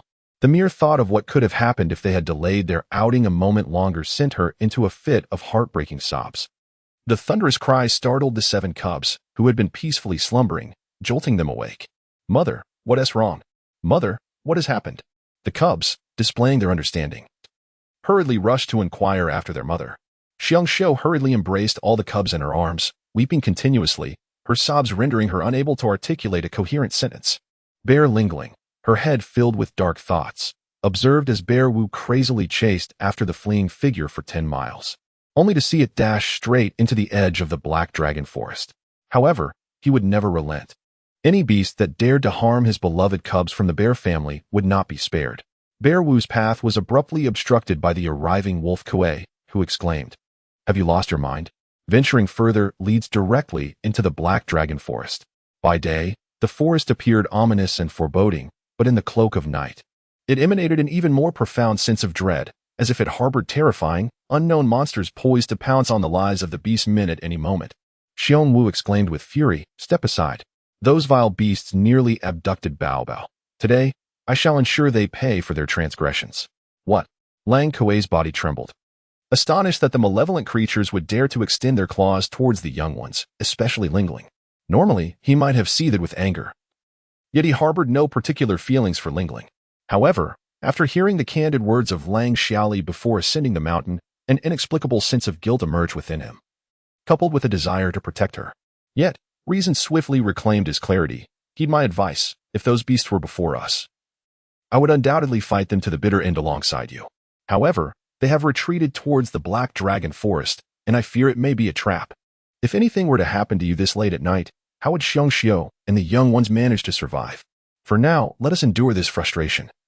Should we encounter them again, I shall ensure they do not escape with their lives." Xiong Wu was taken aback. He had not anticipated that Lang Kuei would express such sentiments towards him. This revelation served as a timely awakening. Indeed, if he were to depart from that small household, it would only bring greater sorrow to the cubs and to Xiong Xiu. Having spent a lifetime as a beast hunter, he was acutely aware of the perils that lay ahead if he continued down this path. Casting a resentful glance towards the direction of the dark forest, Xiong Wu resignedly nodded. Among males, there was no need for excessive words. The two promptly turned and made their way back to the tribe. To his surprise, he found that a considerable crowd had already gathered in the courtyard of the Xiong residence. Xiong's cries were no trifling matter. They resonated from the wolf and fox families nearby to the distant monkey beastmen and chieftain across the hill, leaving no household undisturbed. Initially, upon being roused, the community presumed Xiong had provoked some ire and received a beating from Xiong Wu. Yet, upon reflection, such a notion seemed implausible. Despite her antics, her male counterpart was exceedingly protective, never uttering a harsh word against her, regardless of her clumsiness. Even when Lingling was nearly harmed under her care, Xiong Wu merely shattered a few stone stools in frustration, without ever directing his anger at Xiong. As the villagers awakened, their curiosity naturally piqued. They gathered at the Xiong residence after a brief silence, eager to learn the unfolding events from Xiong herself. Fox Xiao astutely discovered a small stone tube used by the vile beast to carry fire embers. Such a terrifying revelation that the malevolent creature sought to capture the young ones. Just as they had anticipated a period of tranquility, panic ensued. "What shall we do, chieftain?" The villagers erupted with alarm, realizing the gravity of the situation. The malevolent beast had intruded upon the tribe, a veritable nightmare for many. Curiously, the fire ember that Fox Xiao found was dismissed by most. They believed it to be merely an accidental drop from a fleeing beastman. In the embrace of her mother, Xiong Lingling silently observed the commotion. Villagers surrounded Xiong, offering comfort and gentle pats on her head, but deep down, she understood that the vile beast was not targeting her. Its intention was to set fire to the Xiong household. Alas, articulating this truth with her limited vocabulary seemed a daunting task. The chieftain, furrowing his brow, suddenly had an epiphany and widened his eyes. "If that is the case, why are you still standing here? Hurry back home and safeguard your young ones." Indeed, the villagers immediately grasped the urgency of the situation. In their eagerness to witness the spectacle, they had left their offspring unattended at home. What if the wicked beast appeared at their doorstep? They hurriedly turned and rushed outside. Just as Xiong Wu and Wolf Kuei returned, nearly colliding in their haste, they paused momentarily. The chieftain, recognizing the newcomers, quickly inquired, "Did you capture the beast?" Wolf Kuei replied, "No, it fled towards the Black Dragon Forest. We refrained from pursuing it due to the darkness and potential danger." The chieftain nodded in agreement. "It is imperative that no beast man, be they adult or child, is left behind in our tribe. Remember, when encountering a malevolent beast, if you are able to fight, do so. If not, prioritize your survival." Chapter 53. No forgiveness. True to his role as the steadfast pillar of the tribe, the chieftain's words restored order amidst chaos. The females returned home to care for their young and elders, while the males remained to convene a meeting. Xiong Wu approached Xiong, and without uttering a single word, the couple found solace in each other's gaze. He gently took Lingling into his arms, pressing a worried kiss to her forehead before handing her back to Xiong. "Please take the little ones and return to the house for some rest," he said. Madam Bear and Grandpa Bear hurried over upon hearing the commotion, wiping their tears as they entered the dwelling. In the courtyard, the male members of the tribe gazed at the fire-starting stone tool that young Fox had handed to the chieftain. This was not how fire was typically stored in our tribe. After a moment of contemplation, the chieftain called out, "Monkey Stone Mason, come examine this tool. Do you recognize it?" In the primitive beast world, there existed countless tribes, each possessing its own unique characteristics. Even the smallest of tribes had their own stone masons and veterinarians, ensuring the availability of essential beast materials. Due to the diverse skills of the stone masons, there were inevitable variations in the stone tools crafted by each tribe. For instance, the fire-starting tool from their tribe was notably more refined than this one. Monkey Stone Mason stepped forward to take a closer look, clicking his tongue in recognition. "I encountered a similar tool during my visit to the Black Mountain tribe," he remarked. "Though the beastman claimed he had exchanged it with a wandering beast, I have not seen such tools elsewhere." Could those two malevolent beasts be wandering beasts? If that were the case, locating them would be an even greater challenge. The beastmen began to murmur among themselves. "This cannot stand," the chieftain declared, his brow furrowing. "These vile creatures have assaulted our tribe on multiple occasions, specifically targeting females and their young. Such transgressions are unforgivable. We must track them down and ensure they learn a lesson." "I will journey to the Black Mountain tribe tomorrow," declared Bear Wu, stepping forward, his face a canvas of fury. He could only find solace in personally apprehending the fiends who had nearly stolen Lingling's cub. The chieftain regarded him for a moment before shaking his head. "You cannot go." "Why not?" Bear Wu inquired. The purpose of visiting the Black Mountain tribe is to discreetly gather information about the whereabouts of those beasts without alarming them. Your presence would surely raise their suspicions. This mission requires someone with a keen eye. The chieftain's reasoning was sound, leaving Bear Wu momentarily speechless. Then I shall send Monkey Stone Mason and Deer Veterinarian on this task. The chieftain turned to them. Do you have any objections? Both Monkey Stone Mason and Deer Veterinarian expressed their agreement. The recent hardships faced by the tribe made it imperative for them to also gather intelligence regarding the Black Mountain tribe. Once the plan was established, the chieftain instructed the beast men to return to their homes. Until the two dispatched beast men returned the following day, the tribe would remain vigilant, prioritizing the protection of their young. Xiong Wu pushed open the door to his home and shared the contents of the meeting with everyone. At that moment, the little ones had already fallen asleep, as the late-night commotion had left them thoroughly exhausted. Xiong Lingling lay in her cozy little nest, though she was not asleep. She perked up her ears to listen to the conversation between Papa Bear and Mama Bear. After listening in silence to their son's words, Grandpa Bear and Grandma Bear both felt that the chieftain's suggestion was indeed a wise course of action, although the monkey mason was somewhat impatient. The deer veterinarian possessed a meticulous nature, ensuring that matters would be well managed in his presence. You two should also find calmness and rest early, lest you tire yourselves. When old lady Xiong departed, she left behind a lingering thought. She had secretly harbored doubts as to whether the other party might be aware that Ling Ling was a little divine beast, which could explain their motive for the theft.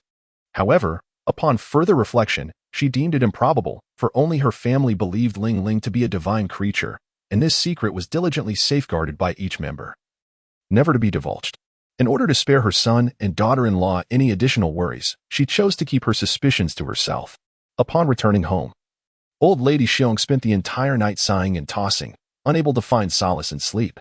The following morning, she yawned and stared vacantly at old man Xiong as he tended to the fire, reheating the leftover fish and wild vegetable porridge from the previous day. She admonished her sons not to overexert themselves, yet she failed to consider that her own health was equally significant. At her advanced age, having gone an entire night without rest, what would become of her if she were to wear herself down? Grandfather Xiong, with a furrowed brow, presented the warm meal before his beloved wife. A matter weighed heavily upon my heart. Unable to contain her thoughts any longer, Grandmother Xiong finally spoke the truth. Could the monstrous beast from last night have been targeting Bao Bao? Grandfather Bear's expression became solemn. No. That matter is known only to our family. Yet, concern lingered in his mind. He pondered. What would happen to the cubs when Xiong Xiao and Xiong Wu ventured out in search of sustenance? Perhaps we should move in with the eldest family? But what of the cubs from the second and third families? Setting aside the question of filial piety, those cubs are our own grandchildren. One cannot favor one over the other. Although the elderly couple dotes on Ling Ling a bit more, the other cubs cannot be neglected. At this point, Grandmother Bear could only sigh in silence. Indeed, one cannot attend to one household while neglecting another. While they could oversee all the cubs, the question of provisions remained. Surely, one cannot bring the cubs from the second and third families to the eldest home for care, only to send them back when it was time to eat? Given the temperaments of Xiong Wu and Xiong Xiao, they would undoubtedly insist on keeping them for dinner. The 4 adult orcs from the second and third families, always eager to take advantage of a good deal, would only serve to increase the pressure on Xiong Wu and his spouse. Very well, this arrangement is indeed impractical. Mrs. Xiong helplessly took the bowl and remarked, if it comes to that, we shall simply visit the elder family more often. Grandfather Bear nodded and said, let us dine. Shortly after the elderly couple finished their meal, Big Bear and Little Bear arrived at their home. Both of them were concealing something in their arms, adhering to their prior agreement of bringing 2 eggs each day. Mrs. Bear and Mr. Bear, fearful of being discovered by other beast folk, secretly boiled the eggs and consumed them in their soup. Additionally, there were 2 plump, crimson fruits. Were these not the ones that Lingling's offspring had cultivated on that little tree? They had ripened yesterday, and today they appeared to have grown yet again. Madame Xiong hastily pressed down on Bao's hand, fearful that the passing orcs might catch sight of them. In a hushed tone, she inquired, you should take this fruit back. There are still so many little ones at home. Bao chuckled, Grandma, please accept it. We have plenty at home, and the young trees we planted are thriving as well. Although they are still green now, they will likely turn red soon. What? Those are born fruit too? Upon seeing Bao and Bao nod, Madame Xiong exchanged a surprised glance with her husband. The red fruit appeared delectable, and the fact that the other young trees were also yielding fruit was indeed a splendid development. However, It also stirred a sense of concern. After all, the process from fruiting to ripening was alarmingly swift. If this continued, the orcs in the tribe would inevitably grow suspicious. Debeo, you must inform your father and mother. Madame Xiong suddenly conceived an idea and quietly whispered to Debeo. The little one nodded. Understood, Grandma. Chapter 54. Blame it on my soft heart. Xiong Daba and Xiong Erba returned home for a brief moment when Xiong Wu set off for the residence of the Lion Chief. Upon entering, he appeared rather anxious, but as he emerged, a subtle smile graced his lips. The chief had acquiesced. And we shall enclose the fence over the next couple of days. Upon returning home, Xiong Wu joyously announced the delightful news, instantly igniting a wave of happiness among his family as they began preparations, gathering their stone knives and hoes. This was an astute observation by old lady Xiong. The small trees planted in the vacant space in front of their home were now bearing fruit, a promising sign. However, she was concerned about allowing the beastmen to witness this transformation on a daily basis. Thus, she instructed Debao to inform Xiong Wu to request the village chief to enclose that piece of land. In truth, the matter of enclosing the land would not meet significant resistance from Chief Shi, given the vastness of the tribe and the relatively small number of beastmen. Managing an enclosed area would indeed be beneficial. Furthermore, Xiong Wu's reasoning was irrefutable. The ferocious beasts dared to enter their home precisely because the area adjacent to the open space was not enclosed, presenting a vulnerability. If enclosed, the outcome would undoubtedly differ. And so it was settled. The couple from the Xiong family often relied on their considerable strength, and as a result, they amassed quite a pile of firewood in the corner of the yard. Some of the timber was of sufficient length to be utilized for constructing a fence, while the remainder could be gathered from the small woods nearby. However, the stone knife and stone hoe. Xiong Lingling looked on with a throbbing headache. How long would it take to fell a mere sapling with such a dull instrument? Yet, the vegetables in the courtyard would not wait. This morning, the tomatoes had all set green fruit, the cabbages were growing taller, and even the loofah seemed eager to climb. At this rate, if the fence remained unconstructed for just a couple more days, the green tomatoes would ripen into red, and the orcs in the tribe would be envious. Fortunately, she was no ordinary being, was she? Seizing the moment amidst the chaotic preparations of the Xiong family, Xiong Lingling reached towards her spatial shelf. With a clang, a gleaming machete was hurled before everyone. What is this? Where did it come from? The bear cubs curiously gathered around, finding the object surprisingly heavy in their little paws. Xiong Wu hurriedly urged the cubs to step aside as he stepped forward to grasp the machete in his hand. It was sharp and imposing, an object unlike any he had ever encountered, yet it bore some resemblance to a stone blade. He cast a questioning glance toward Ling Ling, who was nestled in the corner. When their eyes met, Xiong Wu observed the little creature gently nodding in affirmation. Could it be that his suspicions were not unfounded? Xiong Wu hurriedly called for Debao to bring over a piece of firewood. Then, gripping the handle of the knife, he struck down decisively. The stick, which would typically require considerable effort to chop with a stone knife, was effortlessly severed into two pieces. It turned out that this was indeed a knife, and a fine one at that. How wonderful! For the first time, Xiong Wu was so elated that he could hardly contain his joy. After the initial surprise, Xiong Xiao and her cubs were filled with joy. In their entire tribe, their household possessed such a remarkable knife. However, the origins of the blade were a matter unspoken, a silent understanding shared among them all.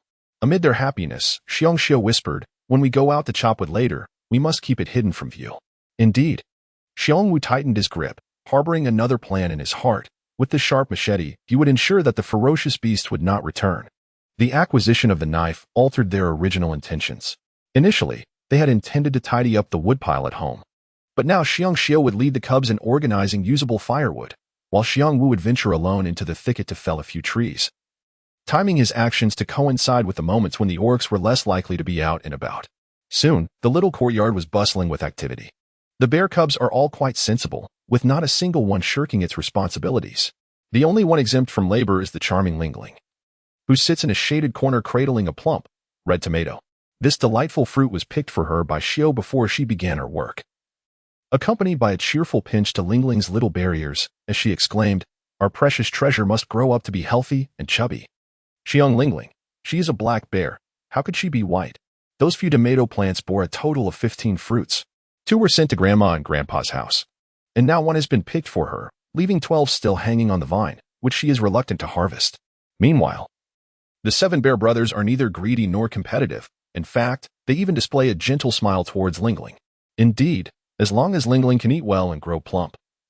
Returning to her original beastly form sooner rather than later is far better than anything else. Alas, this torturous period of transformation. Xiong Lingling raised her paw, scratched her head, and then her rear, feeling the heat of her fur. She longed to transform into a beast man sooner rather than later. After nearly scratching her entire body, she finally let out a long yawn. While the bear family busied themselves during the day, it was the perfect time for this little bear cub to slumber. However, as she squinted her eyes, she suddenly caught sight of a face distorted almost beyond recognition, wedged against the fence. Startled, she stifled her yawn, nearly choking on her own saliva. Who could be so bothersome? Xiong Lingling abruptly straightened her posture. Although she was constrained by the limitations of her original body and unable to utter any profanities, surely she could convey her displeasure through a fierce glare. The other party seemed taken aback, hastily distancing their face from the fence while fervently waving their hands in apology. "I'm sorry, I didn't mean to scare you." Lingling. It was none other than Wolf Fourth's sister. After offering her apologies, Wolf Fourth's sister donned a charming smile and pointed at the tomato cradled in Xiong Lingling's arms. "Lingling, what is that? It looks delicious." No wonder her face was contorted in such a manner. It was evidently due to her cravings.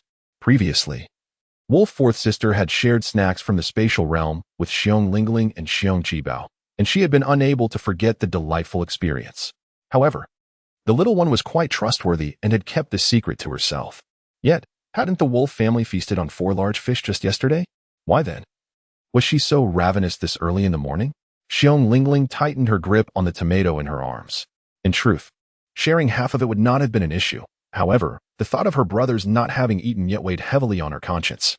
Perceptive of Xiong Lingling's dilemma, Wolf Fourth's sister kindly waved her hand and said, "It's all right. I was merely inquiring. I don't want yours, so do not worry." Wolf Fourth's sister was a year older than Lingling, sharing the same age as Qibao, and likely regarded Lingling as a younger sibling. At that moment, a loud call from within the wolf household echoed. "Fourth sister, who are you talking to? Hurry and come inside."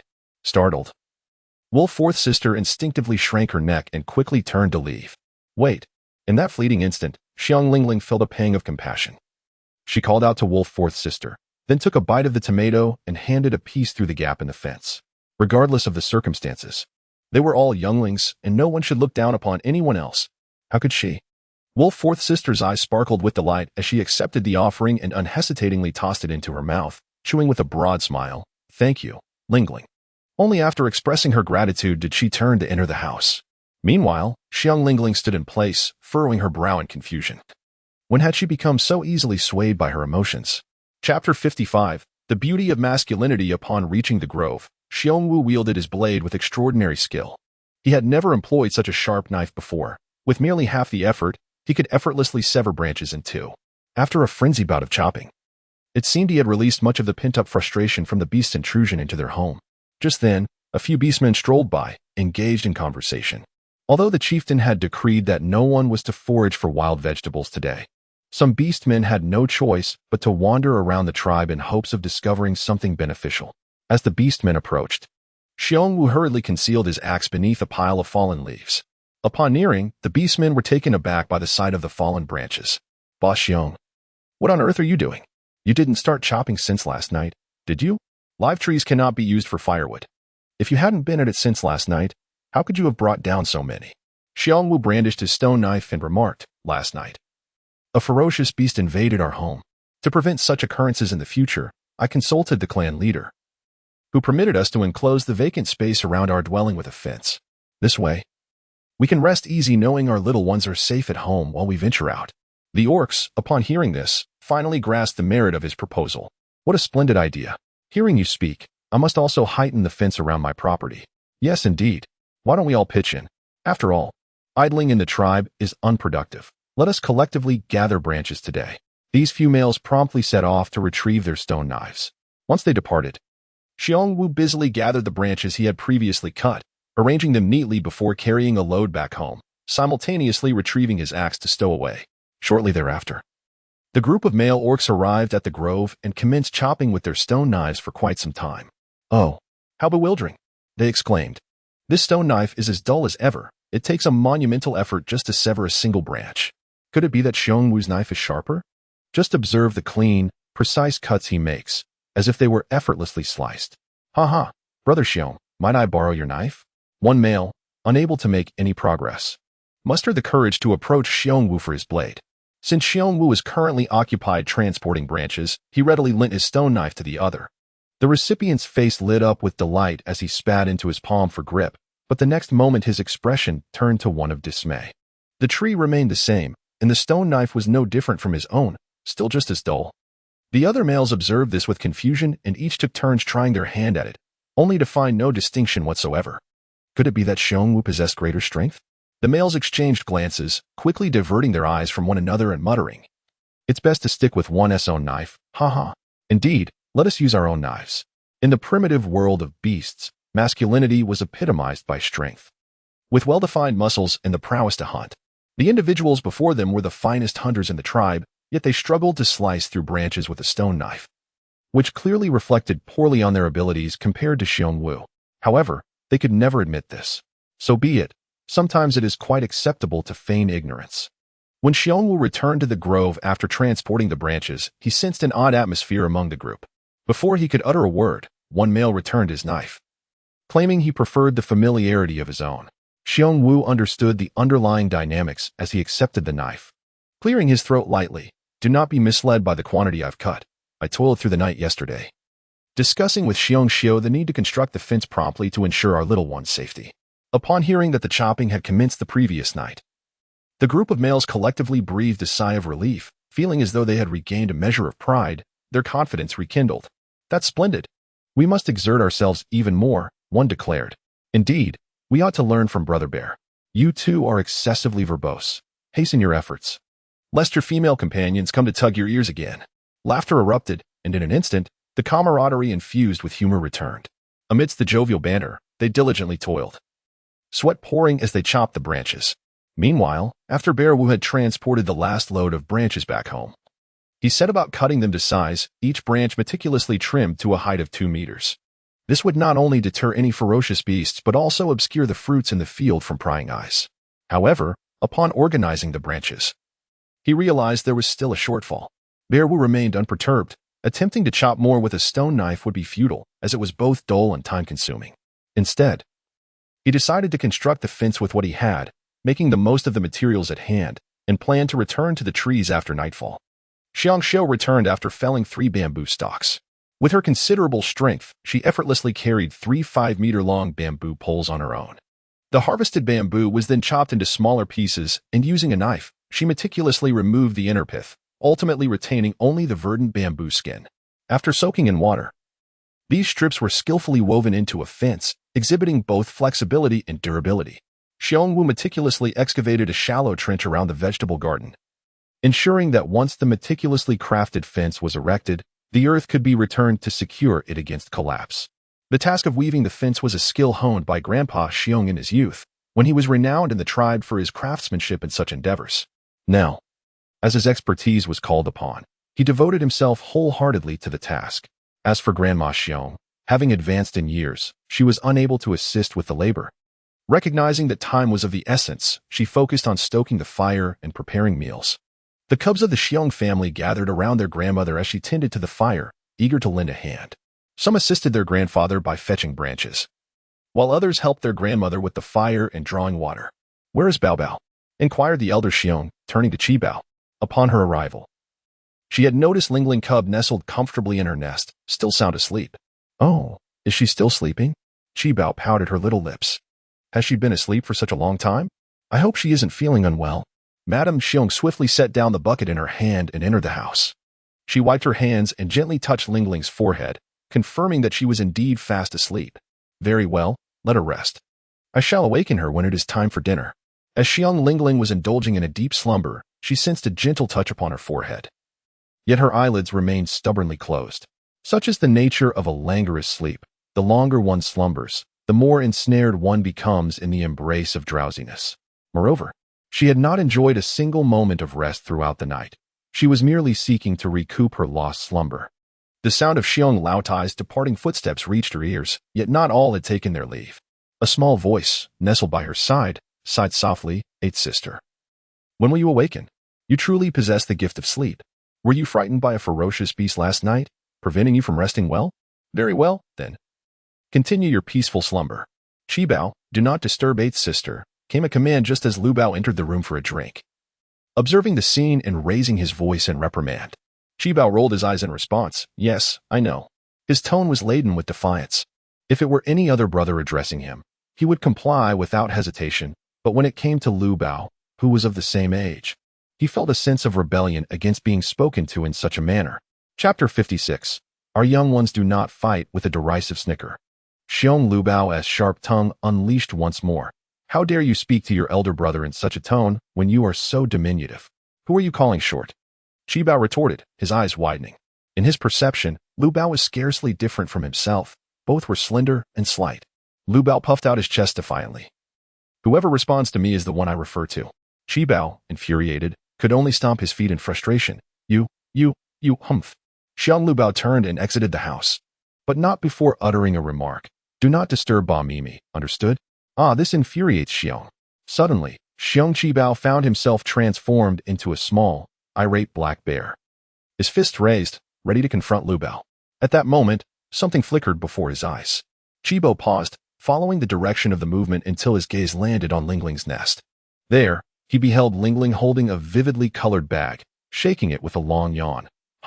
Such is the nature of childhood interactions, where quarrels can arise inexplicably. Liu Bao's initial intention was to ensure that Qibao did not disturb her slumber. Conflict was to be avoided. Therefore, Lingling promptly produced a packet of rainbow candies and asked, Do you want some? What is this, eighth sister? The beastmen of the animal realm had never encountered such packaging. Qibao's fist relaxed, and he leaned eagerly by the nest, his eyes sparkling with wonder, though he could not yet ascertain whether it was indeed edible. Drool was already threatening to escape the corners of his mouth. Indeed, for Qibao, there was no dilemma that food could not resolve. Xiong Lingling opened the packaging and extracted several vividly colored candies, savoring their delightful taste. After enjoying a few herself, she placed some into Qibao's paws. He was both astonished and somewhat hesitant, for consuming such vibrant and unfamiliar treats required a measure of courage. Tentatively, he pinched a green candy between his fingers and brought it to his mouth. As soon as it touched his tongue, he was enveloped in a soft, sweet aroma. Wow, this is delicious, he exclaimed, his eyes widening in surprise, and a radiant smile blossomed on his face. The earlier squabble with Lu Gu was swiftly forgotten. All that mattered was the enjoyment of the candy. Encouraged by the delightful taste, he continued indulging. After all, Qibao would not betray her trust. Xiong Lingling handed him the entire bag of candies and watched him relish each one. In his fervor, the packaging slipped from his grasp and fell to the ground. Before long, the bag vanished into the mud, a spectacle Xiong Lingling anticipated, remaining nonchalant. When Qibao finished the last candy and looked down for the packaging, he discovered it was gone. Puzzled, he scratched his head and searched both inside and outside his den, even checking near the firewood pile. Let him search. Xiong Lingling thought softly, retreating to her cozy nest to rest a little longer. Meanwhile, Grandma Bear, who was preparing a meal in the courtyard, noticed Qibao seemingly searching for something. Unable to contain her curiosity, she approached him and, bending down, inquired, Qibao, what are you looking for? I'm looking for. Qibao began, but abruptly stopped, recalling that the sweet treats were a gift from Lingling, a secret he needed to keep. So he altered his response, saying, I'm looking for worms to feed the chickens. Is that so? Madame Xiong cast a suspicious glance towards the chicken coop nestled in a corner of the yard. Those 3 plump hens had proven to be quite the boon for the Xiong household, laying nearly 20 eggs each day over the past few days. The family treated them with utmost care, bringing them indoors at night and releasing them into the yard at dawn to bask in the fresh air. On sunny days, they were even moved to shaded spots, and their diet primarily consisted of insects, as the 7 little ones worried they might not be adequately fed. In essence, one could say these hens had reached the pinnacle of their existence. However, with so many insects still in the feed trough, it was clear that the little one's fib was untenable. Never mind, Madame Xiong thought. I shall continue with my cooking and allow the little ones to entertain themselves. Grandma. She had just approached the stove when Xiong Sanbao dashed in, clutching 5 ripe red fruits. These have fallen to the ground, perfectly ripe. The fruits were impressively large and so luscious that merely looking at them made one salivate. They felt heavy in her hands. Since they are fully ripe, we'll slice them up for you to enjoy when it's mealtime. Madame Xiong was unsure how to eat tomatoes. But seeing Lingling hold one in her arms and munch on it, she thought to herself, it must be eaten just like that. Xiong Sambao nodded with delight. Wonderful. Indeed. When mealtime arrived, Grandma Bear sliced 2 tomatoes into thin pieces and placed them in a large stone bowl, ensuring that each little one would receive an equal share. The cubs eagerly grabbed the slices and popped them into their mouths. The taste was fragrant and sweet, imbued with a rich fruity aroma, an experience unlike any they had ever encountered, leaving them yearning for more. Xiong Lingling quickly covered her bowl with her hands, shaking her head in refusal. No. Babeo, being considerate, understood that she had already eaten one and wished to reserve these for her brothers. It's fine, Babeo. What you ate earlier is in the past. Now everyone has a share. Mrs. Bear was so moved that she nearly shed tears. This little one truly understands her feelings. Regardless of what was said, it insisted on placing several slices into her bowl. No, it even wanted to add more. This situation was simply heart-wrenching, leaving one utterly speechless. Xiong Lingling harbored a yearning for scrambled eggs with tomatoes, and in an unprecedented act, she had consumed a raw tomato, seeking to replenish her body with vitamins.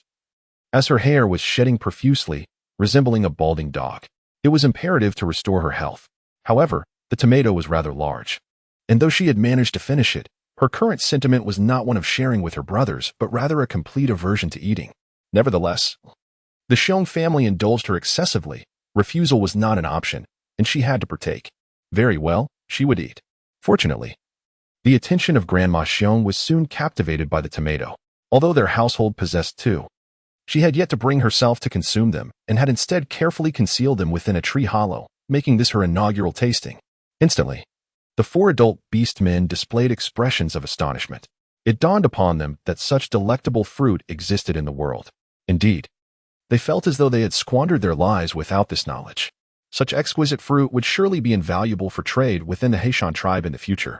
Mother, when those green fruits in the courtyard ripen to red, I shall make a journey to the Xiong tribe. Xiong Lingling was taken aback. This is just a trivial matter. Merely a few tomatoes. After the meal, the adult orcs resumed their labor, while the young ones were afforded a moment of respite. Having toiled throughout the morning in such sweltering heat, they found themselves languid and dozing in their nests. At that moment, Qibao quietly approached Xiong Lingling and whispered, Elder sister, have you seen that container you gave me, the one filled with delicious treats? Xiong Lingling, with a stoic expression, pondered. Could it be that he is still preoccupied with searching for that packaging bag? Chapter 57. The unfortunate Black Mountain Tribe. Did you truly not see it? Qibao's persistence was quite vexing. Fortunately, Dabeo awakened and remarked, Qibao, allow Ame to rest for a while. At once, Qibao fell silent. His demeanor towards his elder brother was markedly different. Dabeo exuded a commanding presence that inspired genuine respect, albeit it left Qibao feeling quite aggrieved. Furthermore, he could not confide in anyone about such matters, so he resorted to lowering his head, anxiously tugging at the fur on his own paws. Xiong Lingling shook her head, recalling her childhood in the orphanage, where she had been particularly enamored with a type of candy wrapper. Back then, one had to be obedient and sensible, receiving only a single piece after several days of waiting. Yet, that candy wrapper undeniably existed in reality. However, the situation with Qibao was entirely different. Even if he held the packaging in his hand without letting it touch the ground, it could still vanish in the end. For that packaging did not belong to this world. As dusk fell, the monkey stonemason and the deer veterinarian, dispatched by the chieftain to the Xiong tribe, returned. The beastmen observed their forlorn faces as they entered the tribe. No matter how many questions were posed, they remained silent, heading straight for the chieftain's abode. What had transpired? Surely, they hadn't failed to locate that beastman? Witnessing this scene, the hearts of the beastmen began to race. Upon hearing the commotion, Xiong Wu immediately set aside his work and hurried towards the chieftain's house, eagerly yearning for the outcome. Just as he reached the door, the lion pillar emerged from within, his demeanor equally somber, casting a helpless glance in his direction. Brother Xiong, please assist me in lighting the bonfire. Xiong Wu was momentarily taken aback. The gathering of a bonfire signified a grave issue. His heart plummeted instantly. Soon, the elderly and young orcs of the tribe congregated around the fire, forming a large circle. Unlike any other day, not only were the adult orcs as silent as the grave, but even the little ones sat quietly beside their parents, gripped by fear. Whispers of ferocious beasts stealing away the young had instilled a deep terror within them, rendering them reluctant to frolic or roam about as darkness descended. After a considerable pause, Chief Lion approached the assembly with heavy steps, laboriously maneuvering himself onto a stone seat, his movements slow and seemingly aged by several years in an instant. With a feeble wave of his hand, he beckoned the deer physician, urging him to elucidate the current predicament of the Black Mountain tribe. The deer physician's expression had never been so taut. His elongated face appeared even more drawn, and after a few tremors of his thick lips, he managed to utter, "We have not located that orc, and the situation in the Black Mountain tribe is even graver than ours." What? This cannot be true. Upon hearing the deer physician's assertion that the condition of the Black Mountain tribe was worse, disbelief swept through the orcs, sparking a flurry of discussions. "Surely, you jest? The Black Mountain tribe is one of the most prosperous in the vicinity, with male orcs far surpassing our numbers. How could they be in dire straits?" A voice raised a palpable skepticism. The stone mason, appearing utterly deflated, replied, "I personally visited with the deer physician and witnessed the situation firsthand. Do you think you have the right to question our findings? We wish nothing more than for them to thrive. As long as the Black Mountain tribe flourishes, we could at least trade furs for sustenance, but now they cannot even care for themselves." Good heavens! The orcs were left in shock, unsure how to react. Perhaps the stone mason's words were questionable, yet the deer physician, a figure of great respect, would never deceive them. Thus, they cast their uncertain gazes back toward the deer physician, silently yearning for a definitive answer, though none dared to voice their inquiries. The deer physician did not lie. The truth was as stated. A few days prior, the Black Mountain tribe had suffered an assault by ferocious beasts, resulting in significant destruction of their dwellings. The beasts had set fire to their homes, abducted several females, and slain a number of males who had dared to pursue them. The orcs of the tribe were utterly astonished, their eyes wide with fear, while the females were nearly breathless with terror. Particularly haunting was the memory of that fateful night when the beasts invaded their tribe and kidnapped Humimi. Many males had rushed out to rescue her. But had they known of the imminent danger, they would have surely forbidden such reckless bravery. Even Humimi found herself instinctively clutching Hu Xiaoxiao's hand. Her concern for his safety overshadowed her own. "Do not worry, I shall continue to protect you," she reassured him. Fox Xiao gently patted her hand in a gesture of comfort. Lu Mimi's eyes glistened with unshed tears. "If anything were to happen to you, I wouldn't be able to go on living, do you understand?" Both were enveloped in a melancholy sentiment. They had only recently wed and had yet to savor the sweetness of their new life together. Yet, the specter of danger loomed ominously, casting a shadow over their days, leaving them to wonder when this state of perpetual anxiety would finally come to an end. The Xiong family harbored similar sentiments, particularly Xiong Wu and his spouse. Their hearts a tumult of conflicting emotions. However, should the vile beasts dare to snatch their offspring, Xiong Wu would resolutely pursue them, even at the cost of his life. Well, it seems everyone comprehends the gravity of the situation now. The lion chieftain slowly lifted his head, which had been bowed in contemplation. Now, everyone understands what is paramount. Right? Life. Without it, nothing else holds value. Consequently, starting tomorrow, the male orcs of the tribe must not only patrol but also forge weapons, ensuring that when those malevolent creatures return, we may not catch them off guard, but at the very least safeguard the lives of our kin. Indeed, when it comes to prioritization, life takes precedence. If one cannot protect their family, what other pursuits hold significance? Yet, the orcs displayed expressions of distress. "Chieftain, if we refrain from leaving the tribe, we will not even be able to gather wild vegetables. What shall we eat?"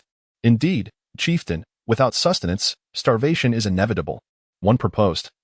"How about this? A portion of the males protect the tribe while others venture into the Heixiong mountain, seeking game. Otherwise, if we remain idle, we shall surely meet our demise through hunger." The matter of sustenance was indeed a vexing dilemma. After finally managing to eat fish yesterday, they now faced the prospect of hunger once more. The chieftain, mustering his authority, gazed sternly at the assembly. "True, if we do not hunt, hunger will plague us. The present situation is the most dire I have ever witnessed. However, do not assume I am oblivious to our customs. We orcs have a tradition of storing provisions for winter. Every household should possess a stockpile. Do not claim otherwise. Let us initially rely on our reserves and discuss further once this trial has passed." What about winter? In the Orcish realm, the seasons were not distinctly defined. Summers were sweltering, and winters interminably long, as if only 2 seasons existed throughout the year. Consuming the winter stores now would undoubtedly lead to a perilous fate. Their urgency was understandable. Chapter 58. Strategic Layout. Let us not dwell on winter just yet. If we perish now, what future is there to discuss? The lion chieftain exclaimed in exasperation, We must first focus on the present before contemplating the future. Though hunting in winter poses challenges, it is not impossible. If we cannot find prey in the Shield Mountain now, who knows what abundance winter might bring? The orcs, faces etched with worry, nodded in reluctant agreement, indeed, without life. Thoughts of winter were futile. Thus, there was little left to debate. Yet, one voiced a concern, but chieftain, what if the vile beasts attack our tribe? Even the Xiong tribe could not safeguard themselves, let alone us. Precisely. Our tribe comprises families that are somewhat distant from one another, rendering us vulnerable. What of it? The lion chieftain shot them a fierce glare. The Xiong tribe faltered due to their proximity to the mountains. We, however, are not nestled against the mountains on all sides. When those beasts come, we possess multiple avenues for escape. In any direction, we can flee. Do you not see that this grants us an advantage over the Xiong tribe? Amidst the assembly, a voice arose, questioning whether this could truly be deemed a valid rationale. Yet, there existed no grounds for rebuttal, for upon reflection, it appeared to hold some merit. Sitting among the young men, Xiong Lingling could not help but smile slightly. Surely the elder patriarch must resort to such tactics out of sheer necessity. There were paths aplenty, yet he chose to speak of dead ends. Would they all become mere fodder for the savage beasts should they venture outside without any protection? However, observing that none of the orcs voiced dissent, it seemed they were all in accord with the chief's assertions. Nevertheless, the lion chief continued, from this evening forth, the matter of tribal patrols must be treated with utmost seriousness. Since none of you shall ascend the mountains to hunt, all the males of our tribe must mobilize, dividing into several small groups to take turns on patrol. This task shall be overseen by Lion Zhu and the deer physician. I would like to voice an opinion, spoke Wolf Kuei, his demeanor composed as he rose. Proceed. While our males patrolling is one matter, we cannot afford to remain passive. I propose that we assign several males to defend the periphery of the tribe, so that in the event of an assault by savage beasts, at least the outer perimeter can relay information to the tribe. If the elderly and the young are left to fend for themselves when the beasts arrive, how will they escape? Xiong Lingling's eyes narrowed in appreciation. She had not anticipated Wolf Kuei's strategic insight, and his reasoning was indeed sound. The number of orcs within the tribe was limited, and there were no barriers to shield them from all sides. To ensure the safety of all, a protective measure was imperative. Furthermore, positioning the male orcs at the outskirts would allow for guerrilla tactics. If they could strike down a few beasts before they fully registered the danger, it was feasible.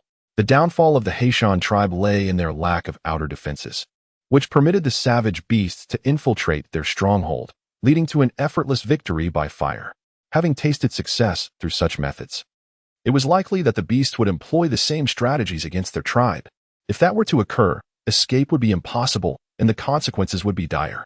Yet, how peculiar it was that the orcs displayed little reaction, and the lion chief did not seem entirely in agreement either.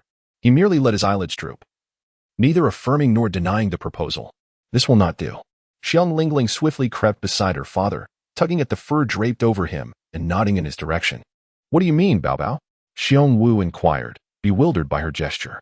The little cub pointed towards Wolf Kuei and nodded emphatically. At that moment, Chi Bao also approached their father, whispering, "Father, Bai Mei is asking you to support Uncle Wolf." Xiong Lingling, taken aback, cast a surprised glance at Chi Bao, wondering if this fellow was a worm in her belly. Xiong Wu paused for a moment, but in the next second, he acquiesced, for he would comply with whatever his beloved daughter desired. He rose to his feet and declared, "Chieftain, I support Lang Kuei's suggestion." The gaze of the orcs swiftly turned towards Xiong Wu. In truth, the situation was quite straightforward.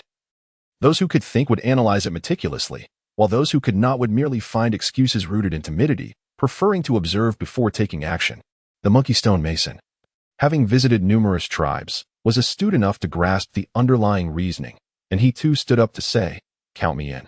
Meanwhile, the two monkeys, Sho and Mimi, quietly conferred before rising to express their agreement. The other orcs were momentarily taken aback. Lion Pillar glanced at the group and leaned down to whisper to his father, "Father, I believe this strategy is viable." It was at this moment that the lion chieftain seemed to awaken, lifting his gaze wearily and waving his hand dismissively. "Very well. Since you few are brave enough to venture to the periphery, you may proceed, but is not the number of participants rather scant? Fewer is better for ambush," Xiong Wu asserted loudly. "The other males should remain in the tribe to protect the women and young ones." "Agreed, then. Let it be so."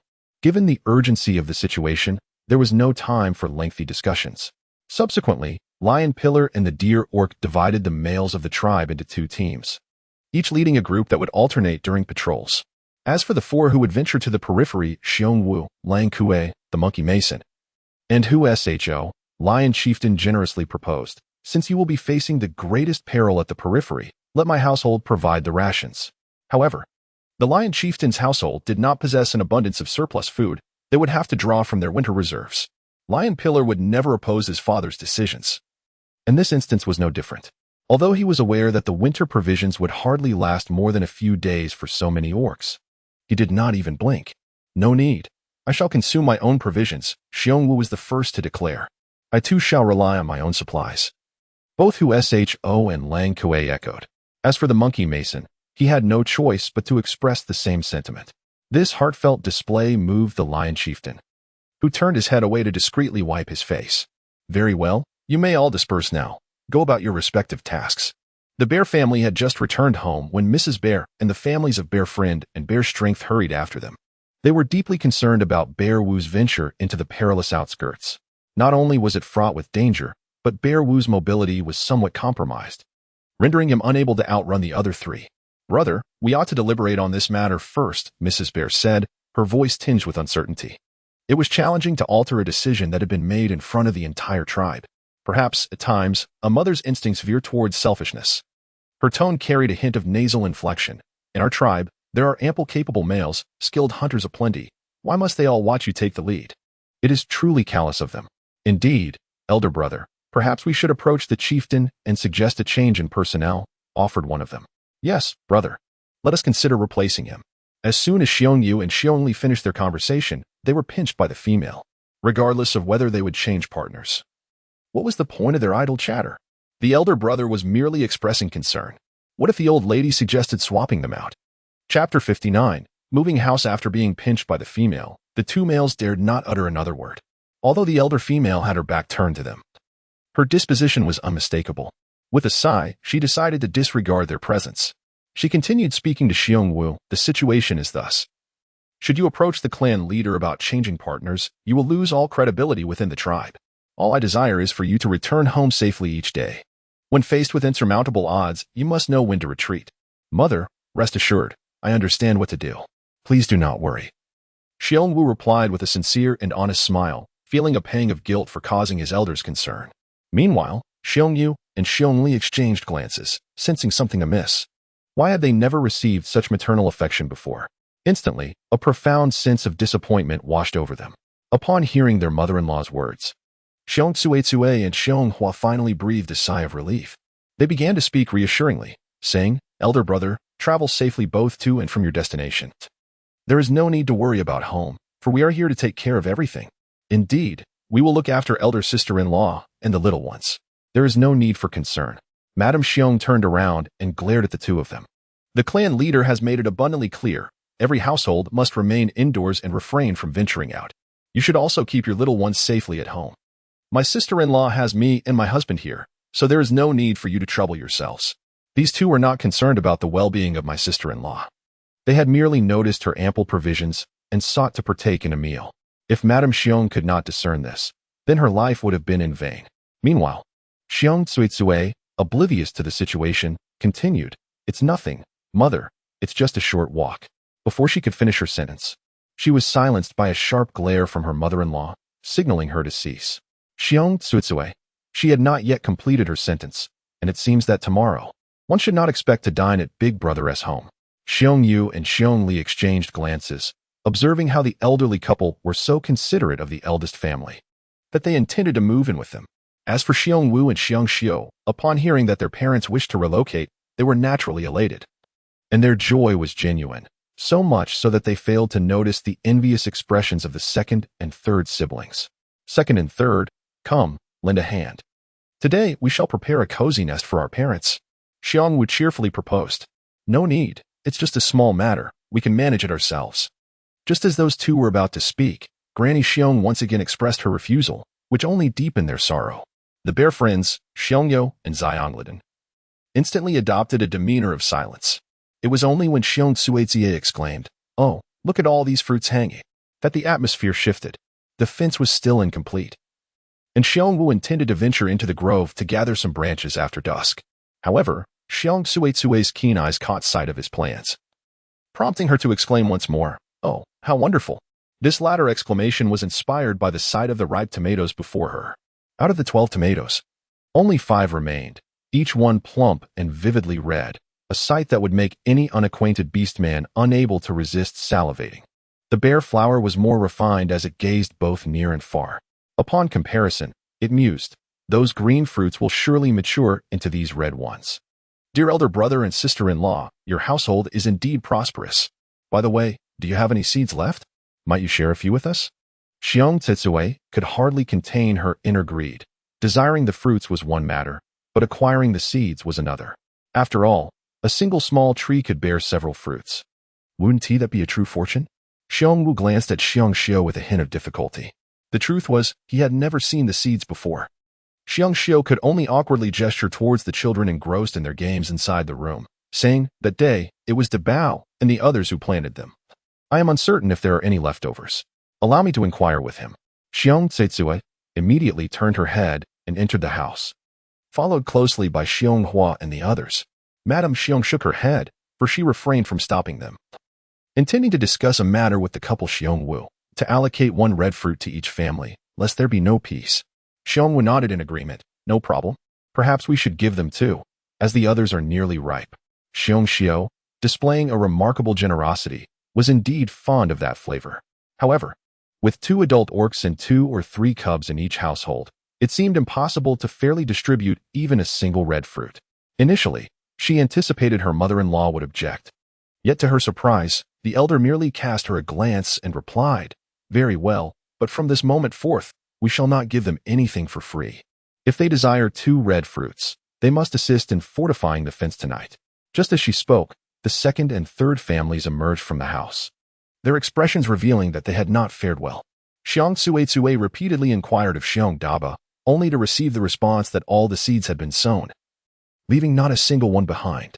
Such a little rascal, does he not understand the importance of reserving a few? Xiong Suetsue was unaware that at that moment, the shelves in Lingling's eye space were brimming with seeds. However, she could neither take them out nor distribute them casually, for the time had not yet come. If she were to give them away, it should be to the tribe. You all stop right there. Upon noticing the grim expressions on the faces of the 4, old lady Xiong called out to them, "Air and San, you shall assist your elder brother in repairing the fence. The eldest couple are kind-hearted and will share 2 red fruits with each of you." Really? Sister-in-law, is that true? Upon hearing that they could receive 2 red fruits, Xiong Tsitsui joyfully grasped Xiong Xiu's arm and inquired, while Xiong Hua's laughter made her eyes nearly disappear. They watched as Xiong Xiu nodded. Of course, it is only right that Air and San be rewarded with 2 red fruits for their efforts on behalf of our family. Xiong Suetsue immediately turned her head, her expression becoming stern. "Xiong Yu, Xiong Li, why are you not hastening your work?" The 2 males pondered, for the sake of the red fruit. The females seemed to regard us as inconsequential. "Enough. It's getting late. You 2 should take your cubs back." Grandmother Bear had gathered 4 red fruits, dividing them equally for the family, eagerly wishing for these 2 to return with their young. If they lingered any longer, the little house would surely be turned upside down. Following this, Xiong Wu concealed his machete and set off to the thicket with his 2 brothers. It was only at this moment that the night began to shroud the sky in a soft haze. With the machete in hand, Xiong Wu felt emboldened. Despite working in the dark, his strikes were swift and precise. Xiong Yu and Xiong Li could not discern the tool he wielded, leaving them in awe. "Brother, I did not realize your strength was so formidable. At this rate, we will finish in no time." The 2 collected what Xiong Wu had felled into a pile before transporting it back to the Bear family's courtyard, where Grandfather Bear commenced weaving the fence under the moonlight. His skill was impeccable, and the dim light posed no challenge. Soon, the 4 of them, united in purpose, completed the repairs on the remaining section of the fence within 2 hours. With this newly erected barrier, the Bear family felt significantly more secure than before. Madam Bear and Miss Bear shifted items within the room, relocating the chicken coop and water bucket to one end, and in the space thus created, they crafted a cozy nest intended for the use of both the elderly lady and her husband. Chapter 60. This sleep is impossible. Xiong Lingling observed her mother and grandmother bustling about, seemingly preoccupied with concerns for her safety. Ultimately, they even went so far as to relocate her little nest to the center of the family den. This scene left her utterly bewildered. Within the confines of their home, the snoring of her father and mother resonated like thunder, and now with her grandparents joining in, they were determined to encircle her in the midst of it all. What a predicament it would be for her to sleep tonight. Just thinking about it caused her a headache. It appeared that, regardless of whether in the new century or the beast world, an age-old family dilemma persisted: housing. Indeed, if the Xiong family had a few more rooms, the cubs would not have to share a bed with their parents. Grandparents could also enjoy their own space. Sighing, she cradled her chin and decided to remain quiet for a while, her head throbbing. As anticipated, the ensuing cacophony in the Xiong household was akin to a thunderstorm, threatening to lift the roof off, resembling a snoring competition. Strangely enough, the other cubs slept soundly, entirely unaffected by the uproar. With no other recourse, Xiong Lingling gazed at the night sky for a considerable time before retreating into her space to sort through her supplies. When dawn broke, she retrieved 2 or 3 rabbits from her space, tossed them onto the ground, and then collapsed into her little nest, fast asleep. The abundance of rabbits in her space was astonishing. She had not anticipated that these creatures would also exhibit reproductive capabilities within her realm. Moreover, with the Xiong family buoyed by the thriving tomatoes, the growth rate of all the animals inside was astounding.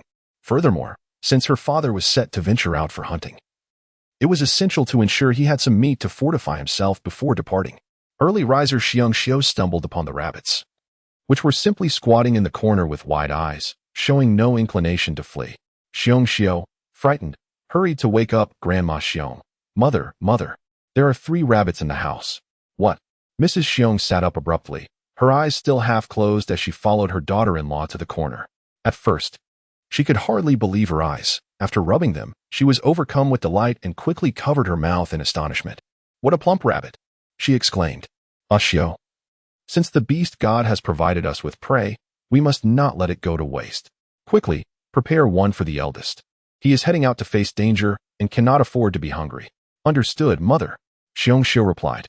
The thought of her male kin venturing into such perilous endeavors filled her with reluctance and concern. It was only upon her mother-in-law's reminder that she realized she could indeed contribute, even if in a modest way. Without hesitation, she seized a rabbit, swiftly snapping its neck, and deftly cut open its belly, peeling away the pristine, soft white fur. She contemplated tanning it and saving it for winter, intending to fashion little collars for her cubs. The 2 other rabbits, witnessing the scene, appeared utterly bewildered. Fortunately, they possessed no thoughts of their own, simply treating it as an amusing spectacle. Upon rising, Xiong Wu was greeted by the enticing aroma of rabbit stew. His gaze shifted to the 2 plump rabbits nestled in the corner, and then, for a third time, he turned his attention to his precious daughter, Lingling. Do indulge while it's still warm, he urged. Mother prepared this especially for you. Xiong Xiao ladled a generous bowl of the stew before him, her hope resting on the notion that he would consume heartily, filling himself to the brim. It was as if she believed that once he was satiated, the ferocious beasts would pose no threat to him. Xiong Wu Dao, what can I say? With elders and children at home, how can I eat alone? Besides, I cannot manage to eat like this. Please bring me a bowl of the rice porridge that was left unfinished from yesterday, along with some rabbit meat. The rest can be left for my parents and the little ones. You should have some as well. Xiong Xiao's expression shifted to one of displeasure as she opened her mouth slightly, contemplating a retort about the family's interference at this moment. Yet, she understood the temperament of the male. He would either dote on the elder or coddle the younger. Thus, she repressed the words that hovered on the tip of her tongue and instead warmed up the rice porridge from yesterday, bringing it forth. Xiong Wu ladled a spoonful of rabbit meat soup, pairing it with several pieces of tender rabbit meat. We could hardly afford this feast before, could we? He noticed his honest wife pouting and deliberately made this remark. That is undoubtedly true, Xiong Xiao nodded in agreement. Our circumstances now are incomparable to the past. Precisely. Now that life has improved, do you still fear that I shall lack sustenance in the future? Are you worried that I cannot outrun those fierce beasts?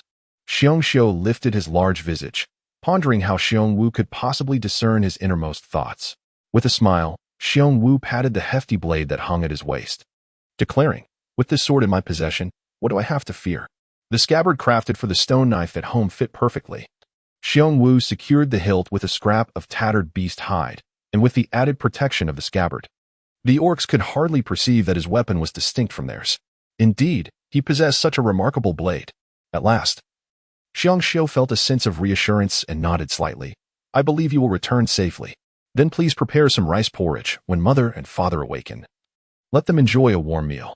Rest assured, their whispered exchanges fell upon the ears of old Lady Xiong. She had risen earlier to inspect the 3 rabbits. But the hour was still early, and Xiong Shou adamantly refused to let her assist, urging her to return to rest. Eventually, she lay back in her nest. Yet sleep eluded her. She had hoped to give the young couple some space to share their tender words come morning. However, upon hearing her eldest son's thoughtful consideration for them, her heart swelled with warmth, mingled with a flood of indescribable emotions. Not long after Xiong Wu departed, both Grandma Xiong and Grandpa Xiong rose from their seats, soon followed by the cubs. The entire family gathered in a circle, each holding a bowl, while Grandma Xiong ladled out porridge and meat for them, ensuring that each cub received their fair share. As for Lingling, she was destined to receive a double portion, which Grandma Xiong had already prepared. To avoid disturbing Lingling, the family suppressed their joy and refrained from exclamations of praise. Instead, only the sounds of gentle snoring could be heard emanating from the little nest. The cubs stifled their laughter, and Daba scratched his head in wonder, remarking, "I sleep soundly every night, yet I never realized until now that Lingling snores too." Granny Bear gently tapped the forehead of the foolish cub and smiled. "My dear child, have you ever heard of a bear that does not snore?" This elicited a silent laughter from the entire family. After finishing their meal, the cubs resumed their playful activities, catching insects in the yard to feed the chickens, while the older cubs ventured a few meters away to cut grass to feed the rabbits. With their bellies full and round, and especially having savored the delicious rabbit meat, their spirits were naturally elevated. Meanwhile, on the other side, Bear Xiu and the elder orc couple were deliberating on what to do about the vegetable patch. Overnight, the green fruits had developed a faint blush of red, and other unknown saplings had begun to bear fruit, albeit distinct from the round red ones. As these were elongated, the cabbages grew larger, occupying considerable space and overshadowing the elongated fruits beneath their leafy canopies. Chapter 61. A surprise awaits inside. These elongated fruits must belong to climbing plants. We should construct a trellis for them, Granny Bear concluded after careful observation. Isn't it the same principle as the climbing fruit trees in the forest? Xiong Shou chuckled and said, "All right, Mother, you and Father rest for now. I shall go and gather some small branches to construct a framework."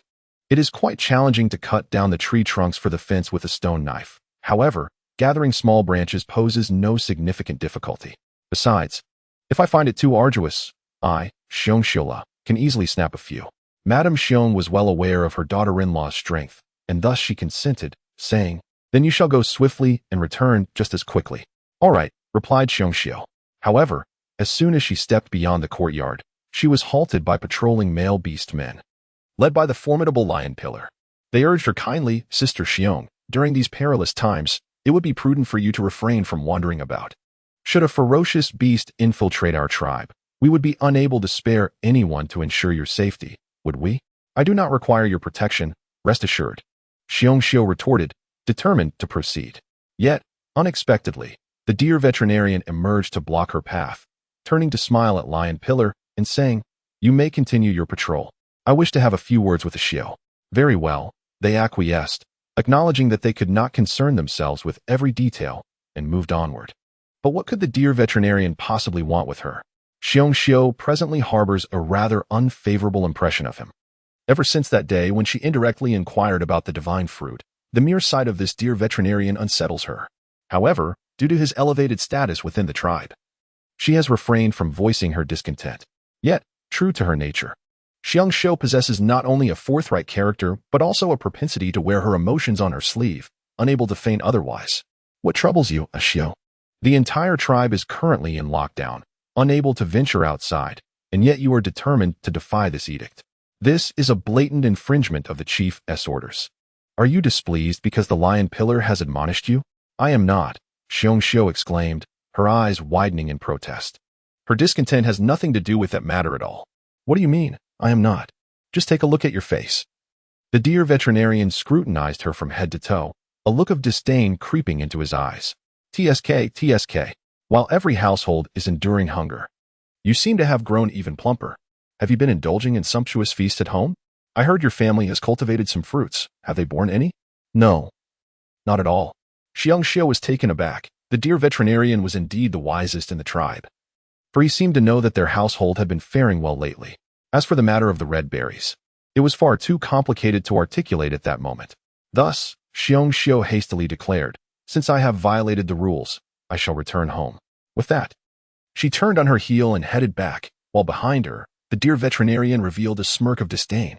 Upon returning home, Xiong recounted the earlier incident to her in-laws, panting heavily as she placed her hand on her chest. "Mother, I have an ominous feeling that the dear veterinarian will soon make trouble.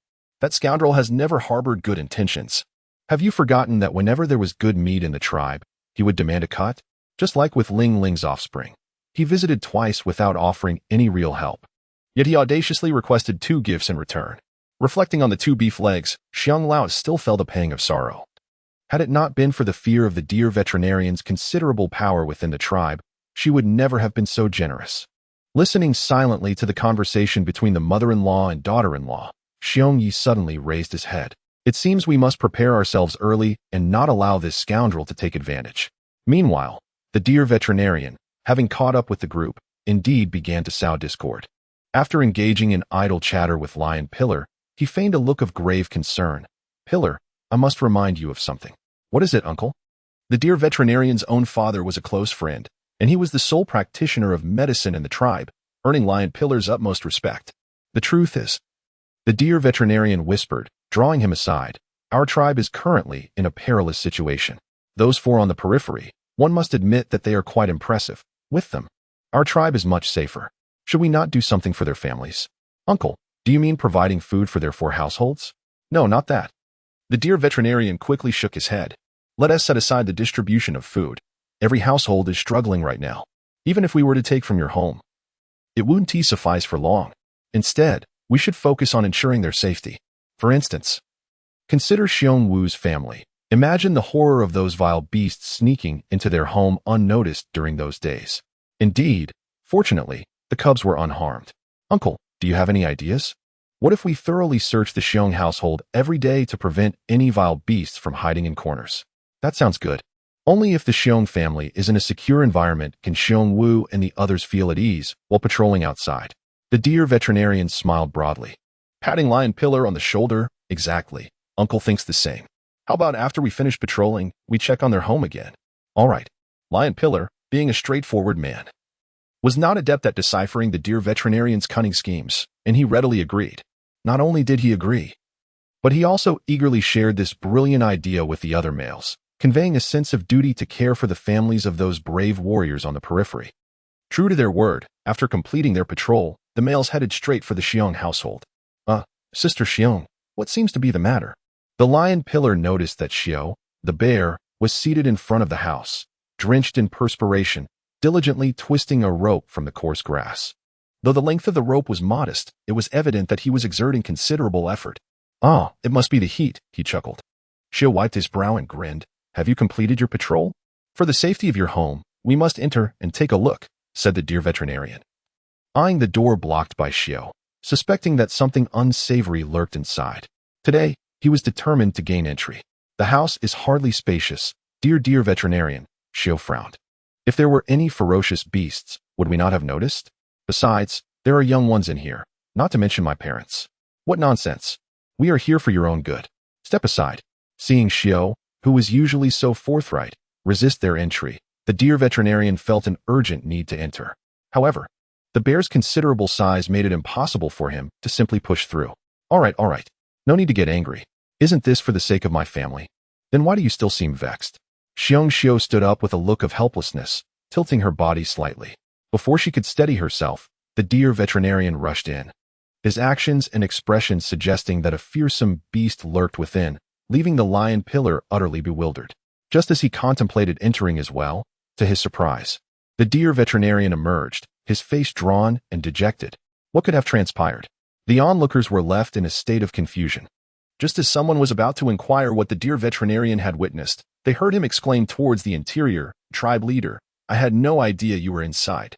"I'm so sorry." "Ah, the tribe leader is from the Xiong family?" Chapter 62. A subtle scheme. To his astonishment, his father was also present. A flicker of panic crossed the Lion Pillar's eyes. His father never had the habit of barging in unannounced. Why had he suddenly appeared today? The other males shared a similar look of bewilderment. What should they do? After all, That was the tribe leader. Why did it suddenly feel as though the sun overhead had grown unbearably hot? From within, a voice, heavy with age, resonated, "Your duty is to patrol the tribe. Why aren't you on your way?" "Yes, sir." The lion pillar quickly gestured for everyone to leave, urging them onward without further discussion. The males, startled, scarcely noticed the dear veterinarian's crestfallen expression. Little did they know, their plan had failed, and they had incurred the tribe leader's wrath. The command to leave had utterly humiliated him. Once outside the Xiong family courtyard, he feigned a look of concern for the tribe and grasped the lion pillar's arm, saying, "Zhuzi, you must inform your father upon our return. We entered for the safety of the Xiong family." "I understand, don't worry." The lion pillar wiped the sweat from his brow, glancing at the blazing sun above. "It's getting late. We've completed our patrol, and soon it will be time for the next team to take over. Everyone should head home for a rest. I will wait here for my father to return." What else could they say? They hurriedly departed. The lion pillar, however, stood resolutely at the side of the Xiong family courtyard gate, resembling a sentinel, his demeanor stern and unmoving. The neighboring wolf pups, frightened, peered stealthily over the fence. Why was the tribe leader's son standing guard at the Xiong family? What on earth had transpired? Soon, the wolf pups were caught by Wolf Xiaoli, who tugged them back inside by their ears. She had already peered through the gap between the two houses and had seen the venerable old tribe leader seated in the Xiong family home. The sight had nearly caused her legs to buckle, and only then did she remember to fetch the pups, signaling them to remain silent, not to utter a word. The wolf pups nodded in agreement. They would not speak, for they too felt the weight of apprehension.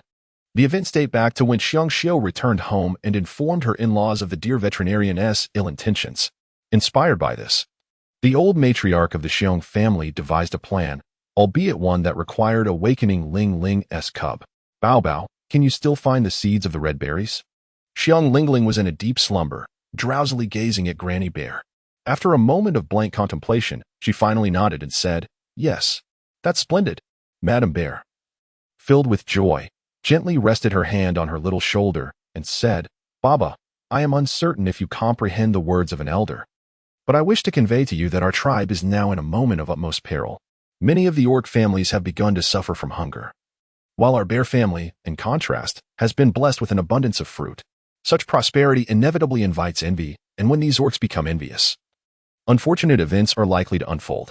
At this juncture, Madame Bear exchanged a knowing glance with her husband as the memories of past occurrences flooded back, evoking a sense of dread. She continued, "In any case, if you still possess any seeds, might we consider parting with some? This could not only save the lives of the orcs within our tribe, but also alleviate our own burden of envy, thereby minimizing potential troubles and allowing for harmonious coexistence." "Baba, do you understand?" "Indeed, I understand all too well." Xiong Lingling blinked her large, expressive eyes in surprise. She had not anticipated that old Lady Xiong's philosophy aligned so closely with her own. This tribe must remain united, for once it disbanded, every household would face the peril of survival. However, she could not appear overly astute, for grasping such a grand perspective would utterly contradict the mindset of a mere cub. At present, she could only refrain from nodding and instead repeated a single word with her small mouth. "Exists." "Exists? Are there seeds?" Madame Xiong gazed at her yawning and nodded, unable to suppress a smile. "Our Bao Bao is the kindest little one. Though the words I speak may not be immediately comprehensible to you, fear not, for in time, you shall understand." With that, she turned and gently placed Lingling into her cozy nest, softly patting her back. "Sleep now, rest a little longer." Xiong Lingling slowly closed her eyes. However, after the earlier conversation, she felt utterly devoid of sleep. All she could hear was Granny Xiong instructing Grandpa Xiong from a distance. "You must personally invite the clan leader. We need to discuss matters concerning the seeds." Grandfather Xiong was momentarily taken aback. "The clan leader is invited to my home?" "Indeed, do hurry along." Old Lady Xiong is remarkably astute. Her invitation to the clan leader to witness the fruits himself served a purpose beyond mere observation. The primary motive was to have him present at the Xiong household, for contending with the dear veterinarian was no trivial matter. They could not possibly live in constant fear of the veterinarian, hiding their possessions daily. The Lion Clan leader seldom visited the homes of other beast men, yet at this moment, his foremost concern was the food supply within the tribe. He was taken aback when Old Man Xiong informed him of the abundant fruits they had cultivated. Even more surprising was the realization that no one in the tribe had reported this matter to him. Rallying his spirits, he proceeded to the Xiong home. Upon his arrival, he found that old lady Xiong and Xiong Xiu had already hidden the chicken coop and rabbits, while the rice jar and the bowl for the eggs were securely covered. He was certain that the clan leader would not stoop to rummaging through their rice jar. The modesty of the small dwelling was evident. Yet the lion leader's heart remained unsettled. Once in the yard, he was guided to behold the fruits, which he had never encountered before, each one more enticing than the last. Clan leader, would you care to taste a slice and see if it is sweet? Old lady Xiong deftly plucked a red fruit and had Xiong Xiu slice it into thin pieces, which she then presented. The vibrant hue of the sliced red fruit was striking, and although he had yet to taste it, a delicate aroma of sweetness wafted through the air. The lion clan leader reached for a slice, placed it in his mouth, and chewed gently, his eyes widening in astonishment. What kind of fruit is this? We do not know its name. We simply call it the red fruit. Red fruit? It is absolutely delicious, with a delightful and sweet flavor. Madame Xiong sighed deeply, handing the bowl to her elderly companion, and began to lament. The seeds of our family's red fruits were serendipitously acquired by our eldest, Xiong Wu. During his ascent of the mountain, when he discovered them, the fruits were quite diminutive, yet upon his return and cultivation, they remarkably flourished in size. You see, his intentions were solely for the benefit of our young ones. Adult beastmen can endure hunger for a few days, but our little ones cannot withstand such deprivation. Thus, he conceived the idea of bringing back the seeds for planting. However, after the harvest, jealousy among the beastmen in the tribe became an inevitable concern. Noticing the chief of the lion clan furrow his brow, Madame Xiong continued, you have often remarked that land cultivated by oneself rightfully belongs to them, and the seeds they sow also belong to them. Yet, seeing our fruits thrive so abundantly while others go without leaves us with a sense of discomfort. Moreover, we are apprehensive that some may harbor ulterior motives. Chapter 63. A glance of disdain. The chief of the lion clan knitted his brow even tighter. He has always upheld the tribe's regulations with utmost rigor. No theft, no envy, no fighting. These are the fundamental tenets of our community. Had these words been uttered by elder Mrs. Xiong in the past, they might have aroused skepticism. However, the circumstances within the tribe have shifted dramatically, and it seems that envy has become a commonplace sentiment. I comprehend your meaning. I shall instruct Juzi to inform every household that the possessions acquired by the Xiong family rightfully belong to them, and no one is permitted to covet them. Her somber tone reassured everyone present in the small dwelling. Madame Bear continued, Chief, you are aware that our bear family has always been known for our integrity. Now that we have a bit of sustenance at home, we cannot allow the other members of our tribe to witness our abundance without sharing. After much deliberation, we have resolved to offer our last seeds to the tribe for planting. Once they yield fruit, our family will not require a share. We shall only provide for the beasts of the tribe. Is that truly so? The lion chief exclaimed, his head lifting in surprise. Rest assured, Mr. and Mrs. Bear share this sentiment. Our tribe is like one great family. We must consider the future of our young ones, regardless of the adults. We cannot let the cubs suffer from hunger. These words struck a chord with the lion chief, for he placed utmost importance on nurturing the young. In his heart, they represented the future of the tribe. Only when these cubs grow up strong and healthy can the tribe endure through generations, remaining ever vibrant. However, he never anticipated that the bear family would make such a significant sacrifice. Just as he was about to express his thoughts, the deer healer barged into the bear household without a hint of caution. Madame Bear's earlier warning about potential ill intentions echoed in his mind. It seemed someone had taken advantage of their patrol to intrude. The lion chief's anger flared instantly, and he did not spare the deer healer any harsh words. After the deer healer and company departed, Madame Bear wiped away her tears, lamenting, "It is exceedingly difficult. Having even a morsel to eat at this time is a tremendous challenge. Do not fear, dear sister. Your family is a great benefactor to the tribe. Henceforth, I shall ensure that no one dares to trouble your doorstep again. Today shall be the last instance." The lion chief felt a burning shame upon his face, enraged that such an incident could transpire in his presence, causing a palpable ache in his chest. Madame Bear nodded. Let us now discuss our next course of action. As Lion Pillar waited outside the courtyard, beads of sweat dripping from his brow, he finally saw his father emerge from within. A mere glance was enough to discern that something was amiss. The old man's countenance was grim. Suddenly, Lion Pillar felt compelled to remain silent, simply trailing behind his father on the way home. Upon entering their abode, the patriarch of the lion clan extracted a red fruit from his sleeve. Tell your wife to slice it and share it among us. Lion Pillar had never encountered such a red fruit before and did not inquire further. hastily passing it to his wife. Quickly, go prepare it. His son, Lion Cub, was visibly intrigued. Grandfather, what is that? A red fruit. Where did it come from? It was given by the bear family. Lion Pillar and his wife exchanged glances, understanding the unspoken bond of intergenerational affection. Given the current circumstances, they dared not voice their inquiries, for the old man's expression was as dark as a stormy sky. Only Lion Cub felt emboldened enough to approach. While the grandfather and grandson conversed, the red fruit was neatly sliced and arranged in a bowl. It was first presented to the elder for his enjoyment. I have eaten already. You all partake, and ensure that Lion Cub has his fill. Lion Pillar's wife, Lion Orchid, felt compelled to interject. Father, even if you have eaten, do indulge a bit more. Lion Cub is still young and cannot consume so much. He is at a crucial stage of growth, you know. The old man furrowed his brow, causing his daughter-in-law to instinctively withdraw. He then turned and placed the bowl before his son, and the three of them each took a slice and tasted it. Delicious. Truly delightful. They had never encountered a fruit of such exquisite flavor. Words seemed inadequate to describe its allure. Lion Pillar was both astonished and elated. Father, I have heard that the bear family has cultivated some fruit trees, but I never anticipated that the red fruit they bear would be so delectable. Before he could finish his thought, he noticed the old man's gaze upon him, filled with unspoken questions, which caused Lion Pillar to swallow his words. Just as he braced himself for an inquiry from his father, he instead heard a heavy sigh. We require a good piece of land. What? Lion Pillar thought he had misheard. Was he not being reprimanded? In truth, the clan leader had intended to express his displeasure over their intrusion into the bear family, but upon locking eyes with his son, he found himself reconsidering. He believed that Lion Pillar was not the type to forsake loyalty for personal gain or disregard neighborly ties. Uncertain of the situation, he chose to temper his anger and address the matter at hand. Lion Pillar, steeling himself, asked, Father, what do we need land for? Are we planning to build a house? To cultivate fruit trees. We, too, shall grow red fruit trees like the bear family. But we have no seeds.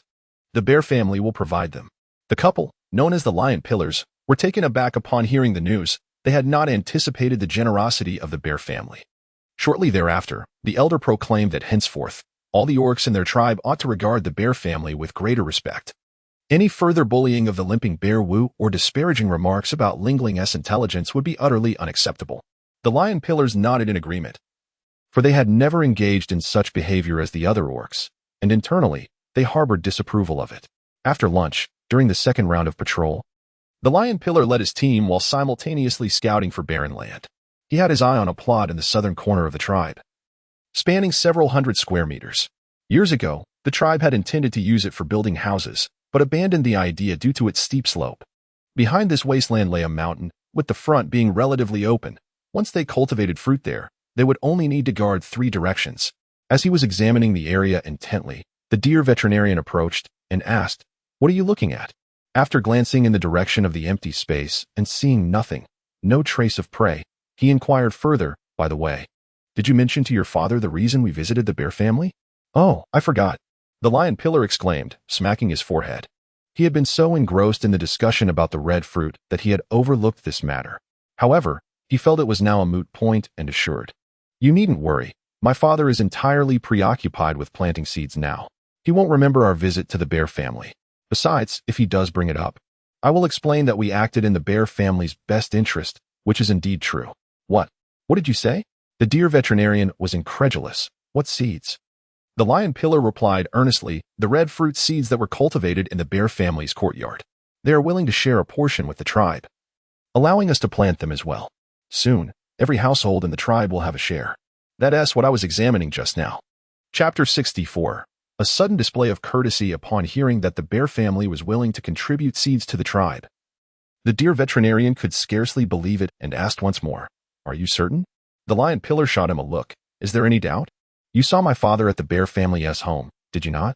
Indeed, our chief would never visit anyone without a good reason.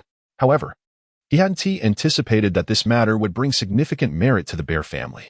A feeling of resentment washed over the deer veterinarian, especially upon hearing the Lion Pillar remark.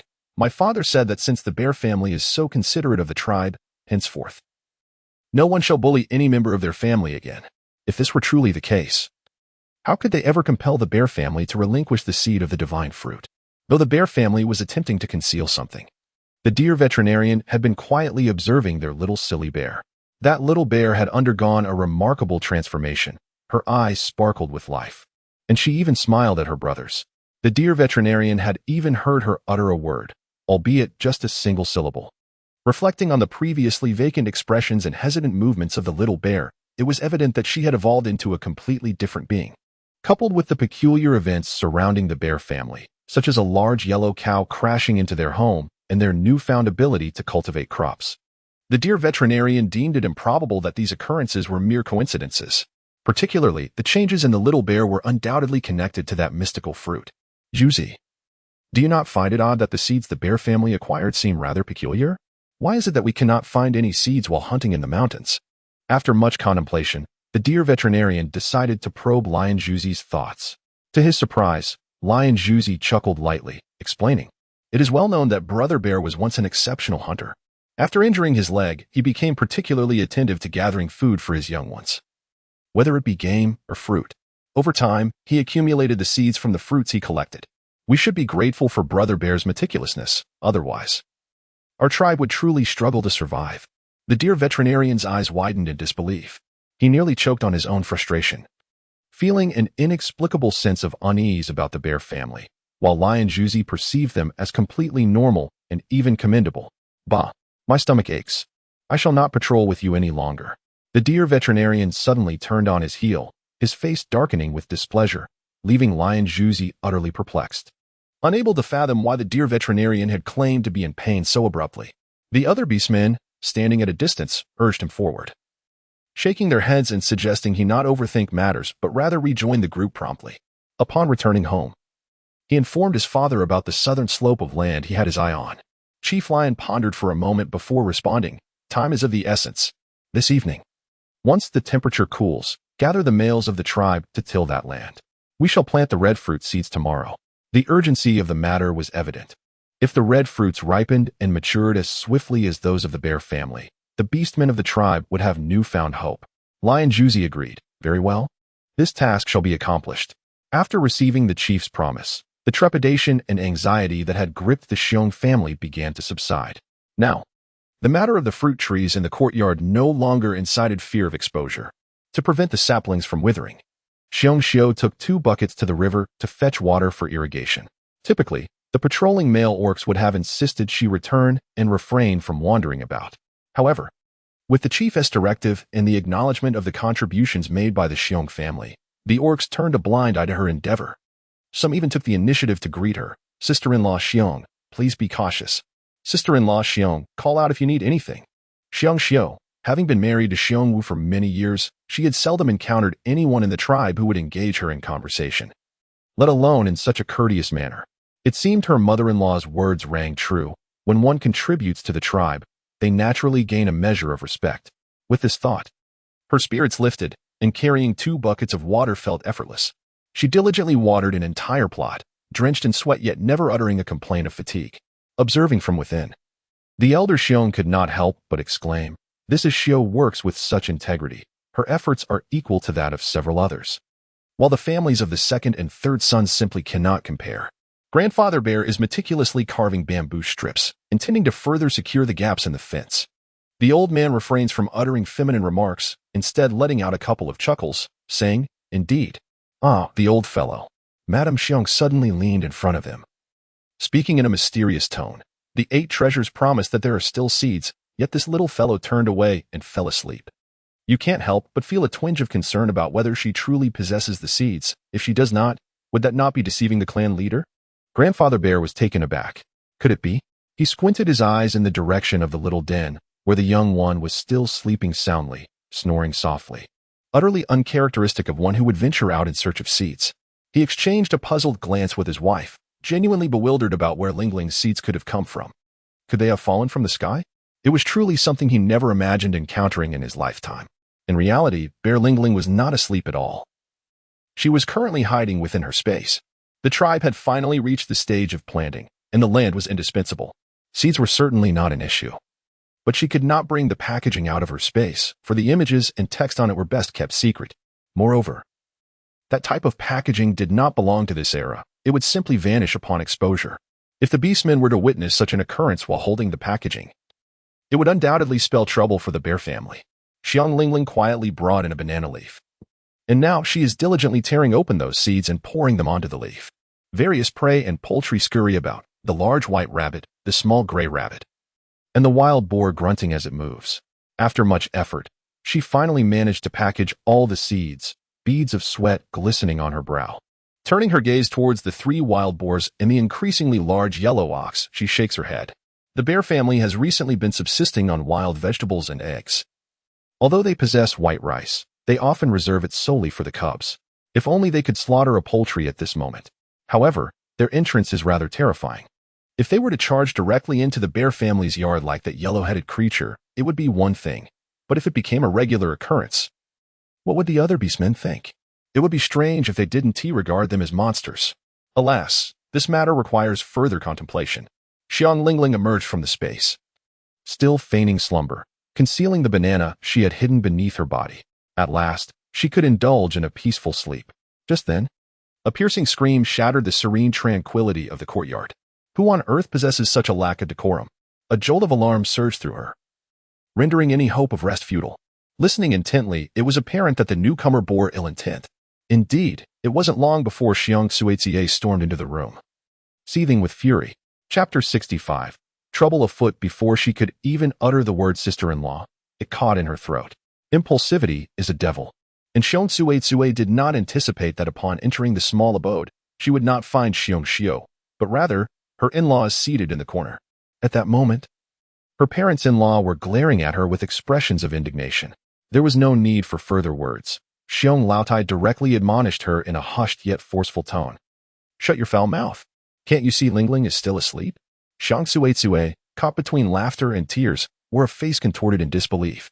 Had she known that she would arrive just a moment later with Xiong Hua, it might have spared her this embarrassment. Just then, Xiong Hua entered as well, and upon seeing her in-laws, she too froze in place. Initially, they had assumed that their parents-in-law would only stay overnight, returning to their own home during the day. Little did they realize they were present in broad daylight. What were they to do now? What do you two intend to accomplish? Xiong Lingling scrutinized them with suspicion. Xiong Hua trembled in fear. "Mother, please, let us speak calmly. I was merely passing by." Xiong Lingling found herself momentarily at a loss for words and quickly interjected. "We merely passed by and thought we would visit our sister-in-law." "Passed by? Do you take me for a fool?" The elder matriarch retorted sharply. "Just yesterday, the clan leader decreed that no one is to wander about aimlessly. Every household, save for the males, must remain indoors. So if you merely passed by, to enlighten me, where exactly are you headed? It is often said that age brings wisdom." And with just a few pointed remarks, the venerable Xiong matriarch rendered her 2 daughters-in-law speechless. In their desperation, their lies faltered, and it became evident that they could not salvage their ruse. Resolutely, Xiong Lingling mustered her courage and confessed, "Mother, let me speak candidly. We truly came to seek out our sister-in-law, to inquire about a matter." "What matter?" the matriarch pressed. "About the seeds," Xiong Lingling replied. "Seeds? Are you referring to the red fruit seeds?" "Yes," she affirmed, gritting her teeth and nodding firmly. She had steeled herself. After all, she would be reprimanded sooner or later. Old Lady Xiong furrowed her brows and remarked, "The seeds are meant for collective planting within the tribe. What concern is it of yours? It is not yet time for the harvest. Why the haste?" Xiong Hua lowered her head, feeling too timid to utter a word. Yet, with a subtle gesture, she gently nudged Xiong Chui's back, for though she lacked the courage to speak herself, she could still encourage her sister-in-law to voice her thoughts. Xiong Lingling turned her head and cast a glare at her, exclaiming, "What nonsense! When the matter comes to light, you only know how to hide behind her." With no other recourse, she continued, "It is precisely because we brought seeds to the tribe that we came here. Mother, you often say that our 2 families and the family of elder sister and brother are one. The bond that ties us, even when fractured, still connects us by blood. Yet, we cannot comprehend why, just a few days ago, we inquired whether elder sister's family had any seeds, and she summoned Dabao only to have him lie, claiming there were none. Now, however, she presents so many to the tribe. Are we to believe that our family is inferior to other neighbors in the tribe? This perplexes us, which is why we sought clarification. Due to the sweltering heat, the little ones had been quietly playing with small stones indoors, anxious not to disturb Lingling. When second and third aunts arrived, the children gathered to observe the quarrel between them and their grandmother. At that moment, Dabao stepped forward, his face set in determination, stating, "Grandmother, I did not lie. The seeds that were planted that day truly are gone. You can ask others if you wish." Bao added, "Elder brother did not lie." Sanbao stood up, affirming, "I will vouch for elder brother." The children, united as always, fixed their wide-eyed gazes upon the second aunt. For it was she who spoke untruths. How could the venerable Mrs. Xiong be oblivious to the tempers of the little ones?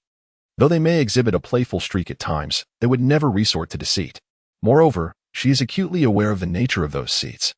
They were procured by the family's little divine beasts, and it is entirely within her discretion to determine how many to dispense. The quantity acquired by the spirited Lingling on that particular day was precisely what was sown, thus leaving no remnants. "What is it that you wish to inquire about?" Old Lady Xiong cast a frigid glare at her daughter-in-law. "First and foremost, let me assure you that the little ones would never utter a falsehood. Is it not true that your elder brother will eventually return with seeds? Furthermore, I must remind you that the seeds belong to your elder brother and sister-in-law. How they choose to manage them is entirely their prerogative. It would be wholly reasonable for them not to part with a single grain. Moreover, must your hearts not be more magnanimous? Presently, the seeds are entrusted to the tribe, allowing everyone to cultivate and harvest together. What a splendid outcome that would be. Otherwise, if the seeds were only allocated to your two families, I would question whether you would be willing to share the fruits of your labor with the other orcs in the tribe. Of course, we would be willing." Xiong Tsue boldly interjected, hoping that her words would prompt the old lady to grant her some seeds. Silence. To her surprise, the old lady responded with a cold smirk. "You, Xiong Tsue, have traipsed through mud so thin that it could barely cover 3 layers. How dare you utter the words willing to share?" Xiong Tsue, she believes she is quite remarkable. Xiong silently felt that she had narrowly escaped a calamity, and hastily said, "Mother, let us return." "Mrs." Xiong cast a glance devoid of warmth towards her, remaining silent. As an elder, however, she felt compelled to impart a few words of wisdom. "When the tribe begins to sow the seeds, I hope you will be diligent. Otherwise, do not come to your elder brother's home lamenting your share when the fruits are scarce." The two daughters-in-law fell silent, realizing that since they could not attain a favorable outcome, it was best to return home. They resolved to speak with the elder sister-in-law on another occasion. Just as they turned to leave, they spotted Xiong Xiu returning with 2 buckets of water. Having finished watering the vegetable garden, she noticed the family's water tank was empty and went to fetch 2 more buckets. The heat was intense, and both the children and the elders needed to stay well hydrated. Thus, the 3 sisters-in-law unexpectedly crossed paths. Xiong Xiu cheerfully inquired, "Chui, Ahua, what brings you two here?" However, as soon as she posed the question, she noticed that the expressions of the others fell, as if her presence had only deepened their displeasure. Xiong Xiu was taken aback, perplexed by the situation. "Sister-in-law, were we not instructed to remain at home and refrain from wandering about? How is it that you are still able to venture out to fetch water?" With a swift roll of her eyes, Xiong Tsue adeptly identified an opportunity to challenge her. This retort was freshly acquired, moments ago. The old lady had expressed the very same sentiment towards her. Madame Xiong's expression instantly darkened. Xiong Xiu, perplexed yet still smiling, remarked, "Since I have nothing else to do, I might as well tend to the vegetable garden at home. Besides, with my physique, I wouldn't fear even the fiercest of beasts." "Ah, indeed. The elder sister is a true orc who has contributed to the tribe, so much so that she can disregard the words of the chieftain." With that, Xiong Tsue promptly turned on her heel and departed. Xiong Hua followed closely with a submissive demeanor, while Xiong Xiu appeared utterly bewildered. These 2 morally deficient individuals, after muttering a low curse, the elderly matriarch, Xiong, consoled her. "Ah Xiu, do not take it to heart." It was at this moment that Xiong Xiu finally came to her senses, and suddenly recalled something alarming. "Oh no, mother, something has happened." Chapter 66, The Arrival of the Mother-in-Law. What is going on? Upon Mrs. Bear's inquiry, she overheard Bear Xiu remark, "Just now, I caught a glimpse from afar of what seemed to be adult beasts congregating within the residence of the second cub. Bear-Yu has gone on patrol, and Chui is here once more. So, who might the adult beast in her household be? This could spell trouble. Could it be that a malevolent beast has ventured into the second cub's abode?" Grandfather Xiong promptly grasped the knife for peeling bamboo strips and urgently instructed the old lady, "Stay at home with the little ones. Ah Xiu and I shall go take a look." Having spoken, the mother-in-law and daughter-in-law swiftly turned and dashed out. "Be careful. exclaimed the anxious Grandma Xiong, stamping her feet in distress.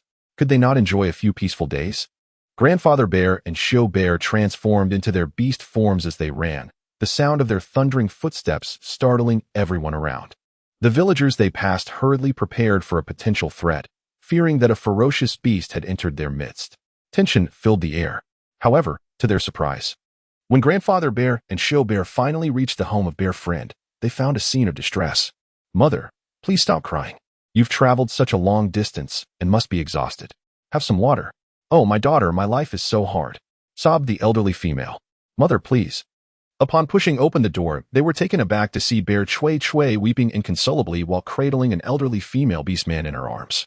When the elderly female raised her eyes at the commotion, both Xiao Bear and Grandfather Bear were left in astonishment. It was none other than Chui Chui's mother. Xiong Tsui's mother, Xiongpa, is no ordinary character. Although her tribe resides several mountain peaks away, she cunningly orchestrated a scheme to deceive her daughter into returning home and preventing her from coming back. Ultimately, this forced Xiongyu to seek the assistance of his elder brother and third brother, who hunted extensively and exchanged a considerable number of prime animal pelts to present to his mother-in-law. It was only through these efforts that he finally succeeded in bringing Xiong Tsuitsue back home. You might think that those hunted animals and pelts were for the old woman's benefit, but that was not the case. She was merely seeking to lighten her son's burdens. To ensure her son's ease, she needed a source to plunder, and thus, she set her sights on Xiongyu, her prospective son-in-law.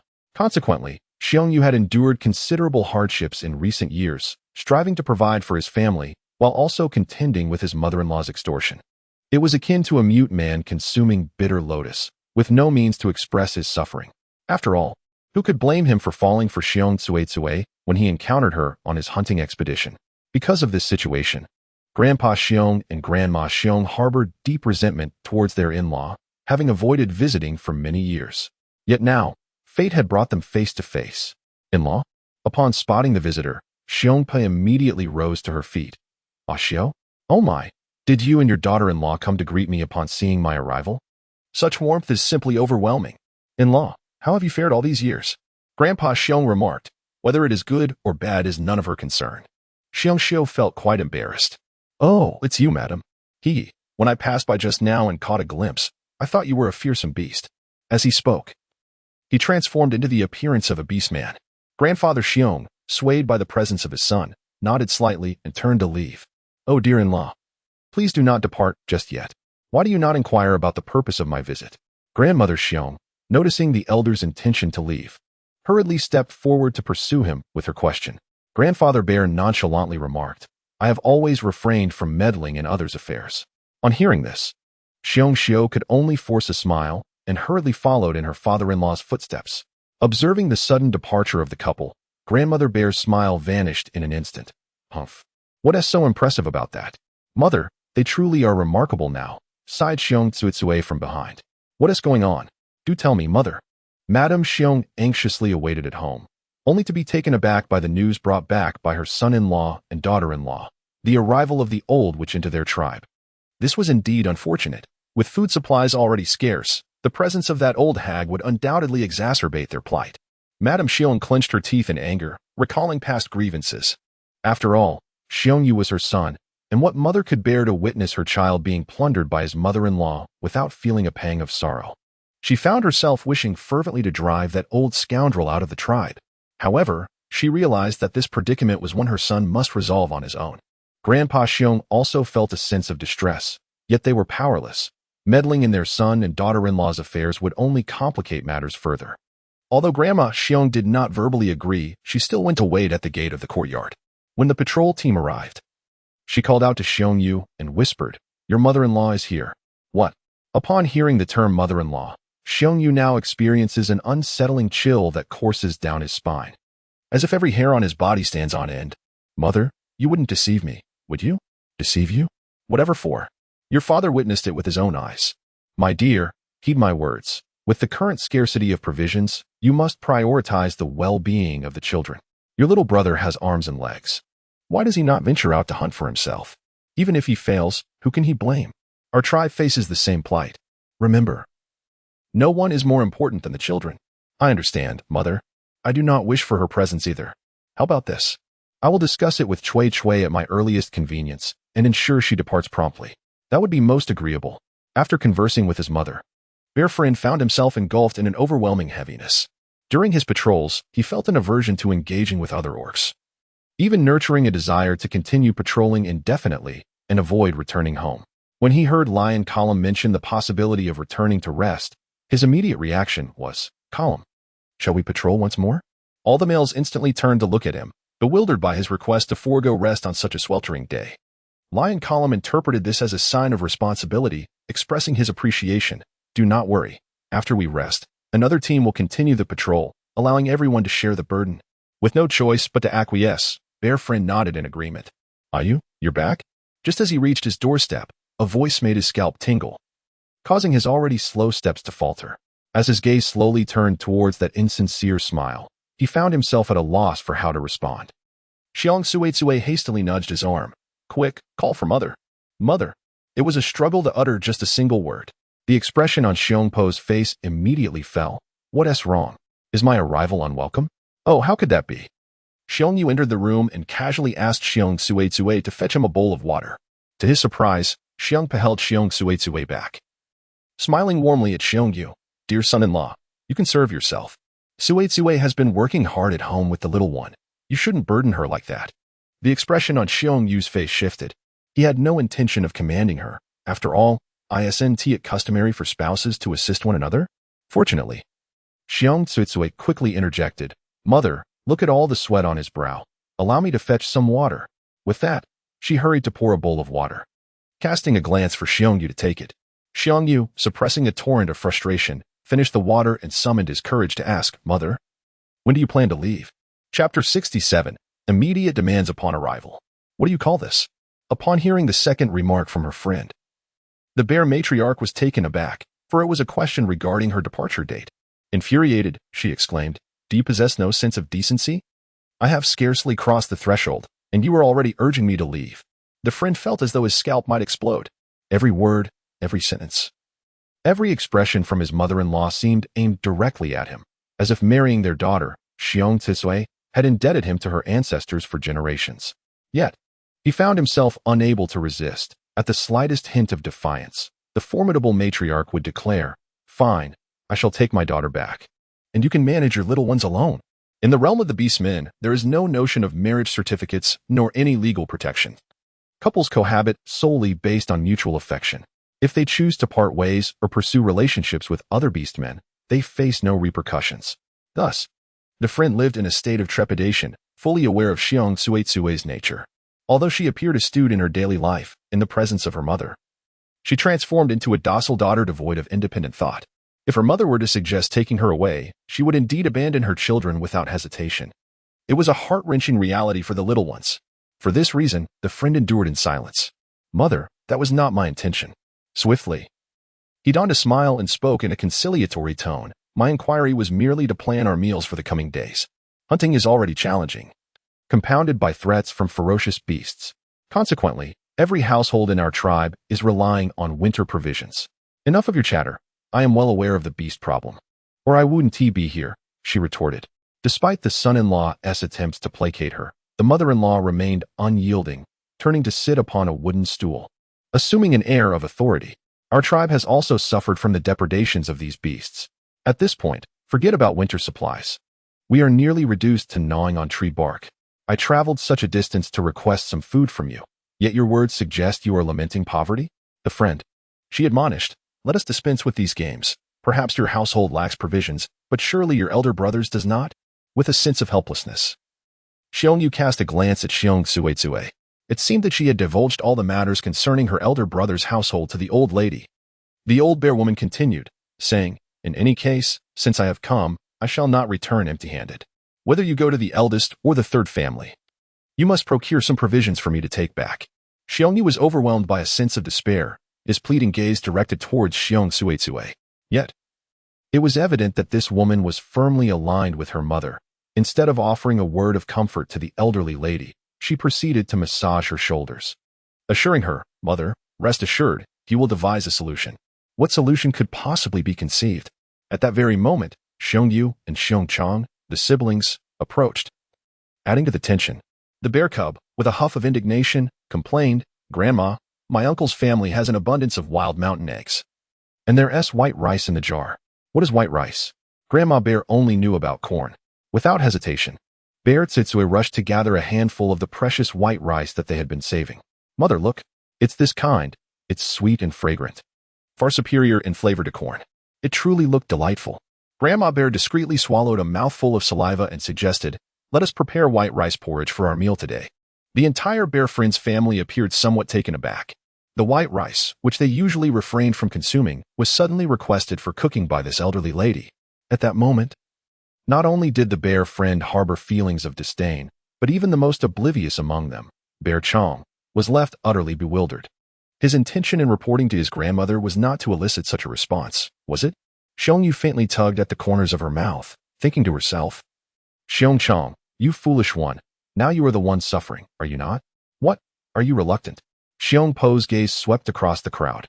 "No, mother. It's not that at all. You've traveled so far. What harm is there in cooking some white rice for you? How could we ever be reluctant?" Xiong Chui hurriedly interjected, pulling back from her stupor and greeting with a smile. Meanwhile, Xiong Yu, who had remained silent, deliberately spoke up, "Indeed, mother. It is no small feat for you to come such a long way. How could we possibly settle for just a little? We must cook all the white rice in one go to truly demonstrate our hospitality." Xiong Tsuetsue was rendered speechless by the male's thoughtlessness. Couldn't he save some of that exquisite rice for later? Yet he maintained a cheerful demeanor, assuring her, "Yes, I will certainly cook it well." "Then go ahead and cook," she replied. "It's getting late." Xiong Po was not one to stand on ceremony.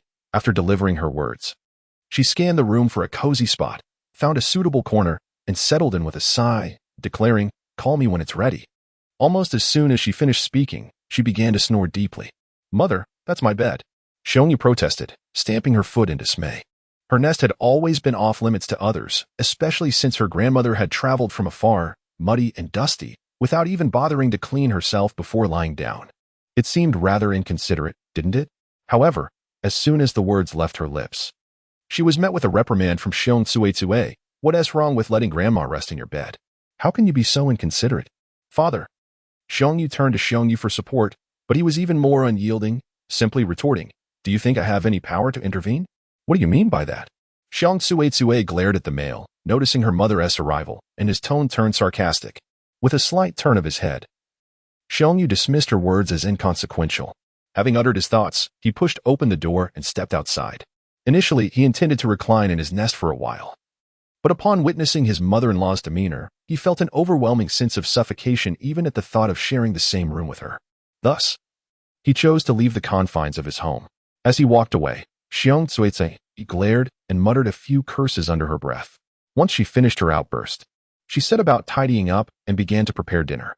When she prepared to wash the rice, she scooped 2 handfuls into the stone basin, then glanced back at the bowl containing a little less than half a bowl of pristine white rice, her mind wavering on whether to add another handful. Ultimately, however, she gritted her teeth and emptied the entire bowl of rice into the stone basin. Xiong Yu and Xiong Chong, the brother and sister, gazed in astonishment at the scene before them. Their family was typically so frugal that even a single meal of white rice required a wait of 2 days. On occasion, when they pleaded with their mother for an additional pot of rice, they would be met with refusal. Yet now, with their grandmother visiting, their mother seemed transformed, exhibiting an unexpected generosity, pouring an abundance of rice into the pot. "Mother," they exclaimed, "did you not say that we should be sparing with such fine white rice, consuming coarse grains for a few days before indulging in the rice? Now you have cooked it all. What shall we have for our next meal?" Xiong could no longer contain his urge to voice his inquiries. Xiong Yu also echoed, "Indeed, how has mother transformed into a different person? What does it mean to become someone else? She is my mother, your grandmother, who has traveled such a long distance. Should I really be reluctant to offer her something to eat?" Xiong Tsitsue turned around in anger, glaring at her son and daughter. "Are you both feeling discontented?" Xiong Chong and Xiong Yu had long grown accustomed to their mother's temperament. Whenever their grandmother arrived, she would seemingly transform her demeanor, always adopting a submissive attitude towards the elderly lady. Witnessing their mother's fury, they naturally refrained from uttering a word, instead bowing their heads in humility and offering their apologies. Chapter 68.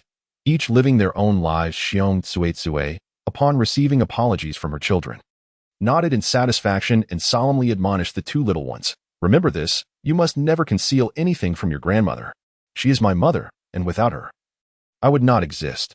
And without me, where would you two little ones be? Do you agree? Yes, yes indeed. Ultimately, whatever mother says is the absolute truth. Xiong Chang had shown you completely relinquish their resistance. Soon, a pot of white rice porridge was prepared, into which they whisked in 2 eggs, saved from a few days prior, along with a stir-fried bowl of wild greens, thus completing their meal. The old bear mother traveled a great distance, relying solely on water to stave off her hunger, and now she was so famished that her stomach was pressed against her back. Upon hearing her daughter mention that food was ready, she instantly opened her eyes wide and rushed over from her seat where she had been resting. Cui Cui, you must admit, this white rice is truly fragrant. Mother, please lower your voice. We mustn't let the other beastmen overhear. Xiong Tsue served herself a bowl, then filled 2 bowls for the cubs, and after a moment's thought, she prepared a bowl for the male as well, before finally taking up her own bowl. However, she had yet to take a single bite when she found herself utterly astonished. Before her eyes, the old woman was shaking her head and devouring her bowl with great fervor, mumbling between bites, so delicious, so delightful. I have never tasted such exquisite white rice before. Xiong Chang and Xiong Yu, how could there be such a feast? To their astonishment, after finishing the contents of their own bowls, they found their grandmother gazing intently at their dishes. Startled, they instinctively covered their bowls, hurriedly tilting them to pour the porridge into their mouths. Slow down, little ones. You cannot consume so much at once, lest you choke, their grandmother chuckled, her eyes sparkling with delight. Occasionally, she would swallow hard, which made Xiong Cui feel both heartbroken and embarrassed. In a moment of compassion, she offered her own bowl to her grandmother. Mother, please take mine. You won't eat? The old woman's eyes gleamed with anticipation. No, you eat. What a good daughter you are. I've survived this journey only by sipping dew along the way. Without further ado, she seized the bowl and began to drink heartily. Although the second bowl was soon emptied and licked clean, hunger still gnawed at them. Yet it was far better than having eaten nothing at all. The old bear lady rolled her eyes and said, Cui Cui, are you telling me that this white rice was given by your elder brother's family? Indeed, she replied, his household is blessed by the beast god, and somehow they have acquired this exquisite white rice. Fortunately, my brother is an honest man, and, considering the children, he shared this modest amount of rice. But that's hardly sufficient. You must go and ask for more. From today onwards, with my additional voice, you should speak well to the elders and try to obtain whatever you can. Mother, it's not that simple. My in-laws are currently residing with my elder brother's family. In the past, I could request some from Xiao, but now that my mother-in-law is in charge and overseeing everything, it has become increasingly difficult to ask for anything. What? Your in-laws have moved in with the elder brother's family? Yes, indeed. The old bear blinked several times and murmured. I never anticipated that these 2 old fellows would be so resourceful. Seeing that the eldest family had food, they promptly moved to their abode. Xiong Tsue expressed her strong agreement with this notion, stating that another objective was to guard against my family in the 3rd household. To guard against? Does that still qualify as brotherhood? Xiong Pe, with an air of righteous authority, proclaimed that true brotherhood entails extending a helping hand in times of adversity. Rest assured, I shall take care of this matter. Xiong Tsue held a bowl of wild vegetable soup, took a sip, and found herself at a loss for words. She did not wish for her mother to confront her mother-in-law, particularly since their own household was devoid of sustenance. However, if her mother quarreled with her mother-in-law, how would she face her upon returning home after leaving the tribe? Ultimately, she would likely endure a scolding, which would be a mild consequence at best. With a myriad of thoughts swirling in her mind, she tidied up the bowl and chopsticks, glanced at her elderly mother who was sound asleep in the bear den, and instructed her 2 young ones to keep an eye on the house as she ventured out in search of a male companion. Earlier, Xiong Yu had stormed off in a huff, and he had yet to return home for a meal. On one hand, she felt compassion for her mother, yet she could not neglect her husband, for they were indeed a married couple. To her surprise, just a few steps outside her door, she spotted Xiong Yu.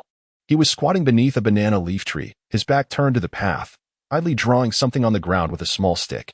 Upon hearing her footsteps, he did not turn around until Xiong Tsue raised her voice and exclaimed, What is it? Are you still not done? Say that again. Xiong Yu, filled with frustration, stood up abruptly and slammed the stick onto the ground. Xiong Tsue gazed in astonishment at the male figure before her. She had not anticipated such an outburst of fury. His thunderous voice drew the curious glances of several neighboring households, who peered out to witness the spectacle.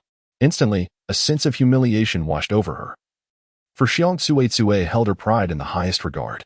She lowered her voice and said, "Please, let us return home for dinner. I have set aside a bowl of plain rice porridge for you." The bear friend inquired with a frown, "Is it truly all cooked?" Xiong Tsue speaks candidly, unreservedly. "Ah, indeed, you are quite remarkable. Henceforth, take the little ones and live with your mother. I shall go to my elder brother's home. The bowl of white rice at home has always been something we have hesitated to consume. Xiongnu contemplates that the days ahead will only grow more challenging. Thus the rice must be preserved for when the belly truly has no sustenance. Moreover, a bowl of white rice, when cooked into kanji, can be prepared multiple times. However, from what Xiong Tsue implies, she has cooked the rice into a meal. Although it may be fragrant and filling at the moment, it will be consumed in one sitting. How will we carry on? Seeing Xiongyu truly preparing to leave, Xiong Tsue initially intended to stop him, but noticing the neighbors observing the couple, she withdrew her hand. Despite retracting her hand, a sense of grievance surged within her, her eyes reddening as she hastily turned and entered the house. Before long, the gentle sound of Xiong Tsue's sobs filled the room. Meanwhile, Xiongyu indeed made his way to Xiong Wu's home. At this hour, Xiong Wu's family was partaking in their meal. They were also enjoying white rice congee, stir-fried wild greens, and a bowl of egg drop soup.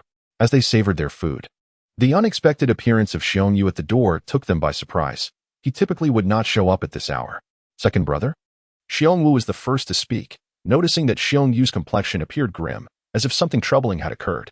Old Lady Xiong inquired, "What has happened to you?" The following line, "Is it that old hag has concocted yet another foolish scheme?" The bear's friend, feeling embarrassed, silently nodded. "Oh dear, come in quickly. You haven't eaten yet. Have you? Let's have a meal first, and we can talk afterward." Xiao hurriedly welcomed him inside, busily fetching a bowl and chopsticks, and served him a generous bowl of porridge. Xiong Wu offered a bowl of egg flowers, urging, "Go ahead and eat." Yet, Xiongyu held the bowl hesitantly, casting a pleading glance towards her mother, for she dared not partake of the meal without her mother's approval. Madame Xiong, with a solemn expression, nodded slightly and said, "Eat. Let's discuss matters after you have finished." Chapter 69. A near blow. Under ordinary circumstances, Xiongyu would have indulged himself at his elder brother's home, relishing a hearty meal. However, today was different. The times had changed. After consuming but a single bowl, he felt too embarrassed to continue. Wiping the soup from his lips, he recounted the recent events at home, pouring out his troubles as if emptying a bamboo tube filled with beans. Upon concluding his tale, he wore a distressed expression and inquired, "Elder brother and sister-in-law, might I also come to live with you? Xiong Wu and his wife, is this dilapidated house really all they have?" Yet, as the elder brother, having reached this point in their conversation, Xiong Wu felt an undeniable sense of responsibility welling up within him. He hesitated, on the verge of speaking, but ultimately refrained. Madame Xiong resolutely shook her hand and declared, "Heir, you cannot stay at your elder brother's house." "Why not?" Xiongyu exclaimed, his eyes wide with urgency. "Just look at this small room. Can it accommodate anyone?" "It's all right. I can stay in the courtyard." "That is not permissible either." "Mother, don't you feel any sorrow for me?" Madame Xiong sighed, expressing her sentiments. "We are all too familiar with the character of Mrs. Xiong. If you were to relocate to the old residence, the family there would hardly expect to enjoy a prosperous life.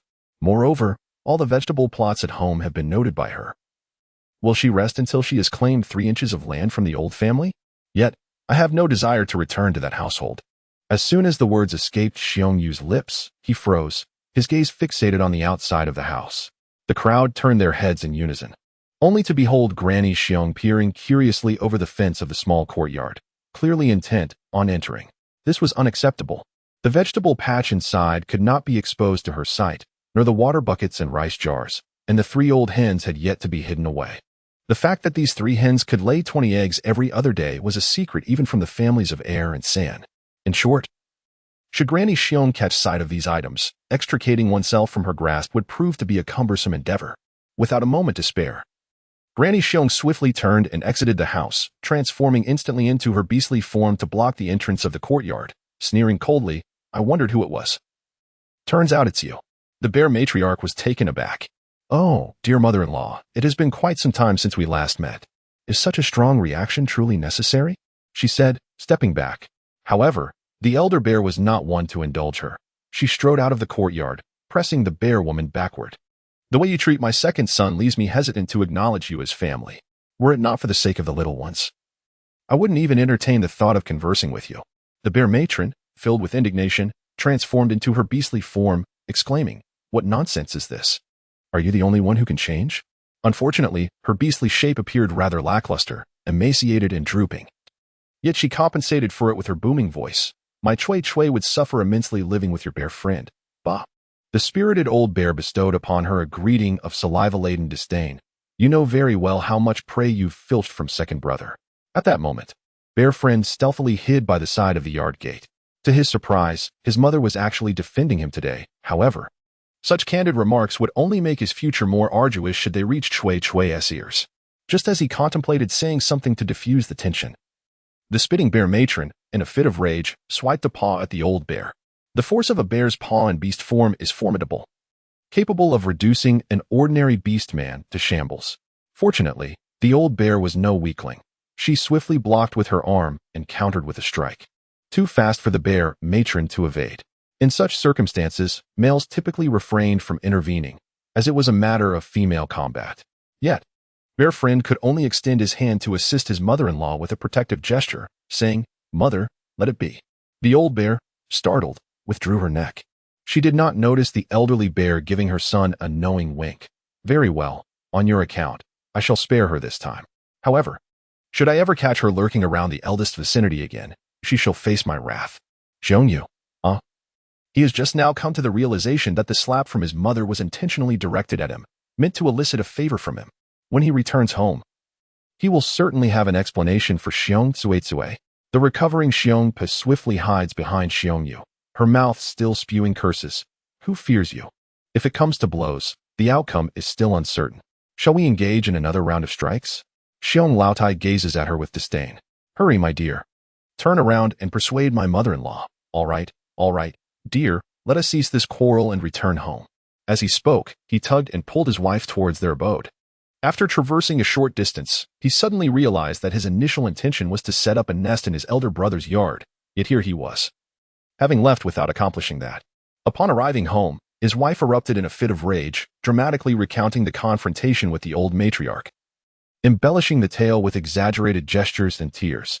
She had originally intended to use the excuse of visiting her son-in-law to sneak a glimpse of the legendary plot of red fruit vegetables. However, she was thwarted at the very entrance by the formidable old lady, nearly receiving a slap in the process. The humiliation of the encounter only stoked her anger further. "Chui Chui, you must assist me in avenging this grievance." Tears welled in Xiong Tsui's eyes as she exclaimed, "How could they strike my mother?" In her indignation, she impulsively seized a wooden stick, ready to rush out.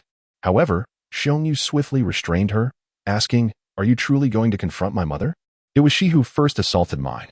Xiong Tsui shouted in fury, "Then you should ascertain the facts. It was indeed your mother who initiated the conflict, prompting my mother to retaliate.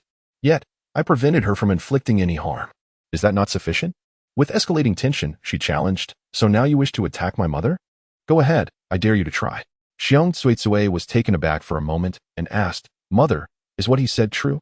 The bear matron, wiping away her tears, quietly lifted her eyelids. Indeed, it did not strike, but Xiong Tsui was startled, nearly rushing out in panic as she tossed aside the wooden stick in her hand.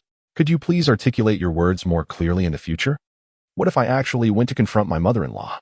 How could I possibly continue to reside in the tribe? What does it matter if I cannot stay? You can always return home with your mother. Your mother's house will forever be your sanctuary." Once again, the only suggestion was to return to her mother's home.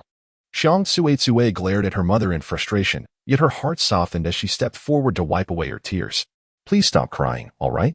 Thankfully, I didn't end up striking her. My mother-in-law is quite formidable. You really must refrain from wandering about. What if you encounter her and suffer as a result? But how else can I see the vegetable garden of the Xiong Wu family? I am also curious about how much white rice this family possesses." However, considering her daughter's current state of anger, she adopted an obedient demeanor and nodded. "Rest assured, Tsuitie, Mother will heed your advice and will no longer wander recklessly." After exchanging these words, the two women embraced and wept bitterly, as if they had been grievously wronged. This scene prompted not only Xiong Yu to shake his head in disbelief, but even the two little ones, Xiong Chang and Xiong Yu, to roll their eyes. They should have anticipated that once their grandmother visited, peaceful days would be impossible. Chapter 70. Such beautiful young ones. Meanwhile, Xiong Wu and Lang Kuei went to meet with the clan leader. Xiong Suitsui's mother, Xiong Peng, astonishingly managed to traverse such a considerable distance to reach the tribe without any impediments, nearly breaching the perimeter established by their group. This revelation not only unveiled vulnerabilities in their defenses, but also sparked an alternative notion among Xiong Wu and his companions. It appeared that the malevolent beasts were assaulting more than just the Heishan tribe. Perhaps a coalition among tribes could mount a counteroffensive against these creatures. Such an endeavor, however, would be impossible to achieve solely with their efforts. What do you imply?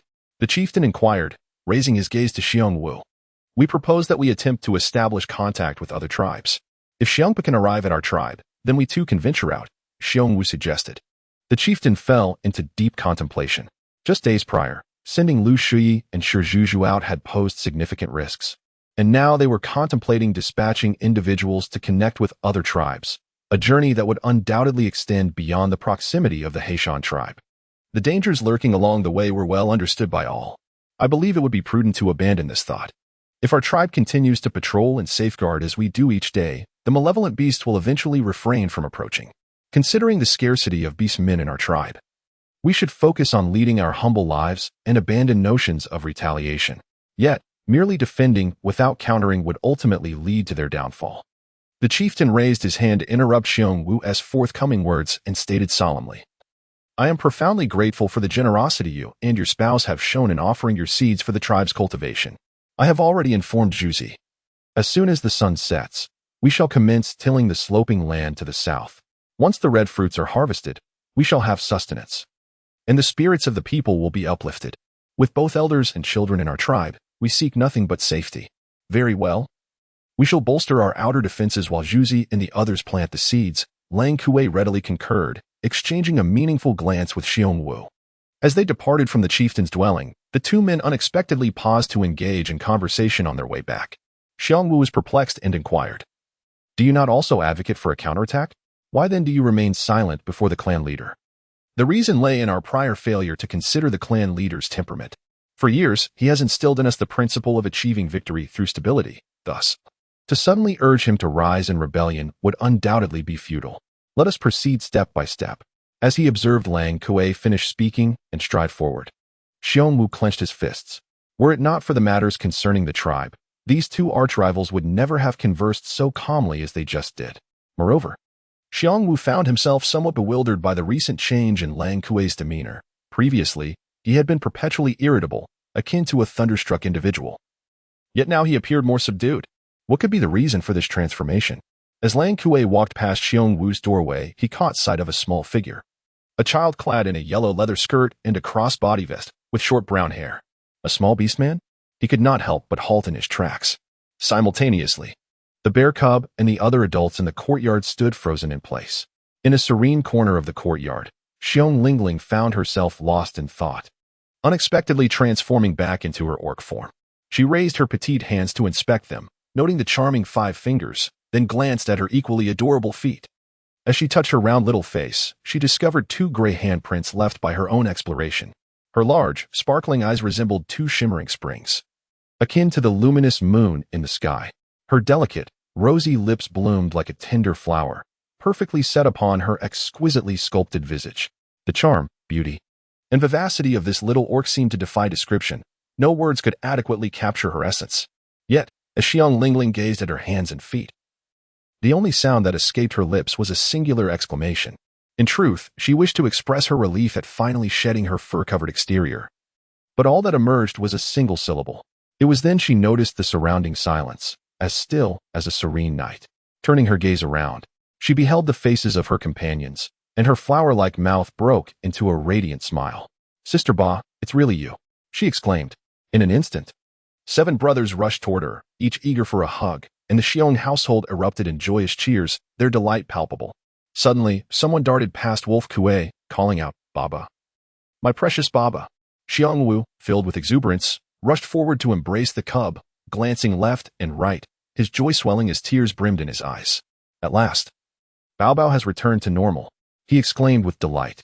Initially, There had been much concern among them about whether Lingling's cub could ever take on the form of a beast man, as no one had witnessed a beast man maintain their form for such an extended period, especially one as small as her cub.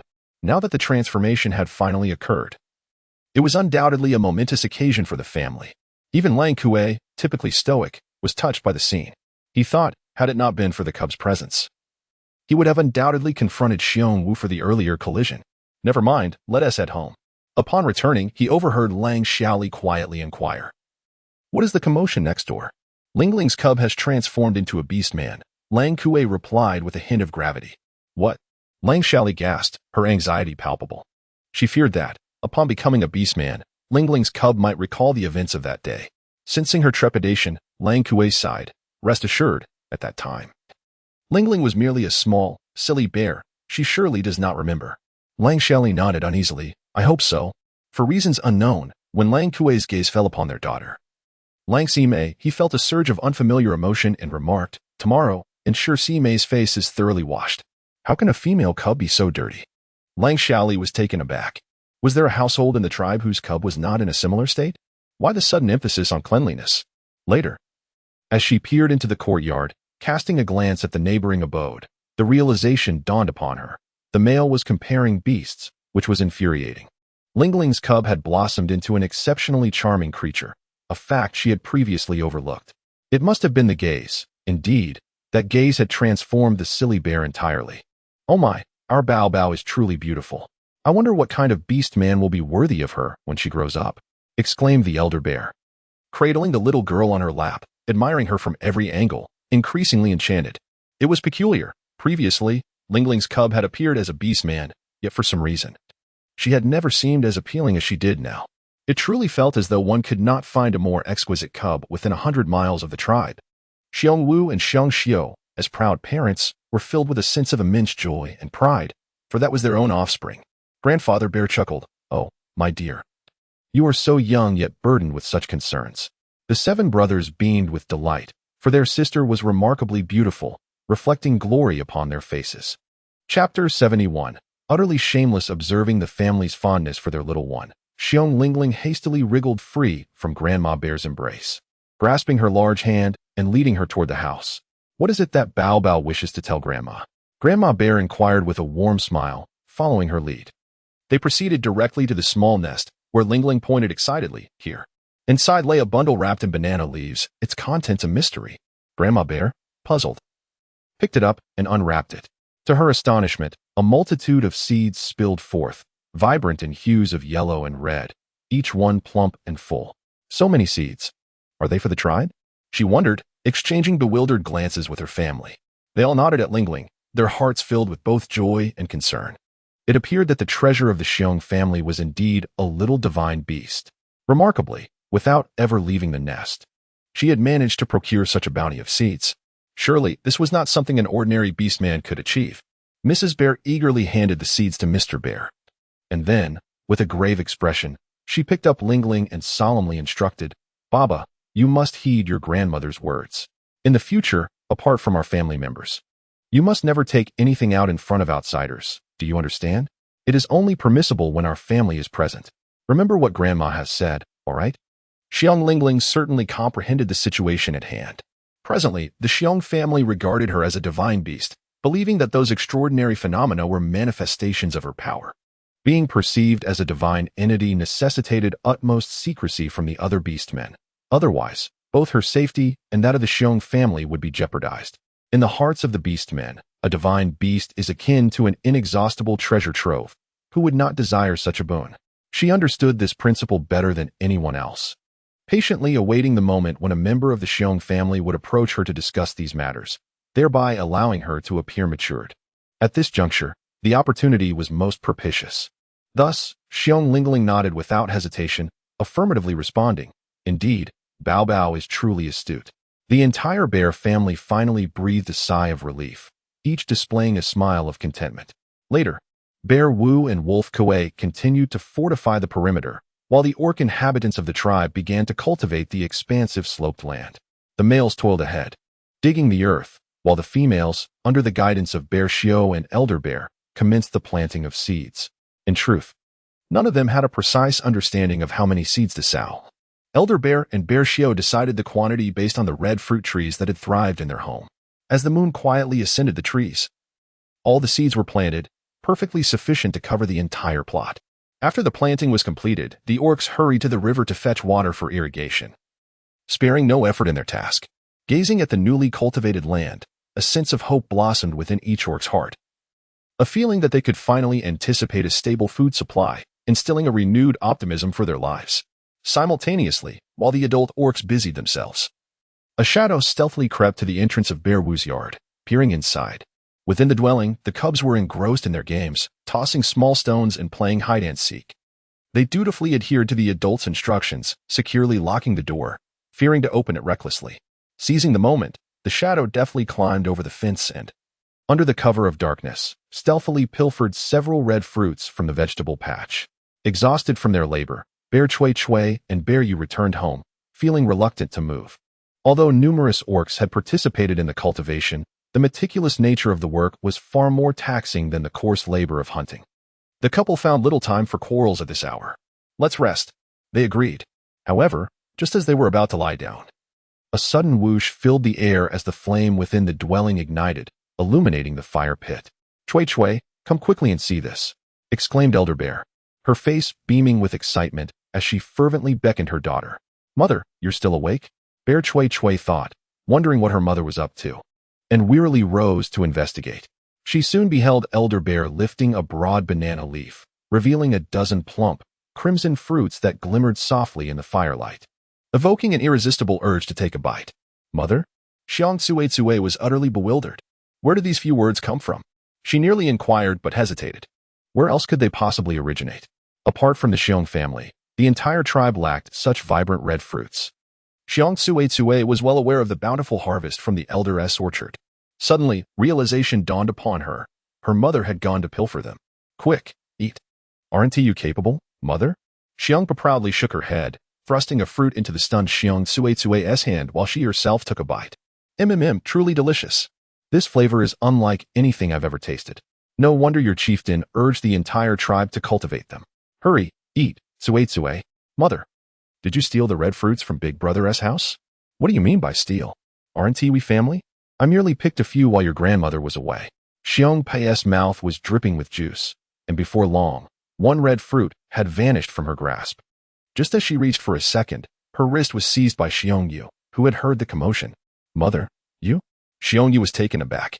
The audacity of that old woman was astonishing. She had stolen so much. Although the couple usually indulged in minor acts of petty theft, they had always shamelessly solicited items from their elder brother's household. Stealing? It was beyond the realm of their imagination. This was indeed a tumultuous situation. "Mother, do you comprehend the gravity of theft within our tribe? It is a serious offense. If discovered by the tribe, we could face exile." "Oh, what of it? Exile would merely bring us back to our own tribe. Moreover, you are brothers. Taking from your elder brother's home hardly constitutes theft." Xiong Pa dismissed the matter entirely, withdrawing her hand and casting a glance at Xiong Yu, thinking to herself, what nonsense. All he does is protect his elder brother.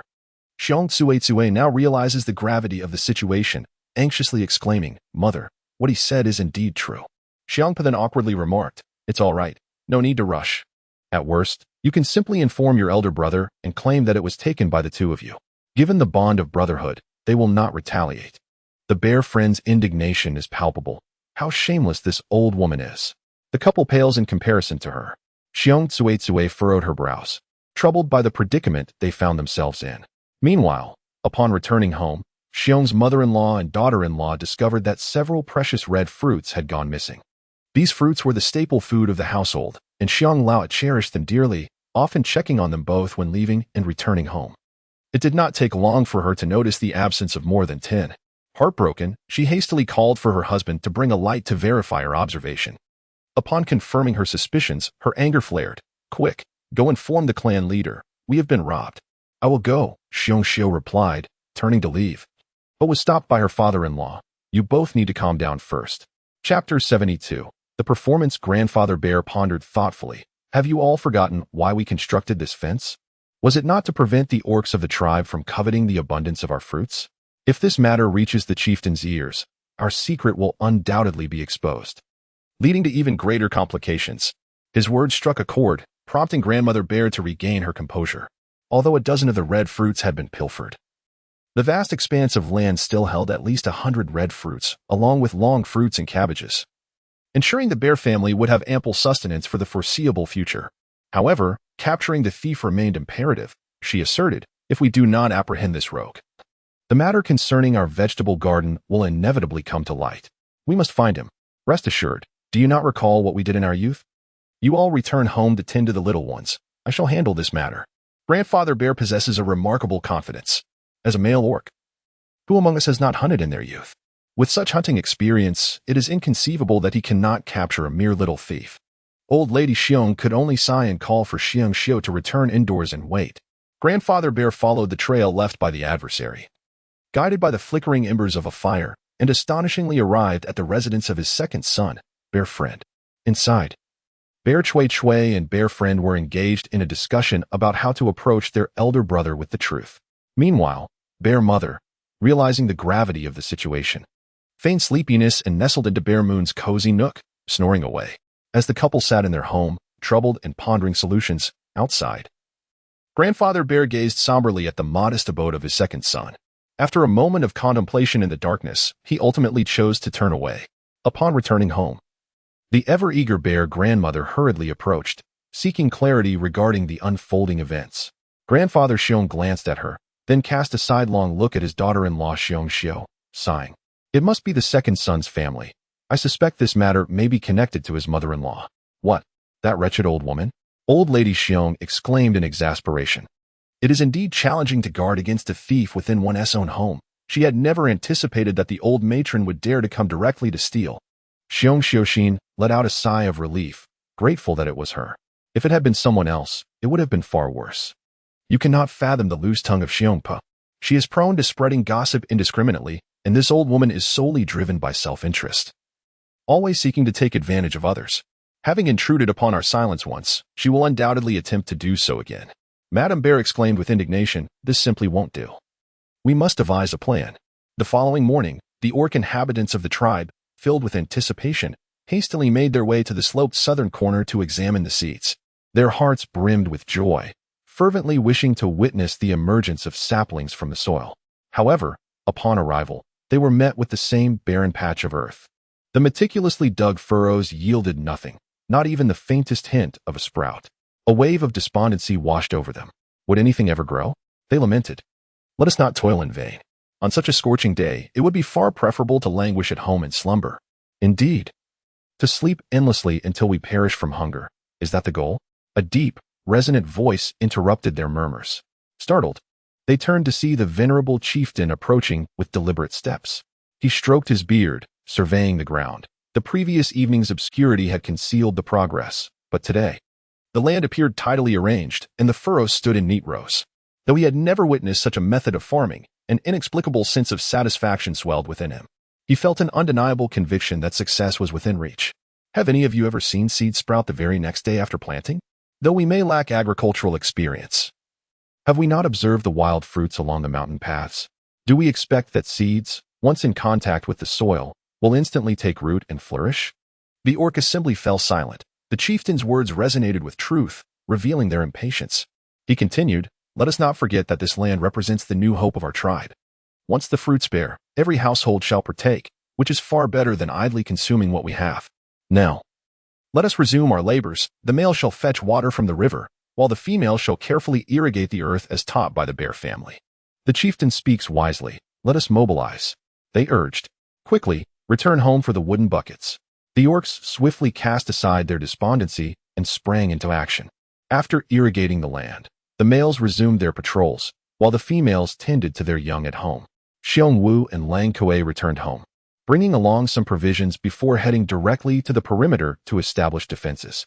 This task proved to be quite arduous, as they were required to lie in ambush at a specific location, vigilantly observing everything outside. A moment's inattention could easily lead to discovery by ferocious beasts. Just before their departure, Xiong Xiu plucked a red fruit for Xiong Wu and crafted a rice ball made of corn and white rice, intending to include an egg within it, but Xiong Wu declined the offer. With his brothers facing hunger, he could not justify indulging in such a feast alone. After Xiong Wu departed, Xiong Shou began to set the table for the younger members of the family, preparing breakfast. She cooked a delightful rice porridge and stir-fried some red fruits, accompanied by an egg drop soup. As the family relished their meal, two unexpected visitors appeared at the doorway. Xiong Cui stepped inside and hurriedly placed her bundle wrapped in banana leaves onto the floor. As the leaves unfurled, they revealed 9 vibrant red fruits. Fidgeting with her fingertips, she awkwardly addressed her parents and sister-in-law, saying, "Mother, Father, this is the red fruit from your courtyard. Last night, my mother, in her absent-mindedness, secretly picked a few and took them home. After she consumed 2, and the little ones had 1, this is what remains. I have brought it back for you. Mother, I beg you, please do not inform the clan leader." Madame Xiong cast a glance at her elderly companion before turning her attention to the heap of crimson fruits. The quantity seemed insignificant, yet it was rumored that the old woman had consumed 2 of them, inciting the cubs to ire, as they lamented. Does she not comprehend the gravity of theft within our tribe? Initially, she was oblivious, but now she was enlightened. Xiong Tsitsue felt so embarrassed that she could not lift her head. Last night, we scolded her thoroughly. She now realizes her mistake, but lacks the courage to apologize to you in person. However, the reality diverged from Xiong Tsuetsue's account. Firstly, her mother had not concerned herself with the incident, deeming it trivial. Secondly, the old woman would rather endure any hardship than extend an apology to the matriarch Xiong, her in-law. The sudden display of understanding from Xiong Tsuetsue stemmed from the influence of Xiong Yu. Early in the morning, Xiong Yu ventured outside and noticed footprints in front of the small house. His father had been a hunter in his youth, and he too was a skilled hunter. Upon observing those footprints, he instinctively began to track them, only to discover they belonged to his elder brother's household. This was troubling, for it indicated that his brother's family had discovered the intruder who had been pilfering the red berries from their home. Xiong Yu hastily conveyed his concerns to Xiong Tsuetsue, seemingly abandoning the notion of secretly concealing the red fruit. If they did not seek forgiveness in return, it was uncertain what actions the elderly Xiong matriarch might take. Thus, a dramatic scene unfolded with the couple approaching to apologize while cradling the red fruit. Chapter 73, The Efficacy of Threats. Are you truly unaware that she came to pilfer the red fruit? Elderly Xiong scrutinized the couple with skepticism. It is often said that mothers and daughters share a deep bond, yet Xiongpo was known for her inability to keep secrets. Surely, after committing such a significant act, she would confide in her daughter. Xiong Tsuetsue, in a state of distress, waved her hands and exclaimed, "I truly have no idea. We only discovered these red berries this morning, which is why my mother consumed 2 of them. Had we known last night, we certainly would not have allowed her to eat any, ensuring they were all returned intact." Xiong Xiao, unable to bear the situation any longer, contemplated interjecting. After all, the red berries had been brought back, and they were all bound by familial ties.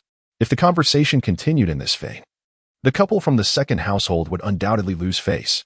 Madame Xiong turned around and shot her a glare. One must discern the gravity of situations. The audacity of Xiong to brazenly trespass into our courtyard to pilfer red berries speaks volumes about her boldness. After speaking, her gaze shifted from Xiong Yu's face to Xiong Tsuetsue's, her tone becoming earnest and weighty. "Do you recall the oath you both took at your elder brother's home a few days ago, vowing not to speak of family matters outside? Your elder brother and sister-in-law, with their compassionate hearts, immediately divided the red berries between your 2 families, unaware that at that moment, no one in the tribe knew of such fruits. Ayu, Tsuetsue, it is not the few red berries that concern me. Regardless of the circumstances, your offspring are my beloved grandchildren. Your elder brother has stated time and again that we must ensure these little ones do not go hungry. However, now that Xiongpo is aware of the existence of the red berries, we may face considerable trouble. Setting aside her thievery, what if she spreads the word? This could jeopardize not only our Xiong family, but potentially the entire tribe." "Mother, that will not happen," Xiong Tsuetsue wished to vow, but as she met her mother-in-law's gaze, she found herself at a loss for words, feeling a pang of guilt. "You should know your mother best," Madame Xiong stated with a commanding expression. This rendered Xiong Tsuetsue's voice nearly a whisper. "Then I shall return home and speak with her," urging her to keep her lips sealed. "That will not suffice. She may simply forget the moment she turns away. What then shall we do?" Xiong Tsuetsue's heart sank. Could it be that they would resort to silencing her over this matter? After pondering for a moment, the old matriarch Xiong raised her eyes. "You return and inform your mother that if she dares to steal red berries again, I shall ensure she leaves with her teeth scattered on the ground.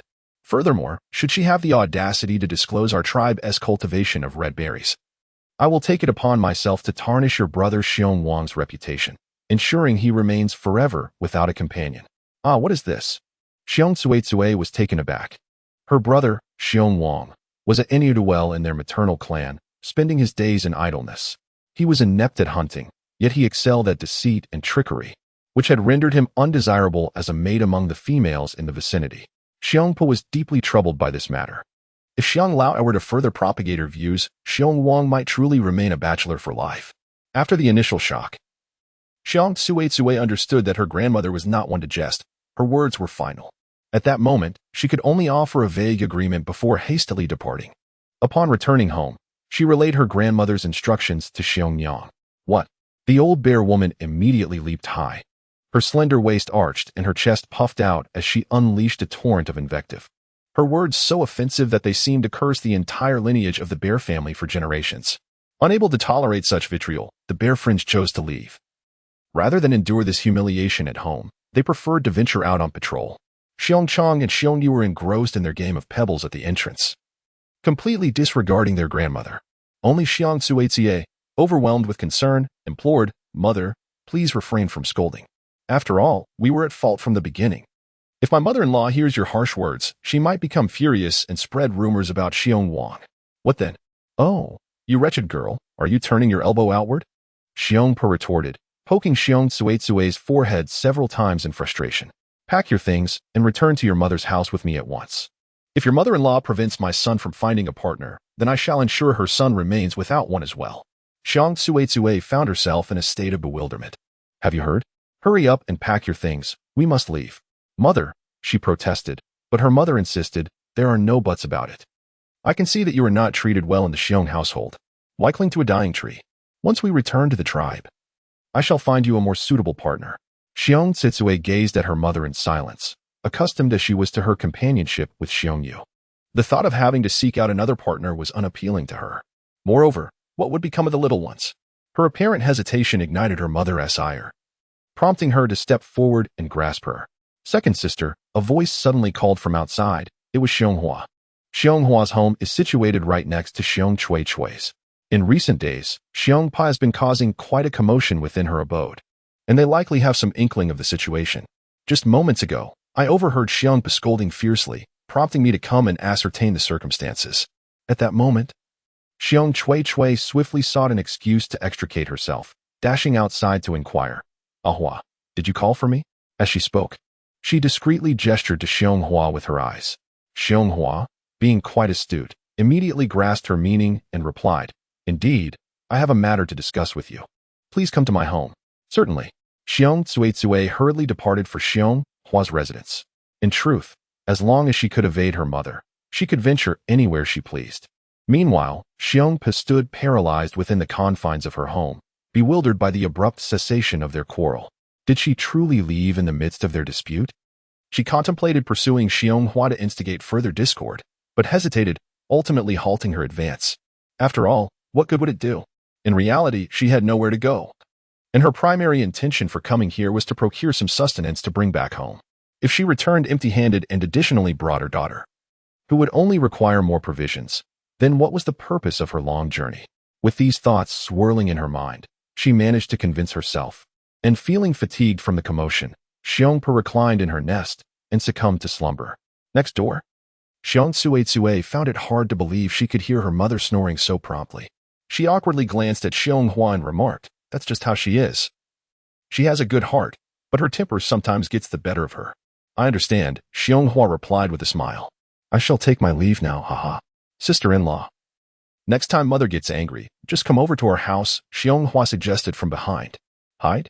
What nonsense!" Xiong Tsuetsue ground her teeth in anger.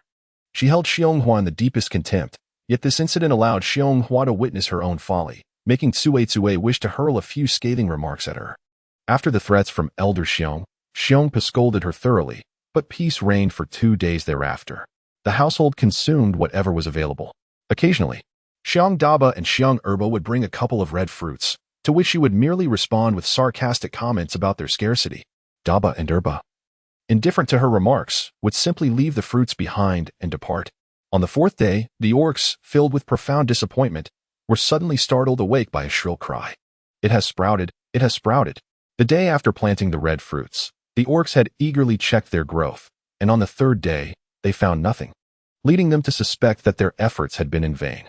However, on the morning of the fourth day, such a cry filled the air. Instantly, the entire tribe was in an uproar. Chapter 74, Mind Your Mother. Hearing the commotion, the Xiong family hurried to the sloping field, where they found a considerable number of orcs already gathered. Everyone was pointing and discussing, their faces alight with a mixture of astonishment and joy. In the ditches of the sloping field, tender yellow shoots had sprouted in every nest, their delicate leaves swaying gently in the morning breeze. Blessed by the beast deity, the seeds planted by our tribe have finally germinated. From now on, there is hope for our future. Indeed, we shall no longer risk venturing into the forest to gather fruits, and the little ones will no longer go hungry. We are grateful to the heavens and the beast deity. But wait, we must first express our gratitude to the Xiong family. Without their generous support, where would we have found the seeds? Yes, indeed. The orcs turned to the Xiong family, their eyes filled with sincerity. Yet, just as they were about to voice their gratitude, they were abruptly struck with wide-eyed astonishment. Isn't that? Madame Bear held a delightful little beast man in her grasp, adorned in a dress crafted from yellow cowhide, with a dainty crossbody strap. Her slightly curled brown hair cascaded down her back, and what was most astonishing was the young tiger standing by her side. This little tiger, initially resembling a mere kitten, had grown remarkably within just a few days, now nearly the height of a cub, exuding an air of regal authority befitting the king of the forest. Yet, in the presence of the little beast man, it displayed an obedience surpassing that of a domestic cat.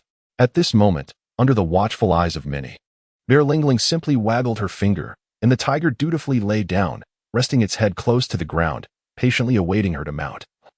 After which it rose to carry her directly to the shade of a large tree. The onlookers were astounded. Who among the tribe was unaware of the perils of hunting, particularly the ferocity of the tigers in the forest? Yet here unfolded an extraordinary scene.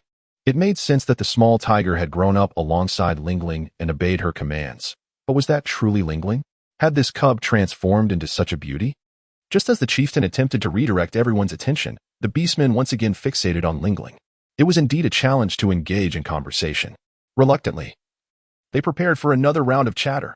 Previously, Lingling had never washed her face, and coupled with her innocent demeanor, her expressions and gaze lacked vitality. Now, with her face freshly cleansed and her eyes sparkling with clarity, she appeared entirely transformed. And beside her, the tiger created a scene that was undeniably envious to the beastmen.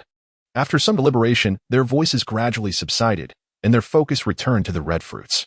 The lion chieftain, wearing a rare smile, remarked, "Now that the red fruits have begun to sprout, we must protect them diligently. The females will continue to water them, while the male shall fetch bamboo to construct a shorter fence around them, making future management easier when the fruits ripen." The implication was clear. Once enclosed, it would be more challenging for anyone with ill intentions to steal them. The beastmen unanimously agreed, each assuming their responsibilities, with plans to complete their tasks before lunch. The young cubs gathered on the grassy slope, playing beneath the sprawling branches of a large willow tree, where Xiong Lingling sought respite. Above her, the monkey cubs frolicked amidst the branches, while other young ones in the tribe chased and laughed on the grass, reveling in their games. The 7 cubs of the bear family seized the opportunity to dig for worms. Such childlike wonder. These experiences were entirely new to Xiong Lingling, who squinted her eyes and gently caressed the head of the tiger, which nestled beside her with remarkable obedience. "Are you the treasure of the bear family?" Suddenly, a sly voice echoed from above. Xiong Lingling raised her gaze and was surprised to find Xiong Pa hiding behind the tree, her head peeking out as she quietly inquired. Xiong Lingling recognized Xiong Pa, the old woman who had quarreled with her grandmother just 3 days prior at their doorstep. Curious about her intentions, Xiong Lingling nodded in acknowledgement. "Oh, you are quite clever, realizing I am speaking to you," Xiong Pa remarked, a hint of astonishment flickering across her features as she scrutinized the little cub before her. Then, with a smile, she continued, "Let me pose a challenge for you. If you answer correctly, it will prove that you are indeed not foolish." "Xiong Lingling, are we to play with her?" Noticing her lack of reaction, Xiong Pa continued, "Could you tell me, dear, what else is in your home besides the red fruits? For instance, what is in the rice jar and that large basin for the eggs?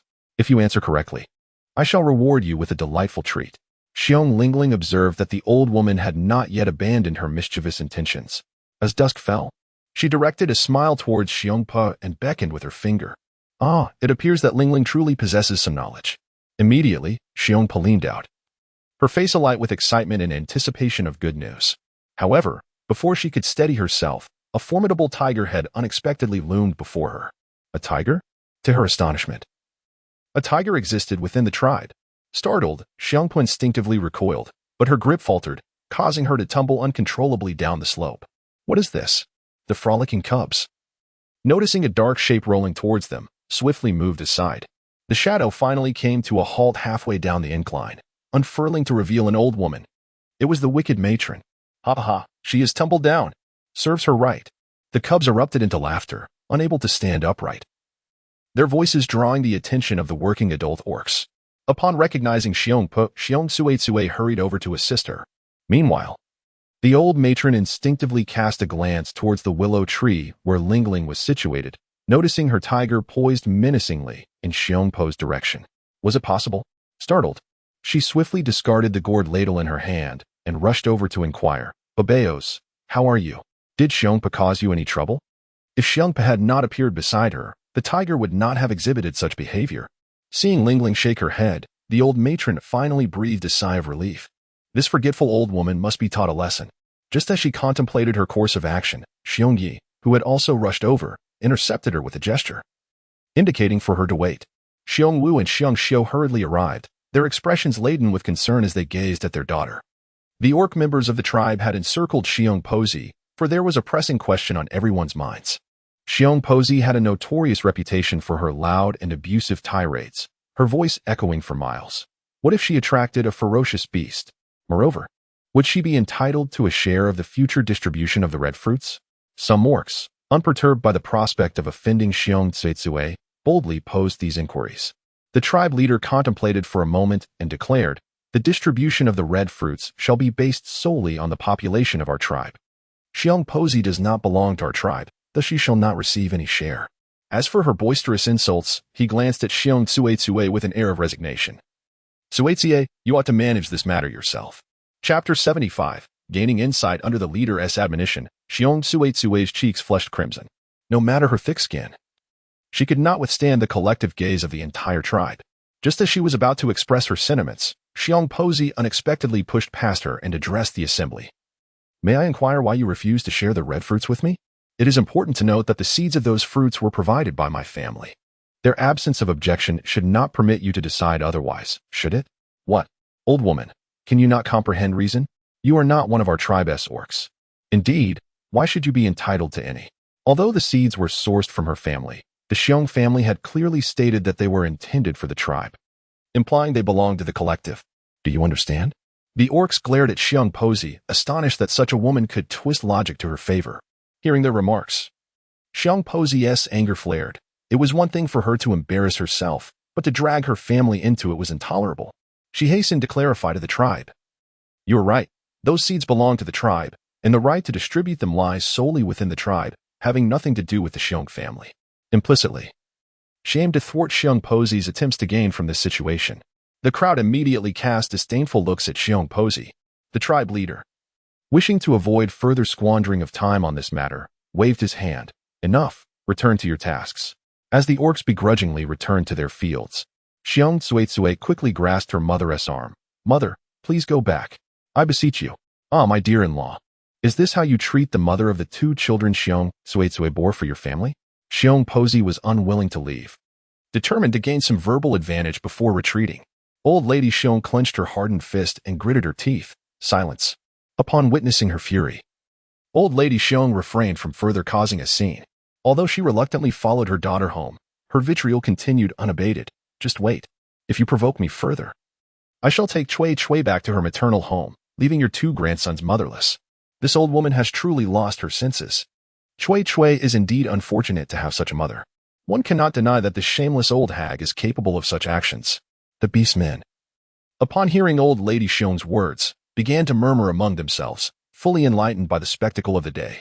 Standing her ground, Old Lady Xiong tightened her fist once more and returned to the shade of the willow tree. Noticing her husband's worried expression, she calmly reassured him. What is there to fear? If she is able, let her take Chui Chui away. We can still provide for those two little ones. Besides, such incidents have occurred before. And in the end, it was Chui Chui who could not bear to part with her children and return to the tribe. I understand that old woman's intent. She simply seeks to scavenge for food. Let me tell you, this time she is merely chasing a dream. It's utterly unattainable. Grandfather Bear nodded, placing great trust in his old companion when it came to handling such matters.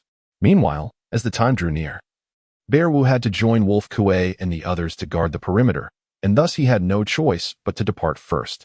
Xiong Xiu's demeanor was rather subdued, particularly in the presence of her mother-in-law, who afforded her no opportunity to voice her thoughts. At that moment, she simply cradled Lingling in her arms, smoothing the disheveled hair that the wind had tousled. The 7 brothers had already gathered around her, each harboring a sense of unease, uncertain of what their grandmother had just said or done to Lingling. Fortunately, there was the presence of the tiger. Their presumption stemmed from the belief that the tiger was growing larger, and thus no one in the tribe dared to approach Lingling too closely, which had rendered them somewhat complacent. Upon hearing their grandmother's command to take good care of Babeo, the 7 brothers nodded in unison, resolutely determined to keep Lingling within their sight this time. Meanwhile, Xiong Pe, dragged home by Xiong Tsuetsue, had not ceased her tirade throughout the journey, her voice a relentless stream of grievances that resonated painfully in the ears. Mother, could you please quiet down? Upon returning home and closing the door, Xiong Tsuetsue expressed her discontent, saying, if you continue like this, you will bring about our family's exile. How will we survive once we leave this tribe? Oh, what a grand exile. You could return with me to our ancestral tribe, Xiong Pe retorted. What is so appealing about our ancestral tribe? The mountains there are hardly substantial. We can't hunt for game, and the water sources are inconvenient. You are well aware of this, aren't you? But here, in this tribe, we have friends and 2 brothers. No matter how difficult life may be, they will support us in times of need. Can we rely on Xiong Wang if we go back? The bear matron was taken aback. It seemed as if the sun had risen in the west. Her obedient daughter had actually begun to analyze the pros and cons, articulating her thoughts with great clarity. She could scarcely believe it. Surely, those words were taught to you by that bear flower? Mother, Xiong Tsuetsue sighed, elongating her voice. Before her mother, she was always compliant. Yet her obedience did not equate to foolishness. How could she possibly fail to comprehend such a simple truth? With a deep breath, she could only utter, in any case, just refrain from causing a ruckus. The chieftain has already intervened, indicating that there is considerable discontent regarding you within the tribe. This is how it must be. I shall return to my work now. Tsuetsue. The bear matron, reconsidering her stance, swiftly grasped her. Instead of putting your mother in a predicament, how about this? You procure some food for me post-haste, and as soon as I have sustenance, I shall return immediately. However, you have witnessed our current plight. Where would we find surplus grain to offer you? Is that not the case? The old bear's eyes gleamed as they fixated on the cured winter bacon hanging from the beam. Xiong Tsuetsue was momentarily taken aback before responding. That simply won't do. The cubs must not go hungry during winter, especially since we have been unable to hunt lately. We are relying on it. She suggested borrowing from Xiong Xiu's family, stating firmly, if you cannot procure food, I shall not leave under any circumstances. What kind of mother was she? Aside from opening her mouth and then helplessly closing it, Xiong Tsuetsue truly did not know how to react. Upon returning to the hillside to work, she felt an uncomfortable sensation, as if the females of the tribe were whispering and pointing at her from behind. A sense of indignation welled up within her. After completing her tasks, she summoned Xiong Chong and Xiong Yu, the 2 siblings, to reprimand them indirectly. Those with discerning ears could easily discern that she was accusing her mother-in-law of lacking compassion while lamenting her own struggles in raising the siblings without assistance. Such subtle tactics were not lost on the other females, who were well-versed in such games. Unfortunately, Xiong Laotai did not regard her with any seriousness. She had her hands full dealing with both mother and daughter, scolding one after the other. Why bother? Let us simply dismiss her words as the ramblings of a fool. Xiong Laota passed the stone hoe to Xiong Xiu, bent down to lift Lingling's cub, and called out to the little ones, let us head home. Grandma will prepare something delicious for you. The 7 cubs immediately followed their grandmother home. Under the blazing sun, Xiong Tsuetsue stood there, stunned. Had she just vented her frustrations in vain? Chapter 76. The Tiger Monster's second sister-in-law. Let us return home. Xiong Hua timidly approached her, as their families lived next door, typically doing everything together. It felt inappropriate to remain silent, yet calling out seemed risky given Xiong Tsuetsue's current fury. Sure enough, a fierce glare shot her way, causing Xiong Hua to shrink back. Who was it that spoke ill of me behind my back? Did you hear? Xiong Tsuetsue let out a low growl. The gaze of Xiong Hua fell sorrowfully upon the retreating figure of Lang Xiaoli. Though she uttered not a word, the sound of her laughter reached my ears. Second sister-in-law, our family is in disarray, and it is the Lang family that revels in our misfortune.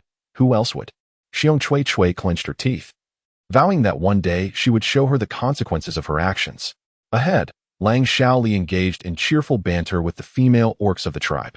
Her joy palpable, particularly at witnessing the discord within the Xiong family, an elation surpassing even the delight of feasting on meat. As if sensing something amiss, she cast a glance over her shoulder at Xiong Chui, whose eyes betrayed a simmering hatred. Yet Lang Xiaoli felt no trepidation. Instead, she defiantly tilted her chin, as if to challenge, "Come then, if you dare to bite." Xiong Tsuetsue was in a fit of rage when Xiong Yu, filled with sorrow, called out, "Let's return first." This utterance interrupted Xiong Tsuetsue's fury and provided her with a moment of tranquility. The words of her daughter held little significance at that moment. She reached out and pulled Xiong Hua aside, saying, "Ahua, quickly devise a plan for me. My mother insists that she will only leave once she receives some food. What shall we do? But now every household has ceased hunting. Where can we possibly find extra provisions?" Xiong Hua's heart tightened with anxiety, fearing that Xiong Tsuetsue might turn to her for assistance. "My mother suggested I borrow from my elder brother and sister-in-law." Xiong Tsuetsue felt a pang of despair. Normally, this would not be an issue, but with her in-laws present at home, she honestly lacked the courage to do so. While they were whispering to each other, Xiong Yu shook her head and said, "Xiong Chong, let us return home." Xiong Chong had no particular thoughts on the matter. After all, his sister had said they would return, so they would. The adult beast men had dispersed, and the young ones dared not linger any longer. Without companions to play with, why would they remain there to listen to their mother's games? It was dreadfully tedious. The siblings turned and walked away, but after a short distance, Xiong Yu suddenly inquired of Xiong Chong, "Did you notice how much Lingling's tiger has grown? It was that very tiger that frightened our grandmother down the hillside." Xiong Chang nodded in acknowledgement. "Do you not find it peculiar?" She continued, "Just a few days ago, when we visited Uncle S' house for dinner, it was still a mere cub. In such a short span, it has grown so much. Is that normal?" "Oh." Xiong Chong scratched his head, having not considered this angle before. His eyes darted as Xiong Yu arrived at a conclusion. Could it be some sort of tiger monster? "Sister, please don't frighten me," he replied.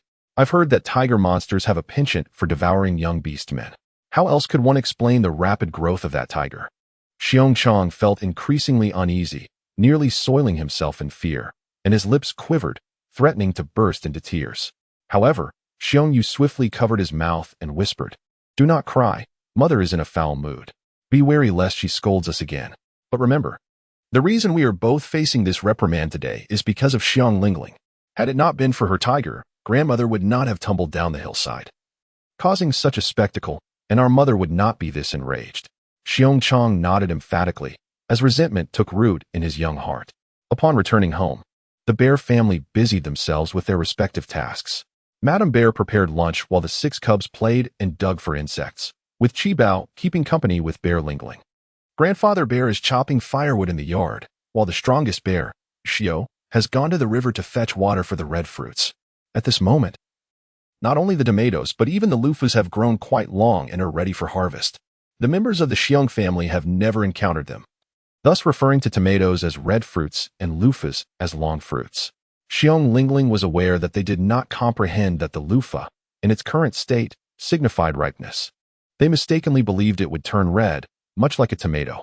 Thus, she and Qibao secretly ventured into the vegetable garden, each plucking a loofah to present before Grandma Xiong. "Oh dear, these aren't ripe yet, are they?"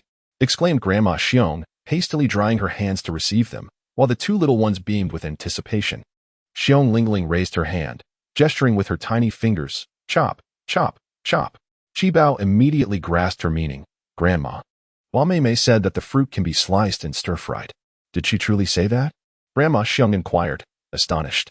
Even Xiong Lingling couldn't help but glance back at Qibao, marveling at how the little rascal seemed to be a worm in her belly. She nodded at her grandmother, affirming, "Yes, very well, Grandma will stir-fry them for you shortly." but 2 are insufficient. Go and pick 2 more. With that, the 2 little ones turned and scampered off, their adorable figures exuding an irresistible charm. Grandma Xiong cheerfully held the loofah, examining it with curiosity, uncertain of its flavor.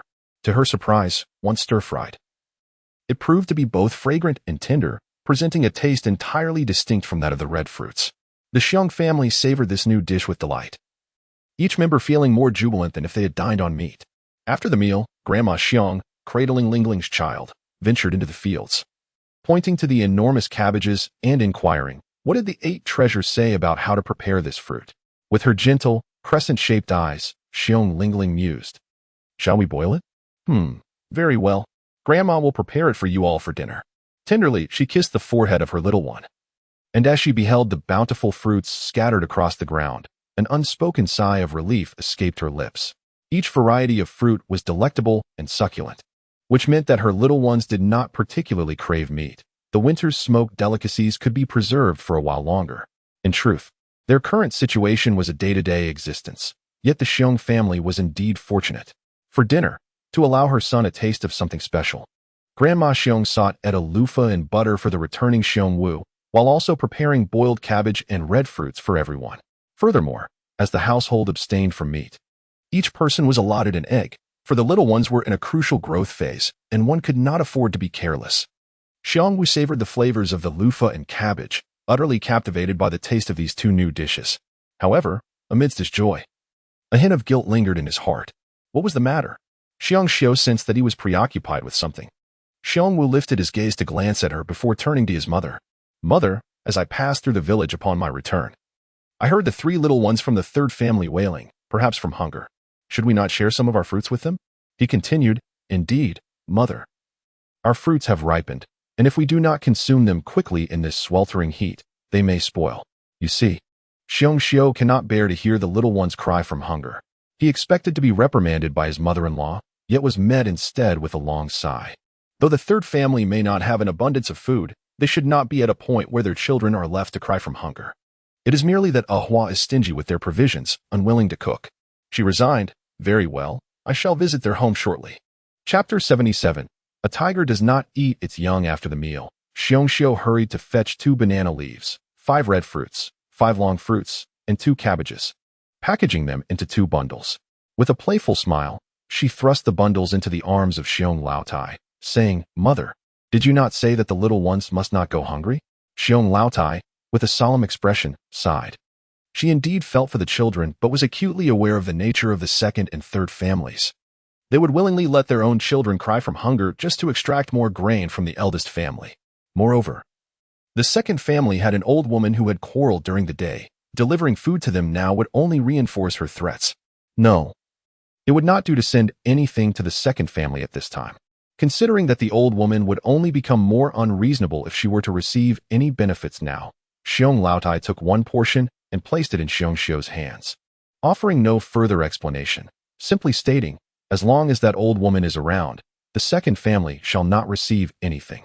Xiong Xiu was momentarily taken aback when the old lady had already exited the hospital with a bundle in her arms. As the sun descended beyond the horizon, darkness gradually enveloped the surroundings. At this hour, households within the tribe typically remained indoors. However, Xiong Lao quickened her pace, and upon arriving at the home of the 3rd son, Xiong Li, she found the 3 little ones, exhausted from their cries, still whimpering softly. At this moment, Xiong Li had not gone out to patrol and was at home instead. The couple had just quarreled over the issue of food. What were they arguing about? With the child crying so desperately, were they all deaf? Observing the cold stove and unlit hearth, it was evident that Xiong Hua had not bothered to prepare any meals. Just as he had imagined, Madame Xiong was filled with a tempest of frustration. Why aren't you preparing meals for the little ones? The 3 children from the 3rd family were still quite young, the eldest merely 5 years old, and the youngest just over 2, even younger than Lingling's child. Despite their tender age, the little ones understood the kindness their grandmother usually bestowed upon them, and at that moment, they rushed to her side, their heads bowed, and began to wail. Do not cry, my darlings. I shall fetch you something to eat. In the presence of her grandchildren, Madame Xiong's demeanor softened. Without further ado, she approached the stove, placing her belongings upon it. She unfurled a banana leaf and retrieved a red fruit, which she carefully sliced into 3 sections. distributing them among the children. The little ones eagerly stuffed the morsels into their mouths, and with food to savor, their tears ceased, replaced by radiant smiles of contentment. "Take your time, my dears." Madame Xiong gently patted the small head before wiping the corner of another's mouth, stained with red fruit juice, her expression filled with tenderness. "Mother." She heard someone calling from behind, and her countenance instantly darkened. "Ah Hua, pray tell, what is the meaning of this?" Xiong Hua felt as though she were in a state of utter bewilderment.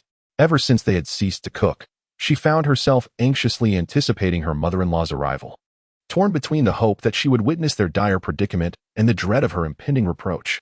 In truth, when her mother-in-law entered and produced a package of food, a flicker of joy ignited within her. However, the feeling of trepidation overshadowed any semblance of happiness. Consequently, she nudged Xiong Li's arm, intending for him to call out to her mother first. Little did she expect that the elderly matriarch would immediately pose a question to her. The bear flower recoiled, feeling a sense of trepidation. "Our food supplies are dwindling," she lamented. "I thought it prudent to ration our meals, so today I did not prepare anything for the cubs." "Is it truly so dire in your household that even the young ones must go hungry?" The elder bear lifted her gaze, casting her eyes towards the hearth, where a considerable array of preserved game hung, a substantial bounty indeed. Observing his mother's reaction, Barely understood that he could not justify the situation. Many in the village faced greater hardships than they. How could he allow the cubs to suffer? In an effort to alleviate the awkwardness, he turned sharply, rebuking. "From now on, you must not be so miserly. Even if our provisions are scant, you must kindle a fire and prepare meals for the cubs. Besides, if we ever truly reach a point of utter destitution, Mother would not neglect us. Do not feign such despair." The elder bear coldly interrupted Barely, her expression stern. "Indeed, your elder brother has spoken of mutual support in difficult times, yet you clearly still possess food. And yet you seek to use the cubs as a pretext to manipulate others. Is this the behavior of a decent being? Barely, bear flower. Heed my words. I care deeply for the cubs, but they are your own flesh and blood. To act with such cruelty is unthinkable. Even the fiercest of beasts refrain from harming their young. Mother, I was wrong. I shall never let it happen again." Bear flower quickly pleaded, while Barely, feeling embarrassed, remained silent, his neck stiffened in defiance, unsure of what to say. Madame Xiong fixed a stern gaze upon the couple, warning them, "The children are yours. Should you resort to such tactics again, do not expect my assistance. I may have affection for the little ones, but if their parents do not care for them, then I shall certainly not intervene." With that, she huffed and stormed out the door. Gazing at the three small children, Madame Xiong's heart ached. Yet she understood all too well that if she yielded, the Xiong couple would only exploit the children further. Thus, it was better to convey her message succinctly. "If you choose not to care, why should I? They're not my own." Consequently, the Xiong couple was left dumbfounded. Their scheming had backfired, leaving them in a most embarrassing predicament. Particularly, Xiong Li was incensed after a long day of patrolling. He returned home to find not even a bowl of hot water, while the three children cried incessantly, adding to his frustration. In a fit of rage, he approached the stove, seized a red fruit, and bit into it, declaring, just as Mother said, "One remains silent and suffers, yet when it comes to cunning, no one surpasses you. I warn you, should you dare to starve the children again, I will not let this go." Yes, perhaps I miscalculated. But did it not yield results? Xiong Hua met his gaze with newfound composure and confidence. Her earlier submissiveness completely vanished. Xiong Li was taken aback and cast a glance at the crimson fruit in his heart. The female was not mistaken. Allowing the cubs to go hungry was indeed a misstep. However, it undeniably proved effective, for otherwise, the old lady would not have brought food at such a late hour. In that moment, he found himself at a loss for words to say to Xiong Hua. Xiong Hua, feeling indignant, refrained from casting him another glance and strode to the door to gather firewood. With provisions finally available at home, she could prepare a pot of warm soup to savor. She added sliced red fruit and elongated vegetables into the mix, along with a few leaves of cabbage. Although she was uncertain about the proper way to consume it, she reasoned that as long as it was edible, it sufficed to pour everything into the pot and enhance it with a bit of wild boar fat. Before long, a fragrant medley soup was ready. The 2 adult orcs and 3 younglings each received a steaming bowl, hearty enough to satisfy their hunger. And the soup was both delectable and sweet. However, Xiong Li noticed that the female had ceased to offer him any semblance of warmth, and their typically taciturn demeanor had turned even more silent after their recent quarrel. He understood the root of Xiong Hua's vexation. She believed her actions were justified since she had successfully procured some food from her elder brother's household. Chapter 78. The drums resound. Xiong Li gazed at the expression of the female and instantly felt a surge of indignation rise within him. How could she allow their offspring to suffer from hunger while he had yet to express his anger? With a dismissive gesture, he set down his bowl after finishing his meal and ventured outside to patrol, preferring not to linger in the house any longer. Behind him, the sound of Xiong Hua forcefully shattering dishes echoed through the air. Ultimately, she had done nothing wrong in her efforts for the sake of their family. Xiong Li let out a sigh and, upon raising his gaze, discovered a shadow not far ahead. Narrowing his eyes, he discerned from its silhouette that it was his second brother, Xiong Yu, and he called out in a subdued tone, "Second brother." Xiong Yu replied with a dull affirmation, "Going on patrol?" He had just returned, and the two brothers were assigned to different groups, perfectly coinciding with the shift change. Upon hearing Xiong Li's response, Xiong Yu nearly uttered a request for his brother to return home, offering to assist him on patrol instead, as he truly dreaded going back to his mother-in-law, Xiong Pa. However, the words caught in his throat. One could evade for a moment, but not for eternity. After this patrol, he would inevitably have to return home. Resigned, he merely nodded, choosing silence over further conversation. Suddenly, a sharp whistle shattered the tranquility of the small village. A look of surprise and suspicion crossed the brothers' faces. The sound emanated from the outskirts, and only those within the tribe understood its implications. The whistle's call suggested that a ferocious beast might have infiltrated the village. Exchanging knowing glances, the two rushed towards their respective homes, intent on securing their young ones and bolting the doors. They uttered barely a word before stepping outside. Simultaneously, the other males of the tribe gathered at their doorways. Inside, the females hurriedly gathered their children close, their faces betraying a look of terror, trembling in fear. In that moment, the trivial disputes and quarrels seemed insignificant. The paramount concern was the safety and well-being of the family. The patrolling males swiftly divided into two teams, one to guard the slope, the other to reinforce their brethren on the perimeter. The Xiong family, alerted by the commotion, remained vigilant. "You take care of the children, I shall go outside," declared Grandpa Xiong, arming himself with a stone knife. He felt compelled to watch over the yard. Only by doing so could he quell the unease in his heart. Xiong Xiao, filled with concern, implored, "Father, let me go." However, Xiong Laotai firmly restrained her, insisting that the matters outside should be handled by the males. Despite Xiong Xiao's formidable strength and combat prowess, her primary duty was to safeguard the little ones. Observing the tense expressions of her family, Xiong Lingling couldn't help but think how advantageous it would be if there were weapons in their space. As far as she was aware, the most formidable implement at her disposal was a cleaver, which she had promptly retrieved and now rested in her father's hands. Yet, a mere blade would hardly suffice to resolve the current predicament. Should those formidable beasts charge into their village, not even a firearm would be sufficient to protect the elderly and the weak. As frustration welled within her, she glanced once more at their space. While there were a few medicinal supplies, not a single weapon could be found. The only source of solace lay in the abundance of game within their compound. Rabbits and wild boars were readily available for slaughter, and she awaited the opportune moment to act. Suddenly, a series of rhythmic beats from a bullhide drum resonated throughout the tribe. This drum was exclusive to the chieftain's household, and the sound, accompanied by the blaring of a horn, signified that the beasts had indeed breached the village. "Mother, I am frightened. Grandmother, I am scared," the youngest, Chi Bao and Lu Bao, whimpered, instinctively seeking refuge in her embrace. The little ones were still too young to have encountered such terror, although the older brothers remained silent. Their anxious expressions betrayed their fear. Among all the children, only Xiong Lingling maintained her composure. The fearsome beasts, despite their menace, paled in comparison to the myriad of experiences she had endured in her past life. As a female operative, she had taken lives and had been pursued, rendering the current commotion trivial in her eyes. The sole shortcoming was her inability to shield others, let alone herself. The drumming from outside grew increasingly frantic. Xiong Xiao, drenched in sweat, anxiously exclaimed, "Mother, shall I go and check on Xiong Wu?" Xiong Wu's legs can no longer match the speed of others, and his strength has waned compared to his former self. If confronted by ferocious opponents or a pack of savage beasts attacking in unison, he would swiftly find himself at a disadvantage. Madame Xiong, of course, harbored worries for her son, yet she resolutely declined Xiong Xiao's plea. "If all were here, his utmost desire would be to protect the cubs. You cannot abandon them." The tenderness in her heart swelled as she gazed upon the fear reflected in the cub's eyes, prompting her to embrace them tightly. Indeed, her concern for the male was profound, but failing to safeguard the cubs would mean betraying him. At that moment, the anguished cries of the wolf cubs from next door pierced the air. "What's the matter with the wolf cubs? Has a beast intruded?"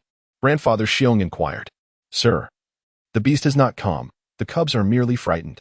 Please keep an eye on our yard as well," came the trembling voice of Wolf Xiaoli. With the male wolf, Kuei, stationed outside for the tribe's protection, she was left alone with her 3 cubs and was understandably alarmed by the commotion outside. "Just ensure your door is secured," Grandfather Xiong replied. The fences separating the 2 homes were low enough that one could see 2/3 of the wolf family's yard from the Xiong residence. Moreover, given Kuei's contributions to the tribe, Grandfather Xiong readily made this promise. Soon, distant cries of male beastmen echoed from afar, sending a shudder through every beastman hiding within their homes. The cubs yearned to weep, but their mouths were swiftly covered by their mothers. The houses lay shrouded in darkness, each household silent as a grave, suppressing even the sound of their breaths. Yet, this state of affairs was untenable. Xiong Lingling blinked her large eyes.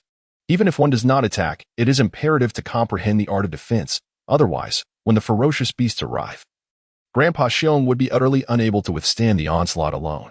She hurriedly pulled Qibao to the forefront, gesturing towards several wooden stools in their home.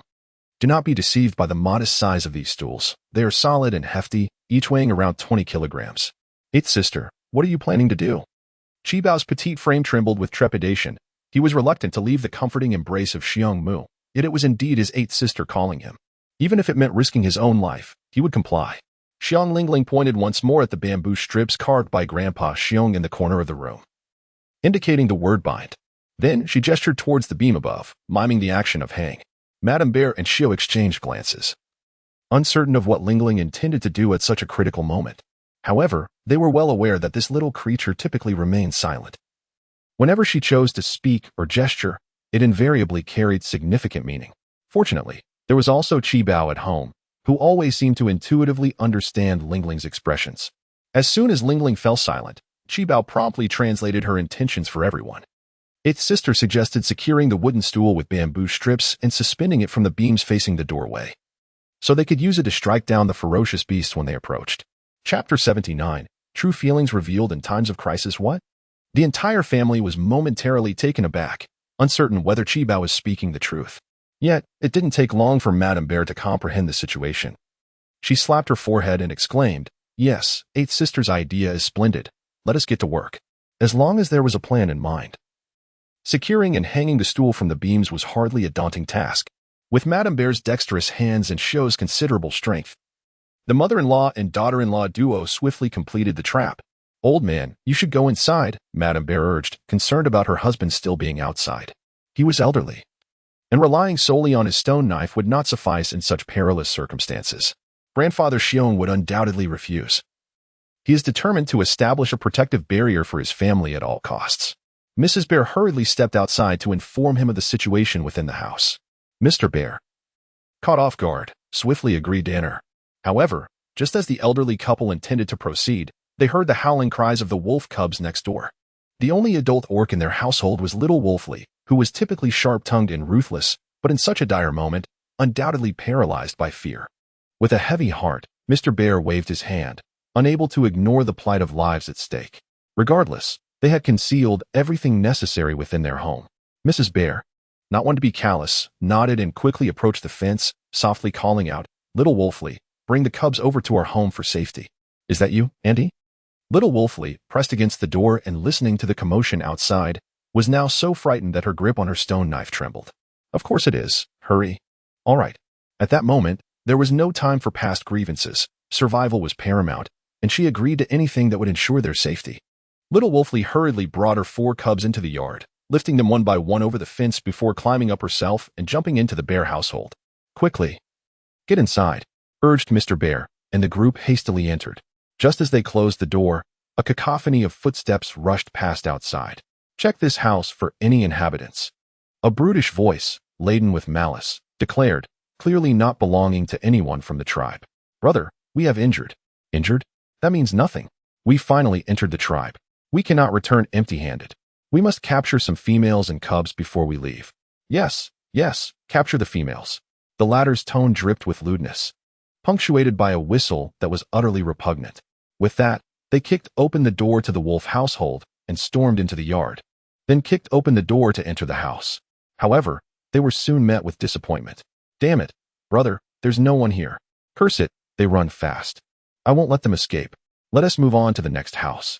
The actions of the vile beasts were clearly audible to those inside the bear home, causing each orc to break into a cold sweat, their nerves fraying to the point of numbness.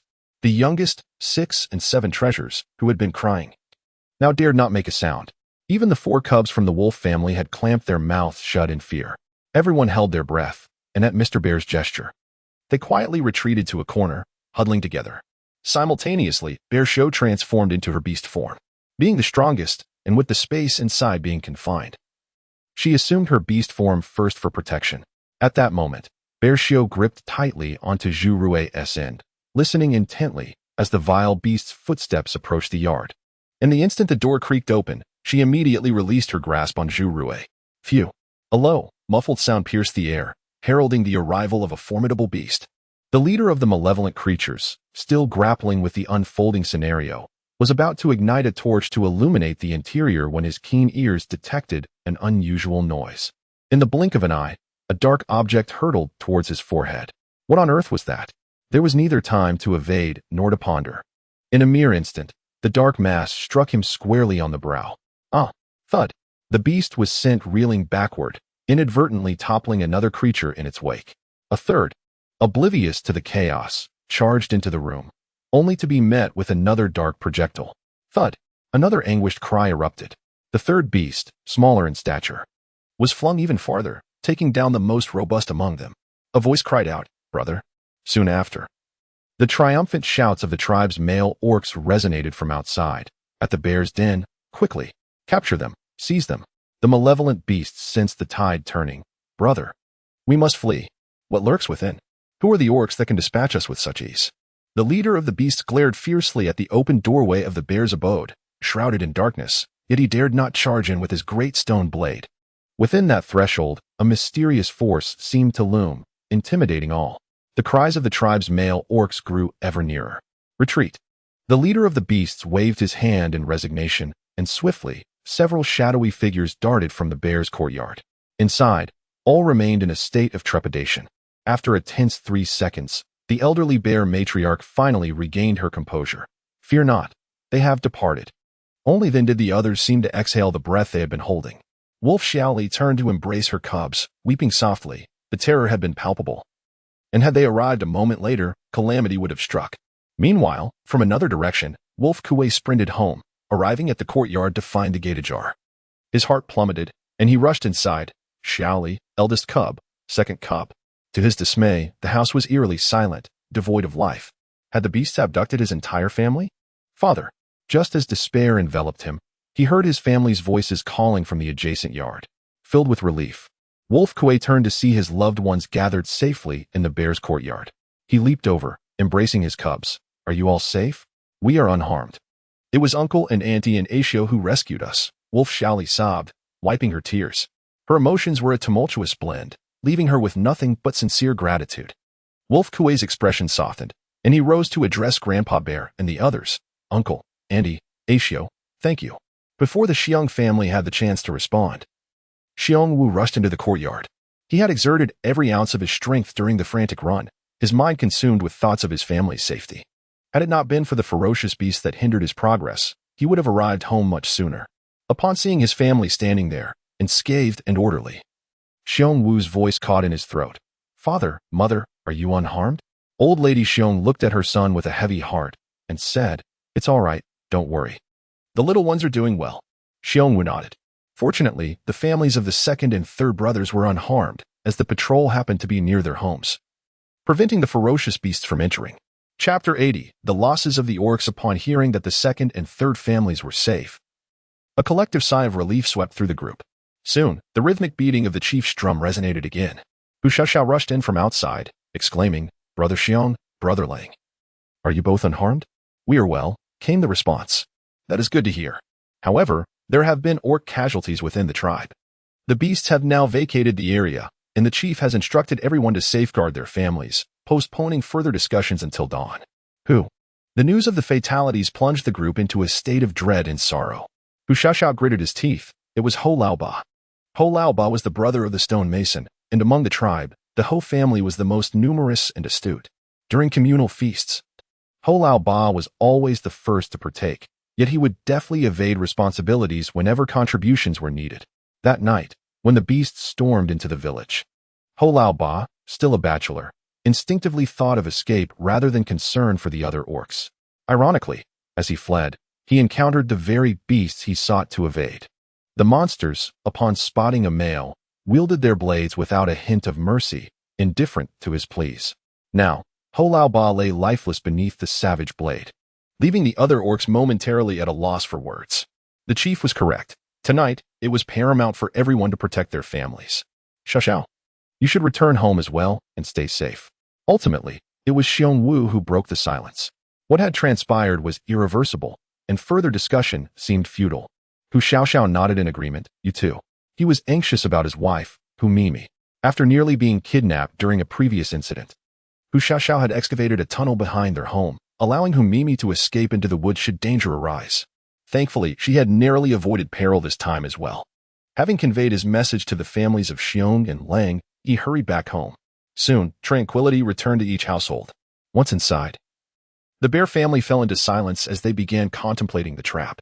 Was this truly the brainchild of Babao? Xiong Wu, holding a bamboo stick, gazed up at the beam. From this height and angle, the two beasts struck directly would undoubtedly have suffered greatly. He still found it hard to believe that Lingling, a mere 3-year-old, had devised such a brilliant strategy. Both Old Lady Bear and Xiong nodded in agreement. They recounted the events as they unfolded. The whole family turned their heads towards the little den, initially believing that the little one must have been terrified by the harrowing experience. To their surprise, not only had she devised a solution, but she also fell into a deep and tranquil slumber, now snoring softly. They exchanged silent glances, filled with astonishment at the remarkable little one. Our Bao Bao is indeed unique. Her ingenuity was entirely within reason. They all thought this was sufficient. After all, they had all been exhausted from the day's events and needed rest, for tomorrow held more tasks for the tribe. Ultimately, it was the steadfast Old Lady Bear who persuaded everyone to put aside their concerns. Regardless, this was a fortunate development. Bear Wu added, indeed, their little one is both clever and brings blessings to the family. They should be pleased. Yet, the more they acknowledged her brilliance, the greater their worry grew, concerned that someone might discover the little one's exceptional qualities, that someone might take an interest in her. Thus, with a mix of joy and anxiety, they settled down for the night. Lao Bao and Qi Bao, shaken by the fright, opted not to nestle with their brothers, but instead squeezed in between their parents for comfort. As for the other brothers, with 4 elders present in the room, they felt secure and soon drifted off to sleep. Before long, the little dwelling was filled with the rhythmic sounds of snoring, only to find that the little din's snores had abruptly ceased at that moment. Xiong Lingling was far from asleep. At the moment of the incident, she witnessed the malevolent beasts standing in the courtyard, each possessing a fearsome visage, radiating an aura of menace, their blades glinting with a chilling sheen. She understood the nature of these beastmen all too well. The essence remains unchanged. Whether human or beastman, such creatures are devoid of compassion, and mercy is an alien concept to them.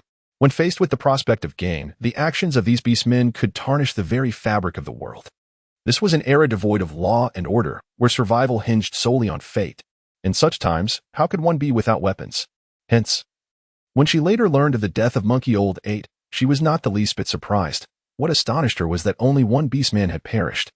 Despite the abundance of hunters in the tribe, their stone blades were woefully outdated, and more crucially, the hunters lacked the ruthless resolve possessed by the beasts to ensure the demise of their opponents. In this dire situation, the fact that only one life was lost was, in some respects, a testament to the superiority of the beastmen over the malevolent beasts. Had they been armed, the outcome would undoubtedly have differed. At dawn, while her family slumbered, Xiong Lingling quietly entered the space. As the first light of day broke, the mournful cries of the monkey family resonated through the tribe. Despite his shortcomings, Monkey Old 8 was still a member of their family. Fearing the return of the malevolent beasts, the monkey family had kept vigil over his lifeless body throughout the night. Only with the arrival of dawn did they dare to weep openly. Under such circumstances, no one could find rest. The Xiong family hastily rose, gathering together to make their way to the open space in front of the tribe. Concurrently, other beastmen began to arrive in succession. Madame Xiong and her husband gazed intently at the approaching orcs. Upon spotting the families of their second and third sons, they hurried over to inquire about the situation, gently stroking the heads of their grandchildren. What parent is ever free from worry? The bear friend inquired. Father, mother, were you well last night? We intended to visit you at elder brother's house, but the clan leader advised us to remain indoors and not venture outside. Xiong Li remained silent, his thoughts consumed by the harrowing events of the previous night, and a lingering sense of dread filled his heart. Staying indoors seemed the wisest choice. Indeed, the venerable old lady Xiong expressed sincerely, last night's turmoil rendered us all unable to attend to one another. Your sole duty was to safeguard the young ones.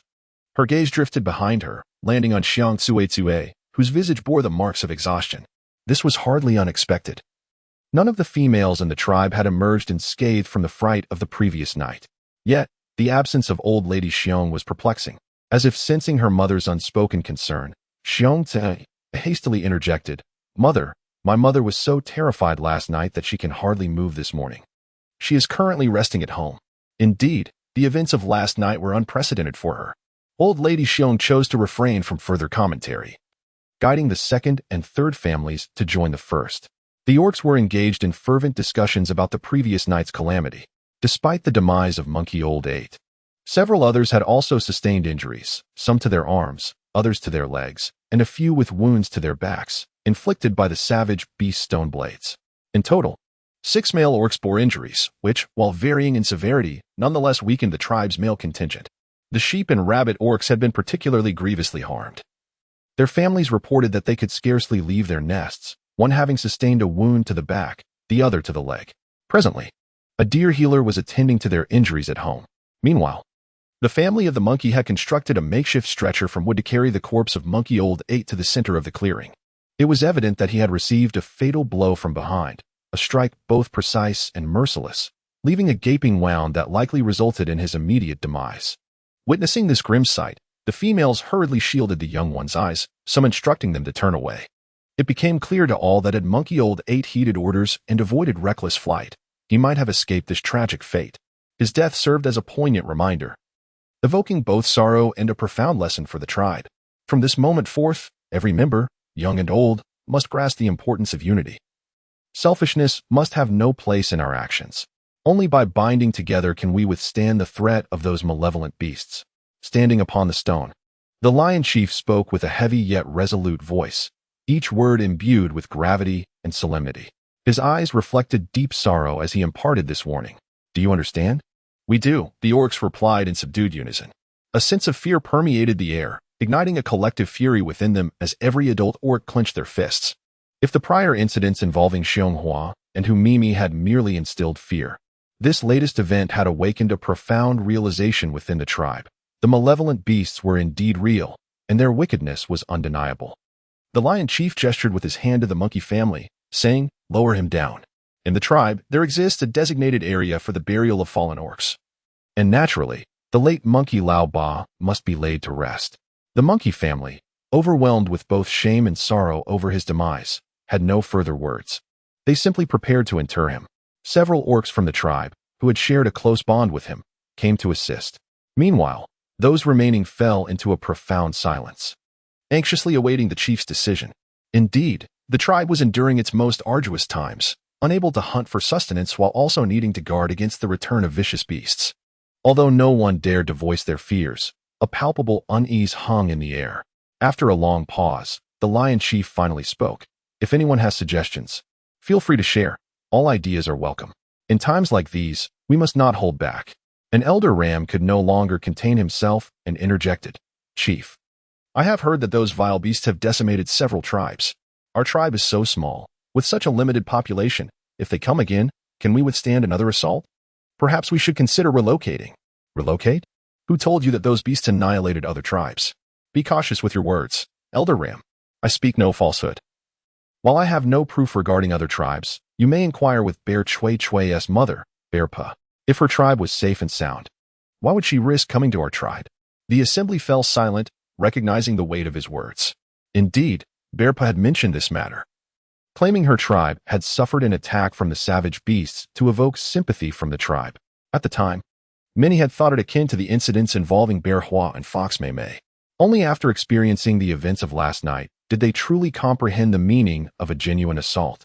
However, upon seeking confirmation, they found the old woman had vanished. My mother was frightened and has fallen ill at home, Bear Chui Chui lamented, mustering her spirits to explain. The Orc Assembly then redirected their focus to the matter of relocation once more. Even so, we cannot move. Indeed, our tribe is sheltered by the Barrier Mountains, whose game has sustained generations of orcs. To leave this place would be tantamount to condemning ourselves to starvation. Though such was the sentiment, the harsh reality remained. They were unable to hunt. Then you may relocate. We certainly shall not. The discussions among everyone were fervent, each holding their own views.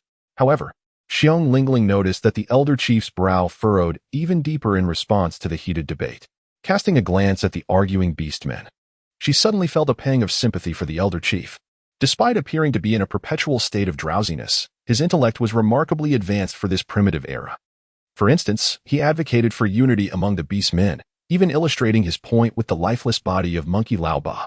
Moreover, when the sheep beastman mentioned relocating, the chief's expression markedly shifted.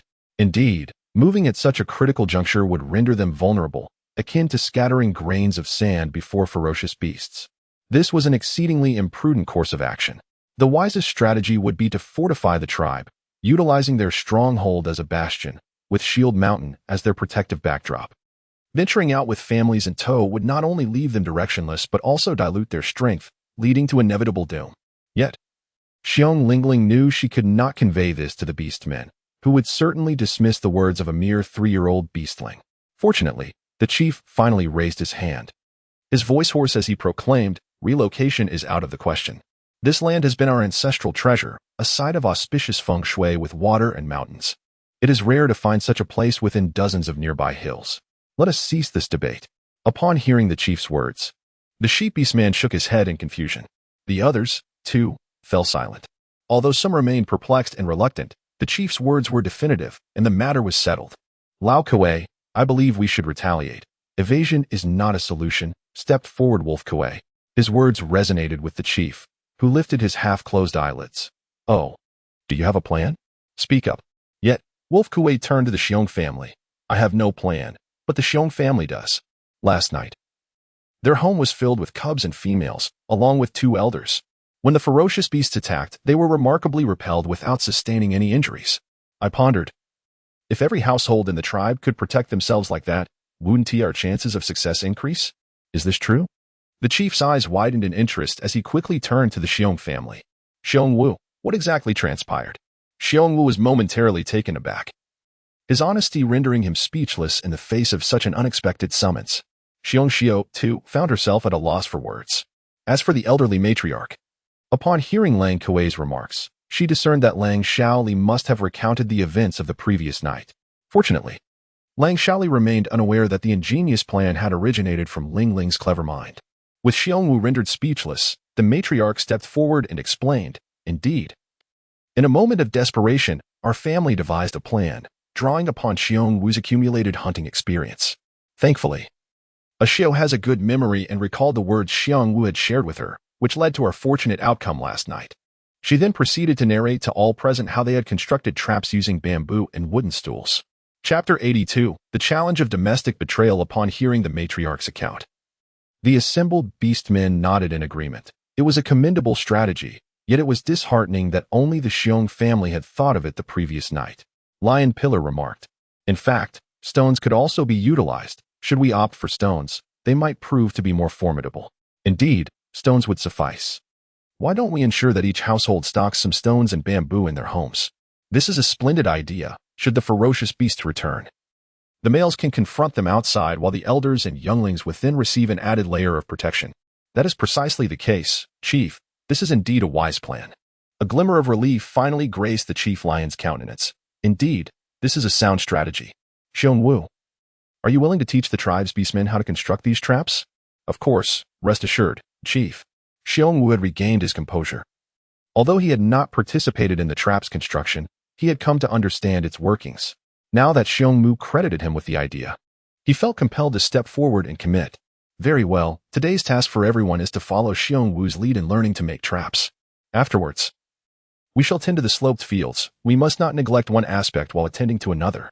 The red fruit seeds are currently sprouting and desperately in need of water. We cannot let our efforts go to waste. The chief, who had spent the night without rest, seemed weary after finishing his words. He waved his hand, rose, and, with Lion Pillar's assistance, made his way home. The beastmen, standing in place, observed the chief's silhouette, which seemed to have aged considerably overnight. And a shadow of concern crept into their hearts. The chief must hold strong. He is the steadfast anchor of our tribe. The initial step in crafting a trap naturally involves sourcing stones and bamboo shoots. The bear family possesses these items, while the other orc factions must procure them independently. Thus, Xiong Wu is chosen to assist Xiong Yu and Xiong Li in their preparations. As for the little ones, they will be entrusted to the care of Grandma Bear and Grandpa Bear, ensuring that wherever the cubs are, Xiong Xiu must also be present. Consequently, the tasks of the second and third families have been entirely delegated to Xiong Wu. The three brothers, accompanied by Xiong Chui and Xiong Hua, entered Xiong Yu's abode. His cottage resembles that of Xiong Wu, with a similar layout, making the construction of traps quite feasible. Eldest brother, the bamboo shoots need to be threaded through the beams. Correct? The dwellings in our tribe may be dilapidated, yet the framework of these beams remains sturdy, at least capable of standing firm. Who would have thought that these beams could serve as leverage in our endeavor? Xiong Wu nodded, affirming, indeed, the bamboo shoots must be pliable, akin to the kind my father typically utilizes when weaving fence walls. Second sister-in-law, what is amiss? Just as the three brothers were deliberating on their course of action, a startled cry from Xiong Hua pierced the air behind them. Turning around, they were met with the sight of Xiong Chui, her eyes rolling back as she collapsed. Fortunately, Xiong Hua was nearby and quickly rushed to support her. The bear friend hurriedly stepped forward and asked, Chui, what has happened to you? Xiong Cui fainted, and after several shakes, she gradually regained consciousness. Her face was pale as she weakly lifted her hand, pointing toward the beam. What did it mean? The onlookers exchanged perplexed glances. Even Xiong Yu himself was at a loss, but in the next moment, his expression changed dramatically. That old hack. He hurriedly stood up and exclaimed, Brother, third, the cured meat from our family's storage has all been stolen by that old woman. No wonder Xiong Cui had fainted. Xiong Wu and Xiong Li lifted their gazes towards the beam above, which lay barren and devoid of anything. A chill coursed through them as they recalled the customary practice among the orcs in their tribe to hang the smoked meat for winter on the beams. It had not registered with them upon entering. This old matron was truly ruthless. She had claimed to be bedridden from fright due to the ferocious beast the previous night, when in fact, she was merely scheming to seize their daughter's smoked meat. Xiong Yu, furious at the revelation, let out a primal roar and stormed out of the dwelling. The smoked meat was cherished by their family, saved for the winter to nourish their young ones. This old hag was far too cruel. He was determined to confront her and reclaim what was rightfully theirs. Second brother, Xiong Wu shouted. Yet, Xiong Yu, consumed by rage, paid no heed to the dangers that lay ahead, his figure darting away in a flurry. With no other choice, Xiong Wu instructed Xiong Li, go inform the chieftain. I will seek out your second brother. Elder brother, I shall accompany you. Enough of this. A household cannot be without its males. Xiong Wu hurriedly ran outside. Behind him, he heard Xiong Cui's voice calling out, Elder brother, please tell Xiong Yu that my mother acted out of momentary confusion. Do not harm her. I implore you. Do not harm her. It is truly shameful. I never expected my own mother to commit such an act. Xiong Cui now wishes she could find a crevice in the ground to hide herself. She overheard Xiong Hua remark, these people are so idle that they come to gawk at any commotion. It is evident that a crowd of orcs has gathered outside. And upon witnessing the hasty exit of the brothers Xiong Yu and Xiong Wu, curiosity undoubtedly piqued among them regarding the unfolding events. Xiong Cui turned her head with an expression of despair. Unable to bear the sight, Xiong Li stepped outside and addressed the gathering. Everyone, please disperse. Did the clan leader not instruct you to prepare for trap making? Why are you merely idling here, creating a commotion? What if a wild beast arrives tonight? You should be hastening to take action. Indeed, prioritizing important matters is essential. With this, the orcs began to scatter, forming small groups to venture into the bamboo forest to gather bamboo. Meanwhile, Xiong Wu had pursued Xiong Yu for several miles without success. Consumed by rage, his singular focus was to reclaim the smoked meat. Knowing that the cubs could not go hungry, as a father, he exerted every ounce of effort in his chase. Although Xiong Wu lagged behind due to his injured foot, After a few miles, Xiong Yu's strength began to wane, allowing the endurance-rich Xiong Wu to catch up swiftly. Brother, do not obstruct me. Shoo. Just as Xiong Yu was about to persuade the leader to return, he was met with a wary gesture urging him to remain silent. At that moment, Xiong Yu attentively listened to the sounds around him and discerned that there appeared to be voices emanating from a nearby location. Xiong Wu patted his companion's shoulder, signaling him to seek refuge behind a sloping patch of earth, where the surrounding thicket provided them with ample concealment. Peering through the foliage, the two observed several fearsome beasts resting by a nearby stream. Among them, a burly male orc sat atop a stone. Adorned with a wooden mask and wielding a glimmering stone knife, the blade still bearing faint traces of dried blood. A couple of the creatures appeared injured. Encircled by their comrades, one of whom was using leaves to scoop water from the stream for them to drink. Boss, he seems to be fading. The orc tending to the wounded remarked, glancing back at the masked leader. Instantly, the other orcs exhibited fierce expressions, as if unable to accept the impending demise of their comrade.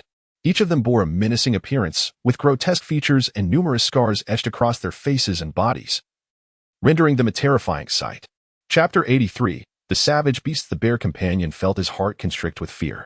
No one had ever witnessed the true visage of these vile beasts before. It was only upon the removal of their wooden masks that their horrifying appearance was revealed. What now shall they do? Gazing at the formidable blades wielded by those fiends, the two brothers knew that discovery would spell certain doom for them. At that moment, the leader rose and approached the injured orc, his solitary exposed eye devoid of compassion, instead darkening with disdain as he remarked, "Useless wretch. How could such a trivial clan lead to your demise?" The elder brother observed that the injured beast bore a grievous wound to its head, blood streaming down its face in a grotesque manner, and it weakly twitched a finger. That household has a plump female. The bear companion cast a terrified glance at his comrade, Bear Wu, as it became unmistakably clear that the plump female they referred to as none other than his sister-in-law. Xiong Wu furrowed his brow. The last time, the beast had charged towards his home, and now, having fallen victim to a trap set within his domain, it was evident that he must bolster his defenses henceforth. He overheard the leading brood utter, "I am aware, that damned female thwarted our plans last time. And now she has struck you with some unknown object. Fear not, my brother, I shall avenge you." "Thank you, brother. Allow me to escort you on your journey." The injured beast displayed a countenance of despair. He could no longer proceed, his strength sapped, rendering him a burden to the group. Despite his reluctance, he could not escape this fate. The leader, devoid of empathy, raised his great blade and with a swift, decisive motion, severed the beast's head, which rolled away with a dull thud. As if nothing had transpired, he sheathed his sword at his side. The other beasts exhibited similar stoicism, suggesting that such brutal acts were not unfamiliar to them. A seemingly frail beast approached, wrapping the severed head in banana leaves, securing it with vines, and then fastening it to his waist, presumably to present it to someone upon their return. This gruesome and terrifying spectacle was something even Xiong Yu had never witnessed. He sensed a slight stir beside him and turned to find Xiong Yu had fainted, his legs collapsing beneath him. Hastily, he covered his mouth and gently shook his shoulder until he regained consciousness. "Shoo," Xiong Wu urged, pressing his finger to his lips. At that moment, they could not afford to make even the slightest sound. These creatures were not only formidable hunters but also merciless killers, and such beasts undoubtedly possessed acute hearing. Should they expose themselves, it would spell their doom. The bear companion's face turned pale as he nodded. Yet, despite this, not a sound escaped his lips, and still, a ferocious beast turned its gaze towards them. The two brothers quickly held their breath. Fortunately, at that moment, another wounded beast struggled to rise. Perhaps unwilling to meet its demise after witnessing its companion's slaughter, gritting its teeth against the pain. "Brother, I'm fine. Do not worry." The elder brother silently nodded, his gaze icy enough to instill fear in the orcs. Returning empty-handed from that tribe was a disgrace. They must remember this path well. They would return, and when they did, nothing would be left behind, including the females they intended to seize. Roars of anger erupted from the orcs after hearing their leader's admonition. "We must avenge our fallen brothers. Vengeance, vengeance, vengeance." The cries of the beasts echoed through the skies. Witnessing this scene, Xiong Wu and Xiong Yu were drenched in cold sweat, exchanging glances filled with trepidation. Xiong Wu's fists gradually clenched. He had no choice. If the beast dared to return, he would fight with all his might to protect his family. Just then, a faint crack of a twig caused the beasts to halt their roars. Indeed, their hearing was remarkably acute, capable of detecting even the slightest sound amidst the cacophony. "Who is there? Show yourself. Come out, do you hear me?"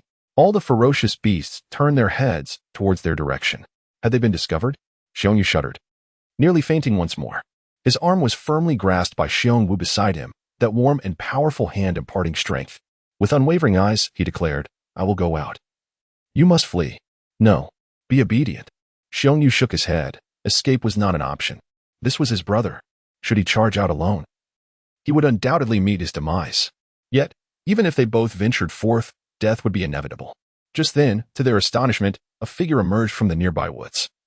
Trembling as it approached the fearsome beasts, it was none other than Xiong Chui's mother, Xiong Pa. Xiong Yu and Xiong Wu exchanged a glance, realizing that the beast had discovered her. It's over, Xiong Yu thought. This old woman is doomed. The old woman, terrified and disoriented, found herself unable to distinguish between the cardinal directions. Her mind was a blank slate. Her trembling legs shook as if they were leaves in the wind. Just moments ago, she had witnessed the monstrous leader sever the head of a vile beast, a sight so unprecedented that it shattered her courage. Yet, despite her fear, she clung tightly to the frayed beast-skin bag on her back, which contained the smoked meat she had pilfered from a young girl. Her hands gripped the opening of the bag with determination as she stood quivering in place. When the monstrous creature laid eyes on her, it expressed surprise, not expecting to find a reckless old woman daring to wander through the forest. Let me handle this, growled the fearsome beast as it unsheathed the knife from its back, fully intent on striking without hesitation. Wait, the leader interjected, casting a fierce glare at the old woman. What do you carry on your back? The bear matron shuddered. And nothing. Brother, truly nothing. While she uttered these words, her body betrayed her, retreating instinctively as her hands clutched the bag's opening tighter. An orc swiftly approached, snatching it away and unveiling its contents. Ah, cured meat. You deceitful old hag. The brutish creature, previously poised to strike, raised his weapon again. However, this time he lowered it halfway, obediently stowing it away. The leader remained silent, merely casting a glance at him. It was an unspoken warning against acting without his command. Once the threat had been established, the leader commanded, bind her. Ah, no, no, please, great brother. The cured meat is all yours. I beg you, spare me. I do not wish to die. Upon hearing the order to bind her, the bear matron's legs weakened, and she fell to her knees, fervently bowing her head in supplication, quickly bruising her forehead. The orc leader growled menacingly, From this day forth, you shall serve as our cook. Should you dare to play tricks, I will have your head. Do you understand? What? The old woman was so astonished that her eyes rolled back, and she fainted. Chapter 84, The Deformed Offspring. The old woman's fainting did not trouble anyone. The leader of the ferocious beast gestured, and a hunchback beast stepped forward to lift her onto its shoulder. They were finally ready to proceed. Soon, this band of savage creatures traversed a small river and entered the forest on the opposite side, disappearing from sight in the blink of an eye. The two brothers of the Xiong family seemed to have finally regained their ability to breathe normally. Brother, what shall we do? The old lady has been taken away by them, Xiong Yu lamented, rubbing his temples in distress. He understood that there was little they could do to rescue her, and in hindsight, the smoked meat had become inconsequential. However, he was troubled by how he would explain this to Xiong Tsue upon their return. They had asked the old lady to assist with the cooking, and if she remained compliant, she should be safe for the time being. Let us return for now, he said, patting his brother's shoulder. Though Xiong Wu felt equally at a loss, the paramount concern was to swiftly return to the tribe and inform the chief about the malevolent beasts, as it was difficult to predict where these creatures might rest before launching another assault on the village. Xiong Yu merely nodded. The two brothers returned home with a sense of trepidation. Where's mother? And the cured meat? Xiong Tsue, having finally calmed her racing heart, felt her excitement surge anew upon seeing the male figure. She had neither encountered Xiong Nyang nor laid eyes on the cured meat. What could this mean? Yet, the male remained silent, his gaze averted, avoiding eye contact with her. Speak. What on earth has happened? Xiong Tsue implored, shaking Xiong Yu's arm vigorously. When he remained unresponsive, she turned to Xiong Wu, her elder brother. Brother, please explain what is going on. Are you trying to drive me to madness? Is mother in trouble? Her mind spiraled into chaos, conjuring terrifying possibilities. Her complexion drained of color as darkness enveloped her vision, and in an instant, she fainted. Second sister-in-law. Xiong Hua reached out to help her lie down. Xiong Li, perplexed, inquired, Eldest brother, second brother, what on earth is happening? Is it possible that mother is unwell? Third brother, please make a trip to the clan leader's home and summon all the esteemed elders of our tribe to gather here. We have matters of great importance to discuss. Xiong Wu's expression appeared unprecedentedly grave and solemn.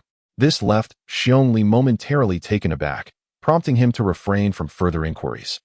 And he hurriedly turned to rush out of the house. Before long, the clan leader, the deer veterinarian, and several elders from the tribe had all gathered together. Xiong Tsitsue has awakened, yet her cries for Xiong Yu remain unanswered. Only before the clan leader and others does Xiong Wu slowly recount the events. Mother. Upon hearing that her mother had been abducted by a ferocious beast, Xiong Tsue fainted once more, attended to by Xiong Hua. The males continued their discussions from a distance. During a previous visit to the Heishan tribe, an elder had once spoken of a certain breed of beastmen that had emerged over the past century, creatures that specialized in scavenging the discarded malformed offspring of various tribes. After nurturing these aberrations, they trained them to engage in theft and plunder, their hearts hardened by bloodlust. The deer healer furrowed his brow, recalling that day, at the time. I found the elder's words implausible, believing it impossible for malformed offspring to thrive. Yet today, the beastmen you encountered, with their grotesque and fearsome appearances, could they indeed be the grown versions of those aberrations? A chill ran down the spines of those present. Due to the harshness of their environment and conditions, some females occasionally give birth to malformed offspring. In such instances, the tribe could not accommodate them, leading to specialized shamans who would take them to the mountains for disposal.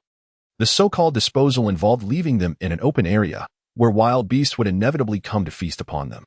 The memory still sends shivers down the spine of the bear friends. Those malevolent beasts appear most peculiar, some possessing a single eye, while others bear three. And let us not forget those with multiple hands and feet. The mere mention of them instills a profound sense of psychological discomfort among the crowd. In essence, we must be thoroughly prepared, having previously gained no advantage from their visit. It is only natural that they shall return. Bear Wu candidly stated the crux of the matter. Leader, perhaps we should consider relocating. The sheep beastman once again broached this topic, believing that no alternative could offer greater safety than moving. Fortunately, the leader remained resolute. We cannot move. He lifted his gaze toward Bear Wu. Let us not linger any longer. Commence teaching the beastmen in our tribe to construct traps. For continuing this discussion is merely a waste of precious time. Understood. Bear Wu rose to his feet. Father, I shall assist Brother Bear. The lion pillar also stood up. The leader nodded, poised to utter something when, unexpectedly, the frail bear Chui dashed forward, kneeling with a thud upon the ground. Leader, I implore you. Send someone to rescue my mother, I beg you. How can we effect a rescue? Not to mention that the old woman's selfishness has already breached the tribe's regulations.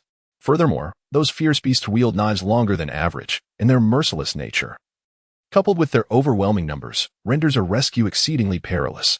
Chui. Observing the leader's troubled expression, Bear Friend hastily grasped Bear Chui's arm to comfort her. Rest assured. As long as Mother obeys and cooks for them, her life will be spared. Is she to forever serve those malevolent beasts? Bear Chui, heartbroken, clutched Bear Friend's robe. You do not care, for she is not your mother. Witnessing Bear Chui's frantic and incessant weeping, the leader sighed. Chui, fret not. If an opportunity arises, our tribe will come to her aid. Really?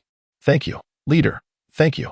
At last, sensing a glimmer of hope, Bear Chui bowed repeatedly in gratitude.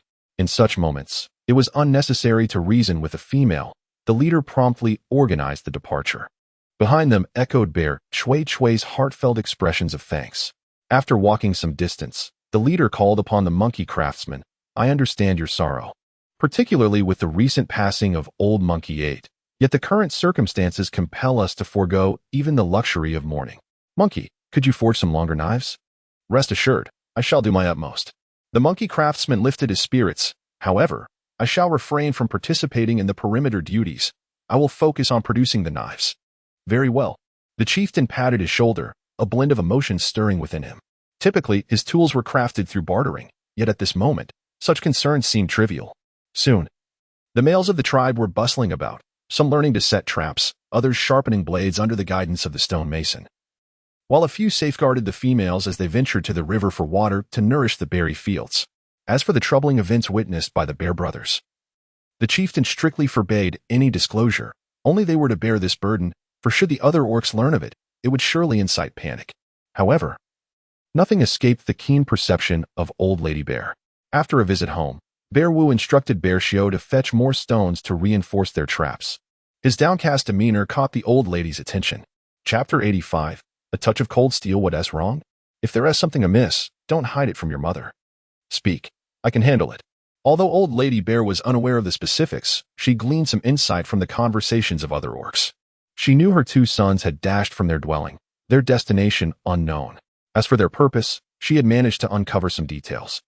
It turned out that Bearpa had stolen all the cured meat from the home of her second son.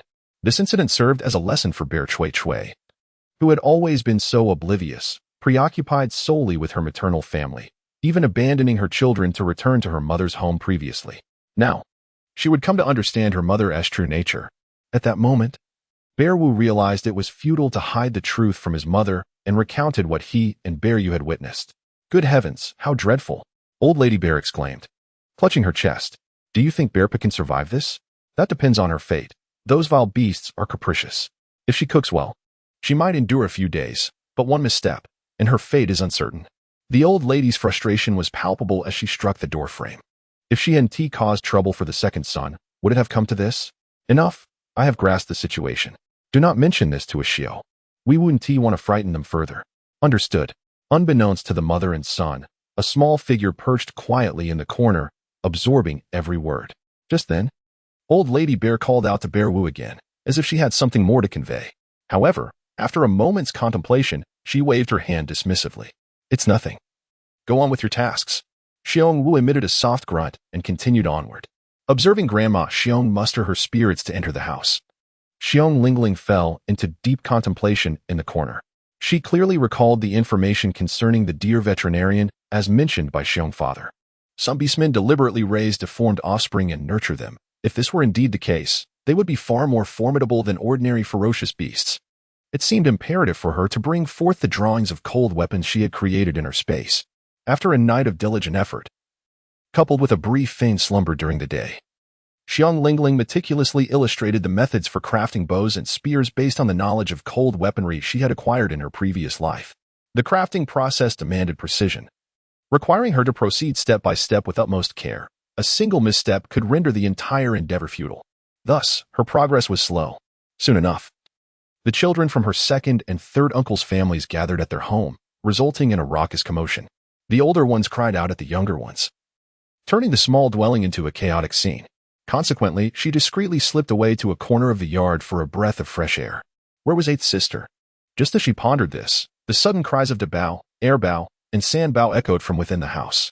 In the eyes of these older brothers, their sister could not be left unattended for even a moment. They felt compelled to protect her with utmost vigilance. However, upon hearing their shouts, Xiong Lingling instinctively felt a chill run down her spine. In her previous life, she had been a cool-headed, beautiful super agent who preferred tranquility over chaos. Had such a scenario occurred then, she might have resorted to drastic measures. Before long, someone spotted her. Eighth Sister is in the yard. Eighth Sister, hurry back inside. All her brothers rushed towards her in a flurry, followed closely by the three little ones from her third uncle's family, who stumbled along unsteadily, barely able to articulate their words, merely echoing their cousins with cries of Ba Mei Mei, Ba Mei Mei. Xiong Lingling. The only ones who did not leave the house were Xiong Chang and his sister Xiong Yu. Can you see how cherished Lingling is in their home? The once Navi little bear has transformed entirely. Leaning against the doorframe, Xiong Yu softly uttered a phrase. Although her voice was barely audible, it sent a shiver down Xiong Chang's spine. He recalled his sister's words, suggesting that the tiger accompanying Lingling might be a fearsome creature. Now, as he observed the tiger beside Lingling, his trepidation only intensified. Humph, what a weakling, Xiong Yu remarked with a cold smile upon witnessing her brother's reaction. What is there to fear?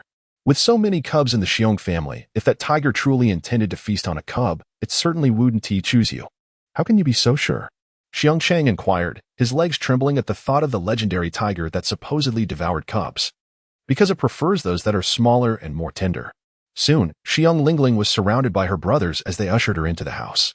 Concerned for her comfort, the eldest brother hastily fanned her with a banana leaf upon their entry. Other brothers busied themselves fetching water while curiously asking, Eighth Sister, when did you sneak out? Why didn't you play with us? Elder brother, have you noticed how quickly Lingling's little tiger is growing? At that moment, Xiong Yu squeezed into the circle, her eyes sparkling as she gazed at Lingling. She longed to reach out and stroke the tiger's head, Yet the creature appeared rather unfriendly, displaying a rather imposing demeanor. Xiong Daba chuckled, remarking that it was quite normal.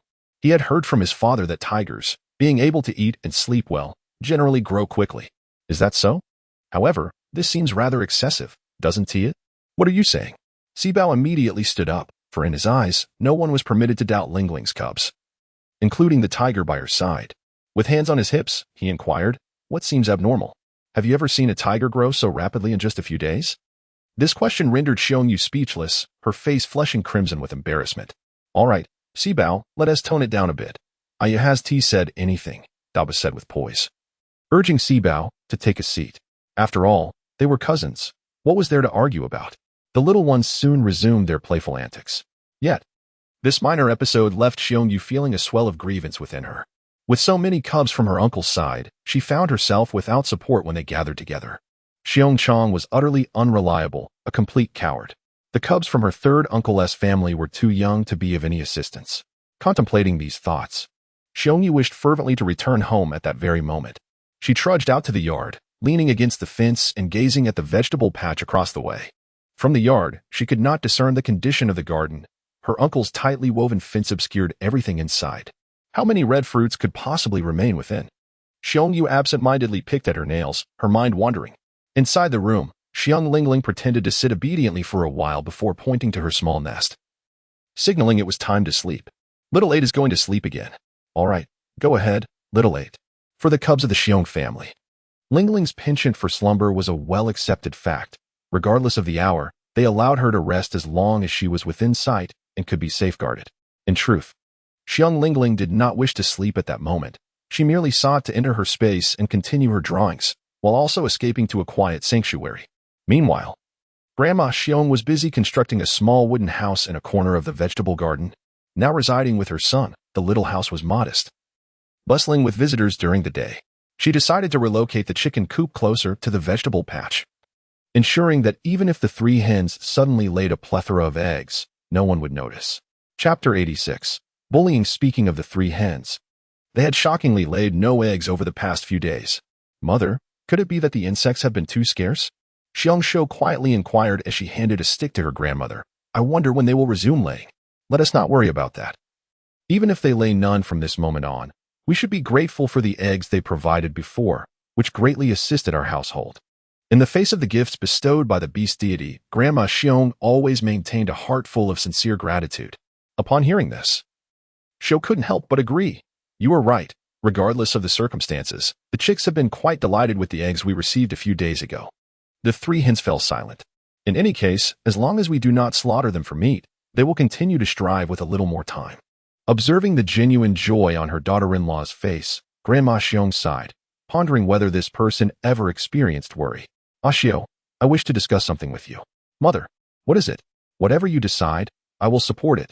There is no need for discussion, Xiong Xiu replied, unfazed. It pertains to your 2 brothers' children. Grandma Xiong gazed earnestly at her. We are currently in the most challenging period in the entire tribe. Our family possesses a vegetable garden and those red fruits. Our conditions are relatively favorable. I am considering bringing the children of the 2nd and 3rd families to our home. Regardless of the situation, we must ensure they have enough to eat. Mother, that is not a problem. As long as those 2 families are assured, we will share food with the children. Xiong Xiu responded. In truth, Xiong Xiu's intentions were not malicious, and her response was entirely in line with Grandma Xiong's expectations. The rationale behind bringing the children to the eldest household was straightforward. It would ensure they are well fed, and moreover, Xiong Cuizue was currently overwhelmed with worry regarding her mother's situation and needed the company of Xiong. Consequently, Xiong would be unable to care for the children. Furthermore, when the males went out on patrol, the 2 sisters-in-law could keep each other company. Ideally, during this season, the entire family should reside together. However, the small house of the eldest family was already cramped. Accommodating 5 more children would likely require the elderly couple to sleep outside in the courtyard. To her surprise, before she could voice her thoughts, Xiong Xiu exclaimed, Wait a moment, I will go back to tidy up the bedding. Allowing the 5 children to sleep in our nest while Xiong Wu and I set up camp in the courtyard. Being outside will also enable us to protect you. Her sincerity was palpable, devoid of any selfishness, and she showed no sign of displeasure at the prospect of having to sleep outside. Without affording Grandma Xiong a chance to respond, she declared, "Mother, it is settled." Her demeanor was quite cheerful. Madame Xiong felt a pang of bitterness in her heart and quickly averted her gaze. She understood that further contention would yield no change in the outcome. As for Xiong Xiu and Xiong Wu's kindness, they would never allow their parents to reside in the courtyard. Very well, let us hasten to construct the chicken coop. However, while the mother-in-law and daughter-in-law were deliberating on arranging for all the little ones to stay indoors, Xiongyu was singularly focused on returning home. In her heart, she felt that the little ones at her uncle's house were all ganging up on her. The more she thought about it, the angrier she became. She forcefully snapped off a branch and held it in her hand, continuing to break it until it was reduced to countless pieces. "Xiongyu, what are you doing?" came the cheerful voice of Wolf Cub from behind the fence. Xiongyu cast a glance back at him. Due to the strained relations between the Bear clan and the Wolf clan, there had been conflicts among the adults, which naturally led Xiongyu to hold a disdainful view of the Wolf Cubs. Moreover, the Wolf Cubs were known for their bravado and penchant for fighting, making it rare for any of the young ones in the tribe to enjoy their company. Noticing that the other party had ignored him, the Wolf Cub, unfazed, quietly inquired while perched on the fence, "Did the Bear Dabao and his companions bully you? Fear not, tell your brother, and I shall find an opportunity to teach them a lesson." "Who are you calling brother? Why do you sound so bothersome?" Xiongyu cast a glare over her shoulder, her annoyance mounting at the sight of his playful grin. The Wolf Cub, undeterred, continued to smile. "By age, shouldn't you call me brother?" Just then, Grandma Xiong emerged from the vegetable patch. Noticing Xiongyu standing by the fence, she said, "You, go back inside and play.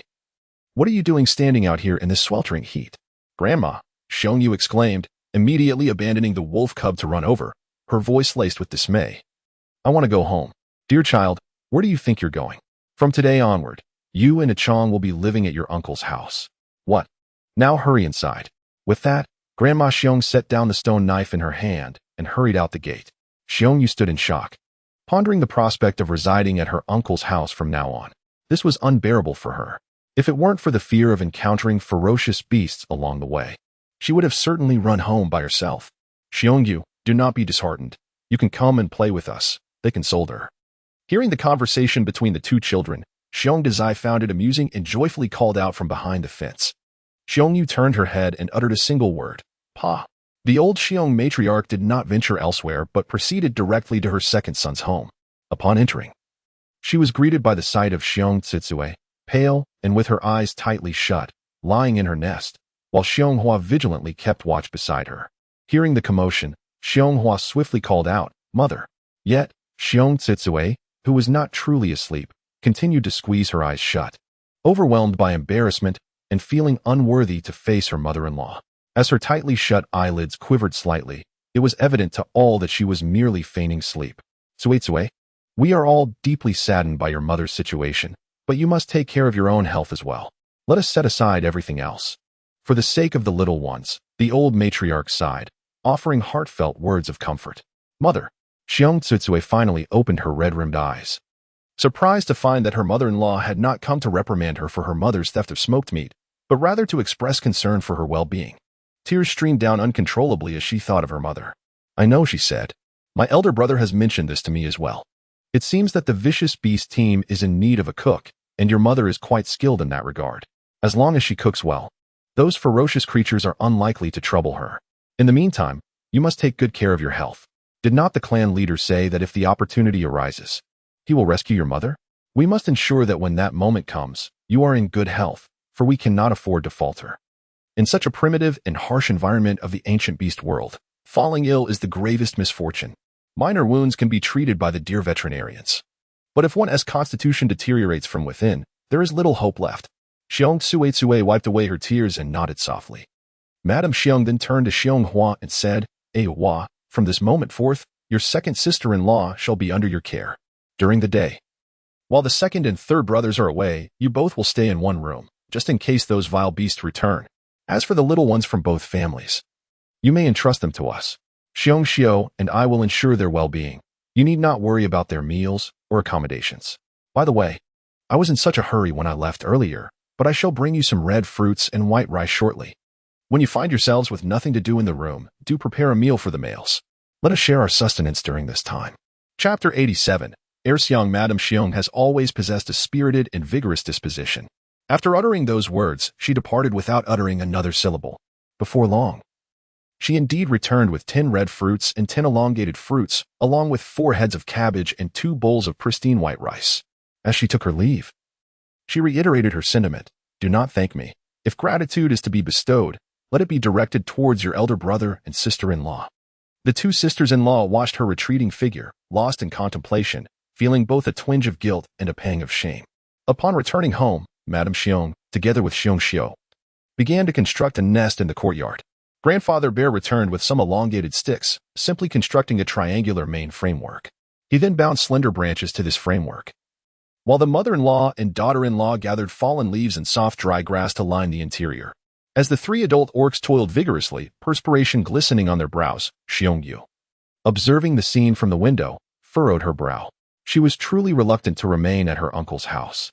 However, Xiong Chong thrived in the company of his cousins, seemingly not wanting to leave at all. Xiong Yu, filled with exasperation, stamped her foot in frustration.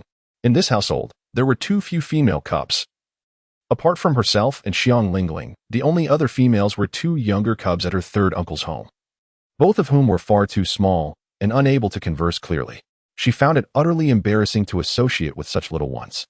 Moreover, Xiong Lingling was reluctant to be near her, constantly accompanied by a peculiar-looking tiger, which left Xiong Yu feeling quite uncomfortable. Suddenly, she felt a tickling sensation on her leg and looked down to discover the youngest cub from her uncle's family, Xiong, clinging to her leg and grinning up at her with a wide smile. This little one had just begun to walk and now sported a face smeared with mucus, a rather unsightly sight. "What are you doing?" Xiong Yu scoffed, refusing to indulge her with a warm response. She bent down to pry the small hands off her leg and set the cub on the ground. However, as soon as she released her, the little creature crawled right back and grasped her foot once more. To Xiong, it seemed as if her older cousin was merely engaging in play. As she giggled delightedly, Xiong really likes you," chimed in Xiong Sambao, who was nearby tossing stones, eager to flatter. Xiong Yu shot him a sidelong glance, pondering whom he was trying to impress. Yet, Xiong was oblivious to such thoughts, tightening her grip around Xiong Yu's leg and laughing incessantly. Eventually, Xiong Yu found herself with no choice but to bend down and lift the little one into her arms. At that moment, Grandma Xiong entered the house to fetch some water. Upon witnessing this heartwarming scene, she couldn't help but smile with satisfaction, exclaiming, "Yu has grown up. She knows to take care of her little cousin now." Xiong Yu expressed her exasperation, how she detested these little brats. This disdain stemmed entirely from her interactions with her cousin Xiong Chong, as she often perceived these youngsters as both immature and unreasonable, quite bothersome indeed. Xiong, off you go to play with your Lingling sister," she murmured quietly in Xiong's ear, gesturing subtly towards the direction of the small nest. The room was rather small, and the cubs were joyously playing at one end, while in the corner, Xiong Lingling was blissfully asleep. What was the meaning of this? Why did Xiong Lingling not engage with her little friends, while Xiong was deemed unsociable for wanting to play alone? "Humph, I shall wake you." With this thought, Xiong Yu gently placed Xiong on the ground. The little one had previously been oblivious to her cousin's slumber, but upon realizing it, she scampered eagerly towards the nest. The tiger, resting by the nest, noticed the approaching cub and instinctively lifted its head, glaring with wide eyes. "Do not come closer. Do not disturb my master's sleep." However, Xiong was utterly unaware, blissfully ignorant of the tiger's fearsome nature, and nothing could halt her advance. Suddenly, the tiger furrowed its brow. As the little one's hand pressed against its large head, the tiger growled, "How audacious." Annoyed, the tiger turned its head to nip at her small hand. A lesson must be taught. Giggles erupted from Xiong, who mistakenly believed the tiger was playing a game, her laughter ringing out incessantly. The tiger mused, "Fine, if it remains still, then so be it." From a distance, Xiong Yu was astonished to witness the tiger engaging with Xiong. The laughter disturbed the peacefully sleeping Xiong Lingling. She had originally intended to draft designs for ice weaponry in her space, but due to a restless night compounded by the frailty of her current form, she had succumbed to sleep shortly after beginning her work. Had it not been for Xiong's laughter, she wondered how much longer she would have slept. Seeing her cousin stir at the nest, Xiong giggled as Xiong Lingling rolled over and sat up, squinting her drowsy eyes. Xiong Lingling reached out and pinched the little one's cheek, narrowing her eyes playfully. "Good girl." Old Axe, Xiong pointed her short finger at the tiger. "Axe?" Xiong Lingling chuckled, her head feeling as though it were filled with glue, unconsciously mimicking Xiong's tone. The tiger grumbled, socially withdrawn. Xiong nodded vigorously, repeating, "Old axe, old axe." Xiong, do not disturb Ba Mei Mei. Hearing the commotion, Qibao, who had been merrily playing, hurried over to embrace Xiong. "Ba Mei Mei, you can sleep a bit longer. I will take care of Xiong." Since she was already awake, there was no chance of returning to slumber. However, the drawing remained unfinished, and she needed to hasten her progress. Thus, she feigned a desire to continue sleeping. Xiong Lingling nodded in agreement. She once again lay down to sleep, but in truth, she had entered her own space to begin sketching cold weaponry. Not far away. Xiongyu watched this unfold with growing jealousy, gritting her teeth in frustration. What was so special about Xiong Lingling? All she seemed to do was eat and sleep. Yet her brothers dote on her endlessly. How exasperating. However, when it came time for lunch, Xiongyu's attitude shifted once more. Although she held no fondness for her uncle's family, their provisions were undoubtedly superior to her own. Recently, Xiong's father had been unable to hunt, and the unexpected arrival of their grandmother only compounded the difficulties at home. Moreover, their grandmother was selfish and domineering, ever since she had come to stay. The siblings had scarcely known a full belly. Xiongyu, with her keen intellect, simultaneously realized an important truth. Indeed, if she and Xiongchang were to reside at their uncle's house, not only would they enjoy plentiful meals, but they would also assist their parents in conserving provisions. This notion transformed her mindset entirely. In the afternoon, she proactively engaged in play with several of her brothers and younger siblings. Xiong Laodai, observing this interaction, felt a sense of satisfaction as she pressed her lips together. It was truly commendable that Xiongyu could integrate into the small group of young ones. In the past, she had been quite precious, rarely visiting her uncle's home and secretly harboring disdain for it. Xiong Laodai understood all of this well. Chapter 88. The blueprint time swiftly elapsed over 5 days. During this period, the ferocious beasts remained silent. While the orc families within the tribe diligently prepared traps in their households, the subsequent tasks would proceed according to the original plan, patrolling and irrigating the sloped fields. However, Xiong Wu, along with Lang Kuei, Shi Zhuzi, and Hu Xiaoxiao, convened at the home of the monkey stonemason to deliberate on matters. The old chief was also invited and sat upright on a central stool. For days prior, Xiong Wu had entrusted a blueprint to the monkey stonemason. He was the sole craftsman in the tribe, possessing remarkable skill, capable of crafting any type of knife, as well as stone bowls and plates with ease. The reason Xiong Wu entrusted him with this task was in the hope that he could glean some insights from the painting. Furthermore, this particular blueprint is closely related to Lingling's offspring. Xiong Wu still recalls that fateful night when the wind howled and darkness enveloped the sky, as Lingling's cub ventured into their yard. At first, he believed the cub sought the comfort of its parents out of fear.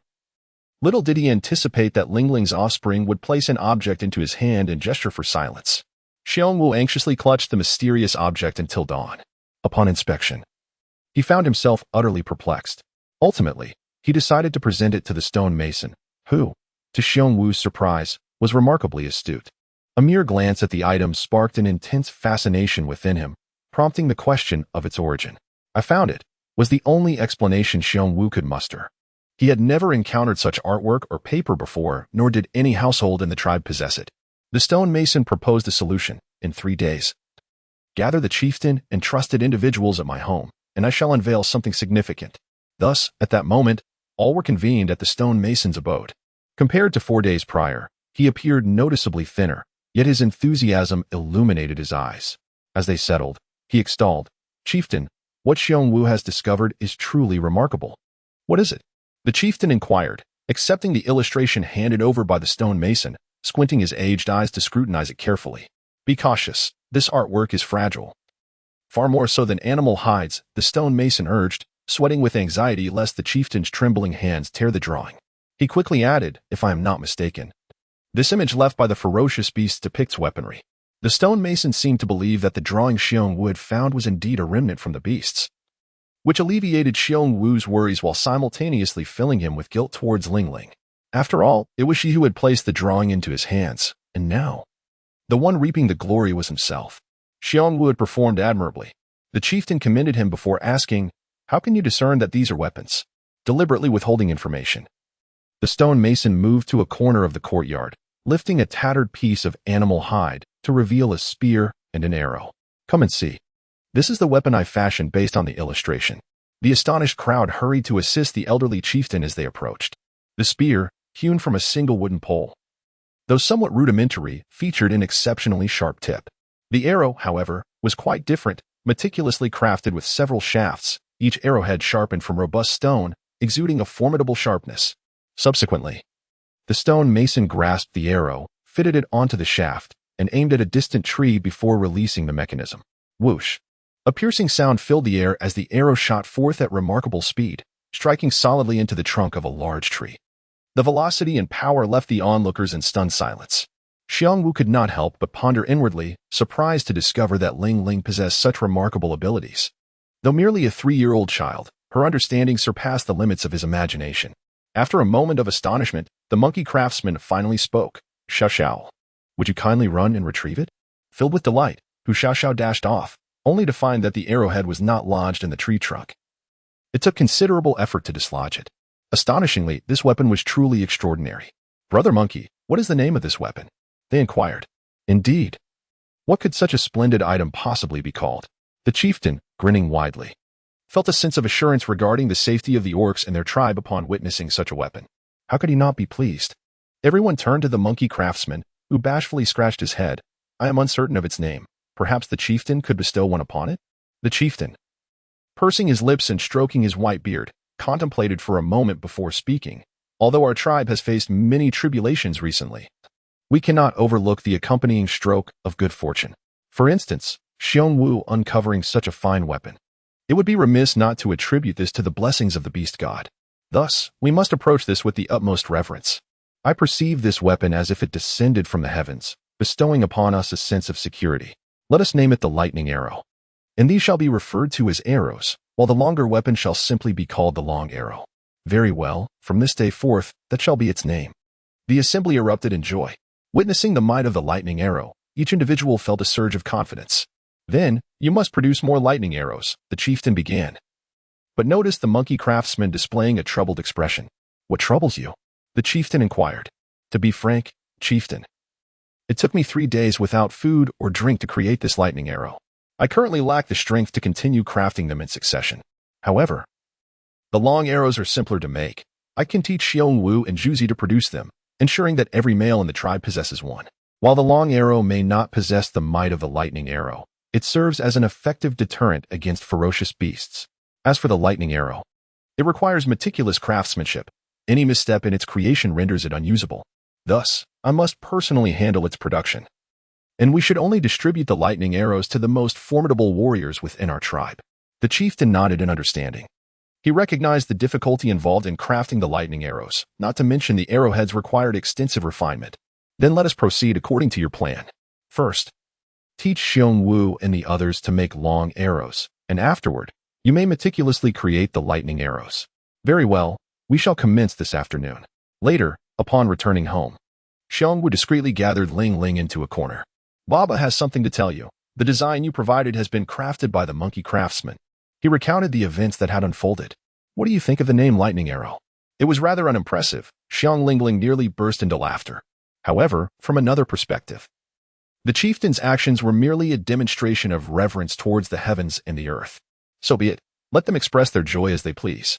Thus, with a reluctant nod, he remarked, Baba, you truly are a blessing to our family, and indeed to our entire tribe. Even the typically reticent Xiong Wu felt a twinge of embarrassment while uttering such words. With an amusing gesture, Xiong Lingling playfully tapped her father's shoulder and made a shushing motion. All right, father knows well and will certainly keep it to himself. That monkey stone mason believes this drawing was left by the ferocious beasts. Xiong Wuba affectionately kissed the crown of his beloved daughter's head, pondering how he, Xiong Wu, could be so fortunate as to have such a wonderful daughter. Chapter 89.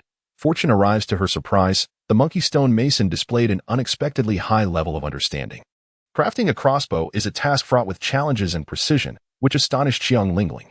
However, she found herself increasingly troubled by a pressing concern. The orcs in the tribe had not ventured into the mountains for hunting in quite some time, relying solely on their winter stores to survive. And as their supplies of smoked meat dwindled, anxiety began to permeate every household. Just yesterday, while fetching water for the fields, a scuffle broke out, not out of animosity, but simply due to an accidental bump. The The suppression of tempers escalated into a confrontation. The Xiong family was also facing a food crisis. The large jar of rice in their home was rapidly depleting, prompting Xiong mother to begin adding corn to their meals.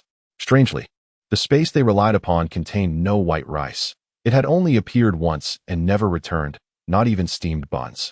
While there was an abundance of game in the space, the presence of Xiong Yu, Xiong Chong, and the 3 cubs from her uncle's family made it inconvenient for her to frequently retrieve items, particularly with Xiong Yu, who, despite her aloof demeanor, kept a watchful eye on her at all times.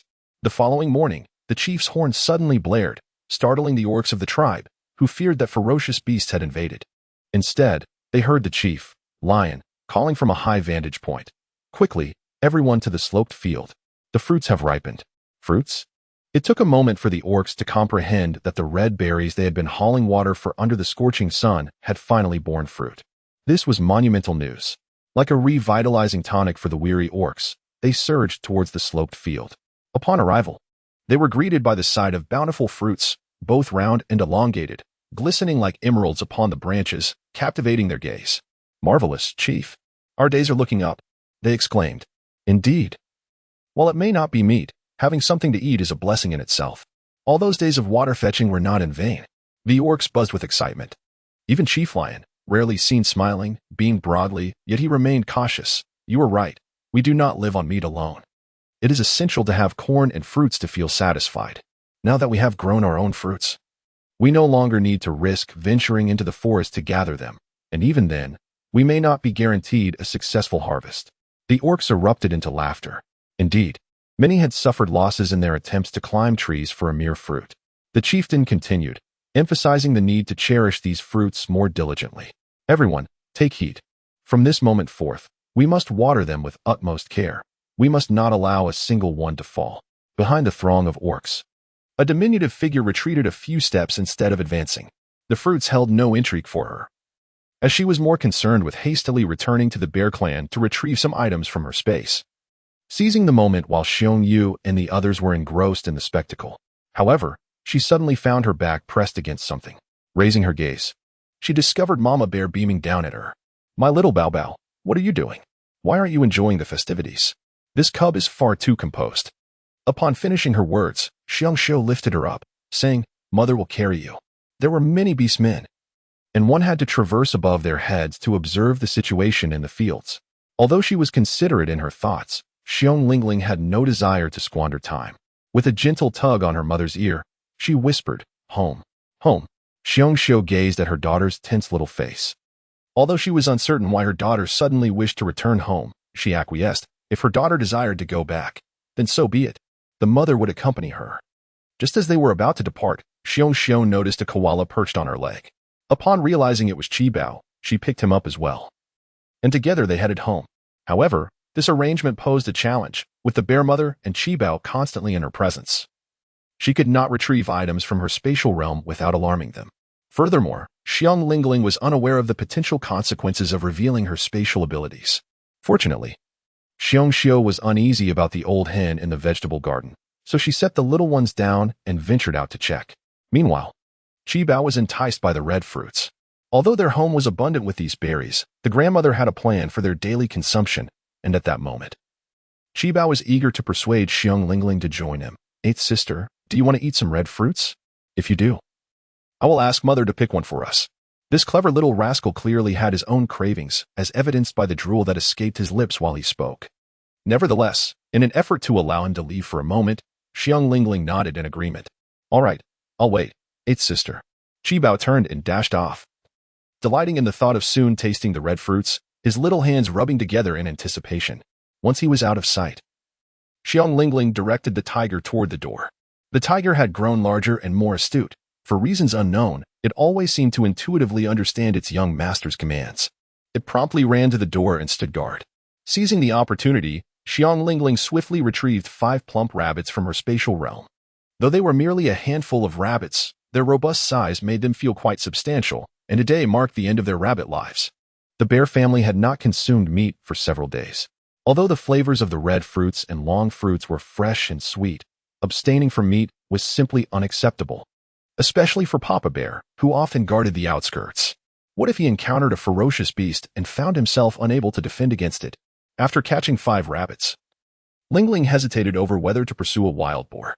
However, gazing at the enormous, plump creature in her space, she realized that slaughtering it would undoubtedly attract the attention of the entire tribe's beastmen, leading to a plethora of complications. Perhaps it would be wiser to feast on the rabbits for now. As Bao Bao and Chi Bao returned home, Xiong was momentarily taken aback upon entering. She noticed Lingling's tiger standing by the door, while Lingling herself stared vacantly into the corner. What was amiss? A sense of urgency seized her, prompting her to rush over, only to discover 5 plump, round rabbits huddled in the corner.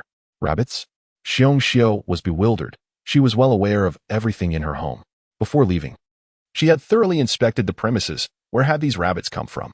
Just as she was about to voice her confusion, she saw Lingling's little finger pointing toward the corner. Oh my goodness, it turned out there was a hole in the wall. Little did she know that this hole had been created by Lingling herself. With a newfound sense of relief, Xiong's heart swelled with joy. My dear Bao Bao, you truly are a little divine creature. Look at this. While the males of the tribe struggle to catch game, you managed to bring home such a bounty just by standing in the house. How else would these rabbits have found their way in? Xiong Lingling gestured for silence, and just then, Chi Bao, clutching a crimson fruit, hurriedly explained, Mother, the 8th sister asked you to be quiet. Chapter 90. Chi Bao was terrified indeed. Mother understands. One must not flaunt wealth. Xiong quickly covered her mouth, glancing at the 5 large white rabbits, whose despondent expressions were unmistakable. She was already contemplating what to do with their pelts. Perhaps little hats for the cubs, and coverings for their ears and hands, which would come in handy when the winter snow lay thick and pristine. Seeing the joyful demeanor of Xiong mother, Xiong Lingling shrugged at Chi Bao and remarked, Well, it seems she has become quite merry. Chi Bao mimicked her gesture, shrugging in response. What can we say? Our mother is simply of this nature. Having concluded their silent exchange, Xiong took each of their small hands in hers and said, Listen to your mother. You two go play over there for a while. I will take care of these 5 rabbits. When the wolf family's people return, there will be many eyes around. Is that agreeable? She was wary of their witnessing any bloodshed. Xiong Lingling smiled. Quick, let's go. Chi Bao, concerned that Xiong Yang might frighten her little one while hunting rabbits, urged, Come on, Ba Mei Mei, let us engage in a game of pebble tossing. As a distinguished female agent, why should she indulge in such frivolous pastimes? For days, she had feigned sleep to evade this very matter, resolutely refusing to partake. The other brothers were more understanding, allowing her reluctance to play to pass. However, Chi Bao was different. He was incessantly persistent. It's all right. Brother will teach you. Come. Let 7th brother instruct you. Hold it tightly, don't let go. With a sense of resignation, Xiong Lingling rolled her eyes. The so-called stone-throwing game was merely a test of accuracy. If one could manage to land a stone into the basin across from them, victory would be theirs. It bore a resemblance to the later game of tossing rings. However, the distance was rather trivial, a mere 2 meters. Initially disinclined to participate, she found it impossible to disregard the earnestness of the young gentleman's request. Thus, Xiong Lingling casually picked up a stone and tossed it. Clang! To her surprise, her aim was impeccable. The stone sailed directly into the basin, spinning before coming to a gentle rest. Goodness, what an extraordinary feat! Despite her short arms, Lingling had managed to throw with such precision. Chi Bao's eyes widened in astonishment as she turned to her. Sister 8, you are truly remarkable. I understand now. You must be a little divine beast, which is why you excel so. Xiong Lingling offered him a thumbs up and made a shushing gesture, smiling as she reached behind her back, seemingly conjuring a bag of chocolate beans from thin air to present to him. Well, I assure you, I want to speak indiscriminately. But what is this? Upon seeing the delectable treat, Chi Bao's eyes instantly sparkled with delight. Eat. Xiong Lingling tore open the bag and tossed a bean into her mouth before handing the entire package to him. As Chi Bao accepted it and tasted a bean, his expression transformed entirely. The exquisite sweetness and aroma enveloped his senses, a flavor so unforgettable that even closing his eyes could not erase it. It was simply divine. Meanwhile, as Chi Bao indulged in the delightful treat, Xiong Lingling approached the door, observing the happenings in the courtyard. Xiong adeptly dispatched 5 rabbits, skillfully severing their necks. She is now engaged in the meticulous task of skinning them, deftly removing their pelts and taking them to the vegetable garden to air dry. Subsequently, she will attend to the entrails and other related matters. Quite impressive. Xiong Lingling nodded lightly. If she had not yet managed the situation when the orcs returned, they would undoubtedly notice her. Fortunately, Xiong was aware of this and acted swiftly. Meanwhile, behind her, Qi Bao was tossing chocolate beans into his mouth, relishing their delightful taste. He intended to call Lingling to join him, but discovered that the little one was standing at the door, gazing into the courtyard. "What are you looking at, Ba Mei?" Qi Bao hurried over, but he accidentally stepped on a stone carelessly discarded on the ground, stumbling and falling. The chocolate beans in his hand slipped away, scattering in every direction. The empty wrapper landed just a short distance in front of him. "Oh, that hurts," Qi Bao thought, lifting his head to find the wrapper melting away before his eyes. In an instant, it vanished. He was stunned. Recalling that the last time he had eaten candy given by Ba Mei, the wrapper had been beautiful, and he had intended to keep it. Yet, he could never find it afterward. Could it have disappeared in a similar fashion? Hearing the commotion, Xiong Lingling turned just in time to witness the entire scene. Oh no, she thought. Despite her precautions, she had not anticipated this occurrence. Her greatest fear was that Qi Bao would see the wrapper vanish. And now he had witnessed it so vividly. How could she explain this? As Xiong was about to enter the house, Lingling quickly rushed over to gather the scattered chocolate beans, realizing that although the wrapper had disappeared, the chocolate remained for reasons unknown. Meanwhile, Qi Bao, still dazed, managed to rise. He looked at Lingling with a peculiar expression. "What happened to both of you?" Xiong, who had just entered the house, noticed that the two little ones were silent, one with a hand behind his back and the other with a dazed expression. She assumed they had quarreled and added, "Qi Bao, you mustn't bully your sister." After saying this, she returned to her tasks, having 5 rabbits to process. She needed to butcher 3 today while hanging the remaining 2 above the fire pit for smoking. The bear mother is bustling about, creating a delightful clamor. Xiong Lingling stepped forward to grasp Qi Bao, yet he unexpectedly retreated, his eyes filled with unease. This truly vexed her. The events that had transpired were undeniably bizarre. It was not only an ancient little beastman who struggled to accept such occurrences, even Xiong Lingling, in her past life within the new century, would have found it hard to believe in the existence of something as extraordinary as spatial realms. Yet, the reality remained that all had indeed happened. What could be done? Clearly, an explanation was beyond reach, so she resolved to disregard it. Contemplating the chocolates, which Qi Bao was hesitant to consume, Xiong Lingling lifted her hand and popped one into her mouth, thereby conveying that, regardless of the circumstances, the treats were perfectly fine to eat. Qi Bao widened his eyes and continued to retreat, as if this exceptionally handsome little beast man had suddenly transformed into a fearsome creature. Ultimately, he scampered off to Xiong. "Mother, I wish to go to the slope to find my brothers." "Go ahead, take Bao Bao with you," Xiong replied. Her attention so absorbed in her tasks that she failed to notice Qi Bao's reluctant expression.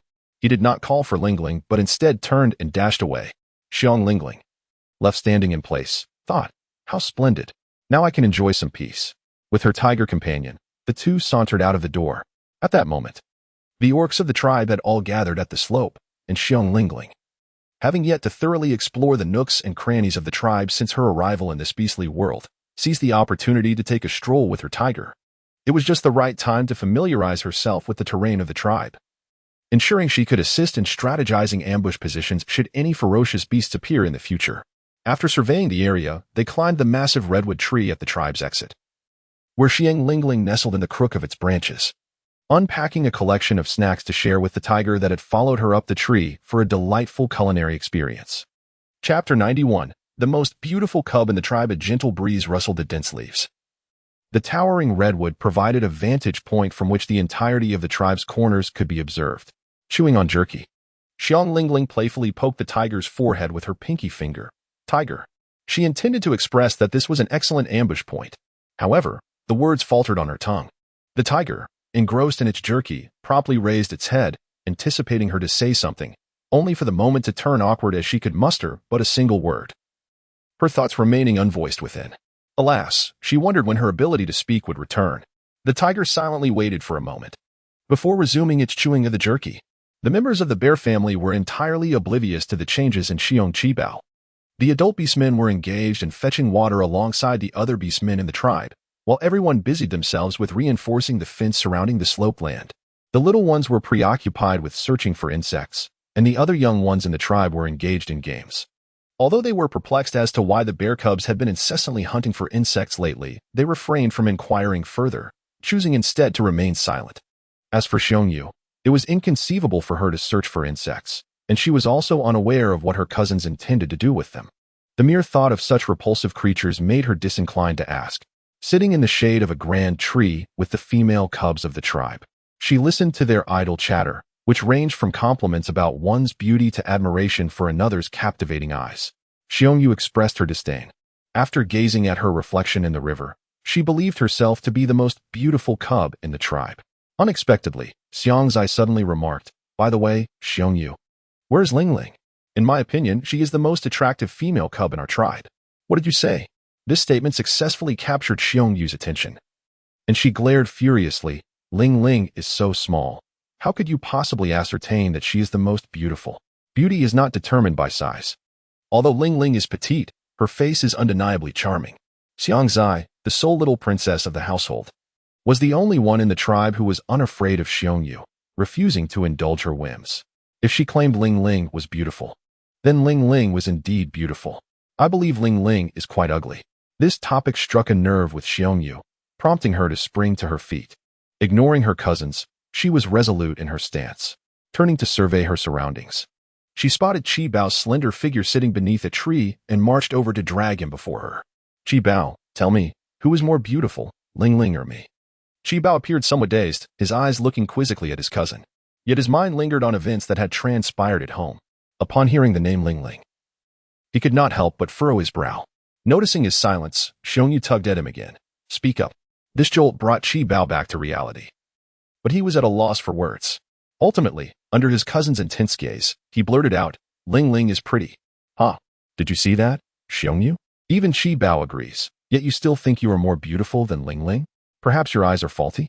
As Xiong observed Xiongzai and the other cubs laughing uncontrollably, a sudden glint of menace flashed in her eyes as she reached towards Qi Bao, intending to push him down the slope. However, a figure suddenly stepped in front of her. "What are you doing?" Instantly, laughter ceased. The lion cub that appeared bore a serious expression. Being the grandson of the tribe's leader and the son of a significant figure, the other cubs dared not provoke him. Even the wolf cubs kept their distance. Yet, in the presence of the lion cub, the precocious Xiong showed no fear, instead revealing a hint of shyness. "It's nothing. I was just playing with my cousin." "Oh, lion cub, I see you are on the slope as well." What she termed playing was clearly an intent to shove someone. The lion cubs observed this closely, but after glancing at Qi Bao, he chose not to expose Xiong's intentions, instead frowning and coldly stating, "No fighting." He then continued on his way. Behind him, Xiong's sweet voice chimed, "Oh, I understand now. TCH, what kind of expression is that?" The young orc made a playful grimace. Soon, the tasks on the slope were completed. As the weather grew increasingly warm and the hour approached noon, the orcs began to gather their tools, preparing to return home. Before their departure, the chief requested that the male orcs lend a hand, particularly those who had been injured earlier. They could take turns guarding the slope, simply resting beneath the trees to enjoy the cool shade. Although they could not patrol the tribe, this was a task they could manage. In the blink of an eye, most of the orcs had departed. The bear family called out that the little ones could set off. However, upon returning home, they found Shio, the bear, joyfully welcoming them. Just as she was about to share the news of the 5 large white rabbits in the house, she was met with her mother-in-law's vigilant gaze, who swept her eyes across the room before turning back to her. "Where is Bao Bao?" "Indeed, where is Bao Bao?" Xiong Wu and grandfather Xiong finally came to their senses. They had just assumed that Bao Bao was at home with Xiong Xiu, as Xiong Wu had seen his wife bring Bao Bao back. However, now, it was evident that there was no trace of Bao Bao in the room, which was clearly visible from end to end. Xiong Xiu was taken aback. "Isn't Bao Bao with you?" After speaking, she turned her gaze towards Qi Bao. "Qi Bao, didn't your mother tell you to bring Bao Bao when you went to the slope? Where did you take her?" Qi Bao was frightened. He hadn't anticipated that his younger sister Bao Mei was missing. Could she have followed him in search of him? Reflecting on how kind Bao Mei had always been to him, he felt a pang of guilt for not bringing her along when he left. What if something happened to her? Overwhelmed, Qi Bao's lips quivered, and he began to cry. It was evident that the child was terrified, yet continuing to weep was not a solution. Grandmother Xiong hurriedly crouched down to embrace him, soothingly saying, "Qi Bao, think carefully about where Bao Bao could be. You are with her every day, aren't you?" "I didn't take her with me when I left. I don't know," Qi Bao sobbed. "How could you not bring Bao Mei along?" De Bao exclaimed, visibly upset. "Qi Bao, you're being very thoughtless." Bao shared a similar sentiment, feeling an urge to scold Qi Bao. With everyone in the household occupied, the responsibility for Bao Mei's well-being fell to Qi Bao, especially since he had always been willing to look after her. What had gone wrong today? Qi Bao, why didn't you take Bao Mei with you today? Sam Bao pressed, his tone growing more serious. But Qi Bao felt he couldn't speak. He was engulfed by fear and worry, coupled with confusion. He had promised Bao Mei that he would keep their little secrets, and now, facing his brother's accusations, the overwhelmed Qi Bao could only cry out in distress. This is not a solution. Let us split up and search. Grandmother Xiong, filled with urgency, stood up. Debao, you stay here with the little ones. Do not go anywhere. Understood? But we want to go out and look too. The little ones were anxious, their hearts twisted in turmoil at such a significant event. No. What if you encounter a ferocious beast? That would be troublesome. Grandmother Xiong's unwavering belief was to prioritize the safety of the children above all else. She turned to Xiong Wu, instructing, take a knife. We shall set out. Thus, the 4 adult beastmen hurriedly left their home, taking everything that could be of use. Xiong Xiu was so anxious that she almost cried out, but a stern glance from Grandmother Xiong silenced her. Bao Bao is clever and will be fine. We must not lose our composure. Xiong Wu, checking the doorway for any signs of ferocious beasts, added, if there are any traces. We need to inform the other beastmen in the tribe to join us in the search. If not, let us keep this discreet.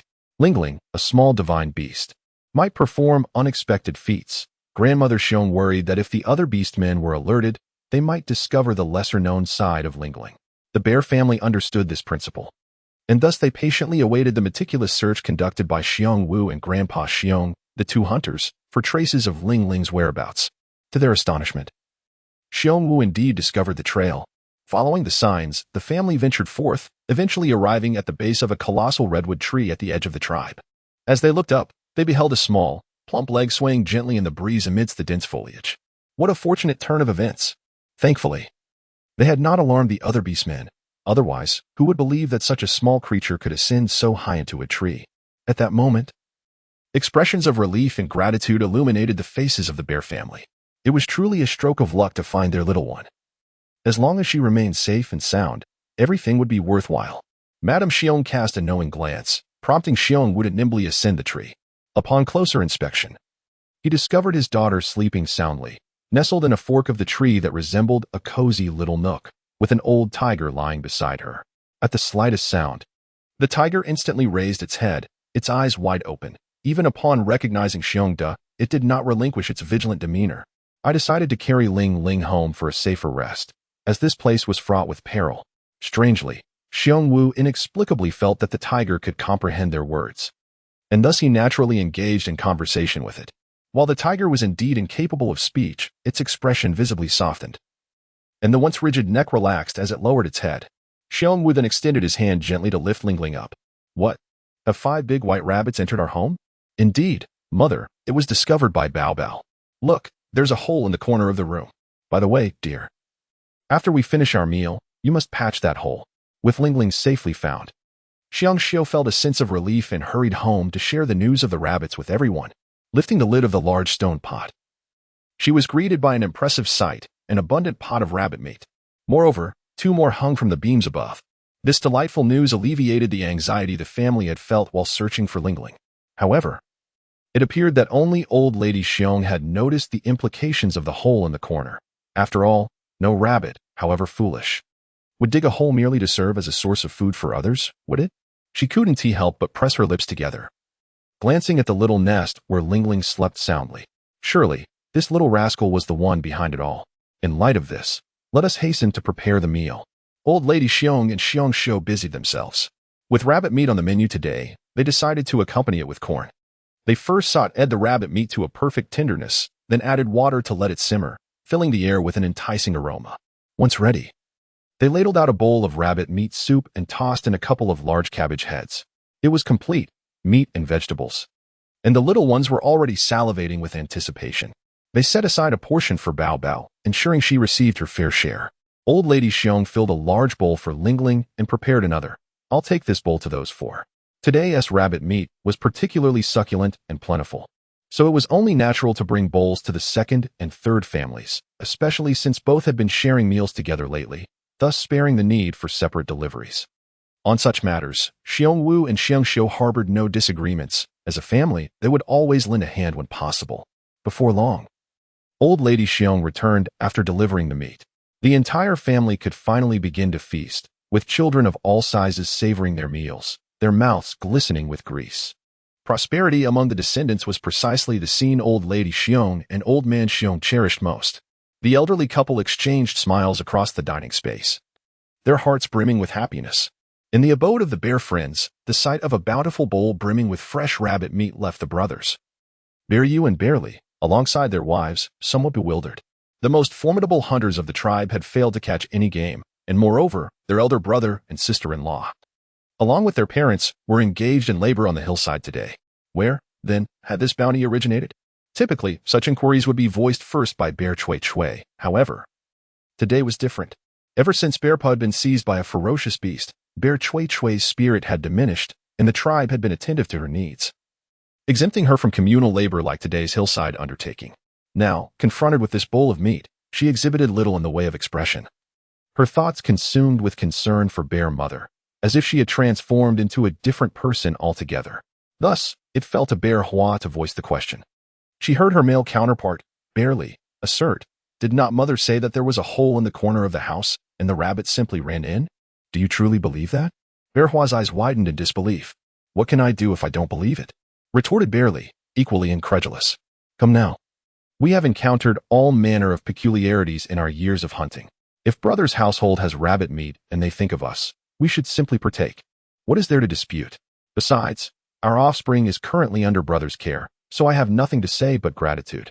The bear companion, weary of unnecessary chatter and mental strain, cared little for the origins of their sustenance. He was now utterly convinced of Bear Mother's reliability. She was not one to speak frivolously, and her words carried weight, as if each utterance were a nail firmly driven. Upon hearing the second brother's remarks, Bear Flower and Bear Strength ceased their quarrel. They indulged in a meal, each taking a piece of meat to savor. It was undoubtedly rabbit meat, yet it seemed far more delectable than any they had previously hunted, melting in their mouths with an exquisite flavor that surpassed their usual fare. A wave of astonishment washed over them, and soon they were lost in the enjoyment of their feast. Silence enveloping the small room save for the gentle sounds of their chewing. After the meal, Bear Strength and Bear Flower returned to their home to rest.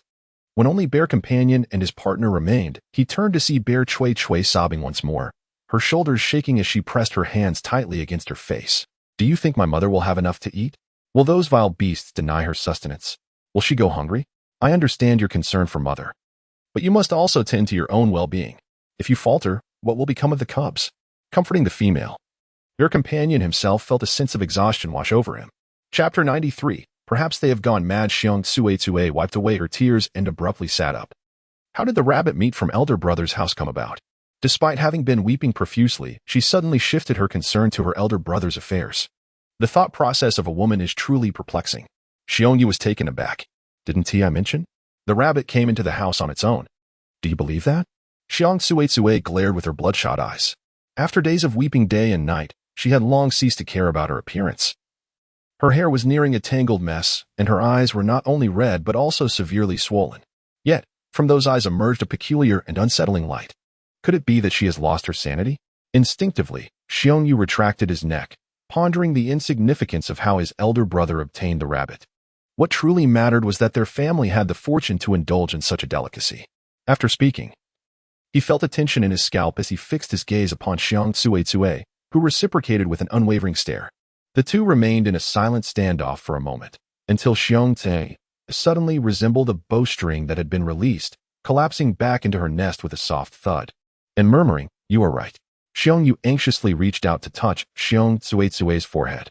"Tsue, you must take care of yourself. The little ones are counting on you." Their mother. Suddenly, as if she had not heard his words, Xiong Tsue blurted out, "It seems there is no precedent for this in our tribe. Yet the chieftain has not imposed any strict regulations, has he?" "What are you saying?" he inquired. "It's about finding partners. Anyone can have multiple partners if they wish, regardless of gender. If you find me bothersome, you may seek another partner." In other tribes, such arrangements were indeed common, yet there were rules to follow. Otherwise, the lineage of offspring could become confused. However, in their tribe, no such norms existed. The chieftain had never addressed the matter. Yet the couples within the tribe were known for their affection. While some had departed, none had taken on multiple partners. At that moment, Xiong Yu found it hard to believe Xiong Tizue would utter such words. You are mistaken. I desire only you as my partner. He furrowed his brow. Rest well. The chieftain has instructed us males to visit his home after our meals to craft long arrows. With that, he rose and left the small dwelling. As he closed the door, a long sigh of frustration escaped him. Inside, faintly, the sound of Xiong Tsue's weeping could be heard. It was normal for partners to argue over various matters, and this time, Xiong Tsue was deeply affected by her mother's condition. Throughout, Xiong Yu had refrained from speaking much, only to be surprised that she herself suggested he seek another partner. He truly could not comprehend the thoughts of the females. As he made his way to the chieftain's abode, Xiong Yu unexpectedly heard a call from the thicket. Father, father. Squinting, he recognized it was Xiong Yu, and he rushed in to pull her out. Yu, what are you doing here? Quickly return to your uncle's house. I want tea. I want to go home. The midday meal had been delightful, featuring fragrant and tender rabbit meat, along with the crisp and flavorful cabbage. Xiong Yu had indulged heartily, but because of this, she felt her cousins were regarding her with peculiar eyes. What is the matter? If it's been cooked, why shouldn't I eat? Though she never voiced this grievance, she felt deeply wronged. Ultimately, it wasn't her own home. Under another's roof, one must bow to certain realities, and she found herself yearning for her own home.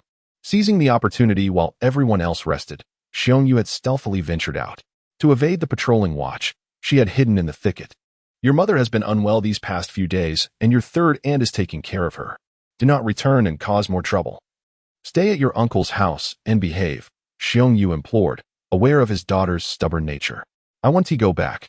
Eating a few pieces of meat at his house is as stingy as it gets. I am not a stray beast. Enough, refrain from speaking further. As the daughter continued to speak increasingly irrationally, Xiong Yu, filled with ire, interrupted her. I know very well what kind of people your uncle and aunt are. They would never speak ill of you over mere trifles. If that were the case, they would not have taken you and Xiong Chong into their home to raise you. You ought to be grateful to them. Now, come, I shall escort you back. Seeing he could not best the father, Xiong Yu elongated her tone. Let's not even discuss uncle and aunt. But do you know why Lingling's tiger has grown so rapidly?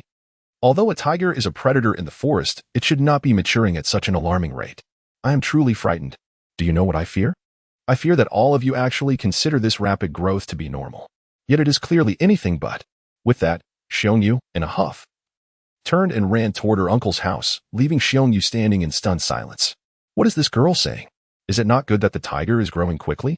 He silently mused, acknowledging that perhaps there was indeed something amiss, yet what of it?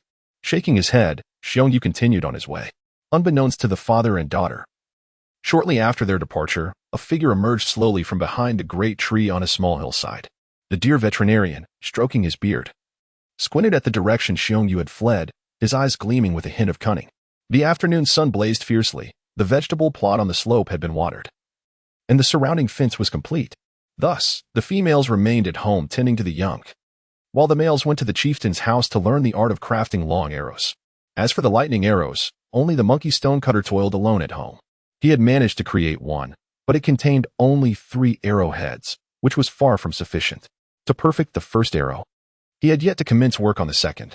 In the forest at the tribe's perimeter, Hu Xiao quietly inquired of Xiong Wu, Brother Xiong, what do you think of the lightning arrows? They are a formidable weapon. With them, we shall feel much safer. Although he had provided the designs to the monkey stonecutter. Upon seeing the finished product, Xiong Wu was astounded. He had never encountered anything so powerful. Wolf Kue, sitting beneath a tree with a solemn expression, chewed on a leaf. Once the monkey stonecutter finishes, the first 3 must be given to us. He understands how crucial the perimeter is. If we can use lightning arrows to fend off those ferocious beasts, the people of the tribe will no longer suffer. Xiong Wu readily concurred with this sentiment. Hu Xiao nodded in agreement. However, I believe we ought to expand our perimeter team. Originally, there was 1 monkey stonecutter, and now it is just the 3 of us. It is impossible to keep watch over everything. Chapter 94. The refugees to engage in the outer defense. The orcs must possess exceptional hunting skills and, most importantly, remarkable courage. They are the first line of defense against the ferocious beasts, akin to the initial barrier of the tribe. Just as in recent days, when those vile creatures charged in, it was they who, undaunted, relayed the critical information to the tribe. It was they who bravely stepped forward to confront the beasts in battle. Had they not shown such valor, the malevolent beasts might have easily succeeded in their assault. Currently, the number of individuals manning the outer defense is woefully insufficient. Yet no orc within the tribe is willing to step forward voluntarily. This is a matter that risks their very lives, leaving the three of them in a state of helplessness. The fox glanced at the other two and suggested, perhaps we could subtly hint to the chieftain? However, they quickly dismissed the idea. If the chieftain were to send his son, the lion pillar, to the outer defense, what then? After all, the lion pillar is the future successor of the chieftain, and the backbone of the tribe must not falter. Just as Wolf Kue was about to articulate his thoughts, he suddenly tensed, halting his chewing of leaves, and swiftly turned to glance behind him, signaling to the other two with a gesture to remain still. Could it be that the vile beasts had arrived? Xiong Wu and Hu Xiaoxiao instinctively entered a state of vigilance, silently transforming into their beast forms, a lean, robust black bear and an equally slender yet strong white-furred fox. Their hands discreetly gripped the hilts of their weapons. Earlier, it was Wolf Kue who first detected the disturbance, and now both of them had caught the sound. The forest was filled with a rustling noise that gradually revealed itself, yet it seemed to emanate from a single individual. Beasts usually traveled in packs. Why was there only one this time? The three exchanged glances, each retreating to a different position, forming a triangular encirclement as they quietly awaited the intruder's approach until the footsteps finally entered their defensive perimeter. Howl, roar. In unison, they lunged forward. It took not all three, but merely Hu Xiaoxiao to overpower the intruder, pinning him to the ground, while the sharp stone blade was held at his throat. Move, and I shall slay you. Please, please, don't kill me. The intruder, terrified, hurriedly pulled away the tattered beast skin covering his face, exclaiming, I am Lutsong, see. I truly am Lutsong. Lutsong? Hu Xiaoxiao frowned, pressing the blade tighter until its tip pierced the skin. Blood trickling forth. I care not who you claim to be. If you wish to enter the tribe, you must first account for your life. Please, my brother. I beg you. I am the nephew of your tribe's deer craftsman. The assertion that he was the nephew of the deer healer struck a chord with the three. They recalled that the deer healer indeed had a sister who married into another tribe, and it seemed that this Lutsong had, during his childhood, returned to reside in the tribe with his mother for a time. Xiong Wu approached and inquired in a deep voice, Are you truly Lutsong? Indeed. I am Lutsong, he replied earnestly. What brings you to our tribe at this moment? I have come to seek refuge with my uncle. Our clan was besieged by vile beasts yesterday. Many of our warriors perished, and the supplies in our home have been completely plundered. I had no choice but to seek my uncle's assistance. As Lutsong spoke, Lang Kue scrutinized him closely and confirmed that it was indeed Lu Kong. He waved his hand, signaling Hu Xiaoxiao to release him. Hu Xiaoxiao loosened his grip, and Lutsong hurriedly sat up, raising his hand to wipe his neck, revealing a palm stained with crimson blood. Just then, the rustling of footsteps echoed from the nearby forest. Xiong Kue and his companion swiftly turned to enter a state of combat readiness. Did you bring the vile beast here? Hu Xiaoxiao seated, glaring at Lu Kong. The latter merely shook his head. No, it has nothing to do with me. No sooner had he spoken than several figures emerged from the thicket ahead, all clad in tattered animal skins, some bearing injuries, with blood visibly staining their garb. Their expressions were vacant, their eyes devoid of light, resembling a horde of zombies risen from the forest, poised to charge at any moment. Who are these people? Wolf Kue clenched his jaw, observing that they did not appear to be mere beasts, yet they were certainly not ordinary beastmen either. Suddenly, the beastmen advanced a couple of steps. Halt! If you take another step forward, you shall all be slain. Wolf Kue bellowed. Speak. Where do you come from? Wolf brother. They belong to the same tribe as I do, Lutsong replied, his tone exceedingly humble, fearful of inciting these three formidable figures further. Although he felt discomfort in his throat, he forced a smile. Our tribe has encountered great calamity. So you brought them all to our tribe? Xiong Wu interjected, his brow furrowing. Regardless of Lutsong's intentions, their tribe simply could not accommodate them. The opposing group numbered at least 20, comprising both males and females, some even accompanied by young. It was evident that no tribe could sustain such a large gathering at this time. Embarrassed, Lutsong vigorously shook his hands. No. I truly came alone to find my uncle. I had no idea they were following me until I reached here. Such a brazen liar. Hu Xiaoxiao shot him a cold glare. In a world where all males hunted, how could one fail to notice a throng of beastmen trailing behind? Disregarding Lutsong's deceit, Xiong Wu solemnly asked the two, What shall we do now? What else can we do? We must inform the tribe leader. Xiaoxiao, you go. Wolf Kue responded, recognizing that a confrontation was imminent. and their trio could not possibly withstand the impending conflict. He glanced at Hu Xiao, who was young and swift, disappearing into the woods in an instant. Turning to Lu Song, who appeared awkwardly bashful, he commanded, "None of you move. Remain where you are and await our tribe leader's instructions. Just ahead lies our tribe. Should anyone disregard my warning and attempt to breach forward, do not blame me for the mercilessness of my blade."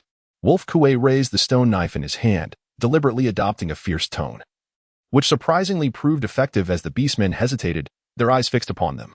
Their tribe is not far from ours. Just over 8 mountain ridges lies their domain. Xiong Wu cast a worried glance at Lang Kuei, surprised that the malevolent beast had struck at the tribe closest to them, yet did not launch a second assault. Instead, there lingered an unsettling impression that the creatures were, in fact, fearful. But could it be that these vile beasts truly felt fear? The likelihood seemed slim. Xiong Wu witnessed with his own eyes how those malevolent beasts executed their companions in the forest, even when injured and unable to move during battle. They could still carry out executions with ruthless efficiency. Such vile creatures only harbor a more intense desire for vengeance. Chapter 95. This damnable emotion. When Xiong Lingling awoke, she found only Qi Bao in the house. On the wooden stool beside her nest lay a steaming bowl of rabbit meat, which Qi Bao vigilantly guarded, ensuring both her safety and the meat's, while also keeping an eye out for the approaching tiger, occasionally stifling the drool threatening to spill from his mouth. The rabbit meat was simply delectable, fragrant, and melting in the mouth, rich yet not overwhelming. At last, upon seeing her younger sister open her shimmering eyes, Qi Bao joyfully exclaimed, "Sister, please eat. This rabbit meat is saved just for you by grandmother." Still groggy from sleep, her head buzzing, Xiong Lingling found it hard to muster the appetite. The heat had rendered her drowsy, and after being carried home by her father from the tree, she had not awakened until now, her sleep schedule utterly disrupted. Surveying her surroundings, she noted the absence of her family. When her gaze fell upon Qi Bao, she understood his intentions and pointed at the tiger and Qi Bao, signaling, "Eat." Indeed, they could indulge, for she had no appetite. Perhaps she had overindulged in beef jerky before drifting off to sleep, and her petite frame could no longer accommodate more food. The rabbit meat now felt too much to bear. However, grandmother had explicitly instructed that this meat was to be consumed solely by her. Although Qi Bao was tempted, he adhered to his principles, noting that his little sister, so small and slender, ought to eat more. With no recourse, Xiong Lingling crawled out of her nest, retrieved a pair of chopsticks, and picked a piece of meat to toss into her mouth before serving Qi Bao and the tiger. Only when they saw her partake did they feel justified in accepting the offering. Eventually, Xiong Lingling continued to serve the meat while neglecting her own portion. Qi Bao, being the little foodie he was, fixated on the bowl of meat, scarcely paying attention to her lack of consumption. At last, the bowl was emptied amidst the joyful atmosphere. Xiong Lingling then inquired of Qi Bao, "Where's the person?" Qi Bao was taken aback. The tiger stood still in astonishment. Even Xiong Lingling couldn't help but raise her hand to cover her mouth, exclaiming, "Oh, she can say 2 words now." This delightful news arrived unexpectedly, prompting her to quickly utter another phrase, "Tiger." The tiger nodded in affirmation. "7th brother." "Ah, 8th sister." Qi Bao was overjoyed. 8th sister is truly clever. "So, what about 3 words?" Xiong Lingling, eager to try once more, inquired, "Where are the others?" However, she found herself unable to articulate the 3rd word, which seemed as elusive as a fleeting breath. It appeared that patience was essential, as her small body needed time to evolve. Nevertheless, 2 words were undoubtedly preferable to 1, for they allowed for clearer expression. She asked again, "Where are the people?" The room felt eerily empty. With the rising temperatures, the orcs had taken to staying indoors during the afternoons, and due to the menace posed by the ferocious beasts, everyone was seeking refuge at home. Yet here she was, alone with only a young man. Before long, Qi Bao comprehended her inquiry. He had understood her even when she spoke a single word. So it was no surprise that he grasped her meaning now with 2. Qi Bao's small mouth began to chatter excitedly. "Not long ago, many orcs arrived at the tribe. I heard from father that they hailed from tribes beyond the 8 mountain peaks. That tribe was attacked by ferocious beasts, leaving these orcs homeless. So they came to seek refuge with us. It seems the leader of their group is the nephew of the deer veterinarian." Upon hearing this, Xiong Lingling gave Qi Bao a thumbs up. Despite being the 2nd youngest cub in the Xiong family, Qi Bao exhibited an impressive ability to articulate events with clarity and logical coherence. However, there was one matter that perplexed Xiong Lingling. Before she fell asleep, Qi Bao had seemed fearful upon witnessing the disappearance of that packaging bag. Why then? Was he no longer afraid? She pointed to herself and then to Qi Bao, questioning, not afraid. Not afraid anymore. I regretted it deeply when I thought there was a possibility of my eighth sister getting lost. Besides, what is there to fear? You offer me delicious food and do not harm me. Regardless, you will always be my eighth sister. Such heartfelt words stirred a sense of emotion in Xiong Lingling, causing her eyes to feel slightly moist. Faced with Qi Bao's sincere declaration, she lowered her eyelids and took a small sniff. Oh my. It seemed she was just now realizing how starved for love she had been in her previous life. Love aside, she was bewildered by the very notion of familial concern. Thus, in this life, she resolved to cherish it dearly. Let us go.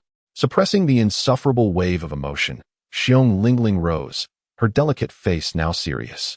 Beyond the 8 mountain peaks, the beastmen had entered the tribe. What could their intentions be? What did they seek to gain from this place? In any case, she needed to investigate to find peace of mind.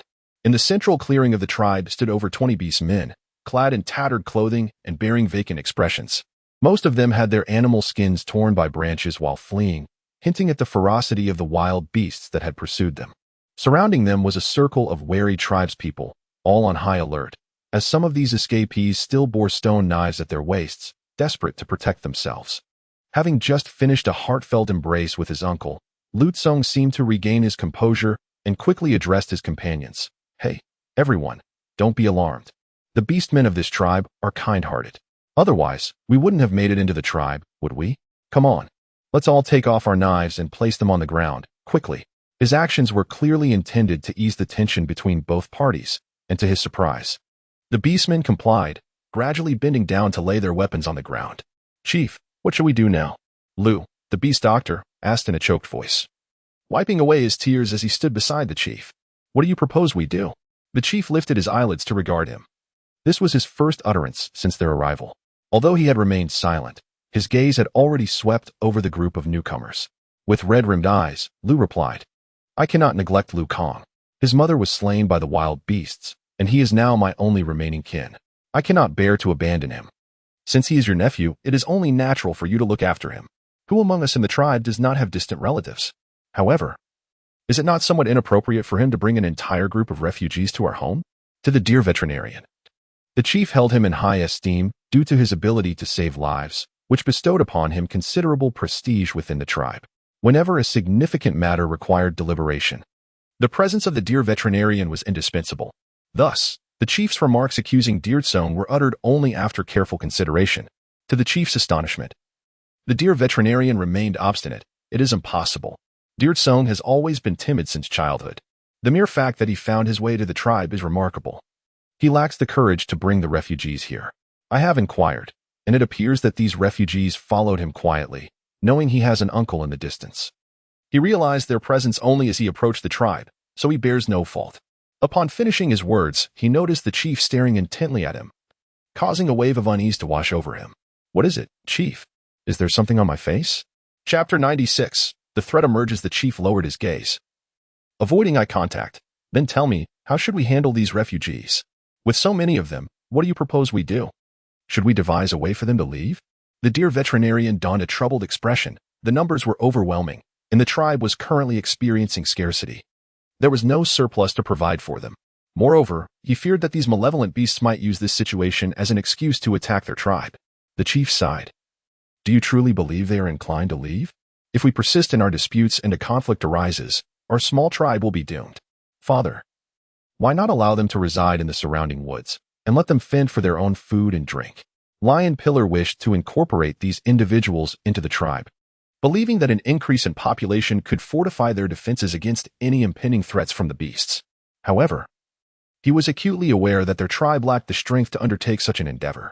In these dire times, the primary means of assimilating others was to provide sustenance. Yet they could not afford it. Thus, he proposed this alternative. The chief seemed to perceive his thoughts. Do not be misled into thinking that this will relieve us of their demands. Once they settle in the forest, it will be impossible to expel them. You will regret it in due time. What then? I believe it would be prudent for the dear veterinarian to speak first. If we can persuade them to leave, it would yield the best outcome. Very well, I shall go. The dear veterinarian, wishing to avoid conflict with the chief over Dear Tsong's situation, was eager to make amends and readily agreed.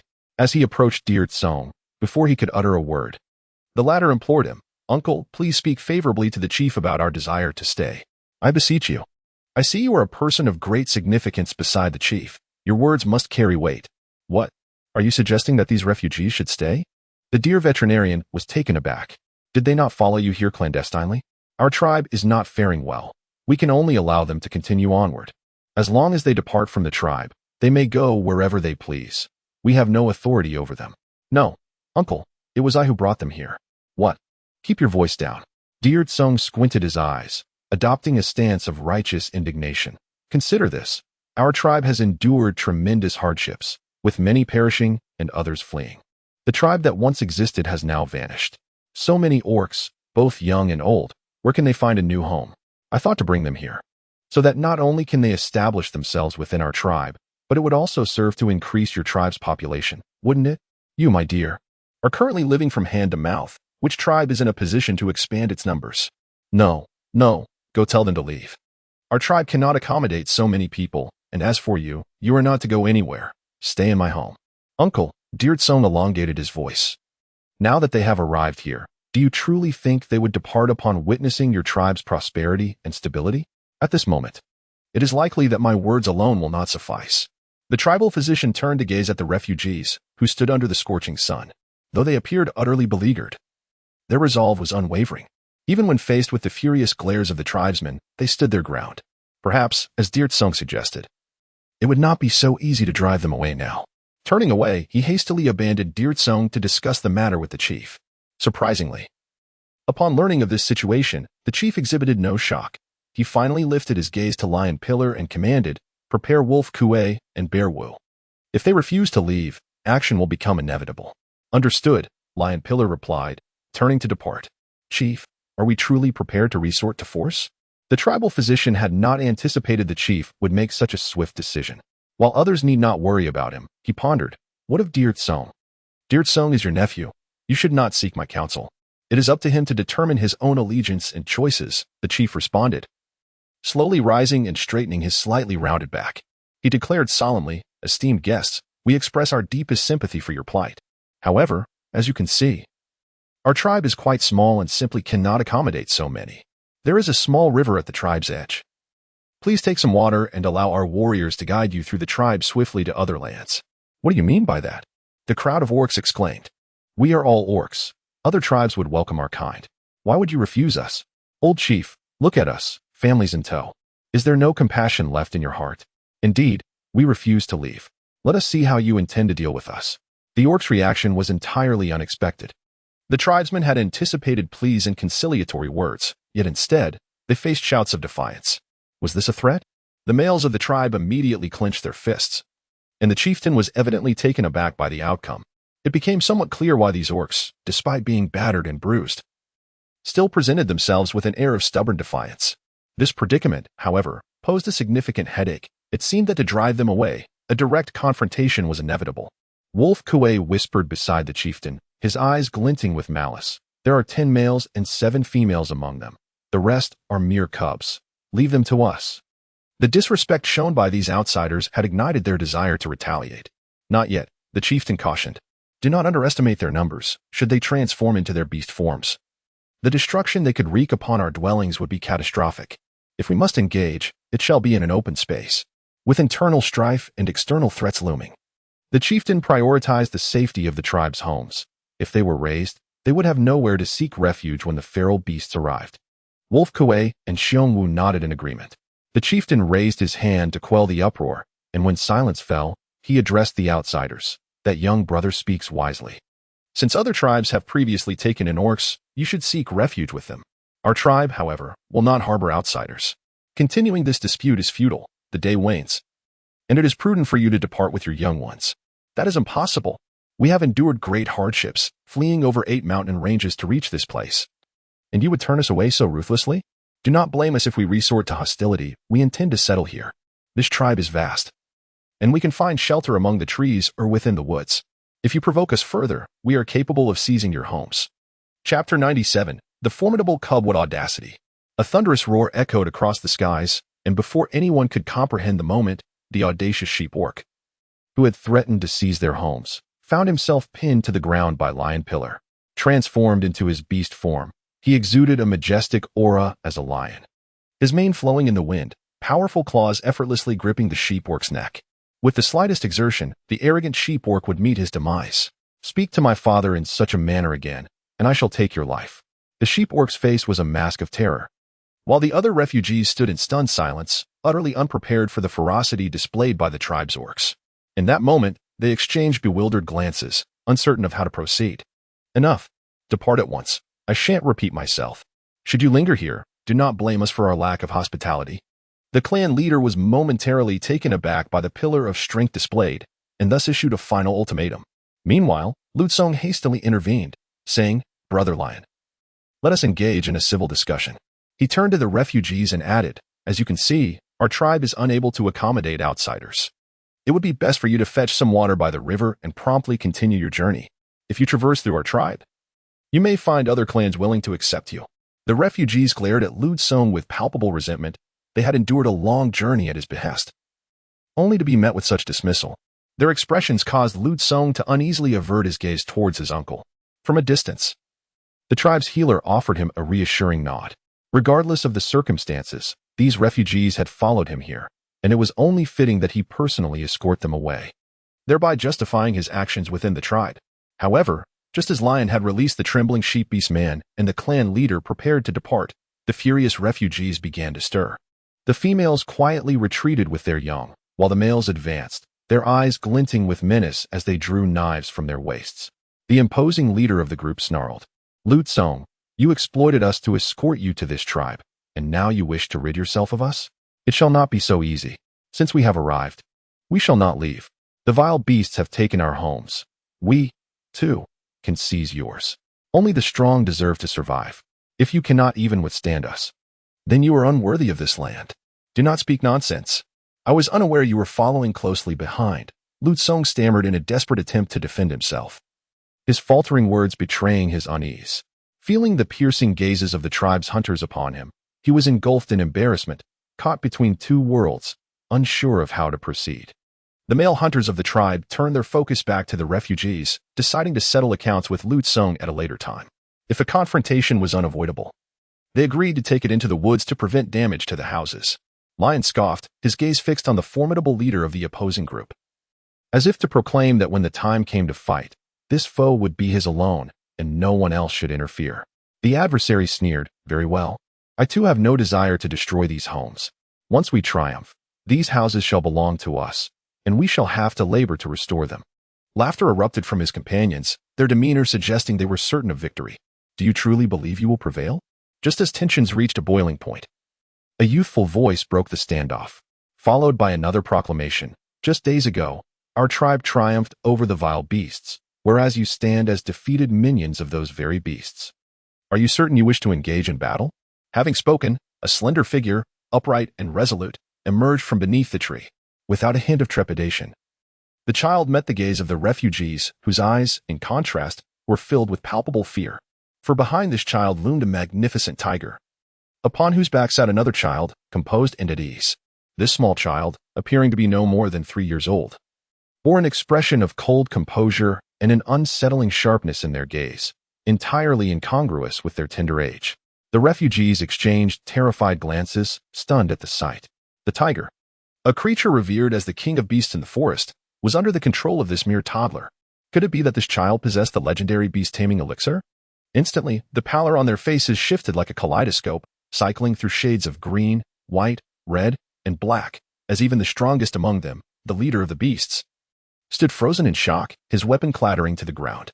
As for the members of the tribe, they were already aware that the spirited child had a tiger, though they were oblivious to the fact that she could ride upon its back. Their expressions varied widely, some were astonished, others intrigued, some relieved, and yet others exhilarated. In any case, no one anticipated that the appearance of the spirited child and the tiger would so effectively intimidate the refugees.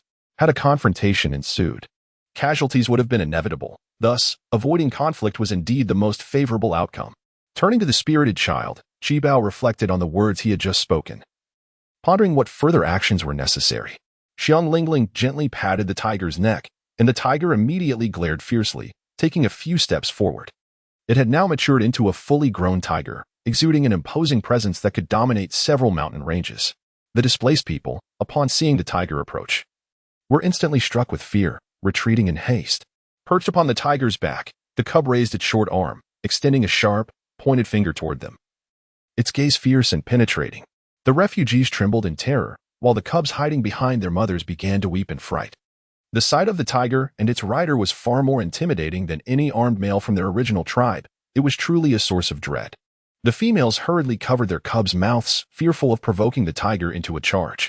Meanwhile, the males, who had initially intended to fight, began to waver, with some even dropping to their knees in submission. At that moment, Lingling's cub exchanged a glance with Chibao, and the little one instantly understood, stepping forward to declare, "You should leave at once." Yes, we shall depart. As long as our lives are spared, we will flee as far as we can." The refugees, overwhelmed with gratitude for retaining their lives, wasted no time in vanishing into the woods, eager to escape. What an exhilarating scene it had been. Those displaced individuals had knelt before a mere 3-year-old cub from their tribe. Following a brief silence, jubilant cheers erupted among the onlookers. "Lingling is truly remarkable. Lingling is a treasure of our tribe. Along with Chibao, these two little ones are exceptionally clever. Thank goodness for them, or our males would have resorted to fighting." Indeed. Chapter 98, Secrets of the Heart. Amidst the tribe, voices of discussion flourished, as the beastmen completely forgot that just a month prior, they had called each other little foolish bear. Now, the tide had turned, and expressions of gratitude toward Lingling and Chibao were evident on every face. The chieftain, sensing the gravity of the moment, summoned Lion Pillar and Wolf Kuei. "You two, go and see them off." The underlying concern was whether these refugees might venture a little way out only to secretly hide away. And one could only feel reassured once they had truly departed from the tribal confines. The two nodded in understanding and turned to hasten in the direction the refugees had taken, observing her male counterpart embarking on another mission. Wolf Xiaoli wore a somewhat sullen expression. She watched as the bear family and the orcs of the tribe surrounded Lingling's cub, bombarding it with questions. The tiger, under her control, behaved remarkably well, while Bear Xiao and the elder matriarch beamed with delight, basking in the praise from those around them. The 7 brothers exhibited expressions of pride. Even the typically stoic bear Wu couldn't contain his smile. Witnessing this scene, Wolf Xiaoli's emotions were tumultuous.